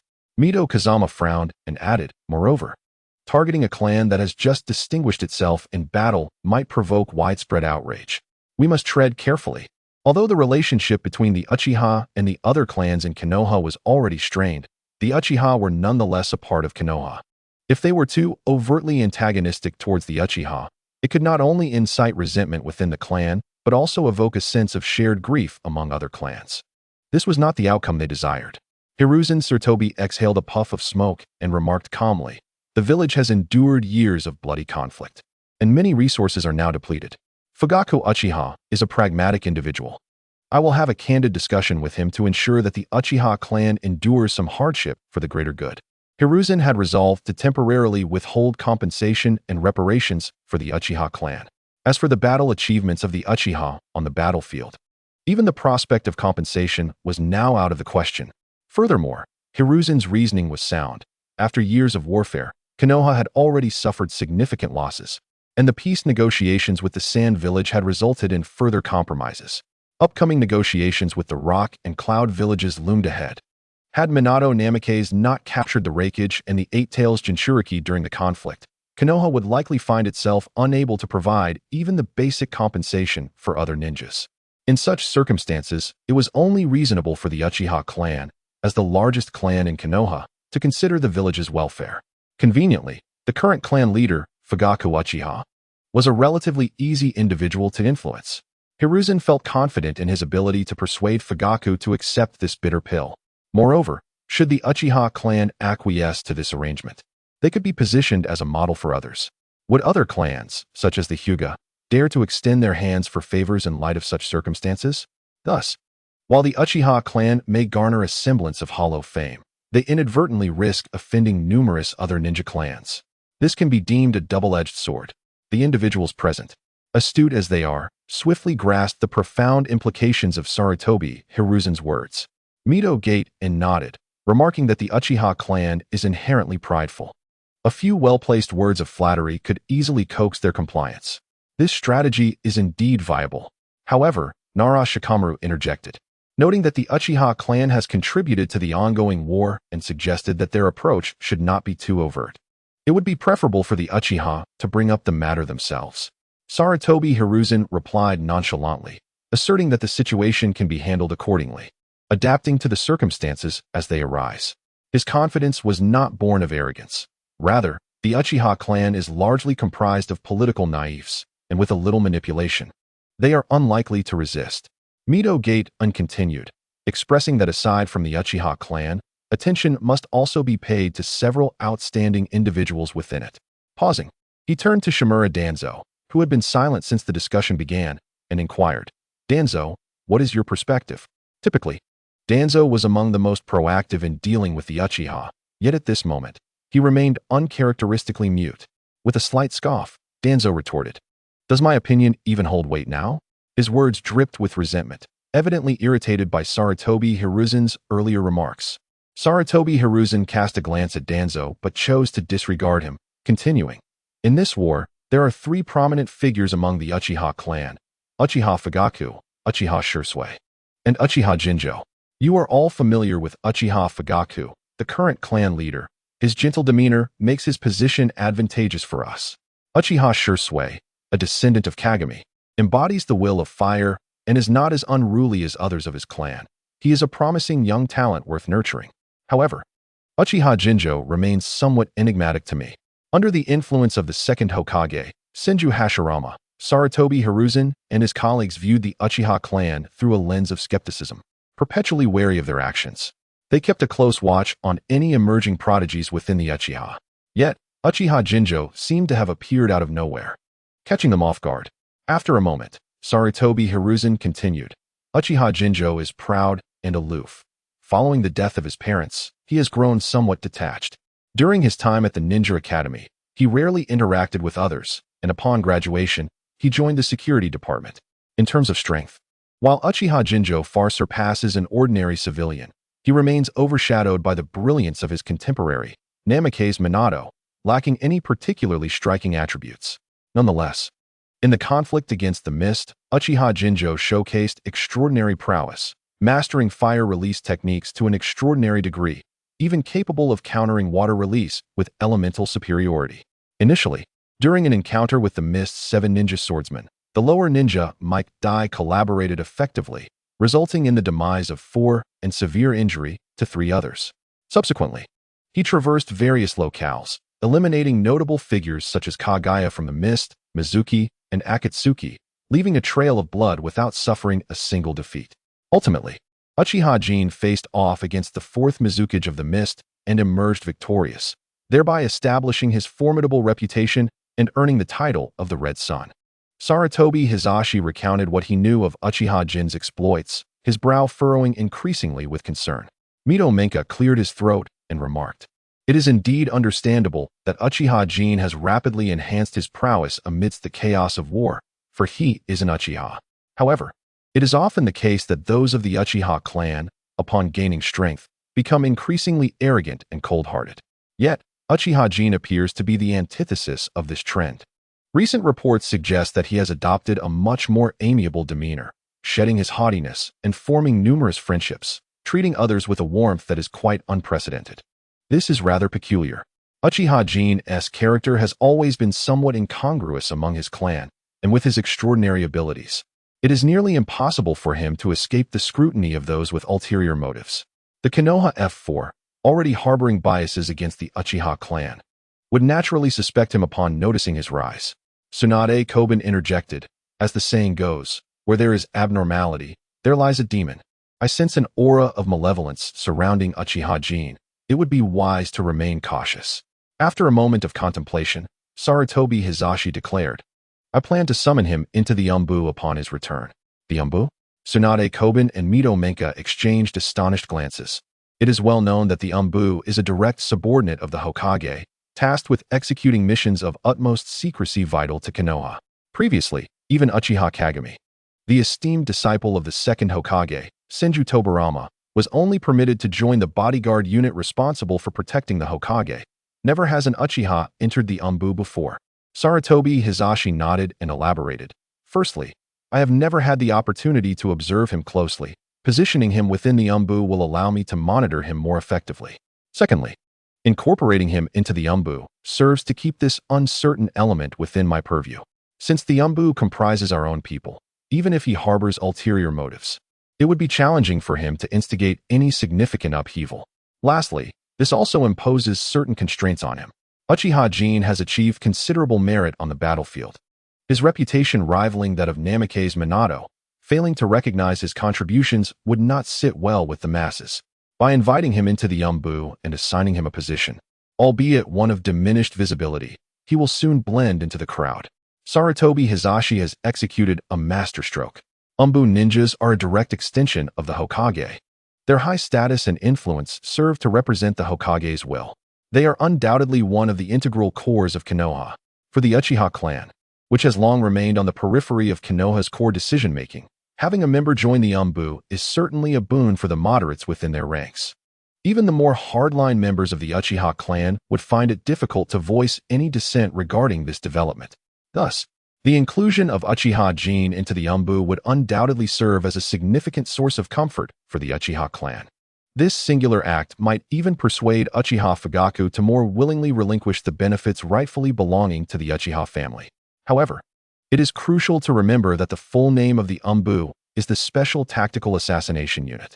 While the Umbu holds a transcendent status in the eyes of ninjas, many ordinary citizens remain oblivious to its existence. The ninjas of the Umbu are devoid of names, appearances, and identities. Their members don white masks resembling animals during operations, and the nature of their missions, along with all related information, remains classified. Once Uchiha Jin joins the Umbu, the ninja known as Uchiha Jin will cease to exist in Konoha. In such circumstances, employing some subtle tactics would lead to the gradual dissolution of Uchiha Jin's esteemed reputation on the battlefield over the years. This truly exemplifies a multifaceted strategy. Tsunade Shizune and Mido Gate-in quickly grasped the underlying reasoning, both displaying expressions of agreement. Mido Gate-in remarked, "Hizashi, your strategy is truly ingenious. Those Uchiha will likely remain oblivious until their last breath."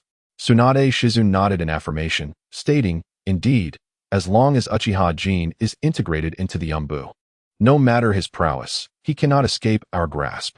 Sarutobi Hizashi wore a slight smile, reflecting on how this notion, initially a spontaneous idea, grew increasingly brilliant upon further contemplation. Just then, Shimura Danzo emitted a disdainful chuckle. Sarutobi Hizashi furrowed his brow and inquired, "Danzo, do you possess a differing opinion?" "None."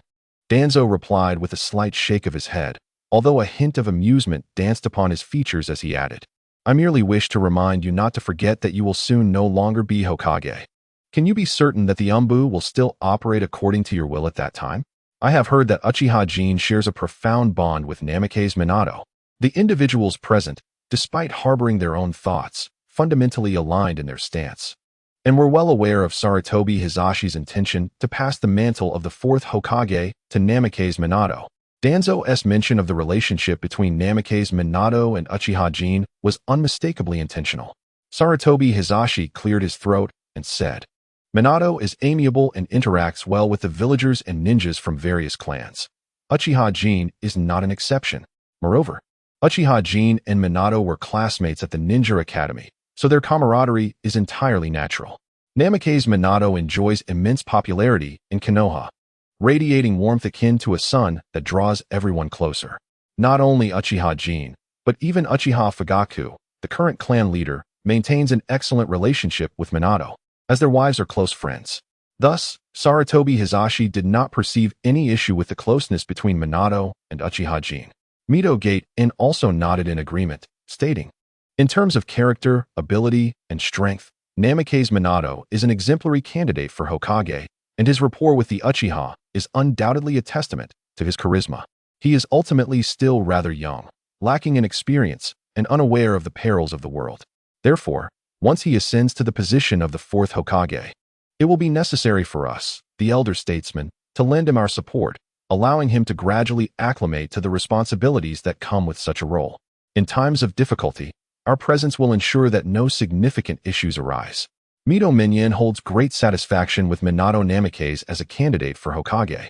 For every time Minato encounters him, he respectfully addresses him as Elder Minyan, displaying due courtesy and profound respect. In stark contrast, Orochimaru exhibits a cold demeanor, neglecting even basic greetings, and Mido Minyan has often perceived disdain in Orochimaru's gaze. Thus, the choice of a new Hokage becomes rather uncontroversial. Shimura Danzo scoffed, asserting, "You all are too presumptuous. Leave Uchiha Obito to me. Within 2 years, I will undoubtedly mold him into the most effective tool that would ensure absolute security." Aware that the decision regarding Minato's fate had already been made by Sarutobi Hiruzen and his companions, Danzo still sought to claim Uchiha Obito for himself. By drawing attention to the relationship between Uchiha Obito and Minato, He aimed to sow discord among Sarutobi Hiruzen and his allies, facilitating his proposal to recruit Obito into Root. After all, Uchiha Obito was a figure of equal renown to Minato. If he could gain control over Obito, the strength of Root would undoubtedly see a significant enhancement. No. Sarutobi Hiruzen rejected Danzo's proposal without a moment's hesitation. Danzo, the ninjas of the village already harbor considerable grievances towards your Root. Allowing a celebrated ninja like Uchiha Obito to join Root would only incite further resentment among the village's shinobi. Therefore, you need not mention this matter again. Uchiha Obito will absolutely not join your Root. Danzo retorted in a low voice. What is wrong with Root? Its existence is essential for the better development of Konoha. What do a few idle rumors matter? I am guiltless. Moreover, Hiruzen, let us not forget that Root has suffered severe losses this time. And you were the one who insisted that Root should recuperate in Konoha. Now, I merely asked for Uchiha Obito, and you refuse. How can Root recover? Shaking his head, Sarutobi Hiruzen firmly stated, others may be negotiable, but Uchiha Obito is absolutely out of the question. Although Uchiha Obito was off the table for Danzo, Sarutobi Hiruzen, considering the considerable losses Root had recently endured, resolved to supplement Danzo's personnel. After all, Root's existence remained crucial for Konoha, as there were many clandestine matters that required their attention. Upon hearing this, a glimmer of insight flashed in Danzo's eyes, and he replied, very well. If Uchiha Obito is not an option, then I will take Uchiha Shursui. Sarutobi Hiruzen paused, realizing that in his fixation on Uchiha Obito, he had overlooked Uchiha Shursui, allowing Danzo to seize the opportunity. Uchiha Shursui is not only a descendant of Uchiha Kagami, but also a Uchiha imbued with the will of fire. Sarutobi Hiruzen has been keeping a watchful eye on Uchiha Shursui for quite some time, intending to nurture him closely. However, due to Shursui's youth and the current wartime circumstances, opportunities have been scarce, causing delays in this endeavor. Now, under unfortunate circumstances, Shimura Danzo has seized the moment, leaving Hiruzen in a precarious position. Observing this, Danzo realized there was potential for success and promptly remarked, Hiruzen, you just stated that anyone other than Uchiha Obito is acceptable. Surely you do not intend to retract your words now. Hiruzen, caught between conflicting emotions, pondered for a considerable time before responding. From my personal standpoint, it is indeed feasible. But as Hokage, I must consider the greater good. Danzo was momentarily taken aback, unable to comprehend the implications of Hiruzen's statement. Hiruzen elaborated, as your friend and comrade, I have no reason to refuse your desires. Yet, as the third Hokage, I am obligated to think of the broader picture. Your relationship with the Uchiha clan is already fraught with tension. They would never entrust their genius to you. Given the unpredictable state of the ninja world, it is unwise for Konoha to stir up further discord. Therefore, you must abandon any thoughts of Uchiha Shursui, or indeed, any member of the Uchiha clan. With that, Hiruzen decisively closed off any avenues for Danzo, ensuring there were no oversights. Upon hearing this, Danzo could no longer be oblivious to Hiruzen's intent to renege on their agreement. And the grandeur of Hiruzen's rhetoric only served to infuriate him further. Danzo, you must understand that I am the Hokage. Without allowing Danzo to respond, Hiruzen once again cut him off, effectively silencing him. The frustration on Danzo's face was palpable. He felt defeated by the very title of Hokage. Very well. Let this matter rest for now. I shall draft a list for you shortly. You may choose whom you wish at your leisure. Hiruzen nonchalantly dismissed the matter, shifting the discussion to the rotation of ninjas stationed at the battlefield of the Hidden Mist. I have devised a plan to rotate our forces under the pretext of preparing for the resurgence of the Hidden Mist village. Let the first batch of ninjas from the Uchiha clan return to the village, and once I have reached an agreement with Uchiha Fugaku, we shall bring back the remaining ninjas from other clans. In the Land of Rain, within the office of Hanzo of the Salamander, relentless rainfall has saturated the soil, leading to root oxygen deprivation, adversely affecting crop growth and potentially causing root rot in severe cases. Additionally, the rain can wash away essential nutrients from the soil, diminishing its fertility. The high humidity fosters fungal and bacterial diseases, while the damp conditions promote pest proliferation, increasing the risk of infestations. Intense rainfall may also trigger floods, submerging farmland and resulting in total crop failure. Such flooding exacerbates soil erosion and disrupts soil structure, all of which are primary reasons hindering agricultural development in the Land of Rain. The Land of Rain, situated at the heart of the continent. Shares borders with the 6 nations of fire, earth, wind, bird, grass, and river, making it a crucial transportation hub. Logically, it should be a thriving center of commerce. However, not only the blockade imposed by the great nations of fire, earth, and wind, but also the geographical challenges of the land of rain significantly hinder our development. The damp atmosphere accelerates the spoilage of goods, while the incessant rains and muddy roads obstruct timely travel. Most merchant caravans would rather take a longer route than traverse the shorter path through the land of rain. Thus, in order to alter the circumstances of the land of rain, we must first transform its environment. Hanzo the salamander stood before a topographical map of the land of rain, explaining its features, while Yahiko, Nagato, Konan, and the rain fell in attentive silence below. Although Uchiha Obito intended to gradually transfer power from Hanzo to Yahiko and his companions, the development of the land of rain could not rely solely on the three of them. Therefore, during recent discussions on how to advance the nation, Uchiha Obito had Hanzo summon the 2 aides, the Rain and Kanzo. With the assistance of the Rain and Kanzo, Yahiko and his companions could better manage the land of rain. I plan to initiate reforestation efforts to regulate the local climate. Trees can absorb moisture and mitigate the risk of flooding, while transpiration helps to balance air humidity. Furthermore, I propose to construct 3 large reservoirs in designated areas and build canals to divert excess water into these reservoirs. Through infrastructure such as reservoirs and drainage systems, we can manage rainfall and reduce the risk of floods. Simultaneously, I envision a network of roads connecting the 6 nations, centered around the hidden rain village. As Hanzo pointed to various locations on the map, Yahiko, Nagato, and Konan eagerly took notes, while the expressions of the Rain and Kanzo grew increasingly grim. Hanzo's plans undoubtedly encompassed grand projects capable of transforming the status quo of the land of rain. Yet, given the enormity of these initiatives, our nation currently lacks the manpower and resources to implement them. The prospect of realizing even one of these projects seems daunting, let alone all of them. If forced into execution, the plight of the impoverished citizens of the land of rain could very well incite a popular uprising. Are there any questions? Hanzo inquired after concluding his presentation and settling behind his desk, sipping from his cup. Lord Hanzo, I have a question. Before Yahiko could inquire about specific details, the Rain and Kanzo exchanged glances and immediately spoke up. Hanzo cast a sidelong glance at the Rain, unfazed by his reaction, and replied coolly, "Feel free to ask your doubts." After carefully choosing his words, the Rain cautiously articulated, "Lord Hanzo, our land of rain is barren, and for many of our citizens, even securing a meal is a struggle. If we were to launch so many large-scale projects at once," the Rain's unfinished statement conveyed a clear message. Upon hearing this, Yahiko, Nagato, and Konan displayed no signs of concern. They were entirely untroubled by the matter. Long before, Uchiha Jin had already shared the resolution to this issue with them. Hanzo of the Salamander turned to Tenki and began to explain. "Worry not. I do not intend to initiate all these projects at once. I understand that haste makes waste. Furthermore, when did I ever claim to mobilize a vast number of civilians for the construction of these projects?" Both Tenki and Kanzo sighed in relief at the first part of Hanzo's statement, yet were momentarily taken aback by the latter. No mobilization of civilians? How then would these grand undertakings be accomplished? Before they could voice their queries, Hanzo continued, "Tenki, Kanzo, what do you perceive a ninja to be?" The two were somewhat perplexed. A ninja is a tool. This is the consensus among all in the shinobi world, as explicitly stipulated in the Code of Ninjas. However, both Tenki and Kanzo could distinctly sense that this was not the answer Hanzo sought. Hanzo gently shook his head and said, "You may describe a ninja as a tool.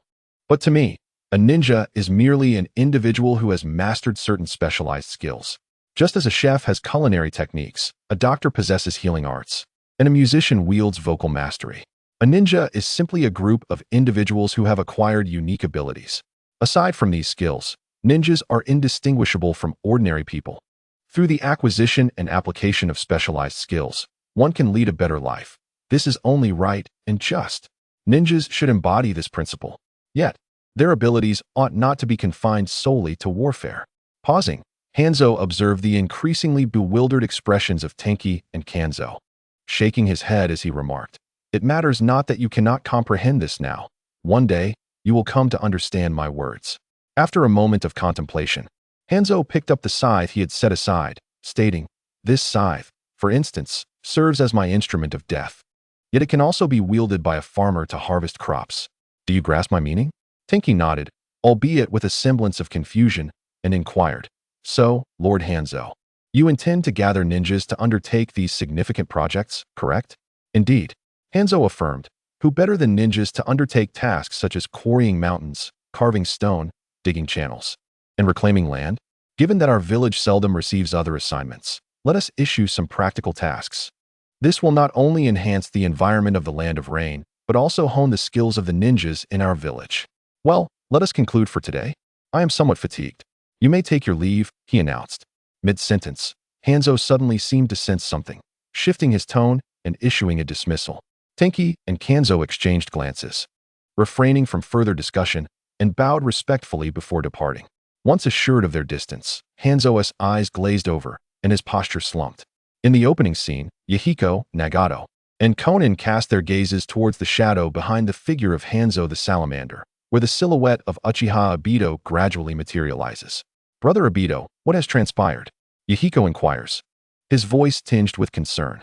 The abrupt interruption of Hanzo's speech moments ago was unprecedented and decidedly unsettling. Uchiha Obito's expression grows serious as he slightly shakes his head, forming hand seals while he elucidates. "Someone is attempting to reach me through an urgent communication method. It seems my departure is imminent." Although he is not yet privy to the specifics of the situation, he can surmise its gravity. Summoning technique.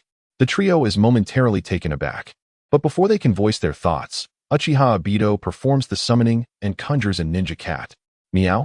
It is a rotund orange tabby clad in a blue vest, its eyes gleaming with a spark of human-like intelligence, despite its inability to speak. Meow. The plump tabby, with a paw, retrieves a scroll from within its vest, but does not immediately offer it to Uchiha Obito. Instead, it extends its other paw, expectantly. A flicker of resignation passes through Obito's eyes as he produces several silver bills and places them in the cat's paw. This ninja cat clan stands out among the myriad of summoning beasts in the ninja world. They not only trade information and sell ninja tools, but also engage in various business ventures, such as conveying messages for Uchiha Obito, embodying the most anthropomorphic of summoning creatures. Though the relationship between the Ninja Cat clan and the Uchiha clan is amicable, the former insists on compensation for their services. No favors are exchanged. Meow. The tabby counts the bills with satisfaction before finally handing the scroll over to Uchiha Obito. Without hesitation, he unfurls the scroll to peruse its contents. As he finishes reading, a grave expression settles upon his face. "Brother Obito, what has occurred?" Yahiko asks, worry etched across his features. Uchiha Obito casually retrieves another scroll from Hanzo's desk and begins to write, explaining, "It's nothing severe. Konoha plans to rotate the ninjas stationed at the front lines in the Land of Water back to the village for recuperation, and the Uchiha clan is included in the first wave of returnees. My presence here was unauthorized, while I could have remained concealed at the front line. Upon returning to the village, I must reveal my identity to prevent infiltration by spies from other villages. Therefore, I must rendezvous with them before the main force returns to Konoha." Before Uchiha Obito can finish his thought, unease and tension manifest on the faces of Yahiko, Nagato, and Konan. Over the past few days, Uchiha Obito has imparted invaluable knowledge to them and shared insights into the future trajectory of the Land of Rain. With his impending departure, they are left grappling with uncertainty, unsure of their ability to realize Obito's vision. Uchiha Jin noticed the peculiar demeanor of the three and, with a shift in tone, chuckled, "Do not be anxious. I merely offer you theoretical support. I may not be entirely correct. For practice is the sole criterion for validating truth. Thus, feel free to proceed with your endeavors. Making mistakes is inconsequential. Errors will only bring you closer to the right path. As long as you maintain your original intentions, you shall be fine." Upon hearing this, the expressions of Yahiko and his companions softened, and their tension dissipated considerably. Observing their relief, Uchiha Jin affectionately patted the plump orange cat, stating, "Let us procure 3 more summoning slots." Meow.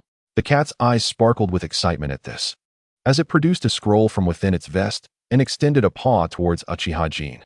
These 3 summoning slots represented additional opportunities for profit, translating into numerous delectable fish treats, which understandably thrilled the feline. After completing the transaction, Uchiha Jin handed the summoning scroll to Yahiko and his companions, instructing, "You should also sign a summoning contract with the plump orange cat. In the future, we can communicate through it regarding any issues. However, do remember to have funds ready before each consultation, for the cat's fees are rather steep." Meow. The cat, slightly miffed, bared its teeth at Uchiha Jin, producing another scroll for Yahiko and his companions. This document outlined a clear price list for the services rendered, noting that if one lacked money, fish treats could serve as a substitute. The plump orange cat was transparent in its dealings, ensuring fairness for all. Yahiko and his companions exchanged amused glances and sequentially inscribed their names on the summoning scroll, marveling at the mercantile nature of this summoning beast. Though they might not possess substantial wealth in the land of rain, they were abundant in various catches, making the orange cat a viable companion. Once Yahiko and his companions finalized the summoning contract, Uchiha Jin presented his own scroll to the cat, completing the transaction before dissolving the summoning. Turning to Yahiko and his companions, he remarked, "Although this situation has arisen rather abruptly, the overall stability of the land of rain is now assured.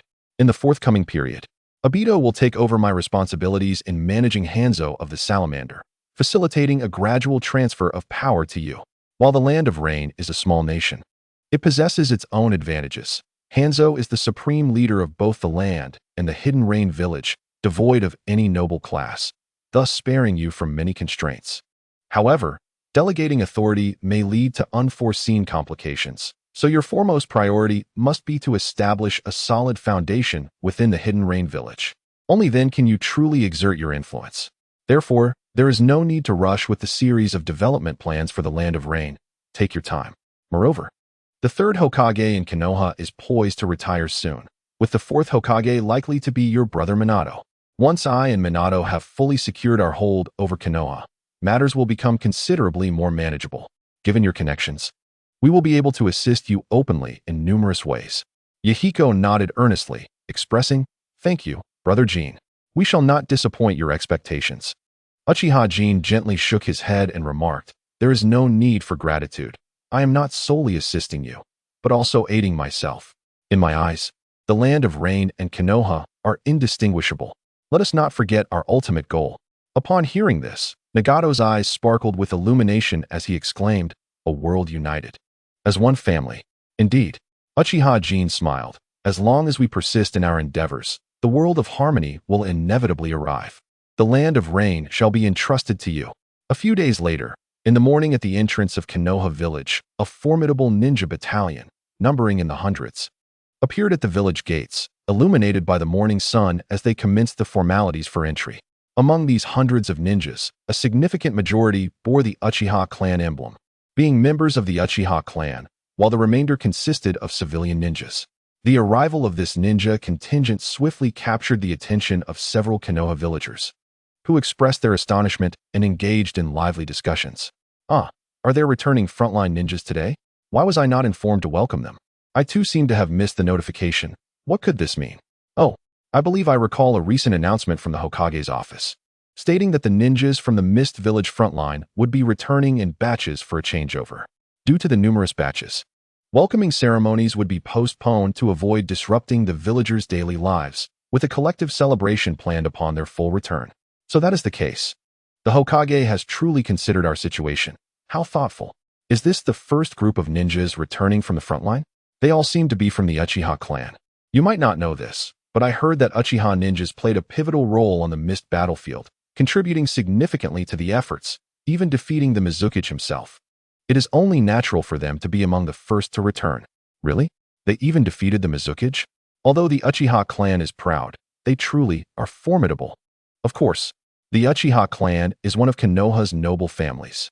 The villagers' discussions continued, interspersed with praises for the Uchiha clan, which alleviated much of the dissatisfaction harbored by the Uchiha due to their lack of due recognition, prompting them to display a proud smile. The leader of the contingent, Uchiha Fugaku, also relaxed his previously tense demeanor, a flicker of joy passing through his eyes. "Do not celebrate too soon. Something feels amiss." Uchiha Jin, standing beside Uchiha Fugaku, maintained his expression and lowered his voice to caution. "It is indeed peculiar. It is quite strange that the Konoha higher-ups would order the frontline ninjas from the Mist battlefield to return in batches, thus canceling the welcome ceremonies, seemingly to suppress the prestige of the various ninja clans. Yet, now this abrupt occurrence seems contradictory. Exactly. The praises from the onlookers among the villagers are clearly being orchestrated. Uchiha Jin quickly disowned a few actors within the crowd. Uchiha Jin found himself momentarily perplexed by the intentions of the aged elders in the Konoha leadership. Uchiha Fugaku furrowed his brow slightly and lowered his voice, saying, "Jin, could it be that you are being overly sensitive? This might merely be compensation for our Uchiha clan." Compensation? A flicker of insight crossed Uchiha Jin's mind, and his expression grew grave as he replied solemnly, "I perceive it more as a form of deceitful adulation." Deceitful adulation? What do you mean? Uchiha Fugaku was taken aback, genuinely puzzled. Uchiha Jin chuckled coldly. "Pay close attention to the murmurs among the villagers. Have they mentioned anyone other than our Uchiha clan? If this continues, it may well appear that it was solely our clan that repelled the mist. How would other ninja clans perceive such a narrative?" Upon hearing this, Uchiha Fugaku's demeanor shifted as he grasped the gravity of the situation. Although the Uchiha clan had indeed achieved remarkable feats on the battlefield against the mist, the contributions of other ninjas were substantial as well. If the Uchiha clan were to bask in the limelight of recognition while others received no due acknowledgement, it was easy to foresee the resentment brewing among the ninjas on the front lines. Furthermore, the Uchiha ninjas were not known for their eloquence. They might become complacent, inadvertently drawing the ire of their fellow comrades. The Konoha leadership's maneuver was akin to roasting the Uchiha clan over an open flame. After a moment of contemplation, Uchiha Jin continued, "This matter is likely far from over. When you report, exercise caution. Regardless of what the third Hokage may say, do not hastily acquiesce. Let me first ascertain the situation." Uchiha Fugaku took a deep breath and nodded slightly. "I understand." Within, Uchiha Fugaku felt a twinge of frustration. Although he was nearly a decade older than Uchiha Jin, in matters of shrewdness, he felt like a mere child compared to him. Had it not been for Uchiha Jin's warning, he might still have been lost in the bliss of the Uchiha clan's rising reputation. This sensation was undeniably disheartening. Perhaps it was time for him to yield. Uchiha Jin, unperturbed by Fugaku's thoughts, was solely focused on swiftly locating his informants to grasp the recent developments within the village. Days prior, after receiving a message, Uchiha Jin had arranged matters in the Land of Rain and then set off.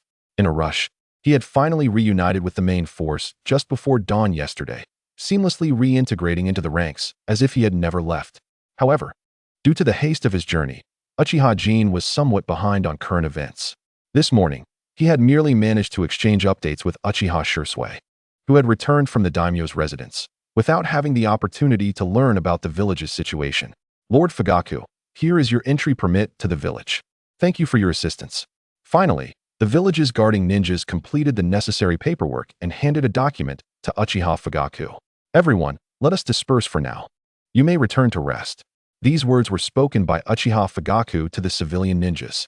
As the leader of the defense unit, his orders were paramount, and none could depart without his command. With his words, the defense unit was effectively disbanded. "I must report to the Hokage's office now. Shursui, please escort everyone back to the clan. Our kin must be waiting," Uchiha Fugaku instructed, glancing at Uchiha Shursui as he spoke. Uchiha Shursui turned to Uchiha Jin, who nodded in agreement, before responding, "Understood. I will take my leave now." Uchiha Jin exchanged pleasantries with Uchiha Fugaku and added with a hint of concern, "Remember, do not hastily acquiesce to any demands from the third Hokage." "Rest assured, I understand," Uchiha Fugaku replied earnestly with a nod. After giving a few parting words to Uchiha Shursui, Uchiha Jin departed from the main group, heading towards the orphanage on the outskirts of Konoha village. On the fringe of Konoha, in a wide expanse of farmland, 3 massive structures resembling warehouses stood in succession, surrounded by fields abundant with various vegetables and fruits. "I never imagined the so-called wandering witch would become a caretaker for a bunch of children," Yaoshi Yona. "It has been a long time," said Shimura Danzo. Seated across from the orphanage director, Yaoshi Yona, at a stone table beneath a large tree. Behind Danzo loomed 2 cloaked figures, their faces shrouded in darkness. While Yaoshi Yona was flanked by 2 other leaders of the orphanage, a Jin and Huihua. "I have abandoned that name," Yaoshi Yona retorted, meeting Danzo's piercing gaze, suppressing her unease as she continued. "We have ceased requesting financial aid from the village. What brings you here now? If possible, She wished to avoid any further entanglement with Danzo, preferring a complete severance of relations. As a former intelligence officer of Root, she was acutely aware of how low Danzo could stoop. Wherever Danzo appeared, trouble was sure to follow. "Oh, so now you feel invincible with the support of the Uchiha clan?" Danzo remarked, surveying the surroundings with a calm demeanor. "The Uchiha are indeed wealthy. This orphanage has expanded more than twice its original size, and the number of children has increased significantly." Yao Yona frowned at his words, unable to contain her frustration. "Danzo, do not entertain any misguided notions. They are still just children. I am aware. However, Root is currently in dire need of personnel," Danzo replied, cutting through the pleasantries. "I need you to return and assist me. There have been significant changes in the Rain Village recently, and I require you to infiltrate their higher echelons, gathering intelligence on their every move." Upon hearing this, Yao Yona's gaze flickered momentarily, and she lowered her head, diverting her eyes as she spoke. "You have mistaken the person for this task. Why must the director undertake such a perilous mission?" Before the pharmacist Yano could finish her words, the enraged Hikawa interjected. "Is there not a single person in Root capable of handling this?" Shikamaru Danzo cast a fleeting glance at Hikawa and replied with indifference. "The only one fit for this long-term task is the Wandering Shrine Maiden. There exists no superior spy in Root than her.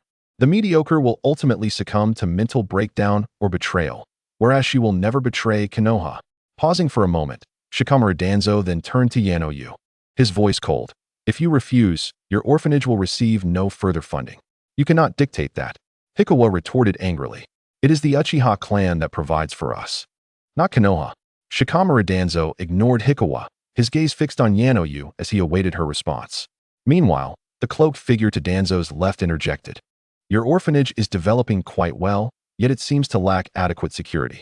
I suggest you employ more guards, lest the funds meant for the orphanage be stolen." The cloaked figure on Danzo's right extended his long tongue to lick his lips and added, "And be wary of having even the children taken. After all, unidentified children possess a certain value." The blatant threats from Shikamaru Danzo and his companions were evident, seeking to leverage the children of the orphanage to coerce Yano into submission. "You are despicable," Akane exclaimed in fury. "Do you even consider yourselves ninjas, employing such underhanded tactics? It is you who are ignorant."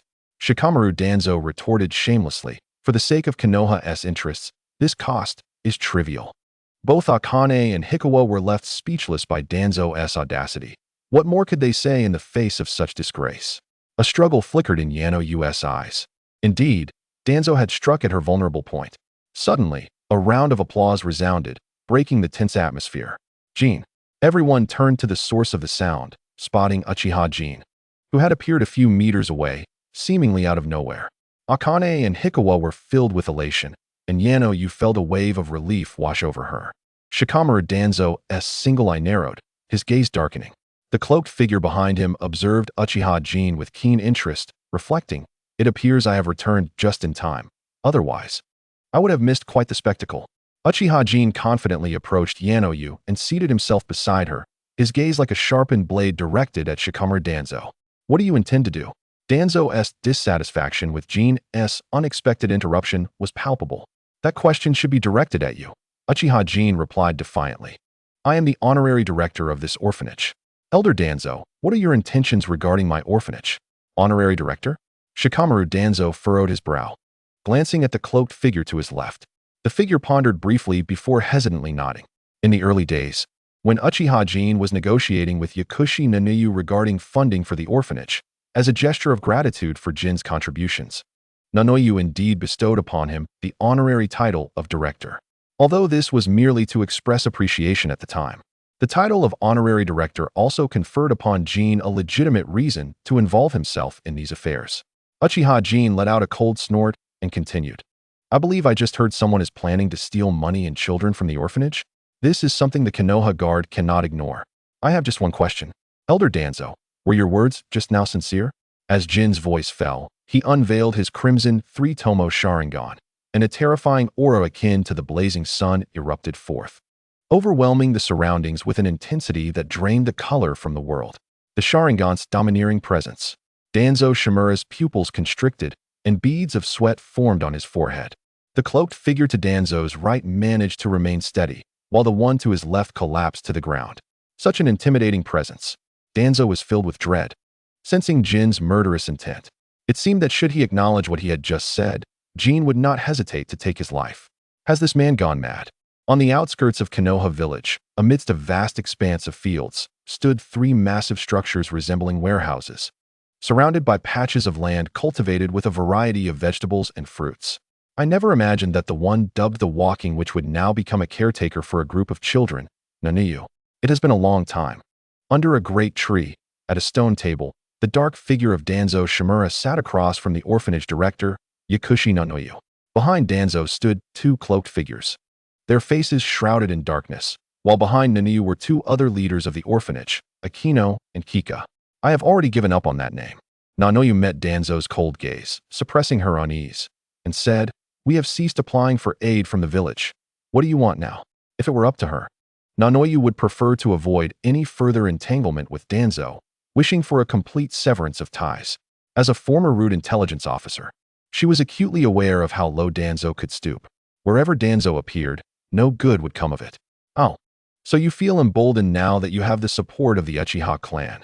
Danzo coolly surveyed the surroundings and remarked, "The Uchiha certainly has wealth.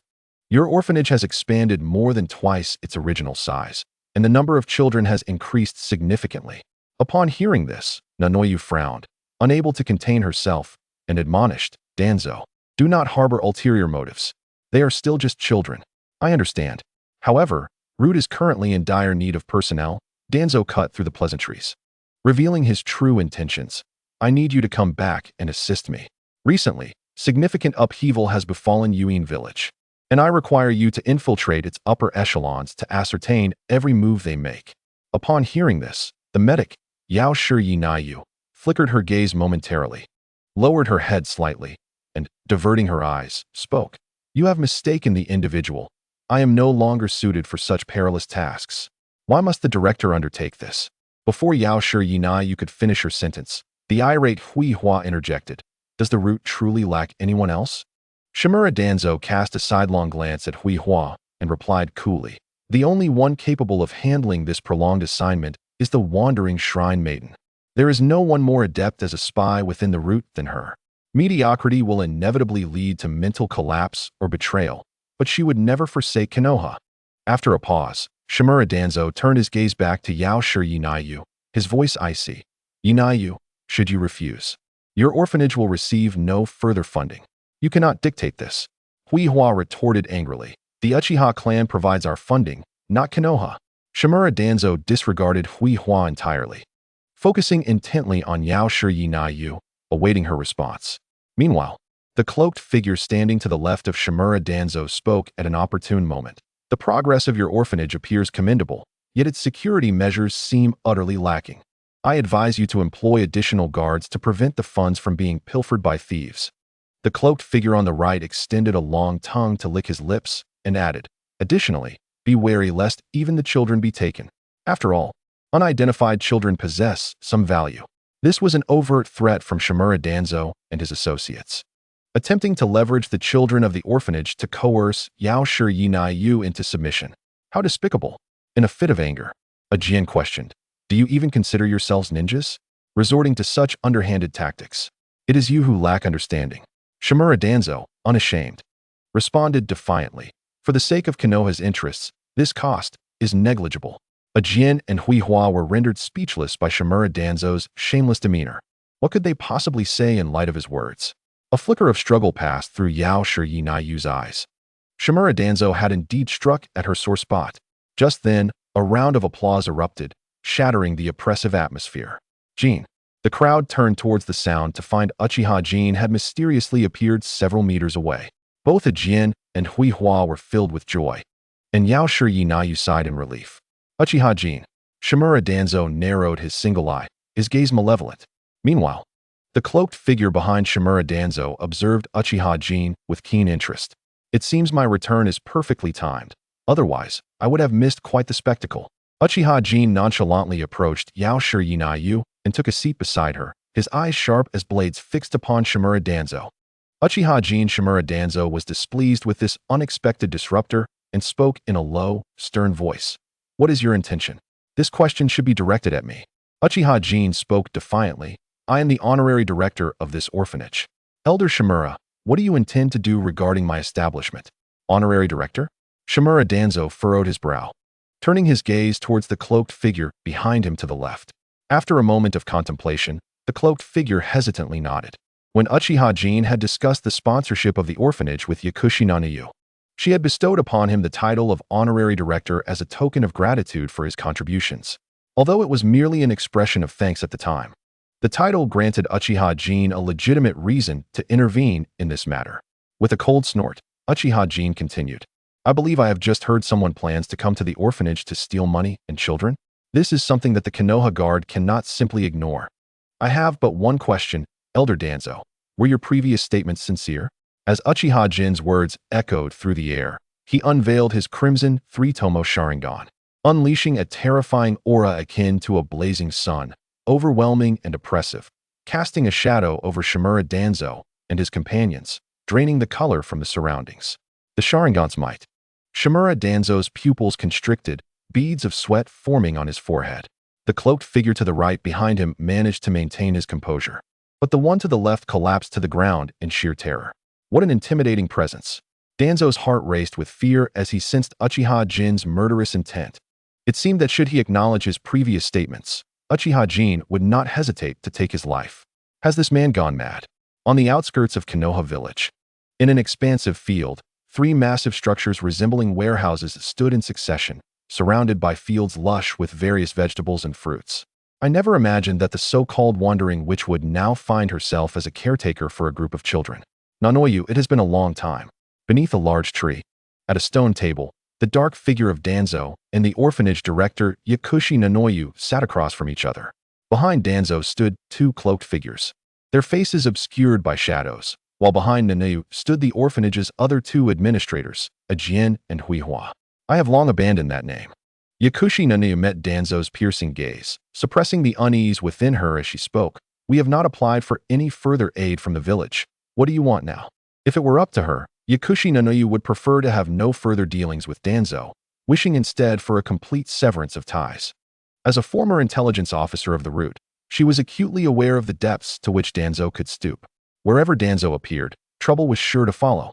Oh, so you feel emboldened by the support of the Uchiha clan, Danzo remarked, surveying the surroundings with a nonchalant demeanor. The orphanage has indeed expanded beyond its original scale, more than doubling in size. And there are many more children here. Pharmacist Yano furrowed her brow upon hearing the words, unable to contain her frustration as she admonished. Danzo, do not entertain such misguided ideas. They are still but children. I am aware, Danzo retorted, forgoing any further circumlocution as he laid bare his intentions. I require your assistance. The Hidden Rain village has recently undergone significant upheaval. I need you to infiltrate their upper echelons and ascertain their every move. Yano's gaze flickered momentarily as she lowered her head slightly, diverting her eyes before she spoke. You have mistaken your target. I am no longer suited for such perilous assignments. Before she could finish, the irate Hikaru interjected vehemently. Is there truly no one else in the route who can undertake this task? Danzo cast a sidelong glance at Hikaru and replied coolly. Only the walking priestess possesses the capability to fulfill this long-term mission. There is no one within route more adept than her. Mediocrity will only lead to mental collapse or betrayal, but she would never forsake Konoha. Pausing, Danzo then turned his cold gaze back to Yanoyu, stating, if you refuse, your orphanage will no longer receive any funding. You cannot dictate that. Hikaru retorted angrily. The Uchiha clan is our benefactor, not Konoha. Danzo paid no heed to Hikaru's outburst, his focus unwaveringly fixed on Yanoyu, awaiting her response. Meanwhile, the cloaked figure standing to Danzo's left spoke up opportunely. Your orphanage seems to be thriving, yet it appears to lack adequate security. I advise you to hire additional bodyguards lest the funds be pilfered. The cloaked individual to Danzo's right licked his lips and added, as a friendly reminder, be cautious that the children are not taken as well. After all, unidentified children hold certain utilitarian value. Danzo's group had resorted to blatant threats, seeking to coerce Yanoyu through the children of the orphanage. You are utterly despicable, Aiken exclaimed in fury, questioning. Do you even consider yourselves ninjas, employing such underhanded tactics? It is you who lack understanding, Danzo replied unabashedly. For the sake of Konoha's interests, this minor sacrifice is inconsequential. Both Aiken and Hikaru found themselves rendered speechless by Danzo's shamelessness. What more could they say in the face of such audacity? Yano Yu's eyes revealed a flicker of inner turmoil, as Danzo had indeed struck at her vulnerable spot. Suddenly, a round of applause erupted, shattering the oppressive atmosphere. Jin. The onlookers turned towards the sound, and there stood Uchiha Jin, having appeared seemingly out of nowhere just a few meters away. Aiken and Hikaru were filled with delight, while Yano Yu exhaled in relief. Uchiha Jin, however, narrowed his single eye at Danzo with a sinister glint. Meanwhile, the cloaked figure behind Danzo studied Jin with keen interest, seemingly pleased to have returned just in time to witness a captivating spectacle. Uchiha Jin, with an air of self-assuredness, approached and seated himself beside the pharmacist Nanu, casting a piercing gaze akin to a blade upon Shimura Danzo. Danzo, clearly displeased by the sudden disruption caused by Uchiha Jin, spoke in a low voice. "What do you intend to do? Isn't that a question I ought to pose to you?" Uchiha Jin retorted defiantly. "I am the honorary director of this orphanage. Elder Danzo, what do you plan to do regarding my orphanage?" "Honorary director?" Danzo furrowed his brow, glancing towards the cloaked figure to his left. After a moment of contemplation, the cloaked individual hesitantly nodded. Indeed, when Uchiha Jin had engaged in discussions with Nanoyu regarding the support for the orphanage, she had bestowed upon him the title of honorary director as a gesture of gratitude. Although her intention was merely to express appreciation, the title provided Uchiha Jin with a legitimate reason to intervene in the matter. With a dismissive snort, Uchiha Jin continued, "I believe I just heard that someone intends to rob the orphanage of both money and children. This is something that the Konoha guards cannot overlook. I only wish to inquire once more, Elder Danzo, were your earlier words sincere?" As Uchiha Jin's voice resonated, he unveiled his crimson three-tomo Sharingan, unleashing a terrifying aura akin to the blazing sun, overwhelming Danzo and his companions with an oppressive force that rendered the very atmosphere devoid of color. The Sharingan's oppressive might. Danzo's pupils contracted, beads of sweat forming on his forehead. The cloaked figure to Danzo's right managed to remain steadfast, yet the one to his left collapsed to the ground in utter dismay. What an intimidating presence. Danzo was filled with dread, acutely aware of the murderous intent emanating from Uchiha Jin. It seemed that should he acknowledge his prior statements, Uchiha Jin would not hesitate to eliminate him. Has this man lost his sanity? Indeed, Uchiha Jin harbored the intention to act the moment Danzo conceded to his assertions. This was not a mere impulse. The previous incident, where Uchiha Obito's intervention allowed Danzo to escape, had left Uchiha Jin with lingering regret. This time, should Danzo affirm his earlier words, Uchiha Jin, as a member of the Konoha guards, would have justification to strike. Although this rationale might appear tenuous, once Danzo was eliminated, his value would diminish significantly. At that point, a little sacrifice and a display of assertiveness would suffice to ensure that Sarutobi Hiruzen and his ilk would not dare to resist. After all, how many would possess the audacity to risk the stability of Konoha and reignite conflict for the sake of a deceased individual? As for why Uchiha Jin refrained from immediate action, while Danzo and the root ninja he brought were manageable, the cloaked figure behind Danzo, who had spoken of capturing children, was none other than Orochimaru, one of the legendary Sannin. Uchiha Jin could not be certain of his ability to subdue Orochimaru. With such a witness present, he could not afford to act without just cause. "Oh, I have merely offered a kind reminder." Shimura Danzo exhaled a deep breath, speaking in a low tone. Uchiha Jin couldn't help but feel a twinge of regret. Yet his aura remained undiminished, even intensifying as he declared, "Then allow me to extend a benevolent reminder to Elder Danzo. As the head of this orphanage, I bear the responsibility of safeguarding each and every child here. Should anyone dare to harm them, they must not blame me for lacking compassion. Unless those vermin hiding in the shadows choose to remain in the village for eternity, for every child that disappears from this orphanage, I shall eradicate 10 rats. For 2 missing children, I shall dispose of 100 rats. And should 3 children vanish, I will uproot every rat nest outside the village. Do not doubt my ability to locate those rodents. I trust you are well aware of Yaoshi Yuna's prowess." Yaoshi Yuna, after all, was the finest intelligence officer of the former route, possessing unparalleled knowledge of its affairs. Moreover, Yaoshi Yuna has not been idling of late. She has been diligently assisting Uchiha Jin in gathering intelligence. The information regarding Elder Shimura Danzo's expedition to the Land of Rain was, in fact, provided to Uchiha Jin by Yuna. You are quite impressive. Shimura Danzo's expression darkened like stormy waters as his solitary eye fixated intently on Uchiha Jin. I must admit, I overlooked the crimson sun of the Uchiha clan in the past. Indeed, with age, one's vision may falter. Uchiha Jin reigned in his imposing presence, speaking coolly. Thus, I advise Elder Danzo to refrain from aimlessly wandering outside in the future. This time, you have merely lost a hand and an eye. Next time, it may not be so fortunate. You. Shimura Danzo was taken aback, rising in disbelief as he gazed at Uchiha Jin. Jin's words were clearly laden with implications. And while the loss of a hand was evident to all, the loss of an eye was known to but a few. Even Hanzo the salamander, who had dealt him the blow, may not have been aware. After all, that Sharingan had remained concealed beneath bandages, never revealing itself until it was expended in the use of his Izanagi. How did Uchiha Jin come to know of this? Shimura Danzo glanced at Uchiha Jin before shifting his gaze to Yuna. Upon returning to Root, he had indeed ordered the medical ninjas to remove the damaged eye, replacing it with another Sharingan for protection. So, it must be that Yuna acquired this information through certain channels? Shimura Danzo felt as though he were sitting on pins and needles, a sense of discomfort pervading him as he was exposed in this manner, a sensation utterly foreign to one accustomed to the shadows. Upon returning, he resolved to conduct a thorough investigation into Root. Rising from his seat, he found no desire to linger further, letting out a huff in response to Uchiha Jin's ambiguous smile before turning to leave. Orochimaru shrugged, hoisting the limp Root ninja, preparing to exit alongside Shimura Danzo. Lord Orochimaru, I implore you to wait.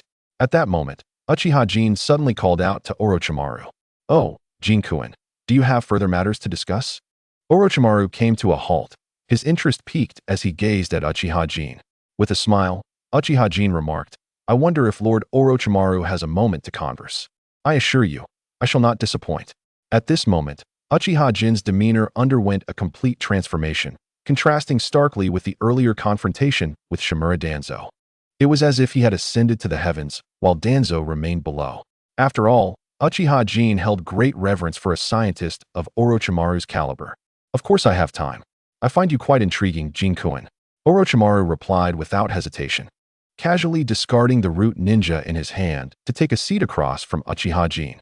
Shimura Danzo caught the ninja, his expression one of bewilderment as he looked between Uchiha Jin and Orochimaru, confusion evident upon his brow. Elder Danzo, I have other matters to attend to, so I shall not accompany you any longer, Orochimaru said, dismissively waving his hand at Danzo without a hint of guilt.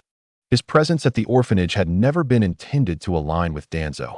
Rather, he had come to observe a particular child, contemplating the possibility of abducting them. Indeed, Orochimaru's sole purpose was as straightforward as he had stated, to procure a child. Humph, useless.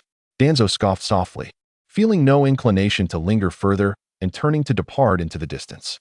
Yanoyu, please fetch a cup of tea. Uchiha Jin patted the shoulder of Yakushi Yanoyu, smiling as he added, we must not be remiss in our hospitality towards esteemed guests. Yanoyu nodded lightly, asking no further questions, and rose to beckon a Jin and Hui Hua to accompany her. Jin-kun, I truly did not expect you to have tamed that wandering witch. Orochimaru extended his serpentine tongue to lick his lips, offering praise. There is no notion of taming. It is merely a relationship of mutual benefit, support, and cooperation. Uchiha Jin shook his head, clarifying, if one were to put it plainly, we are comrades, or perhaps allies. Comrades? Like-minded individuals? Orochimaru swiftly grasped the meaning of the term, a glimmer of intrigue flashing in his eyes. Indeed, I have long admired you, Lord Orochimaru. I had intended to seek an opportunity to visit you, so encountering you here is truly fortuitous. As he spoke, Uchiha Jin produced a storage scroll from his robes and extended it towards Orochimaru. This shall serve as a token of our first meeting. Oh, a gift? What might it be? Orochimaru did not immediately reach for the scroll, instead contemplating Uchiha Jin's demeanor with a hint of puzzlement.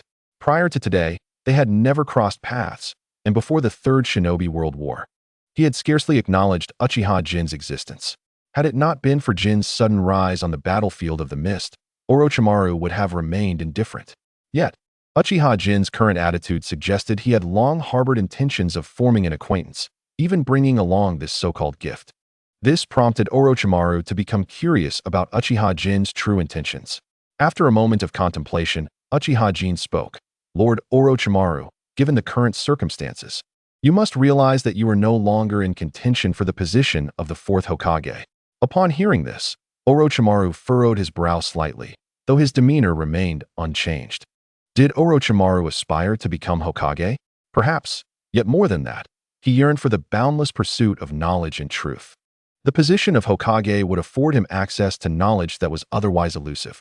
Thus, for Orochimaru, becoming Hokage was akin to pursuing immortality, a mere stepping stone toward the realization of his true aspirations. Orochimaru was acutely aware of the prevailing situation and understood that his mentor had completely forsaken him. He harbored no ambitions for power. However, it irked him that something which rightfully belonged to him was snatched away without his consent. Uchiha Jin regarded Orochimaru with a knowing glance and continued, in my view, this might not be such a disadvantage for you, Lord Orochimaru. Orochimaru smiled, his raspy voice carrying a unique resonance. It seems Jin-kun knows me quite well. Perhaps, Uchiha Jin replied with a smile. I believe you, Lord Orochimaru, are a true scientist. Individuals of your caliber should not be embroiled in power struggles, nor waste their time on the battlefield. Your rightful domain lies within laboratories and libraries, places dedicated to the exploration of knowledge. At this, Orochimaru's eyes sparkled with realization. What he had only sensed before was now unmistakable. Uchiha Jin truly understood him. Uchiha Jin continued, I know that you are currently entangled with Shimura Danzo due to resources and information. But Danzo is devoid of ethics and will lead you to squander a significant amount of research time in the future. Engaging with him is akin to drinking poison in hopes of quenching thirst. Orochimaru studied Uchiha Jin intently and remarked, it appears that you, Jin-kun, possess a profound understanding of Elder Danzo. However, at present, he seems to be my only option. No, Uchiha Jin insisted, pushing the storage scroll forward once more. A new choice lies before you. Orochimaru narrowed his eyes, still hesitant to grasp the scroll, and inquired, what can you offer me, Jin-kun? Uchiha Jin smiled and replied, first, funding for research that far surpasses what you would receive from Shimura Danzo, virtually limitless financial support. Second, all resources and information from Konoha will be unconditionally available to you, including those held by Danzo. Orochimaru's pupils constricted. The terms Uchiha Jin proposed were extraordinarily generous. Even the third Hokage, Hiruzen Sarutobi, would likely not make such offers. Orochimaru shook his head slightly and replied solemnly, Jin-kun, making such grand claims risks losing credibility. Uchiha Jin chuckled and once again nudged the storage scroll forward. What if I were to say this represents the sincerity of both myself and Minato? Orochimaru was momentarily taken aback, but he quickly shook his head. Although he was not well acquainted with Uchiha Jin, he had some understanding of Jiraiya's disciple, Minato Namikaze. Orochimaru spoke in a grave tone. Given Minato's character, he would hardly accept something akin to live experimentation. Jin, do not jest with me.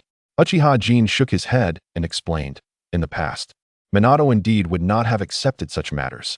However, upon discovering certain truths and understanding the opponents we are destined to face, Minato has become less rigid. As long as we do not use comrades from the village, such as those death row inmates in Konoha prison, marauding bandits who wreak havoc across the land, or spies from enemy nations, Minato would be amenable. Minato had already promised to establish the Konoha Research Institute once he ascended to power, inviting Lord Orochimaru to serve as the director. Within the institute, all of Orochimaru's research would receive the full support of the entire village. The only condition was that he would share the outcomes of his research with the village. Upon hearing this, Orochimaru's gaze flickered with uncertainty, and his heartbeat quickened. If he could indeed obtain the resources of the entire village, then whether he became Hokage would lose its significance. On the contrary, he could free himself from the cumbersome affairs of state and devote himself wholeheartedly to various studies. Orochimaru exhaled slowly, saying, I am now quite curious about the truths and the adversaries you mentioned, Jin. Uchiha Jin shook his head, replying, that is a lengthy tale, and now is not the time to discuss it. Perhaps it will only be on the day the Konoha Research Institute is established that I can share everything with you unreservedly. After pondering for a moment, Orochimaru suddenly smiled, picking up the storage scroll, and inquired, "Could you reveal what is contained within this scroll?" Uchiha Jin also smiled and responded, "It merely contains the corpses of bloodline ninjas and secret technique ninjas from the Kagaya clan, the Mizunoto clan, the Kirigakure clan, and so forth. There should also be some corpses of special ninjas from Awagakure and Kumogakure. But those will have to wait until Minato returns before I can provide them to you, if you ever find yourself in need. Things like the Sharingan or Byakugan can also be supplied to you." A broader smile spread across Orochimaru's face. The meeting gift from Uchiha Jin and Minato Namikaze struck right at his core. Had he known what lay within the storage scroll, he likely would not have wasted so much time entangled in conversation with Uchiha Jin. Orochimaru promptly stuffed the storage scroll into his mouth and declared, "Jin, I feel your sincerity. If there is anything you require, do not hesitate to ask." Uchiha Jin chuckled and replied, "I reiterate, Lord Orochimaru, your time should not be squandered on trivial matters. Thus, you need only to keep a slight distance from Uchiha Danzo and enjoy the show during your research breaks. I assure you, within a year at most, all that Danzo possesses will be delivered to you without reservation." Orochimaru licked his lips and smiled. "Then I shall eagerly await that day." Before long, Orochimaru, brimming with excitement, departed from the orphanage with the storage scroll in hand. Upon the initial release of this article, the esteemed pharmacist Yano Yu arrived, gracefully holding 2 cups of steaming tea. She placed 1 cup before Uchiha Jin and took a seat opposite him with the other. Uchiha Jin lifted the cup to his lips, expressing a hint of exasperation. "Yano Yu, your pace in brewing tea is rather sluggish, making it seem as though I was intentionally trying to distract you. In truth, given the current rapport between Uchiha Jin and Yano Yu, there was nothing that required concealment. Furthermore, Akane and Kika, who had also distanced themselves from their origins, were individuals whose loyalty and convictions were beyond doubt." Yano Yu shook her head, explaining, "After all, the orphanage is not accustomed to the ritual of tea drinking, and it takes time to boil water anew. Moreover, your conversation with Orochimaru took me by surprise." Indeed, Yano Yu had deliberately delayed for a while, intending to create a more conducive environment for the dialogue between Uchiha Jin and Orochimaru. Based on her experience, having too many people present during negotiations could inadvertently impose psychological pressure on the other party, making it more challenging to foster openness. Initially, Yano Yu had planned to bring the tea once Uchiha Jin and Orochimaru had reached a substantial agreement. However, she did not anticipate that Orochimaru would lose interest in the conversation upon discovering the contents of the storage scroll Uchiha Jin had prepared. After exchanging a few perfunctory remarks, he hurriedly departed. Not lingering on the matter, Uchiha Jin inquired, "Upon returning to the village today, I sensed some unusual activity among the higher-ups. Has anything significant occurred recently?" Yano Yu furrowed her brow slightly and replied, "Indeed, there are many matters at hand, but only 2 can be deemed of great importance. The first is that Uchiha Danzo has been relieved of his position as a Konoha elder, and Root has been ordered to restrict its activities. In the public eye, Uchiha Danzo is now akin to a toothless tiger. Nevertheless, he has not ceased his clandestine maneuvers and remains quite active behind the scenes. He still retains the title of Hokage Advisor, serving as a protective charm of sorts. Although Uchiha Danzo often has to yield to Sarutobi Hiruzen once away from his presence, Danzo continues to act according to his own will, unyielding to the intentions of Hiruzen. Engaging in duplicity is a habit Danzo has long mastered, and Hiruzen has grown accustomed to it, frequently turning a blind eye. It is precisely for this reason that Yano Yu must carefully contemplate the potential consequences when faced with Danzo's threats. Had Uchiha Jin not arrived in time, it is highly probable that Yano Yu would have acquiesced to Danzo's demands to protect the children of the orphanage. Of course, this consideration was made under the assumption that she was aware of the Rain Country being firmly under Uchiha Jin's control.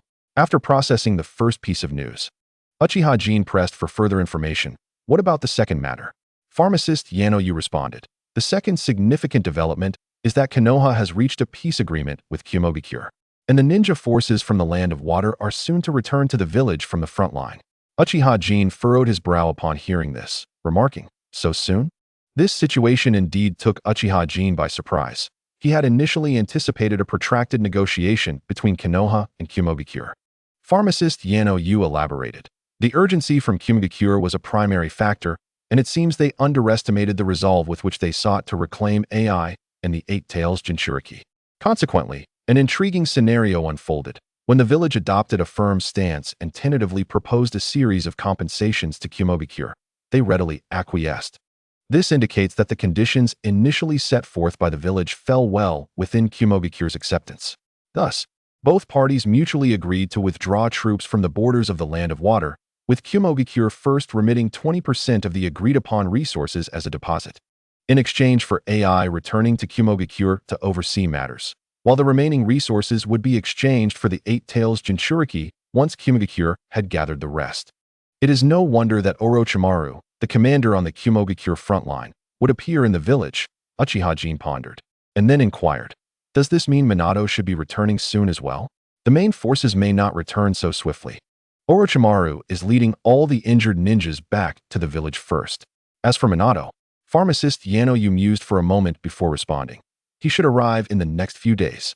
At that time, Konoha will likely host a grand welcoming ceremony, and the day for Minato to become Hokage will soon be on the agenda. Speaking of which, there is someone who has been waiting for you for quite some time, practically chanting your name every day.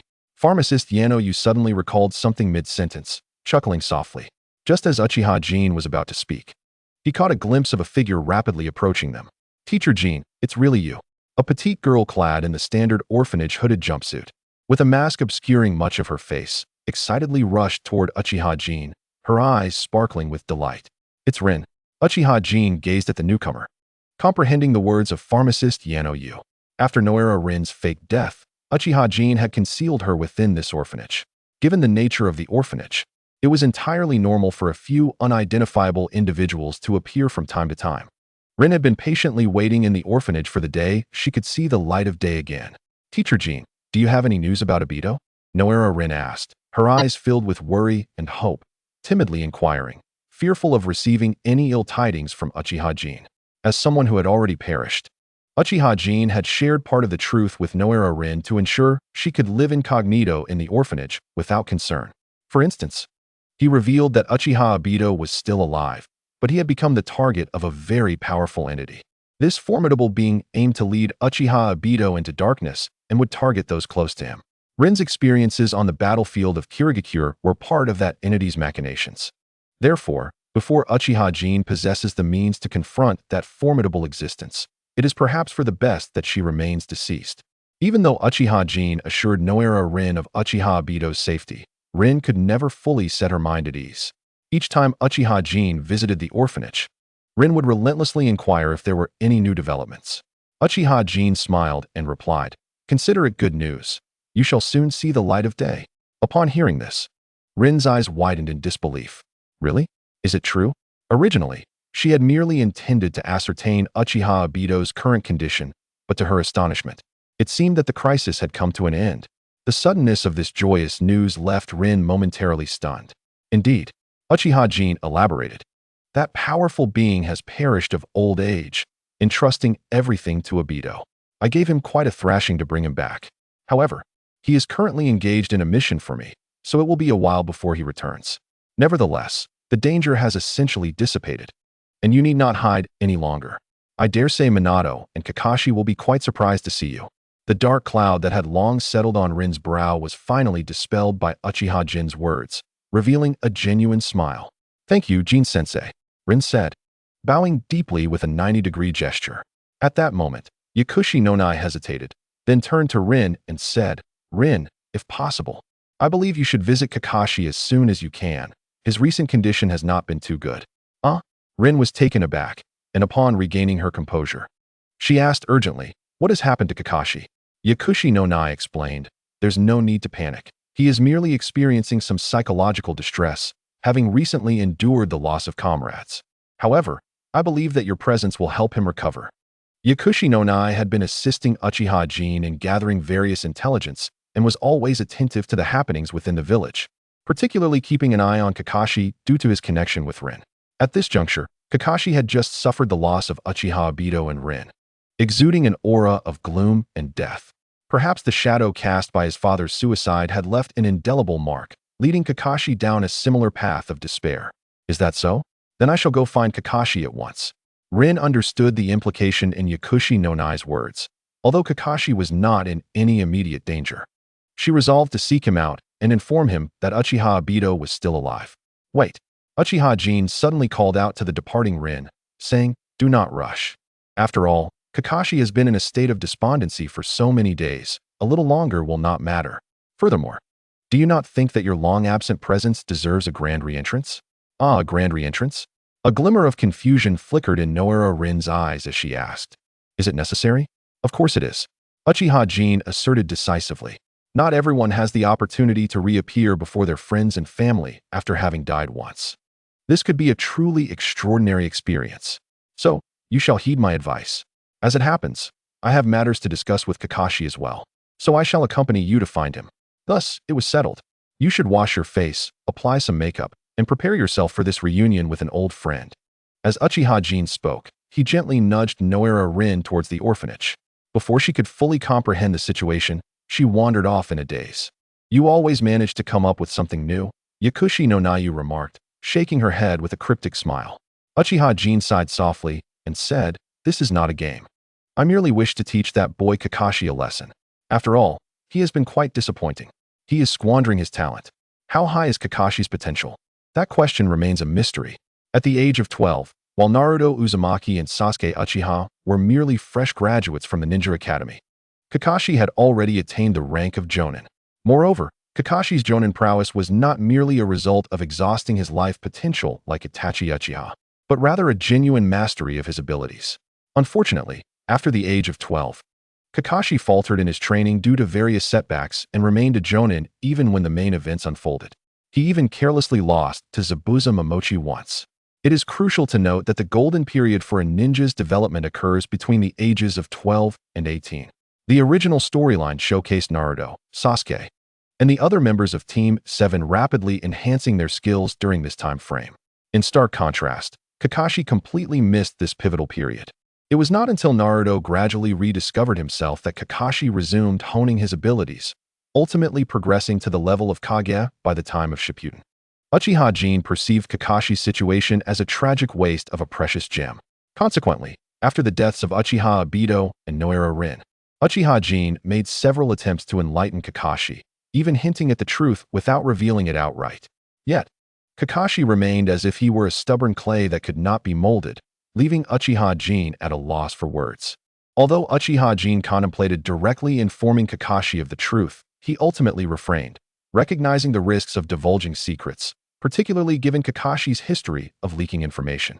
Thus, Uchiha Jin chose to step back and leave Kakashi to his own devices, confident that, according to his plans, the matter concerning Uchiha Obito would reach a resolution by the following year, preventing Kakashi from wasting so many years as he did in the original plot.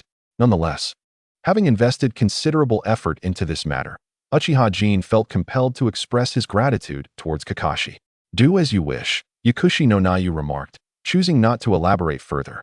Instead, she added, "I do have some speculations regarding the unusual actions of the village's higher-ups today. They likely intend to undermine the Uchiha clan." "Oh, you share the same thoughts," Uchiha Jin responded, coming back to his senses, his gaze towards Yakushi no Nayu brimming with appreciation. Yaoshiro Nayu, renowned as the legendary spy known as the Walking Shrine Maiden, possesses a political acumen that far surpasses that of Uchiha Fugaku, the leader of the Uchiha clan. Yaoshiro Nayu elucidated. They are employing overt strategies, unperturbed by the prospect of being discovered. Furthermore, I surmise they must possess contingency plans to completely isolate the Uchiha clan, so you must exercise caution. Uchiha Jin nodded, casually remarking, "I have already advised Fugaku. It now remains to observe their next move and counter accordingly. After all, they are like grasshoppers after autumn, with little time left to leap." Upon hearing this, Yaoshiro Nayu furrowed her brow slightly and solemnly cautioned, "Jin, it is precisely in such times that one must not be complacent." Uchiha Jin felt a chill in his heart, sensing the gravity of the situation, perhaps due to the recent smoothness of affairs in the Land of Rain. Coupled with the unexpected boon of Uchiha Obito, he had unwittingly developed a degree of lethargy. Fortunately, with Yaoshiro Nayu's timely reminder, disaster was averted. "I apologize. Nayu, I am grateful for your warning." Uchiha Jin focused his mind, responding earnestly, "You do not resent my meddling, I hope." Yaoshiro Nayu shook her head, Maintaining vigilance was a habit cultivated from her long life as a spy. It is both a blessing and a curse. Yao Shiyinayu lamented that she had not enjoyed a restful night's sleep in ages. Only when observing the children at the orphanage could she momentarily relax. It was only when Uchiha Jin was by her side that she could find a moment's peace. Uchiha Jin and Yao Shiyinayu exchanged a knowing smile, their unspoken understanding lingering in the air. In the heart of Konohagakure, within the Uchiha clan's territory, Uchiha Jin strolled along the main thoroughfare, greeting passing Uchiha clansmen. In this moment, the typically proud and aloof Uchiha seemed no different from ordinary villagers of Konohagakure. Or perhaps, those haughty and cold personas were merely the demeanor of the ninjas within the Uchiha clan, while the ordinary members displayed a slight pride when interacting with the common villagers. As a member of a clan that has endured through millennia in the ninja world, and as part of the foremost clan in Konohagakure, should one not feel a sense of pride? Do not the villagers of Konohagakure, being part of the largest village in the ninja realm, feel similarly proud when confronted by the citizens of smaller nations? Though the Uchiha are proud, they have never resorted to arrogance or oppression of the weak. What fault lies within the Uchiha? As Uchiha Jin contemplated this, he declined numerous invitations from clan members, making his way toward the clan leader's residence. Ever since Uchiha Jin had distinguished himself on the battlefield at the front lines of the Mist Village, his popularity among the Uchiha clan had surged. Previously, it was merely the ordinary clan members who greeted him with warmth, but now even the ninjas of the Uchiha clan extended the same courtesy. Such is the nature of the Uchiha. As long as one possesses formidable strength, their pride will naturally be withheld in your presence. When Uchiha Jin arrived at the Uchiha Fugaku residence, Uchiha Shisui was engaged in a spar with Uchiha Itachi, the eldest son of Uchiha Fugaku, while Uchiha Fugaku observed from the sidelines. At just over 5 years of age, Itachi, though still young, had already been exposed to the harsh realities of battle under Fugaku's intentional guidance. His thoughts were profound for one so young, and he had learned to think independently. In terms of strength, Itachi, despite his tender age, surpassed many children in the ninja academy, able to hold his own against Shisui under his tutelage. Jin, you have arrived. While it appeared that Fugaku was merely watching the sparring session, the persistent cloud of worry etched on his brow and the vacant look in his eyes betrayed his preoccupied mind.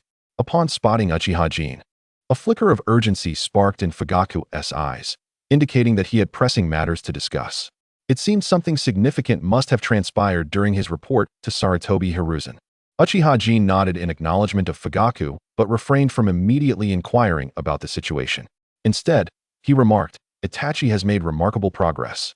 He likely possesses the strength of a lower-ranked ninja now. Thank you for your praise, but do not misunderstand. I am not complimenting him. Though Fugaku felt a swell of pride at Jin's words, he intended to downplay his son's achievements. However, Jin's next statement struck a chord that contradicted his intent. Shaking his head, Jin continued, I opposed your decision to take Itachi to the battlefield. Does he not appear to have lost the essence of a 5-year-old? Fugaku frowned slightly and replied, what is wrong with that? As the son of the Uchiha clan leader, he should not be akin to other children. Maturity comes with responsibility, and he must learn to shoulder it early. While Fugaku held Uchiha Jin in high regard in many respects, he adhered to his own principles regarding child-rearing. In this matter, he believed that Jin, a solitary figure, lacked the authority to advise him. Jin pursed his lips and responded, a newborn child is akin to a blank canvas, gradually infused with the hues of the world as they grow. Among these hues lie both good and bad. Thus, the cultivation of a child's judgment is paramount. They must learn to discern right from wrong to avoid straying from the path. However, a child's capacity for acceptance is limited, and nurturing their judgment is a long-term endeavor. To thrust the darkest shades of this world upon Itachi before he has developed his own capacity for discernment is akin to hastening the growth of a seedling. Without experiencing foundational elements or acquiring basic knowledge for comparison, the judgment forced upon him will inevitably falter. Moreover, once preconceived notions take root, his later attempts to learn, perceive, and experience other knowledge may be skewed. When one's worldview is misaligned, the brilliance of a child may inadvertently transform into a calamity. In the original narrative, Itachi Uchiha is evidently a product of distorted upbringing. Fugaku Uchiha took Itachi to the battlefield, exposing him to the brutal realities of war. subsequently imparting the harsh truth that war is indeed merciless. Thus, a preconceived notion took root in young Itachi's tender heart. War is cruel, and one must refrain from instigating it. This concept burgeoned within Itachi's psyche, shaping his subsequent learning and interactions around this fundamental belief. Ultimately, in a bid to prevent the escalating conflict between the Uchiha clan and the village from igniting a larger war, Itachi made the harrowing choice to wield the sword against his own kin. One cannot deny that Itachi exhibits traits of a troubled mind, a veritable wolf in sheep's clothing. Yet, the architect of Itachi's tragic transformation into such a being is none other than Fugaku Uchiha himself. Is the situation truly so dire? A flicker of confusion crossed Fugaku's eyes, accompanied by a hint of anxiety. He found merit in Jinchuriki's words. His intention in bringing Itachi to the battlefield was indeed to cultivate his judgment. Was this process perhaps initiated too early? If Itachi were an ordinary child, the ramifications might be less severe, but his extraordinary aptitude rendered the situation gravely concerning. Jinchuriki paused momentarily before adding, "Moreover, early brilliance often precedes an untimely demise. Profound affection may not endure, and extreme wisdom may lead to suffering." Itachi's early endeavors in chakra refinement, coupled with the dual pressures, mental and physical, would inevitably burden him, threatening his longevity. Fugaku clenched his fists tightly. Had anyone else uttered such a curse upon his child, he would have retaliated with a single, forceful blow. However, the speaker was Jinchuriki, a figure he held in considerable esteem, compelling him to maintain the poise and dignity befitting the leader of the Uchiha clan. Yet, the crux of the matter lay in the fact that Fugaku was acutely aware he could not contend with Jinchuriki. He understood that should he resort to violence, Jinchuriki would undoubtedly retaliate, thus he restrained himself. Nevertheless, the inability to act did not equate to an acceptance of the notion that Itachi would meet an early death. With his crimson, three-tomo Sharingan fixed on Jinchuriki, Fugaku demanded, "Jinchuriki, are you cursing my son?" "Not at all. I lack such morbid inclinations," Jinchuriki replied, shaking his head. "I merely articulate a reality. The premature refinement of chakra adversely affects a child's growth and development. Is this not already common knowledge in the ninja world? Chakra is inherently a form of life energy. The more one expends, the swifter one meets their end. The lifespan of a ninja is notoriously brief. Chakra is a unique energy derived from the proportional refinement of one's mental and physical energies. Thus, in essence, the utilization of chakra depletes one's spiritual and corporeal reserves, imposing a significant burden on the body. When all chakra within an individual is exhausted, it signifies the complete depletion of both spirit and body, leading to death. In the original narrative, when pain attacked Konoha, Kakashi perished due to the exhaustion of chakra. Uchiha Fugaku countered, asserting that there exists a prerequisite condition, moderation. Much like physical exertion, as long as one refrains from overexerting themselves and pays heed to rest, permanent damage to the body can be avoided. When I was Itachi's age, I too commenced rigorous training. Uchiha Shin cast a sidelong glance at Uchiha Fugaku and remarked coolly, "You are indeed correct. But I must remind you that children are often oblivious to the concept of moderation. Aside from evaluating Itachi's training outcomes, have you been vigilant regarding his training process? Have you addressed such concerns with him?" Uchiha Fugaku was taken aback, rendered momentarily speechless. As the leader of the Uchiha clan and the head of the Konoha security force, Uchiha Fugaku was typically occupied, particularly in these times of war. It was implausible for him to devote himself to the meticulous guidance of Itachi's training. Moreover, Itachi's maturity could easily lead one to overlook his youth, and Fugaku often regarded Itachi as an adult. Witnessing this, Uchiha Shin shook his head. It was no wonder that in the original plot, Itachi succumbed to a grave illness at such a tender age. Every cause yields a consequence, and Itachi's health issues had begun to accumulate in his childhood. Uchiha Shin continued, "The notion that excessive wisdom leads to harm signifies that profound insight into the intricacies of human relations can be burdensome to the mind, ultimately affecting one's well-being. Just as physical strength is finite, so too is mental fortitude. Overexertion of the mind can lead to emotional distress. As the saying goes, anger harms the liver, sorrow the lungs, frustration the heart, contemplation the spleen, and fear the kidneys. The spirit and the body are intrinsically linked, and the depletion of mental energy will inevitably impact physical health." Itachi, at merely 5 years of age, is exhausting himself both physically and mentally. Hence my assertion that he is unlikely to enjoy a long life is grounded in reason. Uchiha Shin's arguments were cogent, causing Uchiha Fugaku's complexion to fluctuate between shades of blue and white. Initially, witnessing the exchanges between Itachi and Shisui had filled Fugaku with joy, pride, and satisfaction. Yet, after hearing Shin's words, he now felt an unsettling disquiet. Enough. Cease at once. Uchiha Fugaku's authoritative voice commanded an end to the sparring between Shisui and Itachi. Both Shisui and Itachi looked at Fugaku in bewilderment, unsure of what had transpired. Taking a deep breath to quell his emotions, Fugaku turned to Itachi and said, "Itachi, we have matters to discuss. Let us conclude for today."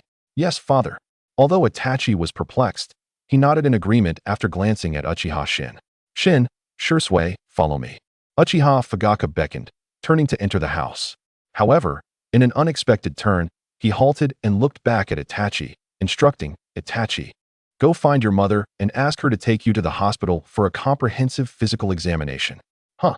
Itachi was taken aback, his mind swirling with confusion. "It is of no concern. It is merely a check on your health to facilitate the formulation of a more suitable training regimen for you. Go ahead, and remember to conduct a thorough examination." After explaining this, Uchiha Fugaku said no more and was the first to enter the house. "Go on, Itachi. There's no harm in having a checkup," Uchiha Shisui encouraged, patting Itachi on the shoulder with a reassuring smile. Itachi nodded and replied, "Understood, I will go shortly." At that moment, Uchiha Jin remarked meaningfully, "Itachi, why not ask your mother to undergo a checkup as well? You might be in for a surprise." Itachi furrowed his brows, completely perplexed by Jin's insinuation. Jin offered no further explanation and beckoned Shisui to follow him into the room. In truth, Jin had a sudden epiphany. Recalling that Uchiha Sasuke was a few months older than Naruto Uzumaki, suggesting that this was approximately the time when Sasuke was conceived. Although Fugaku had just returned to the village today, he had not been stationed continuously at the front lines of the Mist.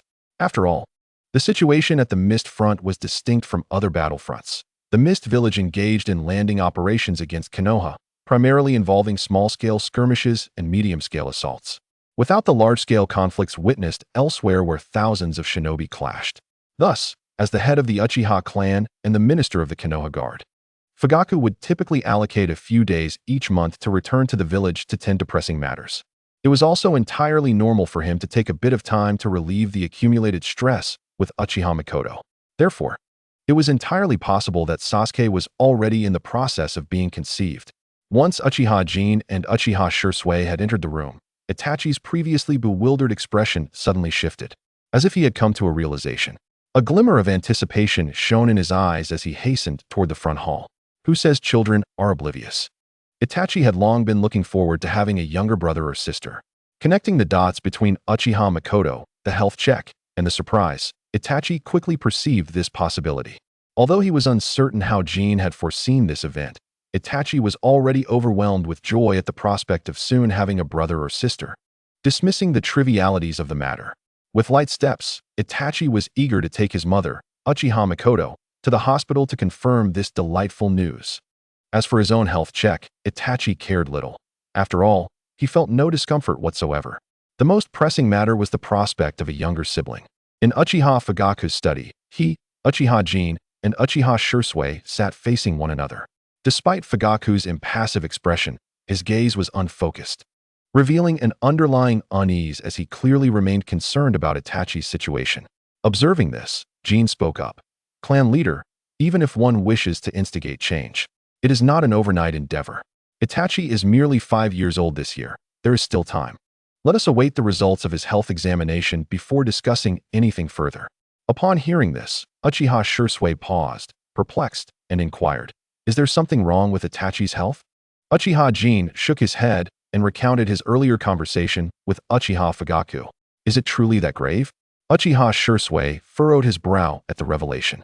However, Itachi does possess a rather profound demeanor for one so young. He hardly resembles a mere 5-year-old. Uchiha Jin scoffed, retorting, "You're in no position to critique Itachi. Your circumstances are hardly superior."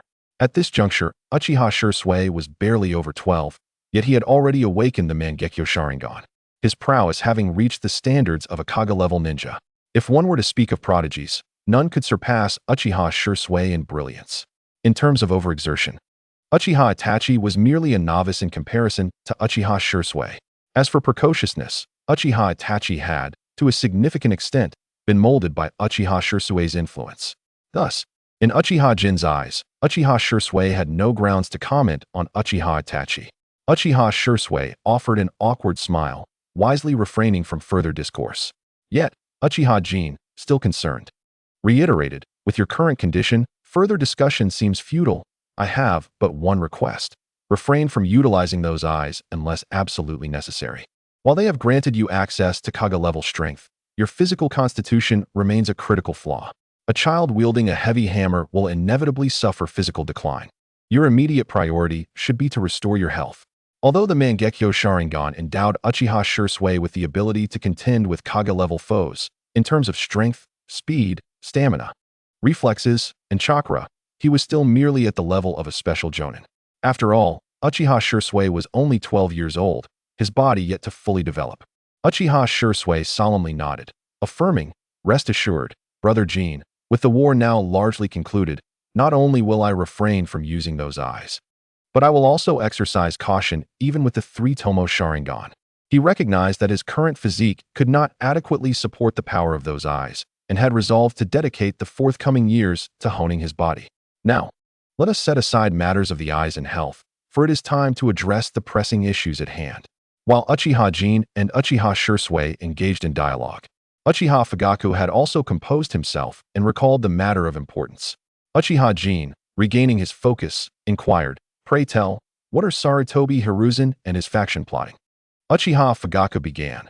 "The third Hokage has indicated that the village's finances are exceedingly strained at present, leading to a shortfall in many areas.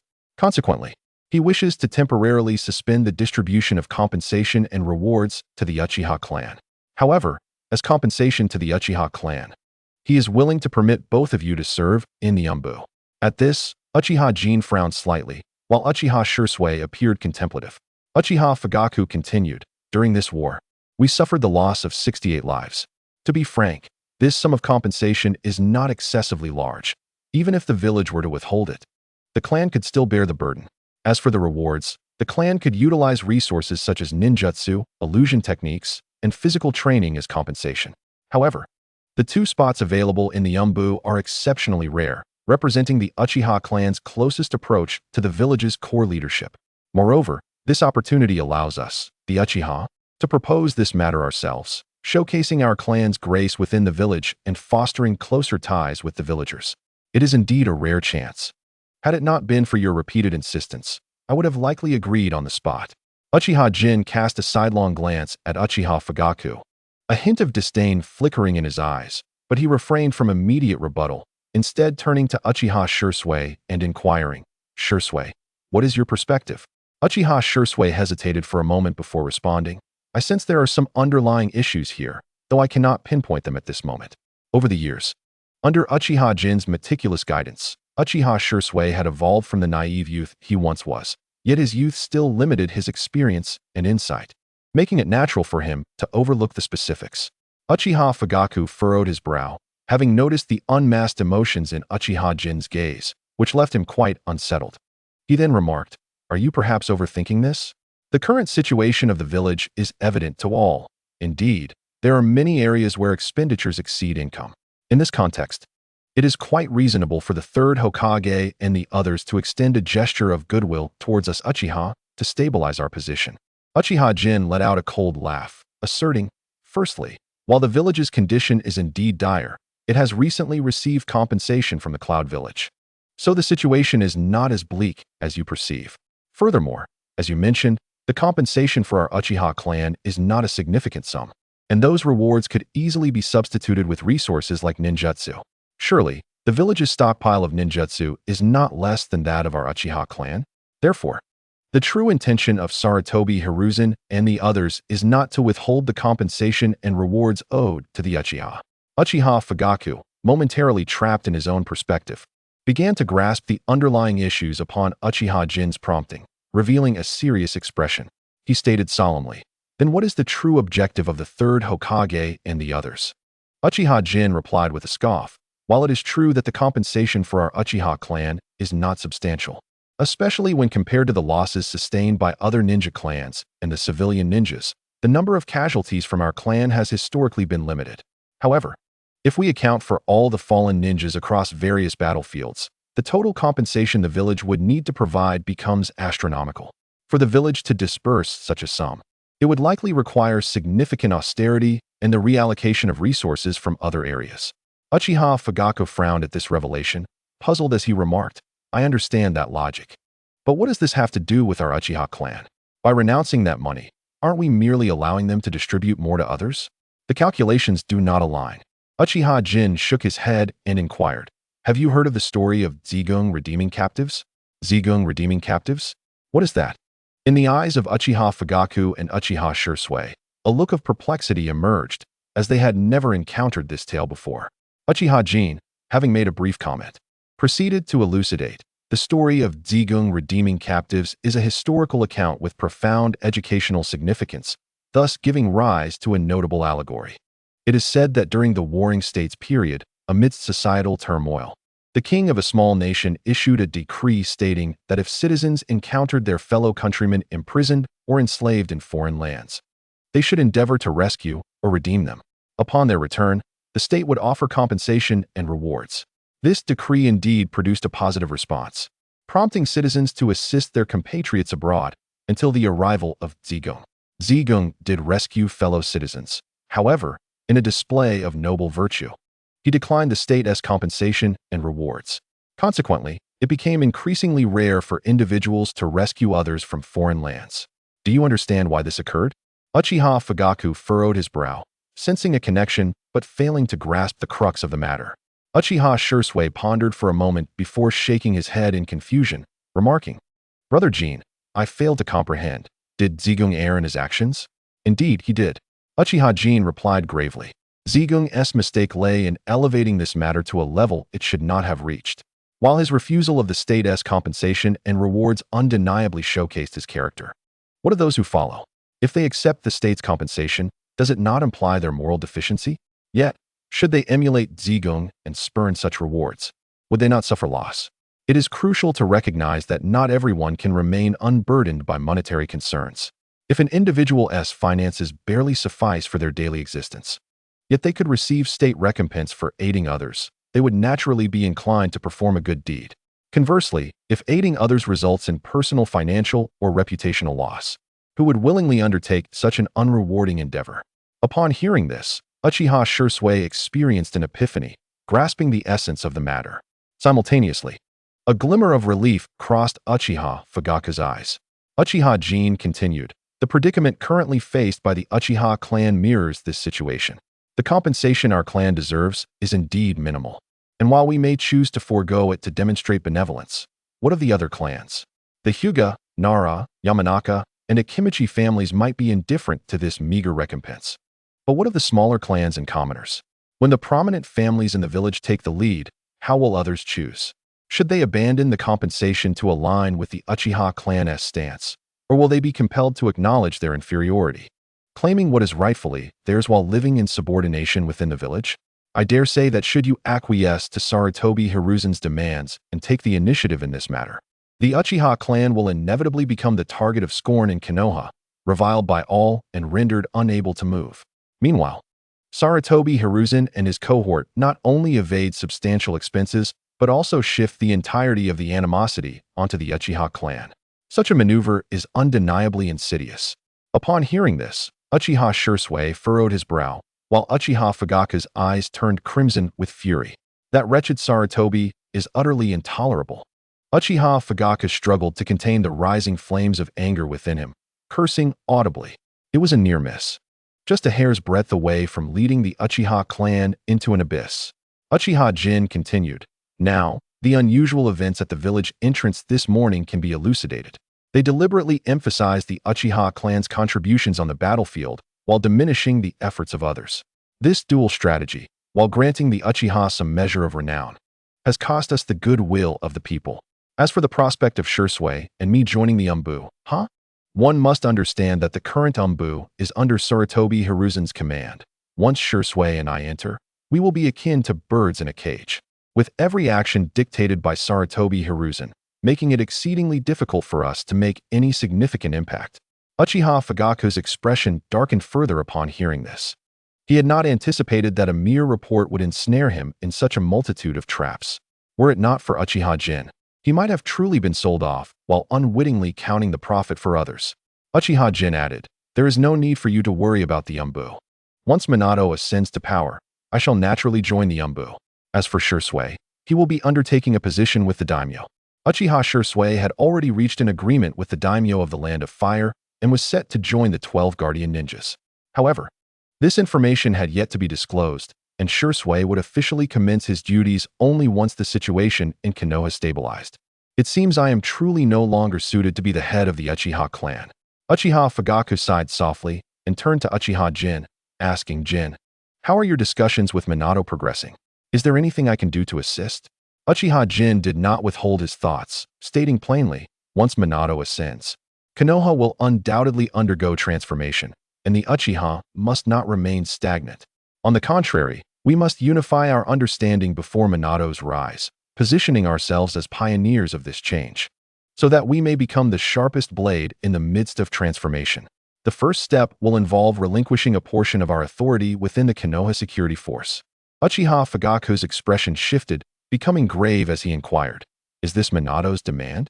The Konoha security force is one of the few powers held tightly by the Uchiha clan.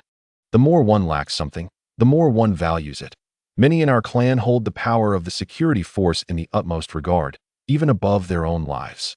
Uchiha Jin shook his head and replied, "This is my request."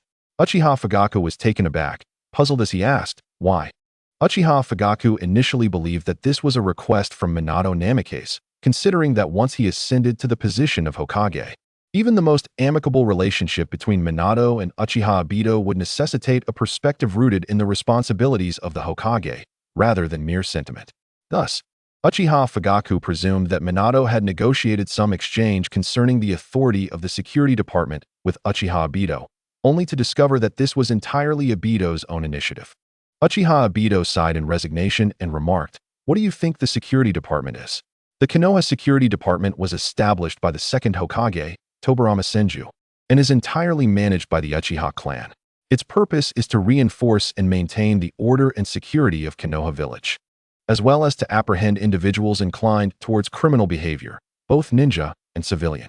In essence, the Konoha security department functions as a hybrid of police and municipal authority. However, apart from the security department, Konoha is equipped with its own Umbu, torture department, interrogation department, and other divisions that share many of the responsibilities of the security department, rendering much of its power nominal. Moreover, as the majority of crimes committed by ninjas involve deeper issues such as espionage and betrayal, the jurisdiction of the security department primarily extends to the ordinary villagers of Konoha, lacking the perceived authority it seemingly possesses. On the contrary, as the department often deals with trivial matters that are fraught with subjective interpretations, coupled with the innate arrogance of the Uchiha clan, the Konoha security department has not only failed to enhance the Uchiha's reputation, but has instead become a burden, forming a cage that confines the Uchiha clan. Yet, most Uchihas are blinded by this hard-won power, preventing them from recognizing the stark reality. Uchiha Obito sighed again and inquired, "What do you believe to be the reason for the poor reputation of our Uchiha clan within the village?" Uchiha Fugaku furrowed his brow and replied, "Is it not due to the proud nature of our clan members, which leads to a lack of tact in resolving disputes?" As the head of the Konoha security department, Uchiha Fugaku was acutely aware of how many people the Uchiha clan had offended while performing their duties. Although the Uchiha clan upheld the law impartially, the law is often intertwined with human sentiment. Given that there are rarely significant issues within Konoha, substantial disputes are also uncommon, and even the regulations are rather rudimentary. Strict enforcement tends to create an image of the Uchiha as being unapproachable. Over time, the reputation of the Uchiha clan inevitably deteriorated. Uchiha Obito glanced at Uchiha Fugaku and asked, "Since you are aware of the cause, have you considered making changes?" Uchiha Fugaku, with a wry smile, replied, "If only it were that simple. I have attempted to counsel many times, but the clan members' personalities are such, and they adhere strictly to the rules. I cannot punish them for that." Uchiha Obito spoke solemnly. "Thus, You are aware that the Uchiha clan members are fundamentally unsuited for positions within the Konoha security department, are you not? Uchiha Fugaku fell silent. He indeed understood this, but what could be done? The security department has imposed restrictions on the number of Uchiha clan members who can form teams to undertake missions outside the village. The members of the Uchiha clan regard the Konoha Guard as a symbol of their honor, taking pride in their affiliation with it. In such a scenario, what significance does it hold even if he is the leader of the Uchiha clan? Uchiha Jin spoke coldly. That inherently malevolent Senju Tobarama merely lured the Uchiha into a trap with petty gains, and yet you all bask in your arrogance. Senju Tobarama has truly grasped the essence of the Uchiha's character. Uchiha Fugaku appeared taken aback, incredulously asking, "Are you suggesting that all of this is the scheme of the second Hokage?" Uchiha Jin nodded, explaining, Senju Tobarama perceives the Uchiha as a threat to mitigate unpredictability. He devised this method to restrict our clan's movement beyond the village. His initial intent may not have been to sow discord between the Uchiha and the village, yet it undeniably reflects his calculations. Uchiha Fugaku's expression darkened, leaving him at a loss for words. Was the Uchiha clan truly so unappreciated? Uchiha Jin ignored Fugaku's gloomy demeanor, asserting, "Drowning does not come from falling into water. It is lingering in it that brings demise. The Uchiha clan must instigate change. The Konoha Guard must also evolve. The power wielded by the Konoha Guard is indeed alluring, yet for the Uchiha, it is more akin to a shackle. When a decision is not made, chaos ensues. It is time to abandon the Guard." Uchiha Jin's eyes sparkled with resolve, his tone unwavering. Uchiha Fugaku shook his head, responding, "It won't be so simple. The hawkish faction led by the elder Uchiha Shana already harbors discontent towards me. Relinquishing the Guard would surely alienate more clan members. This could lead to the risk of division within the family." Uchiha Jin, however, remained composed, suggesting, "What if, upon Minato's ascension, I were to take the position of the Umbu leader and simultaneously recruit a number of ninjas from our clan into the Umbu?" Uchiha Fugaku abruptly looked up, disbelief written across his face. "Are you serious?" "Absolutely," Uchiha Jin affirmed. "Once Minato assumes office, he will require a substantial workforce to fully grasp the village's power. And our Uchiha clan, long constrained within the Guard, would undoubtedly serve as his strongest asset." Upon receiving this confirmation, a fervent flame ignited in Uchiha Fugaku's eyes, his breath quickening. Uchiha Jin added, "Of course, this is predicated on the condition that the Guard first undergoes transformation, liberating our clan members from its confines. Simultaneously, there must be a reduction of discordant voices within our clan. Thus, we must first cleanse our family, unifying our ideology. This is the Uchiha clan's opportunity. I am resolute in this endeavor. Whether you join me is your choice." In Uchiha Jin's perspective, while Uchiha Fugaku possessed strength, his overly gentle disposition posed the greatest obstacle to unifying the clan's voice. Once Fugaku was managed, the others would be considerably easier to handle. Uchiha Jin was confident that under the watchful gaze of the three Sharingan, no Uchiha would dare to disrupt the peace. Under the watchful gaze of Uchiha Shin and Uchiha Shursui, Uchiha Fugaku activated his Sharingan, which transformed into a pattern resembling three peculiar yin-yang fish, their tails intertwined. Uchiha Fugaku harnessed the unique abilities of his Mangekyo Sharingan. Both Uchiha Shin and Uchiha Shursui had anticipated this development and did not react. Moments later, a stream of crimson tears flowed from Fugaku's right eye, gradually closing his eyelid. Yet, the gaze in his left eye became resolutely steadfast. Uchiha Fugaku covered his right eye with his hand and turned to Uchiha Shin, asking, "When shall we strike?" Uchiha Shin smiled, responding with keen interest, "It seems you have glimpsed a promising future." Uchiha Fugaku did not deny this, responding candidly, "Sometimes, clearing away dead branches can allow the great tree to thrive even more. I had been overly cautious in the past." "Excellent." Uchiha Shin's smile faded as he stated, "The sooner we act, the better, but before that, we must address the matter concerning Sarutobi Hizashi." As the sun dipped below the horizon, a solitary figure stood before the Konoha memorial stone, seemingly rooted in place. The shadow of this figure elongated under the waning sunlight, remaining steadfast even as the sun fully set and the moon ascended. Kakashi's gaze lingered on the name of Uchiha Obito inscribed on the memorial, and the guilt within him was insurmountable. He had promised Obito to safeguard Rin Noara. Obito had sacrificed himself to save him and entrusted Rin to his care, yet Kakashi had failed to fulfill Obito's final wish. As for Rin, even now, Kakashi lacked the courage to pay her respects. The reason was painfully clear. Rin had perished at his hands. Obito, I shall return to visit you in a few days. Kakashi finally spoke, bidding farewell to Obito as he prepared to depart. It was not that Kakashi wished to leave. He felt compelled to do so. In a matter of hours, dawn would break, and during the day, a wave of shinobi would return from the front lines, with even more expected to follow. The memorial would soon be bustling with activity. Having witnessed the demise of his comrades, Kakashi now entertained thoughts of escaping this world, desiring minimal interaction with others. He sought a solitary place to nurse his wounds. Kakashi's home was vast, yet the once bustling estate felt eerily desolate. Though the Hokage clan had fallen from grace, they had left behind considerable assets. Upon returning home, Kakashi had no appetite for food. After a brief change of clothes, he laid out a futon on the floor, preparing to sleep. However, as he nestled into his bedding and closed his eyes, a sudden jolt awakened him. Kakashi sat up abruptly, gasping for breath, his left eye, adorned with the three-tomo Sharingan, emanating a scarlet glow, his face etched with terror. Breathless and disoriented, Kakashi rose and made his way to the kitchen, turning on the faucet to wash his hands. A minute passed, then 2, and finally 10, yet Kakashi continued to scrub. Though his hands appeared immaculate, in his own eyes, they were stained with blood that seemed impossible to cleanse. The unyielding Sharingan and his perpetually tainted hands had become the relentless specters haunting Kakashi during this time. Each time he closed his eyes, the bloodied visage of Rin, in her final moments, invaded his mind. Despite Rin's silence, her gentle call of Kakashi's name was sufficient to send tremors through his very being. Suddenly, a familiar voice resonated, causing Kakashi to freeze in place, disbelief washing over him. No, it could not be. He was wide awake. Why, then, could he still hear Rin's voice? His eyes were filled with terror, mingled with an almost imperceptible trace of disbelief and hope.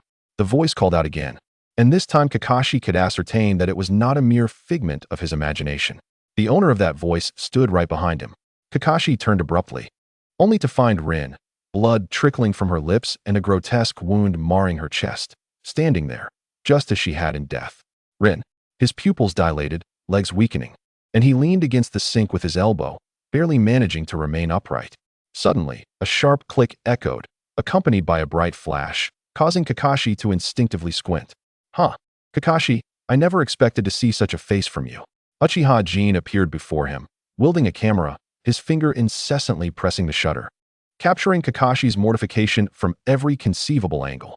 The only drawback was that Kakashi's mask obscured much of his expression, preventing a complete portrayal of his current state. Nevertheless, the terror in his eyes and his overall demeanor spoke volumes about his turmoil. Surely, Uchiha Obito would pay a handsome price for these photographs. Jin, is this an illusion? Upon seeing Uchiha Jin, Kakashi's mind briefly faltered, but soon it was consumed by an overwhelming rage and a hint of embarrassment. How dare you? Uchiha Jin, you bastard! What do you intend to do? How can you use Rin too? Before Kakashi could complete his sentence, a familiar head peeked out from behind Uchiha Jin. There stood Rin again. Kakashi, were you calling me? Despite the blood still seeping from her lips, her eyes sparkled with curiosity and excitement. Initially resistant to Uchiha Jin's plan, Rin suddenly found this unexpected turn of events rather exhilarating, captivated by Kakashi's rare display of vulnerability. Is it possible that you are still trapped in an illusion? Kakashi's expression twisted with intensity as he began to weave hand signs to dispel the Jinjutsu. However, despite his relentless efforts, the figure of Lin Noera, standing behind Uchiha Jin, remained steadfast and vibrant, gazing at him without fading. Beads of sweat formed on Kakashi's forehead as he turned to Uchiha Jin, demanding, "What have you done to me?" Uchiha Jin, such a lack of decorum, Uchiha Jin remarked, his camera never ceasing its incessant clicking. With a teasing tone, he continued, "After all, I am your elder. Is it not customary to show some respect instead of addressing me so casually?" Lin Noera chimed in, "Kakashi, you should call him Teacher Jin." "Elder?" Kakashi ground his teeth in frustration. What kind of elder subjects their junior to such torment? You toy with the memory of the deceased. Have you shown any respect for Lin? Kakashi could not bear to look at Lin Noera, even in her illusory form, and directed his ire solely at Uchiha Jin. Very well, if you insist, Uchiha Jin feigned seriousness, raising his finger dramatically as he commanded, release. Kakashi sighed in relief, but upon glancing back at Lin Noera, he found her still standing there, unwavering. Oh, should I not have vanished? Lin, realizing the absurdity of her situation as she locked eyes with Kakashi's bewildered gaze, stepped back behind Uchiha Jin and asked, Kakashi, can you still see me? Kakashi retorted, enough of this. Your three-tomo Sharingan should make it clear whether this is an illusion or not. Uchiha Jin, satisfied with the photographs he had taken, tucked away his camera, shattering Kakashi's delusion. Lin Noera stepped forward again, announcing, Kakashi, I am not dead. Uchiha Jin added with a playful smirk, surprised? I have been preparing for this moment for quite some time. Kakashi found himself at a loss for words, grappling with a tumult of emotions. Yet, as he witnessed Lin wiping the blood from her lips and tending to the wound on her chest, the world around him seemed to brighten once more. Lin, is it truly you? Kakashi's voice trembled, fear creeping in as he anxiously sought confirmation. You are really alive? I am truly alive. Lin Noera replied earnestly, her playful demeanor fading. It was Teacher Jin who saved me with a technique. However, we have drawn the attention of a formidable enemy. So Teacher Jin had me feign death to escape. I have been hiding in an orphanage on the outskirts of the village. Technique? Kakashi's worry deepened as he turned to Uchiha Jin for clarification. Uchiha Jin, sensing the gravity of the situation, explained, Izanagi. A forbidden technique passed down through the Uchiha clan that can alter reality, but at the cost of one eye losing its light forever. In truth, the mission you undertook that day was nothing more than a ruse. To save Rin, I expended a precious three-tomo Sharingan to seal Izanagi within her body using a transmutation seal. Indeed, on that fateful day, Rin did perish for a brief moment. However, upon her lifeless form being transported back to Konoha, the Izanagi within her activated, altering the grim reality of her death and bringing her back to life. At that moment, Kakashi finally accepted the reality that Noera Rin was alive, tears streaming uncontrollably down his cheeks as he choked out, Rin, it is such a relief that you are not dead. Noera Rin, with a heart full of complex emotions, gently reassured him, do not worry, Kakashi, I will not die. Under Rin's tender words of comfort, Kakashi finally released the pent-up emotions he had long suppressed. Yet, amidst this emotional catharsis, the sound of a camera shutter echoed once more. Uchiha Jin, unable to resist, pulled out his camera to capture this poignant moment. The sight of Kakashi in such a vulnerable state was indeed a rare occurrence. The incessant clicking of the camera jolted Kakashi from his emotional reverie, and he glanced at Uchiha Jin's camera with a renewed look of alarm. The excitement he had just experienced now transformed into profound embarrassment. If those photographs captured by Uchiha Jin were to circulate, Kakashi felt he might as well cease to exist. You scoundrel, return the photos to me. Without hesitation, Kakashi lunged for the camera in Uchiha Jin's grasp. Uchiha Jin, with one hand securing the camera, effortlessly dissipated Kakashi's attempt. Shaking his head, Uchiha Jin remarked, Kakashi, you have grown quite complacent during this period. At your current state, you are unlikely to best Rin, so perhaps you should reconsider. Uchiha Jin's words were far from exaggerated. It is essential to recognize that Izanagi also rewound the moment when the cursed seal on Rin's heart shattered. At that time, Noera Rin was the Three Tails Jinchuriki. This implies that the Three Tails Isabu was resurrected within Rin under the influence of Izanagi. Presently, Noera Rin remains the Three Tails Jinchuriki. Moreover, after a series of amicable interactions between Uchiha Jin, with his Mangekyo Sharingan, and Isabu, the latter has settled quite comfortably within Rin's body. Coupled with Isabu's inherently docile nature among the tailed beasts, it harmonizes beautifully with Rin's gentle disposition, resulting in a remarkably pleasant coexistence. Noera Rin is now capable of harnessing Isabu's power. In time, as Rin's body fully acclimates to Isabu's strength, she may very well evolve into the perfect Jinchuriki. Thus, given Kakashi's current frail state, it is indeed likely that he would not stand a chance against Rin. Recognizing the vast disparity in their abilities, Kakashi reluctantly abandoned his pursuit of the camera, casting a glare at Uchiha Jin before committing this incident to memory. A gentleman's vengeance is best served not in haste. Kakashi vowed that one day he would reclaim this honor. What sort of gaze is that? Do you still dream of turning the tide in your current state? Uchiha Jin gazed at Kakashi's eternally activated Sharingan. contemplating for a moment before continuing. Your body is on the verge of collapse under the strain of that eye. Since the conditions are favorable today, why not remove it? Startled by the words, Kakashi hastily covered his left eye with the Sharingan, exclaiming, "What do you intend to do?" "This eye was given to me by Obito. I will not relinquish it." Uchiha Jin frowned upon hearing this and remarked, "Surely you have realized that your body can hardly bear the burden of this eye. It has stunted your growth. Sacrificing so much for a jutsu that is hardly exceptional is simply not worth it." Kakashi's self-created Chidori is a technique characterized by a swift thrust infused with lightning, enhancing its penetrating power while simultaneously utilizing lightning chakra to accelerate his speed. However, due to the extreme velocity, there exists a risk that his eyes may not keep pace, making it easy for foes to anticipate and counter his moves. Only when augmented by the dynamic vision of the Sharingan does Chidori attain its full potential. Yet, the advantages offered by this technique do not even begin to compare with the burdens imposed by the Sharingan. Thus, in Uchiha Jin's eyes, Kakashi without the Sharingan would not only reach greater heights, but would also become significantly more formidable. He has no need for the Sharingan at all. Kakashi, however, shook his head resolutely, declaring, "This is not a matter of worth. This eye is Obito's legacy. I wish to use it to help him see more of this world." Was Kakashi unaware that the Sharingan would hinder his growth? Certainly not. After all, no one understood the heavy burden of the Sharingan better than he did. Yet, this was Uchiha Obito's eye. Just the significance of that alone made Kakashi feel that he could bear any weight. Uchiha Jin, realizing he had misjudged the situation, responded, "Firstly, if we are to explore this world, Obito himself can do so at his own pace. Secondly, I intended to return this eye to him. I believe he would be able to behold the world better with both eyes intact." Kakashi, who am I? Where am I? What am I doing?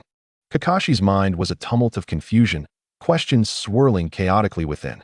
Uchiha Jin's words were blunt, yet Kakashi comprehended their essence clearly. However, if Uchiha Obito truly had not perished, what had he been doing all these years? With Rin not dead and Obito alive, what were all the feelings of despair, frustration, guilt, fear, and sorrow that had plagued him throughout this time? Had all his emotions been for naught, leaving him as the only one to suffer? Kakashi found this hard to accept. The surge of emotions caused his left eye's Sharingan to whirl frantically, and ultimately, the three Tomo converged into a distinctive pattern, the Mangekyo Sharingan, Kamui. Uchiha Jin marveled, exclaiming, "It seems that Obito holds a rather extraordinary place in your heart.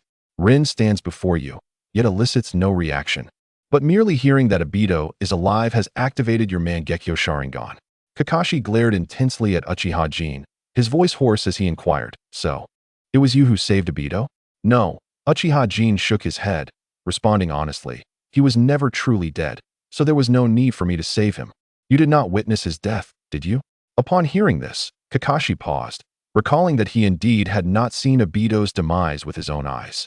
Strictly speaking, at that time, Obito had merely been gravely wounded and buried beneath the rubble in a cave.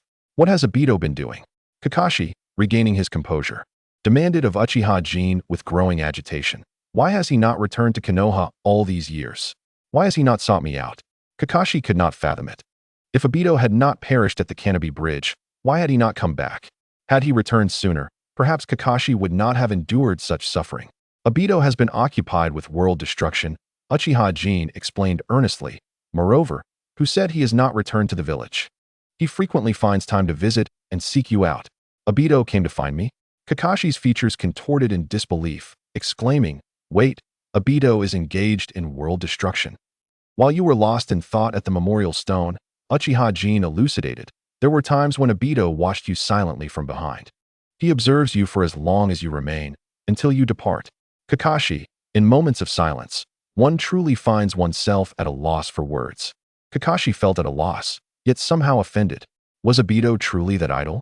Would it not have been better for him to take the time to meet face to face? Kakashi took a deep breath to calm his tumultuous emotions and continued, "What do you mean by Obito being busy with world destruction?" "Quite literally." Uchiha Jin replied nonchalantly. "Do you recall Rin mentioning that you were being targeted by a formidable entity?" Kakashi nodded, affirming, "Of course I remember." He had immediately noted the powerful being Rin spoke of. However, the revelation that both Rin and Obito were alive was so astonishing that Kakashi was still in the process of digesting it, and had not yet had the chance to inquire further. Uchiha Jin continued. To be more precise, this powerful being has set its sights on Obito, desiring him as its successor. While you and Rin are merely tools for cultivating Obito, are you implying that the Sharingan? This powerful being wishes to provoke Obito into awakening his eyes through our deaths? Kakashi raised his hand to cover his left eye, where his Mangekyo Sharingan resided, hesitatingly asking. Kakashi was somewhat aware of the conditions for awakening the Sharingan, and thus quickly made the connection to his own experiences. Exactly. Uchiha Jin nodded, stating that although Obito had survived the Kimui Bridge, he had sustained grave injuries, and it was a formidable entity that took him in and transformed his body. Upon learning that you and Rin had found yourselves in peril on the battlefield of the Hidden Mist, Obito, despite his incomplete recovery, strained himself to rush to your aid. However, when he arrived, he was confronted by the sight of Rin's lifeless body in your hands. It became clear to him that Kakashi was present during that tragic moment. His eyes filled with anguish as he murmured softly, "No wonder Obito refused to see me. It was for this reason. How could he bear to face the one who killed Rin after entrusting her to me?" Kakashi's spirits plummeted, plunging him into a deep abyss of self-doubt. Beside him, Naira Rin couldn't help but roll her eyes, exclaiming, "Kakashi, I'm still alive. Don't act as though I have already perished." Responding to her, Kakashi lifted his gaze, still overwhelmed by pain, and replied, "I know, but it's no surprise that Obito has succumbed to darkness after witnessing such a scene." Kakashi had connected all the dots. That enigmatic, powerful figure had taken an interest in Uchiha Obito, orchestrating a series of events to manipulate him into awakening his Mangekyo Sharingan and descending into darkness. The mysterious entity had succeeded. Upon witnessing Rin's demise at his hands, Obito had fallen into despair regarding this world, thus inheriting the will of that enigmatic figure, embarking on a path of world destruction. Seeing Kakashi's misguided thoughts, Uchiha Jin sighed in exasperation. "Are you even listening to me? I intend to return your eyes to Obito. Do you truly believe I would aid him in wreaking havoc and annihilating the world?" Kakashi paused, then responded with dawning realization. "Are you suggesting that Obito has not yet fallen into darkness?" Uchiha Jin nodded, then shook his head, clarifying, "To be more precise, he indeed fell into darkness previously, but I have since pulled him back." That mysterious figure, knowing his time was short, sought a successor.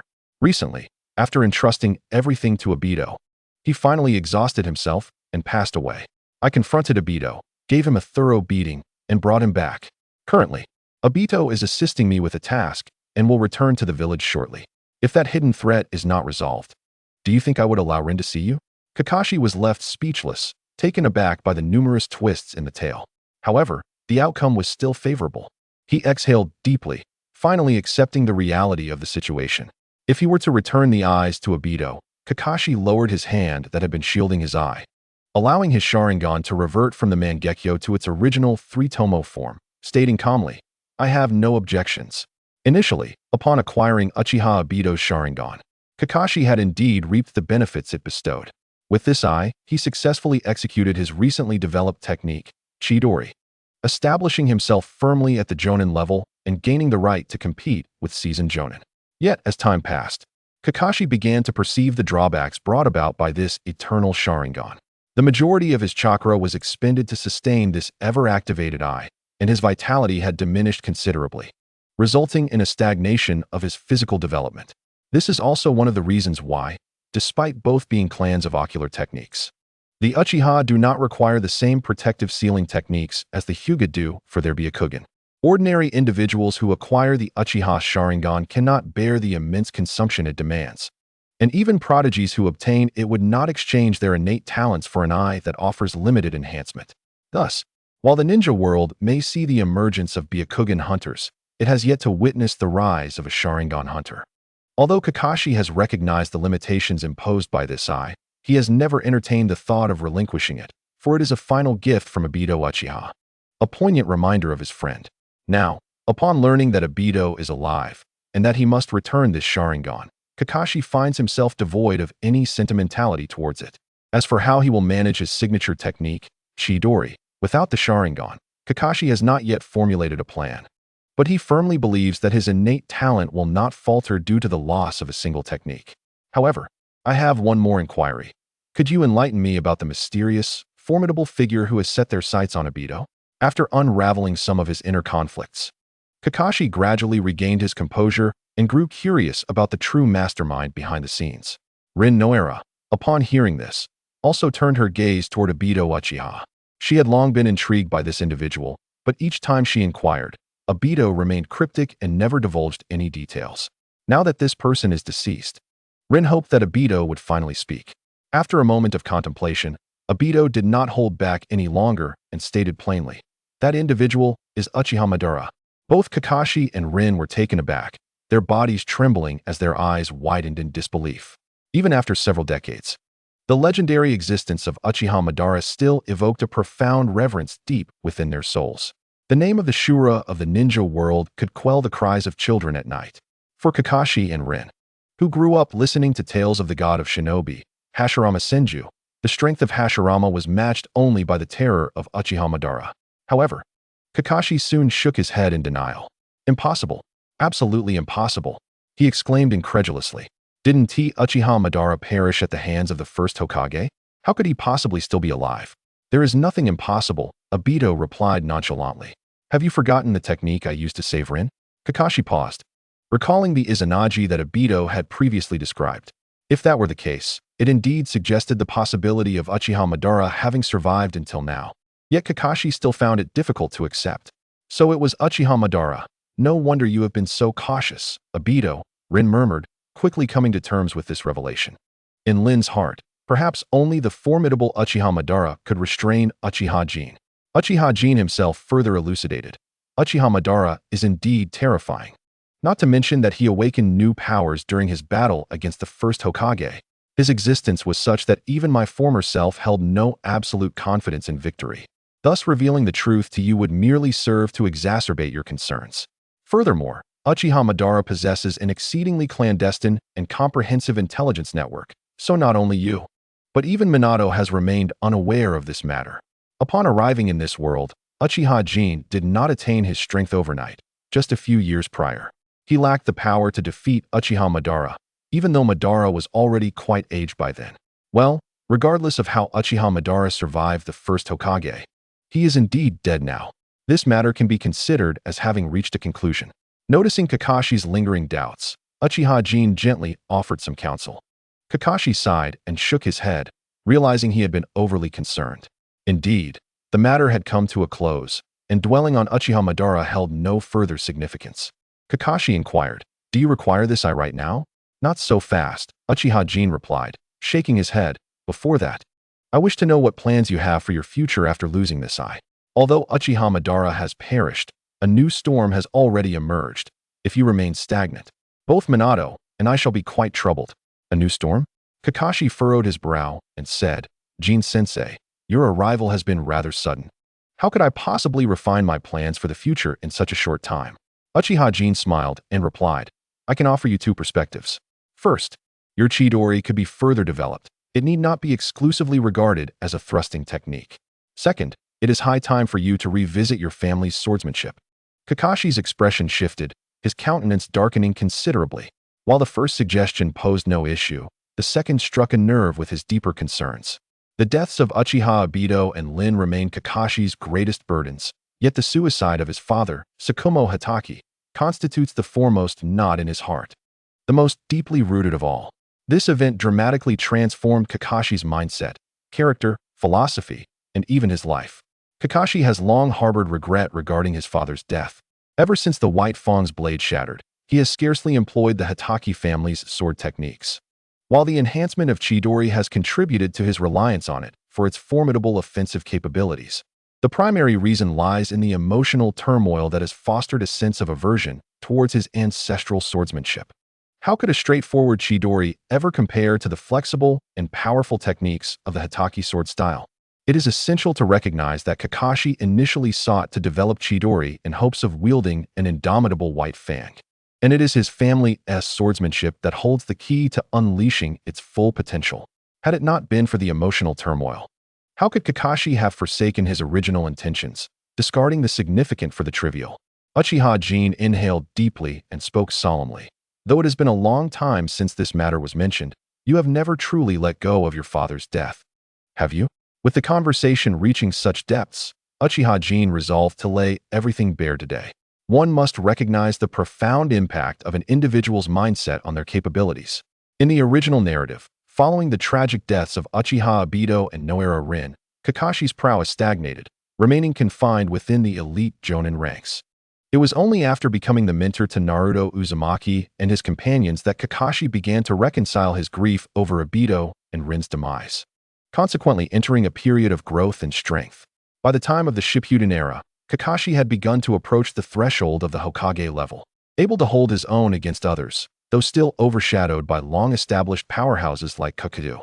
It was during Pain's invasion of Konoha that Kakashi, after his death, encountered the spirit of his father, Tsukumo Hatake, who had been waiting for him in the afterlife.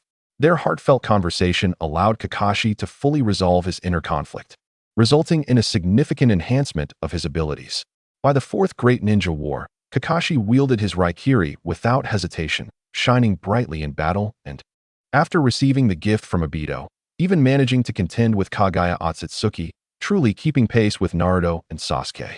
Thus, had Kakashi been able to untangle all his emotional knots sooner, his future achievements might not have been limited to mere support roles.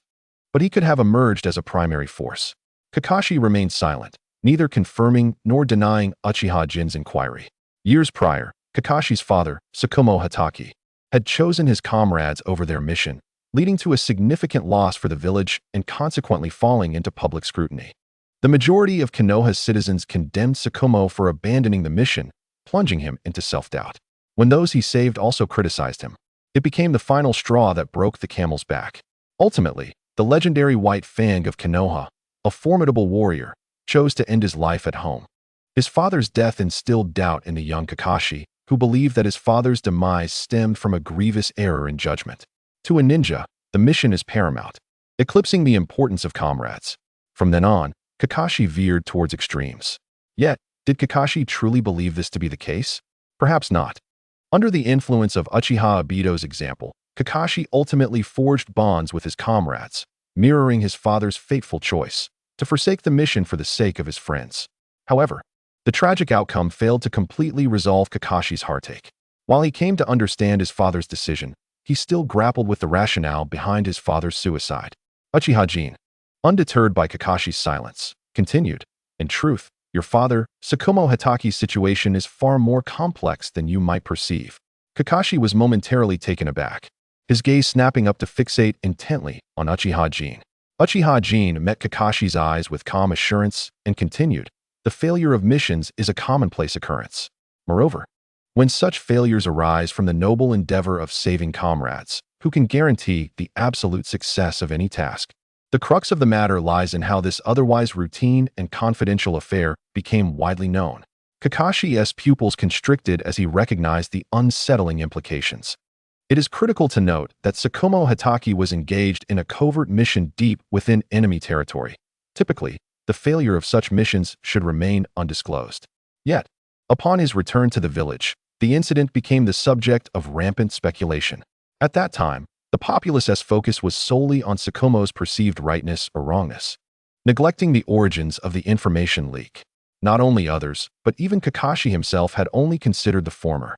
However, under Uchiha Jin's prompting, Kakashi finally grasped the gravity of the situation. Uchiha Jin proceeded, "The mission was, in fact, a trap specifically laid for your father, Tsukumo Hatake. Regardless of the choices he made, the outcome would remain unchanged. If your father had chosen to abandon his comrades for the sake of the mission, upon his return, the villagers would have likely branded him as cold-hearted, ruthlessly prioritizing the mission over his comrades, devoid of the will of fire. Who was responsible for this trap?" Kakashi's eyes gleamed with a steely intensity as he inquired coldly. Uchiha Jin replied, "The instigator was likely Danzo Shimura, though it is probable that this scheme received the tacit approval, if not direct encouragement, from the third Hokage, Hiruzen Sarutobi." "Why?" Kakashi asked, bewilderment etched across his face. Although he had concerns regarding Danzo, he could never have anticipated that this matter implicated the third Hokage, Hiruzen Sarutobi. Uchiha Jin elucidated, "It primarily stemmed from your father, Tsukumo Hatake, shining with unparalleled brilliance. To be a Hokage is a tremendous honor. Your father's very existence posed a threat to the power wielded by Hiruzen and his associates. to safeguard their authority. They deemed it necessary to eliminate any potential for your father to seize power. When faced with a choice between mission and comrades, opting for the latter would suggest your father's lack of a broader vision. As the saying goes, compassion does not command an army. As Hokage and the leader of the village, one must often make sacrifices. Conversely, should he choose the former, it would indicate a profound lack of empathy. A person willing to forsake comrades at any moment would be utterly unfit to ascend to the role of Hokage. Thus, irrespective of your father's choice, with a little manipulation, his reputation would be irrevocably tarnished, rendering him unworthy of the Hokage title. Kakashi, filled with fervor, retorted, "But my father never sought power. He was simply doing what he believed was right." Uchiha Jin shook his head and remarked, "Your father may not have harbored such intentions. Yet in the eyes of Sarutobi Hiruzen and his peers, your father had already demonstrated such capabilities. This, indeed, is your father's transgression. His prowess surpassed that of the legendary 3 ninjas of Konoha. His prestige rivaled that of the 3rd Hokage, and he garnered the recognition of the Fire Nation's daimyo. It could be said that at that time, Hitachi Tsukumo possessed all the qualifications to ascend to the position of Hokage." Uchiha Jin continued, "While Sarutobi Hiruzen and the others may not have initially sought your father's demise, they could not have anticipated that Hitachi Tsukumo would exhibit such unwavering resolve, choosing to confront these sordid tactics with his very life. Perhaps it was only after discerning the entirety of the truth that your father opted for suicide. He was unwilling to compromise under those vile methods, nor did he wish for the village to suffer due to his defiance. Thus, by taking his own life, he mounted the greatest resistance against those individuals without jeopardizing the village's interests. The ascent of Hitachi Tsukumo's reputation coincided with the zenith of Sarutobi Hiruzen's governance, a period marked by Hiruzen's most fervent desire for control over his power. During this time, Tsukumo was awarded the unprecedented Hokage mantle, which directly threatened Hiruzen's authority. It becomes evident why Hiruzen would tacitly allow the public sentiment within Konoha to ferment and even covertly exacerbate it. Kakashi trembled, unable to fathom that such a truth lurked behind his father's suicide. However, numerous anomalies surrounding his father's death hinted at something unusual, and now it appeared that Uchiha Jin's assertions provided the most rational explanation. Yuhi Kurenai, witnessing Kakashi's demeanor, was filled with concern, fearing for his well-being. "I'm fine." Kakashi raised his gaze, his eyes bloodshot yet remarkably composed, as he subtly shook his head at Kurenai, signaling her not to worry. He then turned to Uchiha Jin, inquiring, "What would have transpired had my father chosen not to take his own life?" At this moment, Kakashi still struggled to come to terms with Hitachi Tsukumo's decision to commit suicide, thus yearning to understand what might have unfolded had his father opted otherwise. Uchiha Jin pondered for a moment before responding. If your father had refrained from suicide, 2 possibilities would have emerged. First, he might have resorted to even more extreme measures in his resistance. Second, he could have chosen to compromise. Let us first consider the first possibility. At that time, shortly after the conclusion of the Second Shinobi World War, the major shinobi villages had not yet forgotten the pain and hatred wrought by the conflict. After years of recuperation, they had amassed strength, and the entire shinobi world was rife with undercurrents. Given your father's esteemed reputation, a full-scale rebellion would undoubtedly stir considerable turmoil within Konoha, yet it would be improbable for him to usurp Sarutobi Hiruzen's regime. Thus, the most plausible outcome would be your father's failed coup, which would leave Konoha severely weakened by internal strife, allowing other villages to seize the opportunity and potentially ignite the Third Shinobi World War prematurely. Under the siege of the allied shinobi villages, the annihilation of Konoha could very well become a reality. Upon hearing this, Kakashi furrowed his brow, meticulously recalling the state of affairs in the ninja world at that time. Indeed, Uchiha Jin's conjecture held substantial merit. Uchiha Jin continued, "As for the second possibility, persuading your father to compromise and speak the truth, it is a fact that no one can truly and fully comprehend another's mindset and suffering. Not even I can claim such understanding. However, from the outcome, it appears that for your father, to live in compromise would mean to utterly deny the beliefs he had established. Living a life of compromise is undoubtedly more agonizing than death. Hence he chose to embrace death. In this entire affair, perhaps the only person your father wronged was you. Yet, I believe there was also a part of him that held faith in your ability to transcend this shadow." Were it Uchiha Jin himself, He would certainly prefer to shatter into pieces rather than remain whole in disgrace. Even if it meant the destruction of Konoha, he would fight to the bitter end against Sarutobi Hiruzen and the others. But each individual has their own convictions. While Uchiha Jin does not endorse the methods of Hitaki Tsukumo, he can empathize with his thoughts. The world has never lacked individuals with a broad perspective. Those who exploit the visions of others to employ underhanded tactics for their own gain are particularly despicable. Kakashi fell into silence once more. His heart was a chaotic tangle, leaving him at a loss for words. Observing this, Uchiha Jin suddenly spoke again. You have been wasting your time lately, so you may not yet know that your teacher, Minato Namikaze, is soon to become the fourth Hokage. Kakashi was taken aback, looking at Uchiha Jin with a hint of confusion, unsure how the conversation had shifted to this topic. Indeed, he had heard whispers of the third Hokage, Sarutobi Hiruzen, stepping down after the war's conclusion. But having previously shown little interest, he had not paid attention to the fact that Minato Namikaze was to be the fourth Hokage. Uchiha Jin continued. The reason I brought up your father is to convey that his death was not an act of evasion nor a sign of cowardice. He merely chose to sacrifice himself for the village over his own existence. Whether his reasoning was right or wrong, each individual holds differing views based on their beliefs, and it is not so straightforward to pass judgment. What is certain, however, is that there are issues within the village's higher-ups. Your father's tragedy was largely orchestrated by them. Both Minato and I are intent on altering this reality. This is a struggle for survival. Minato, not being of ninja lineage, inherently lacks some foundation, apart from us comrades. He can rely solely on disciples like you. But look at your current state. Can you truly be a pillar of support for Minato? Or do you wish for him to divide his energy to protect you while he engages in conflict with them? Upon hearing this, both Kakashi and Rin displayed expressions of shame. Yet from that shame ignited a fervent sense of determination. Kakashi slowly exhaled a breath of frustration, a glint of killing intent flickering in his eyes as he coldly declared, "Thank you for your reminder, Teacher Jin.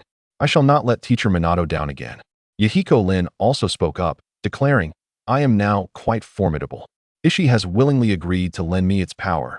Upon witnessing this, Uchiha Jin understood that regardless of whether Kakashi had resolved his inner turmoil, he had at least rekindled his former convictions, which brought him immense relief. Uchiha Jin remarked, "If Minato were aware of your resolve, he would undoubtedly be pleased. You must diligently train and strive to enhance your abilities, for the time you have left is limited." Kakashi nodded earnestly, stating, "I understand. I will ensure that the name of Konoha's White Fang resonates throughout the entire shinobi world once more." Uchiha Jin smiled, reaching into his ninja tool pouch to retrieve a glass vial filled with nutrient fluid, within which a 3-tomo Sharingan floated. Uchiha Jin explained, "Obito's I must certainly be returned to him, as a Sharingan only reaches its full potential when paired. The absence of one eye imposes limitations on Obito. As compensation, I can offer you a transplant of another Sharingan and provide a seal to ensure that this eye does not hinder your development during non-combat situations. However, I advise against relying too heavily on this eye, as it merely serves to prevent a drastic decline in your combat prowess." Kakashi bowed deeply to Uchiha Jin, filled with gratitude. Elevating one's strength is not an overnight endeavor, yet losing a Sharingan would undoubtedly diminish his power. The Sharingan offered by Uchiha Jin provided a safeguard during this transitional period. Kakashi then turned to Yahiko Lin, saying, "Lin, I appreciate your assistance." Yahiko Lin nodded and stepped forward to commence the eye transplant surgery on Kakashi. The following day, Uchiha Fugaku was summoned early in the morning to the Hokage building by Sarutobi Hiruzen. It was evident that Sarutobi sought to discuss the matter of the Uchiha clan relinquishing their compensation and rewards. Following Uchiha Jin's counsel, Uchiha Fugaku was determined not to be easily deceived again. According to Uchiha Jin's strategy, Uchiha Fugaku's objective was simple: to delay. In a few days, once the frontline ninjas returned, Sarutobi would be compelled to address the issues of compensation and rewards, thus rendering the matter moot. However, the situation might not unfold as smoothly. And prior to Sarutobi's maneuver, Uchiha Jin could only advise Uchiha Fugaku to proceed with caution and respond accordingly. Having toiled through the night, Uchiha Jin was fortunate to sleep until noon. After a light meal at home, he prepared some gifts and summoned the chubby orange cat with the reverse summoning technique to the territory of the Nico clan. The Nico clan's domain lay in the ruins of a desolate area, unclaimed by any nation or village. although it was near the land of fire. The reverse summoning technique was evidently more convenient for Uchiha Jin. Upon arriving at the Nico clan's territory, Uchiha Jin first distracted the chubby orange cat with a bag of dried fish before proceeding toward the residence of the clan leader, Grandma Cat. Halt! As Uchiha Jin arrived at a corridor, two figures suddenly emerged from either side, blocking his path. These were two small cats clad in garments, serving as guardians for the elder cat lady, typically stationed here to interrogate those seeking an audience. However, given the materialistic nature of the Ninja Cat clan, it would be more fitting to say they collected tolls rather than conducted inquiries. Hi, Hanai, Tanhua, it's been a while. I have brought you gifts. Uchiha Jin greeted with a smile, promptly presenting the prepared offerings. Ah, it is indeed Uchiha Jin. Quite impressive. You possess far more discernment than the other Uchihas. Hanai sniffed at the gifts and, upon confirming they contained substantial dried fish, nodded in satisfaction at Uchiha Jin. Uchiha Jin continued with a smile. Is the elder cat lady available? I have a matter to discuss with her. Hanai impatiently waved a paw, replying, the elder is in the attic. You may find her there yourself. Thank you. Uchiha Jin expressed his gratitude and, without further ado, navigated around the two ninja cats toward the attic at the end of the corridor. Once he departed, Hanai and Tanhua immediately seized the gifts and retreated to a corner to divide their spoils. Uchiha Jin chuckled and shook his head, finding the ninja cat clan quite amusing. While one could argue they were not greedy, it was apparent that regardless of the task's magnitude, they would undoubtedly demand payment or gifts for their assistance. Otherwise, matters would not be resolved. Yet, if one were to claim they were greedy, it was not excessive, as sometimes a mere piece of dried fish could suffice to resolve an issue. The Uchiha clan was notorious for its pride, often regarding others with disdain. Yet they coexisted remarkably well with these materialistic ninja cats. The intricacies of this world can indeed be quite fascinating. Elder cat lady, I come to disturb you once more. Upon entering the attic, Uchiha Jin immediately spotted the elder cat lady, donned in traditional attire and adorned with dark gray cat ear decorations, seated on a tatami mat smoking. He quickly bowed in respect. Indeed, the elder cat lady was not a cat, but a woman. The so-called Ninja Cat clan was merely a construct founded by this elder, who had taken in numerous stray cats. She taught these strays chakra manipulation and various skills, enabling them to become self-sufficient and find refuge in this chaotic ninja world. She was a formidable individual who embodied her convictions, and thus, Uchiha Jin held her in great esteem. It is you, little Jin. The elder cat lady exhaled a smoke ring, praising him. I have heard of your remarkable performance on the mist battlefield. It was truly dazzling. Your parents would undoubtedly be proud of your achievements if they knew. Uchiha Jin, sitting cross-legged opposite her, shook his head and replied, it is merely an empty title. Nothing to boast about. Excessive modesty borders on hypocrisy, the elder cat lady remarked, casting a glance at Uchiha Jin and reflecting, you have changed so much over the years. I find it hard to see through you now. Uchiha Jin merely smiled at her words, remaining silent. Although his original self was somewhat aloof, he held a particular fondness for the ninja cats, which fostered a rather amicable relationship with the elder cat lady. Although Uchiha Jin inherited the memories of his predecessor, his manner of conduct ultimately diverges from that of his former self, making it entirely reasonable for the old cat lady to discern something amiss. She did not dwell on the matter, as everyone possesses their own secrets. Taking a deep breath of smoke, she inquired, very well. One does not visit the Three Treasures Hall without reason. What brings you to me? It seems I cannot hide anything from you. Uchiha Jin replied with a smile. I wish to commission a superior ninja blade. The old cat lady raised an eyebrow in surprise. Did you not already commission a blade with your entire fortune previously? Did you lose it? It was damaged. Uchiha Jin shook his head. That blade was still somewhat lacking in strength. I desire to craft a more resilient, durable, and heat-resistant ninja blade. Long before the onset of war, Uchiha Jin had visited once, utilizing all his savings to commission a ninja blade infused with a small amount of chakra metal. However, under the influence of his burning fruit powers, that blade melted into molten iron after only a few uses. The old cat lady was not overly surprised, for according to her intelligence, Uchiha Jin's prowess had significantly evolved. The previous blade, with merely a hint of chakra metal, was indeed insufficient to withstand the rigors of intense battle. She stated, crafting a ninja blade is certainly within my capabilities, but if you seek a blade of superior quality compared to the last, it will require considerable funds. Do you possess such wealth? Business is business. The old cat lady has always maintained a clear distinction between personal matters and commerce. No matter how close her relationship with Uchiha Jin, he would not receive any discounts. After all, she had a multitude of kittens to support. Financial matters can be discussed, but my current demands are quite high. Please examine the materials I have brought, Uchiha Jin replied, reaching into his ninja tool pouch to retrieve a prepared storage scroll and placing it before the old cat lady. She picked up the scroll, puzzled. What materials are contained within? Uchiha Jin explained with a smile. You must be familiar with the 7 ninja swordsmen of the mist. These are trophies I obtained from them. The 7 ninja swordsmen. The old cat lady raised an eyebrow. I have indeed heard of your victory over them. You are quite fortunate. Pausing, she continued. It is rumored that the swords wielded by the 7 ninja swordsmen are bound by special summoning contracts established by the village hidden in the mist. Will they not be summoned back now that you possess them? Uchiha Jin shook his head. Fear not. I have dispelled the summoning contracts on these swords. They now belong to me. Otherwise, I would not have brought them to you. Nodding in understanding, the old cat lady opened the storage scroll and, with a hand seal, summoned forth the contents. The 7 blades appeared. The severing sword, the sewing sword, the blunt blade, the explosive blade, the lightning blade, the twin blades, and the great sword.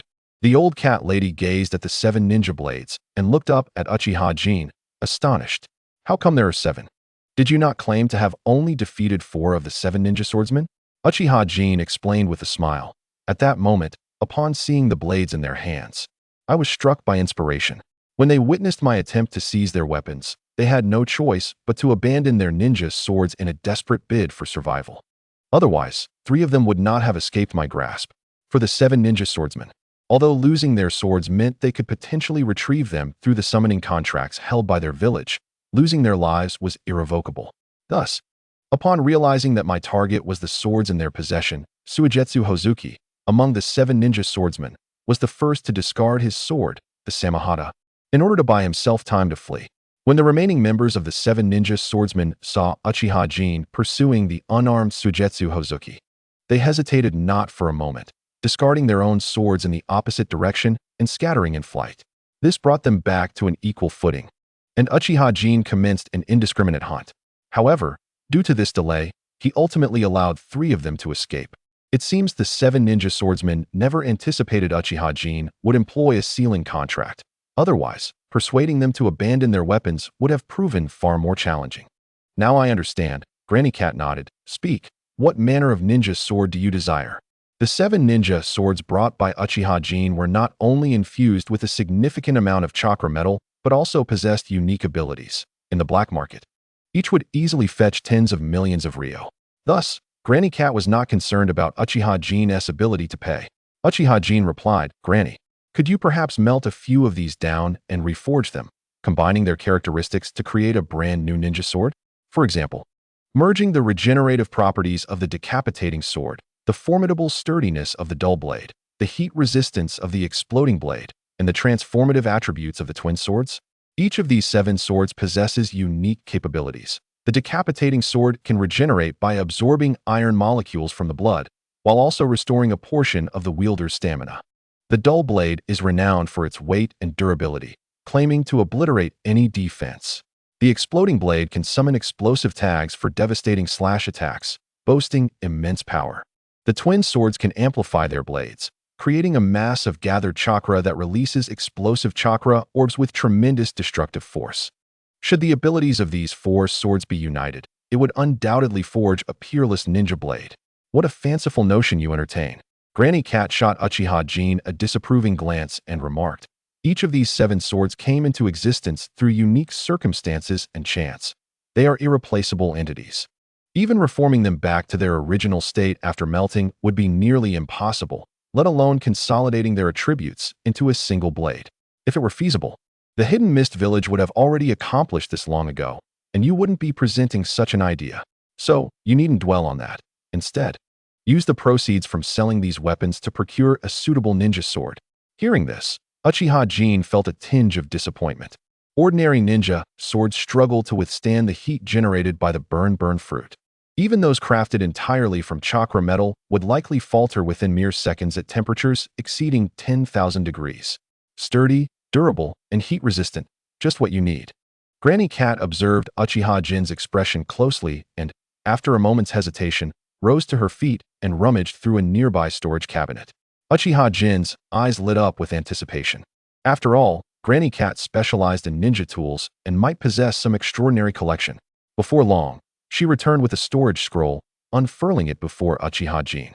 Upon closer inspection, he noticed several distinctive sealing runes inscribed on the scroll, bearing the characters for 10, 8, and fire. Granny Cat began. Have you heard of the Kusanagi sword? The Kusanagi sword.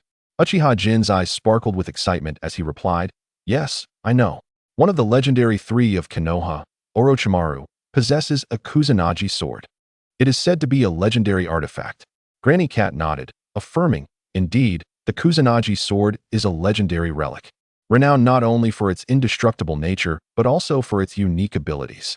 Uchiha Jin recalled the appearances of several Kusanagi swords within the plot of the Naruto series. Orochimaru's Kusanagi sword could extend and retract, possessing an extraordinary sharpness, and could even be wielded as a flying sword, although it wasn't elaborated upon in detail. The Kusanagi sword in Sasuke Uchiha's possession likely amplified his lightning techniques. Meanwhile, the sword held by Itachi Uchiha, known as the Totsuka blade, was a rare ethereal weapon composed of chakra, complete with sealing techniques, which Orochimaru had sought for a long time without success. Wait a moment. Uchiha Jin's gaze shifted back to the sealing scroll, fixating on the rune inscribed with the character for 10. Could this possibly be the Totsuka blade that Itachi wielded? Granny Cat continued, It is said that there are a total of 11 Kusanagi swords, though most are scattered throughout the ninja world. By chance, I have acquired 3 of them. Pausing briefly, she formed a hand seal and pointed to the rune inscribed with the character for fire on the scroll, summoning forth a long blade. What emerged was an unassuming katana, adorned with a purple hilt and an oval-shaped handguard, its scabbard a rich brown. As the sword appeared, a pungent scent of sulfur mixed with the smell of charred material permeated the room. Granny Cat spoke. This blade is said to have been forged in volcanic magma. When swung, its edge can ignite the air itself, and no ordinary scabbard can withstand the intense heat it generates. This sword is known as the Zanho Tachi, a divine weapon capable of reducing all things to ash. Uchiha Jin was utterly captivated the moment the Kusanagi sword manifested before him. Deep down, he felt an inexplicable connection to the blade, as if it were destined to be his. When Granny Cat uttered its name, Uchiha Jin's head shot up in astonishment. Unable to believe his ears, he sought confirmation. Granny, what did you say the name of this sword is? The Zanho Tachi. Granny Cat reiterated the name, her brow furrowing in curiosity. What is it? Have you heard of this blade? Uchiha Jin instinctively nodded. The name of the Zanpakuto, Zenho, belonged to the esteemed Captain Commander of the Godai 13 from the neighboring realm of Soul Society, Yamamoto Jinryusai Shigekuni, the most formidable Shinigami in 2 millennia. How could he possibly be unaware of it? Yet, was this truly the legendary Zenho?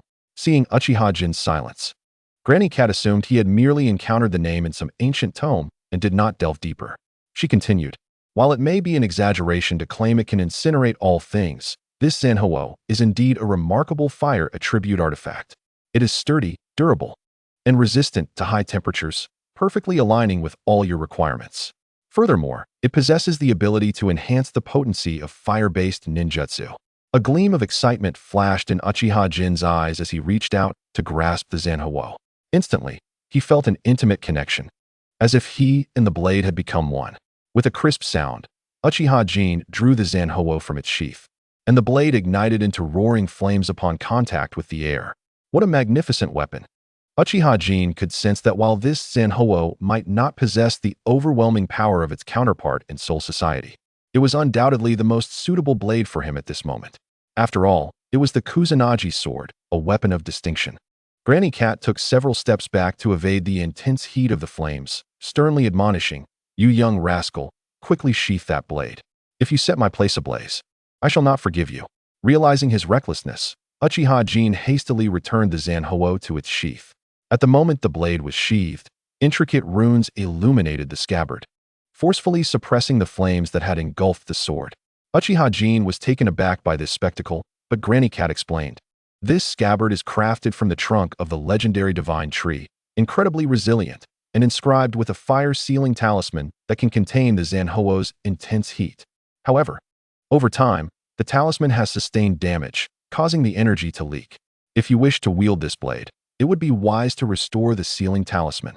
This is simple. Uchiha Jin, enamored with the Zanhouo, was determined to possess it. He immediately formed a seal and pressed it against the scabbard. Seal.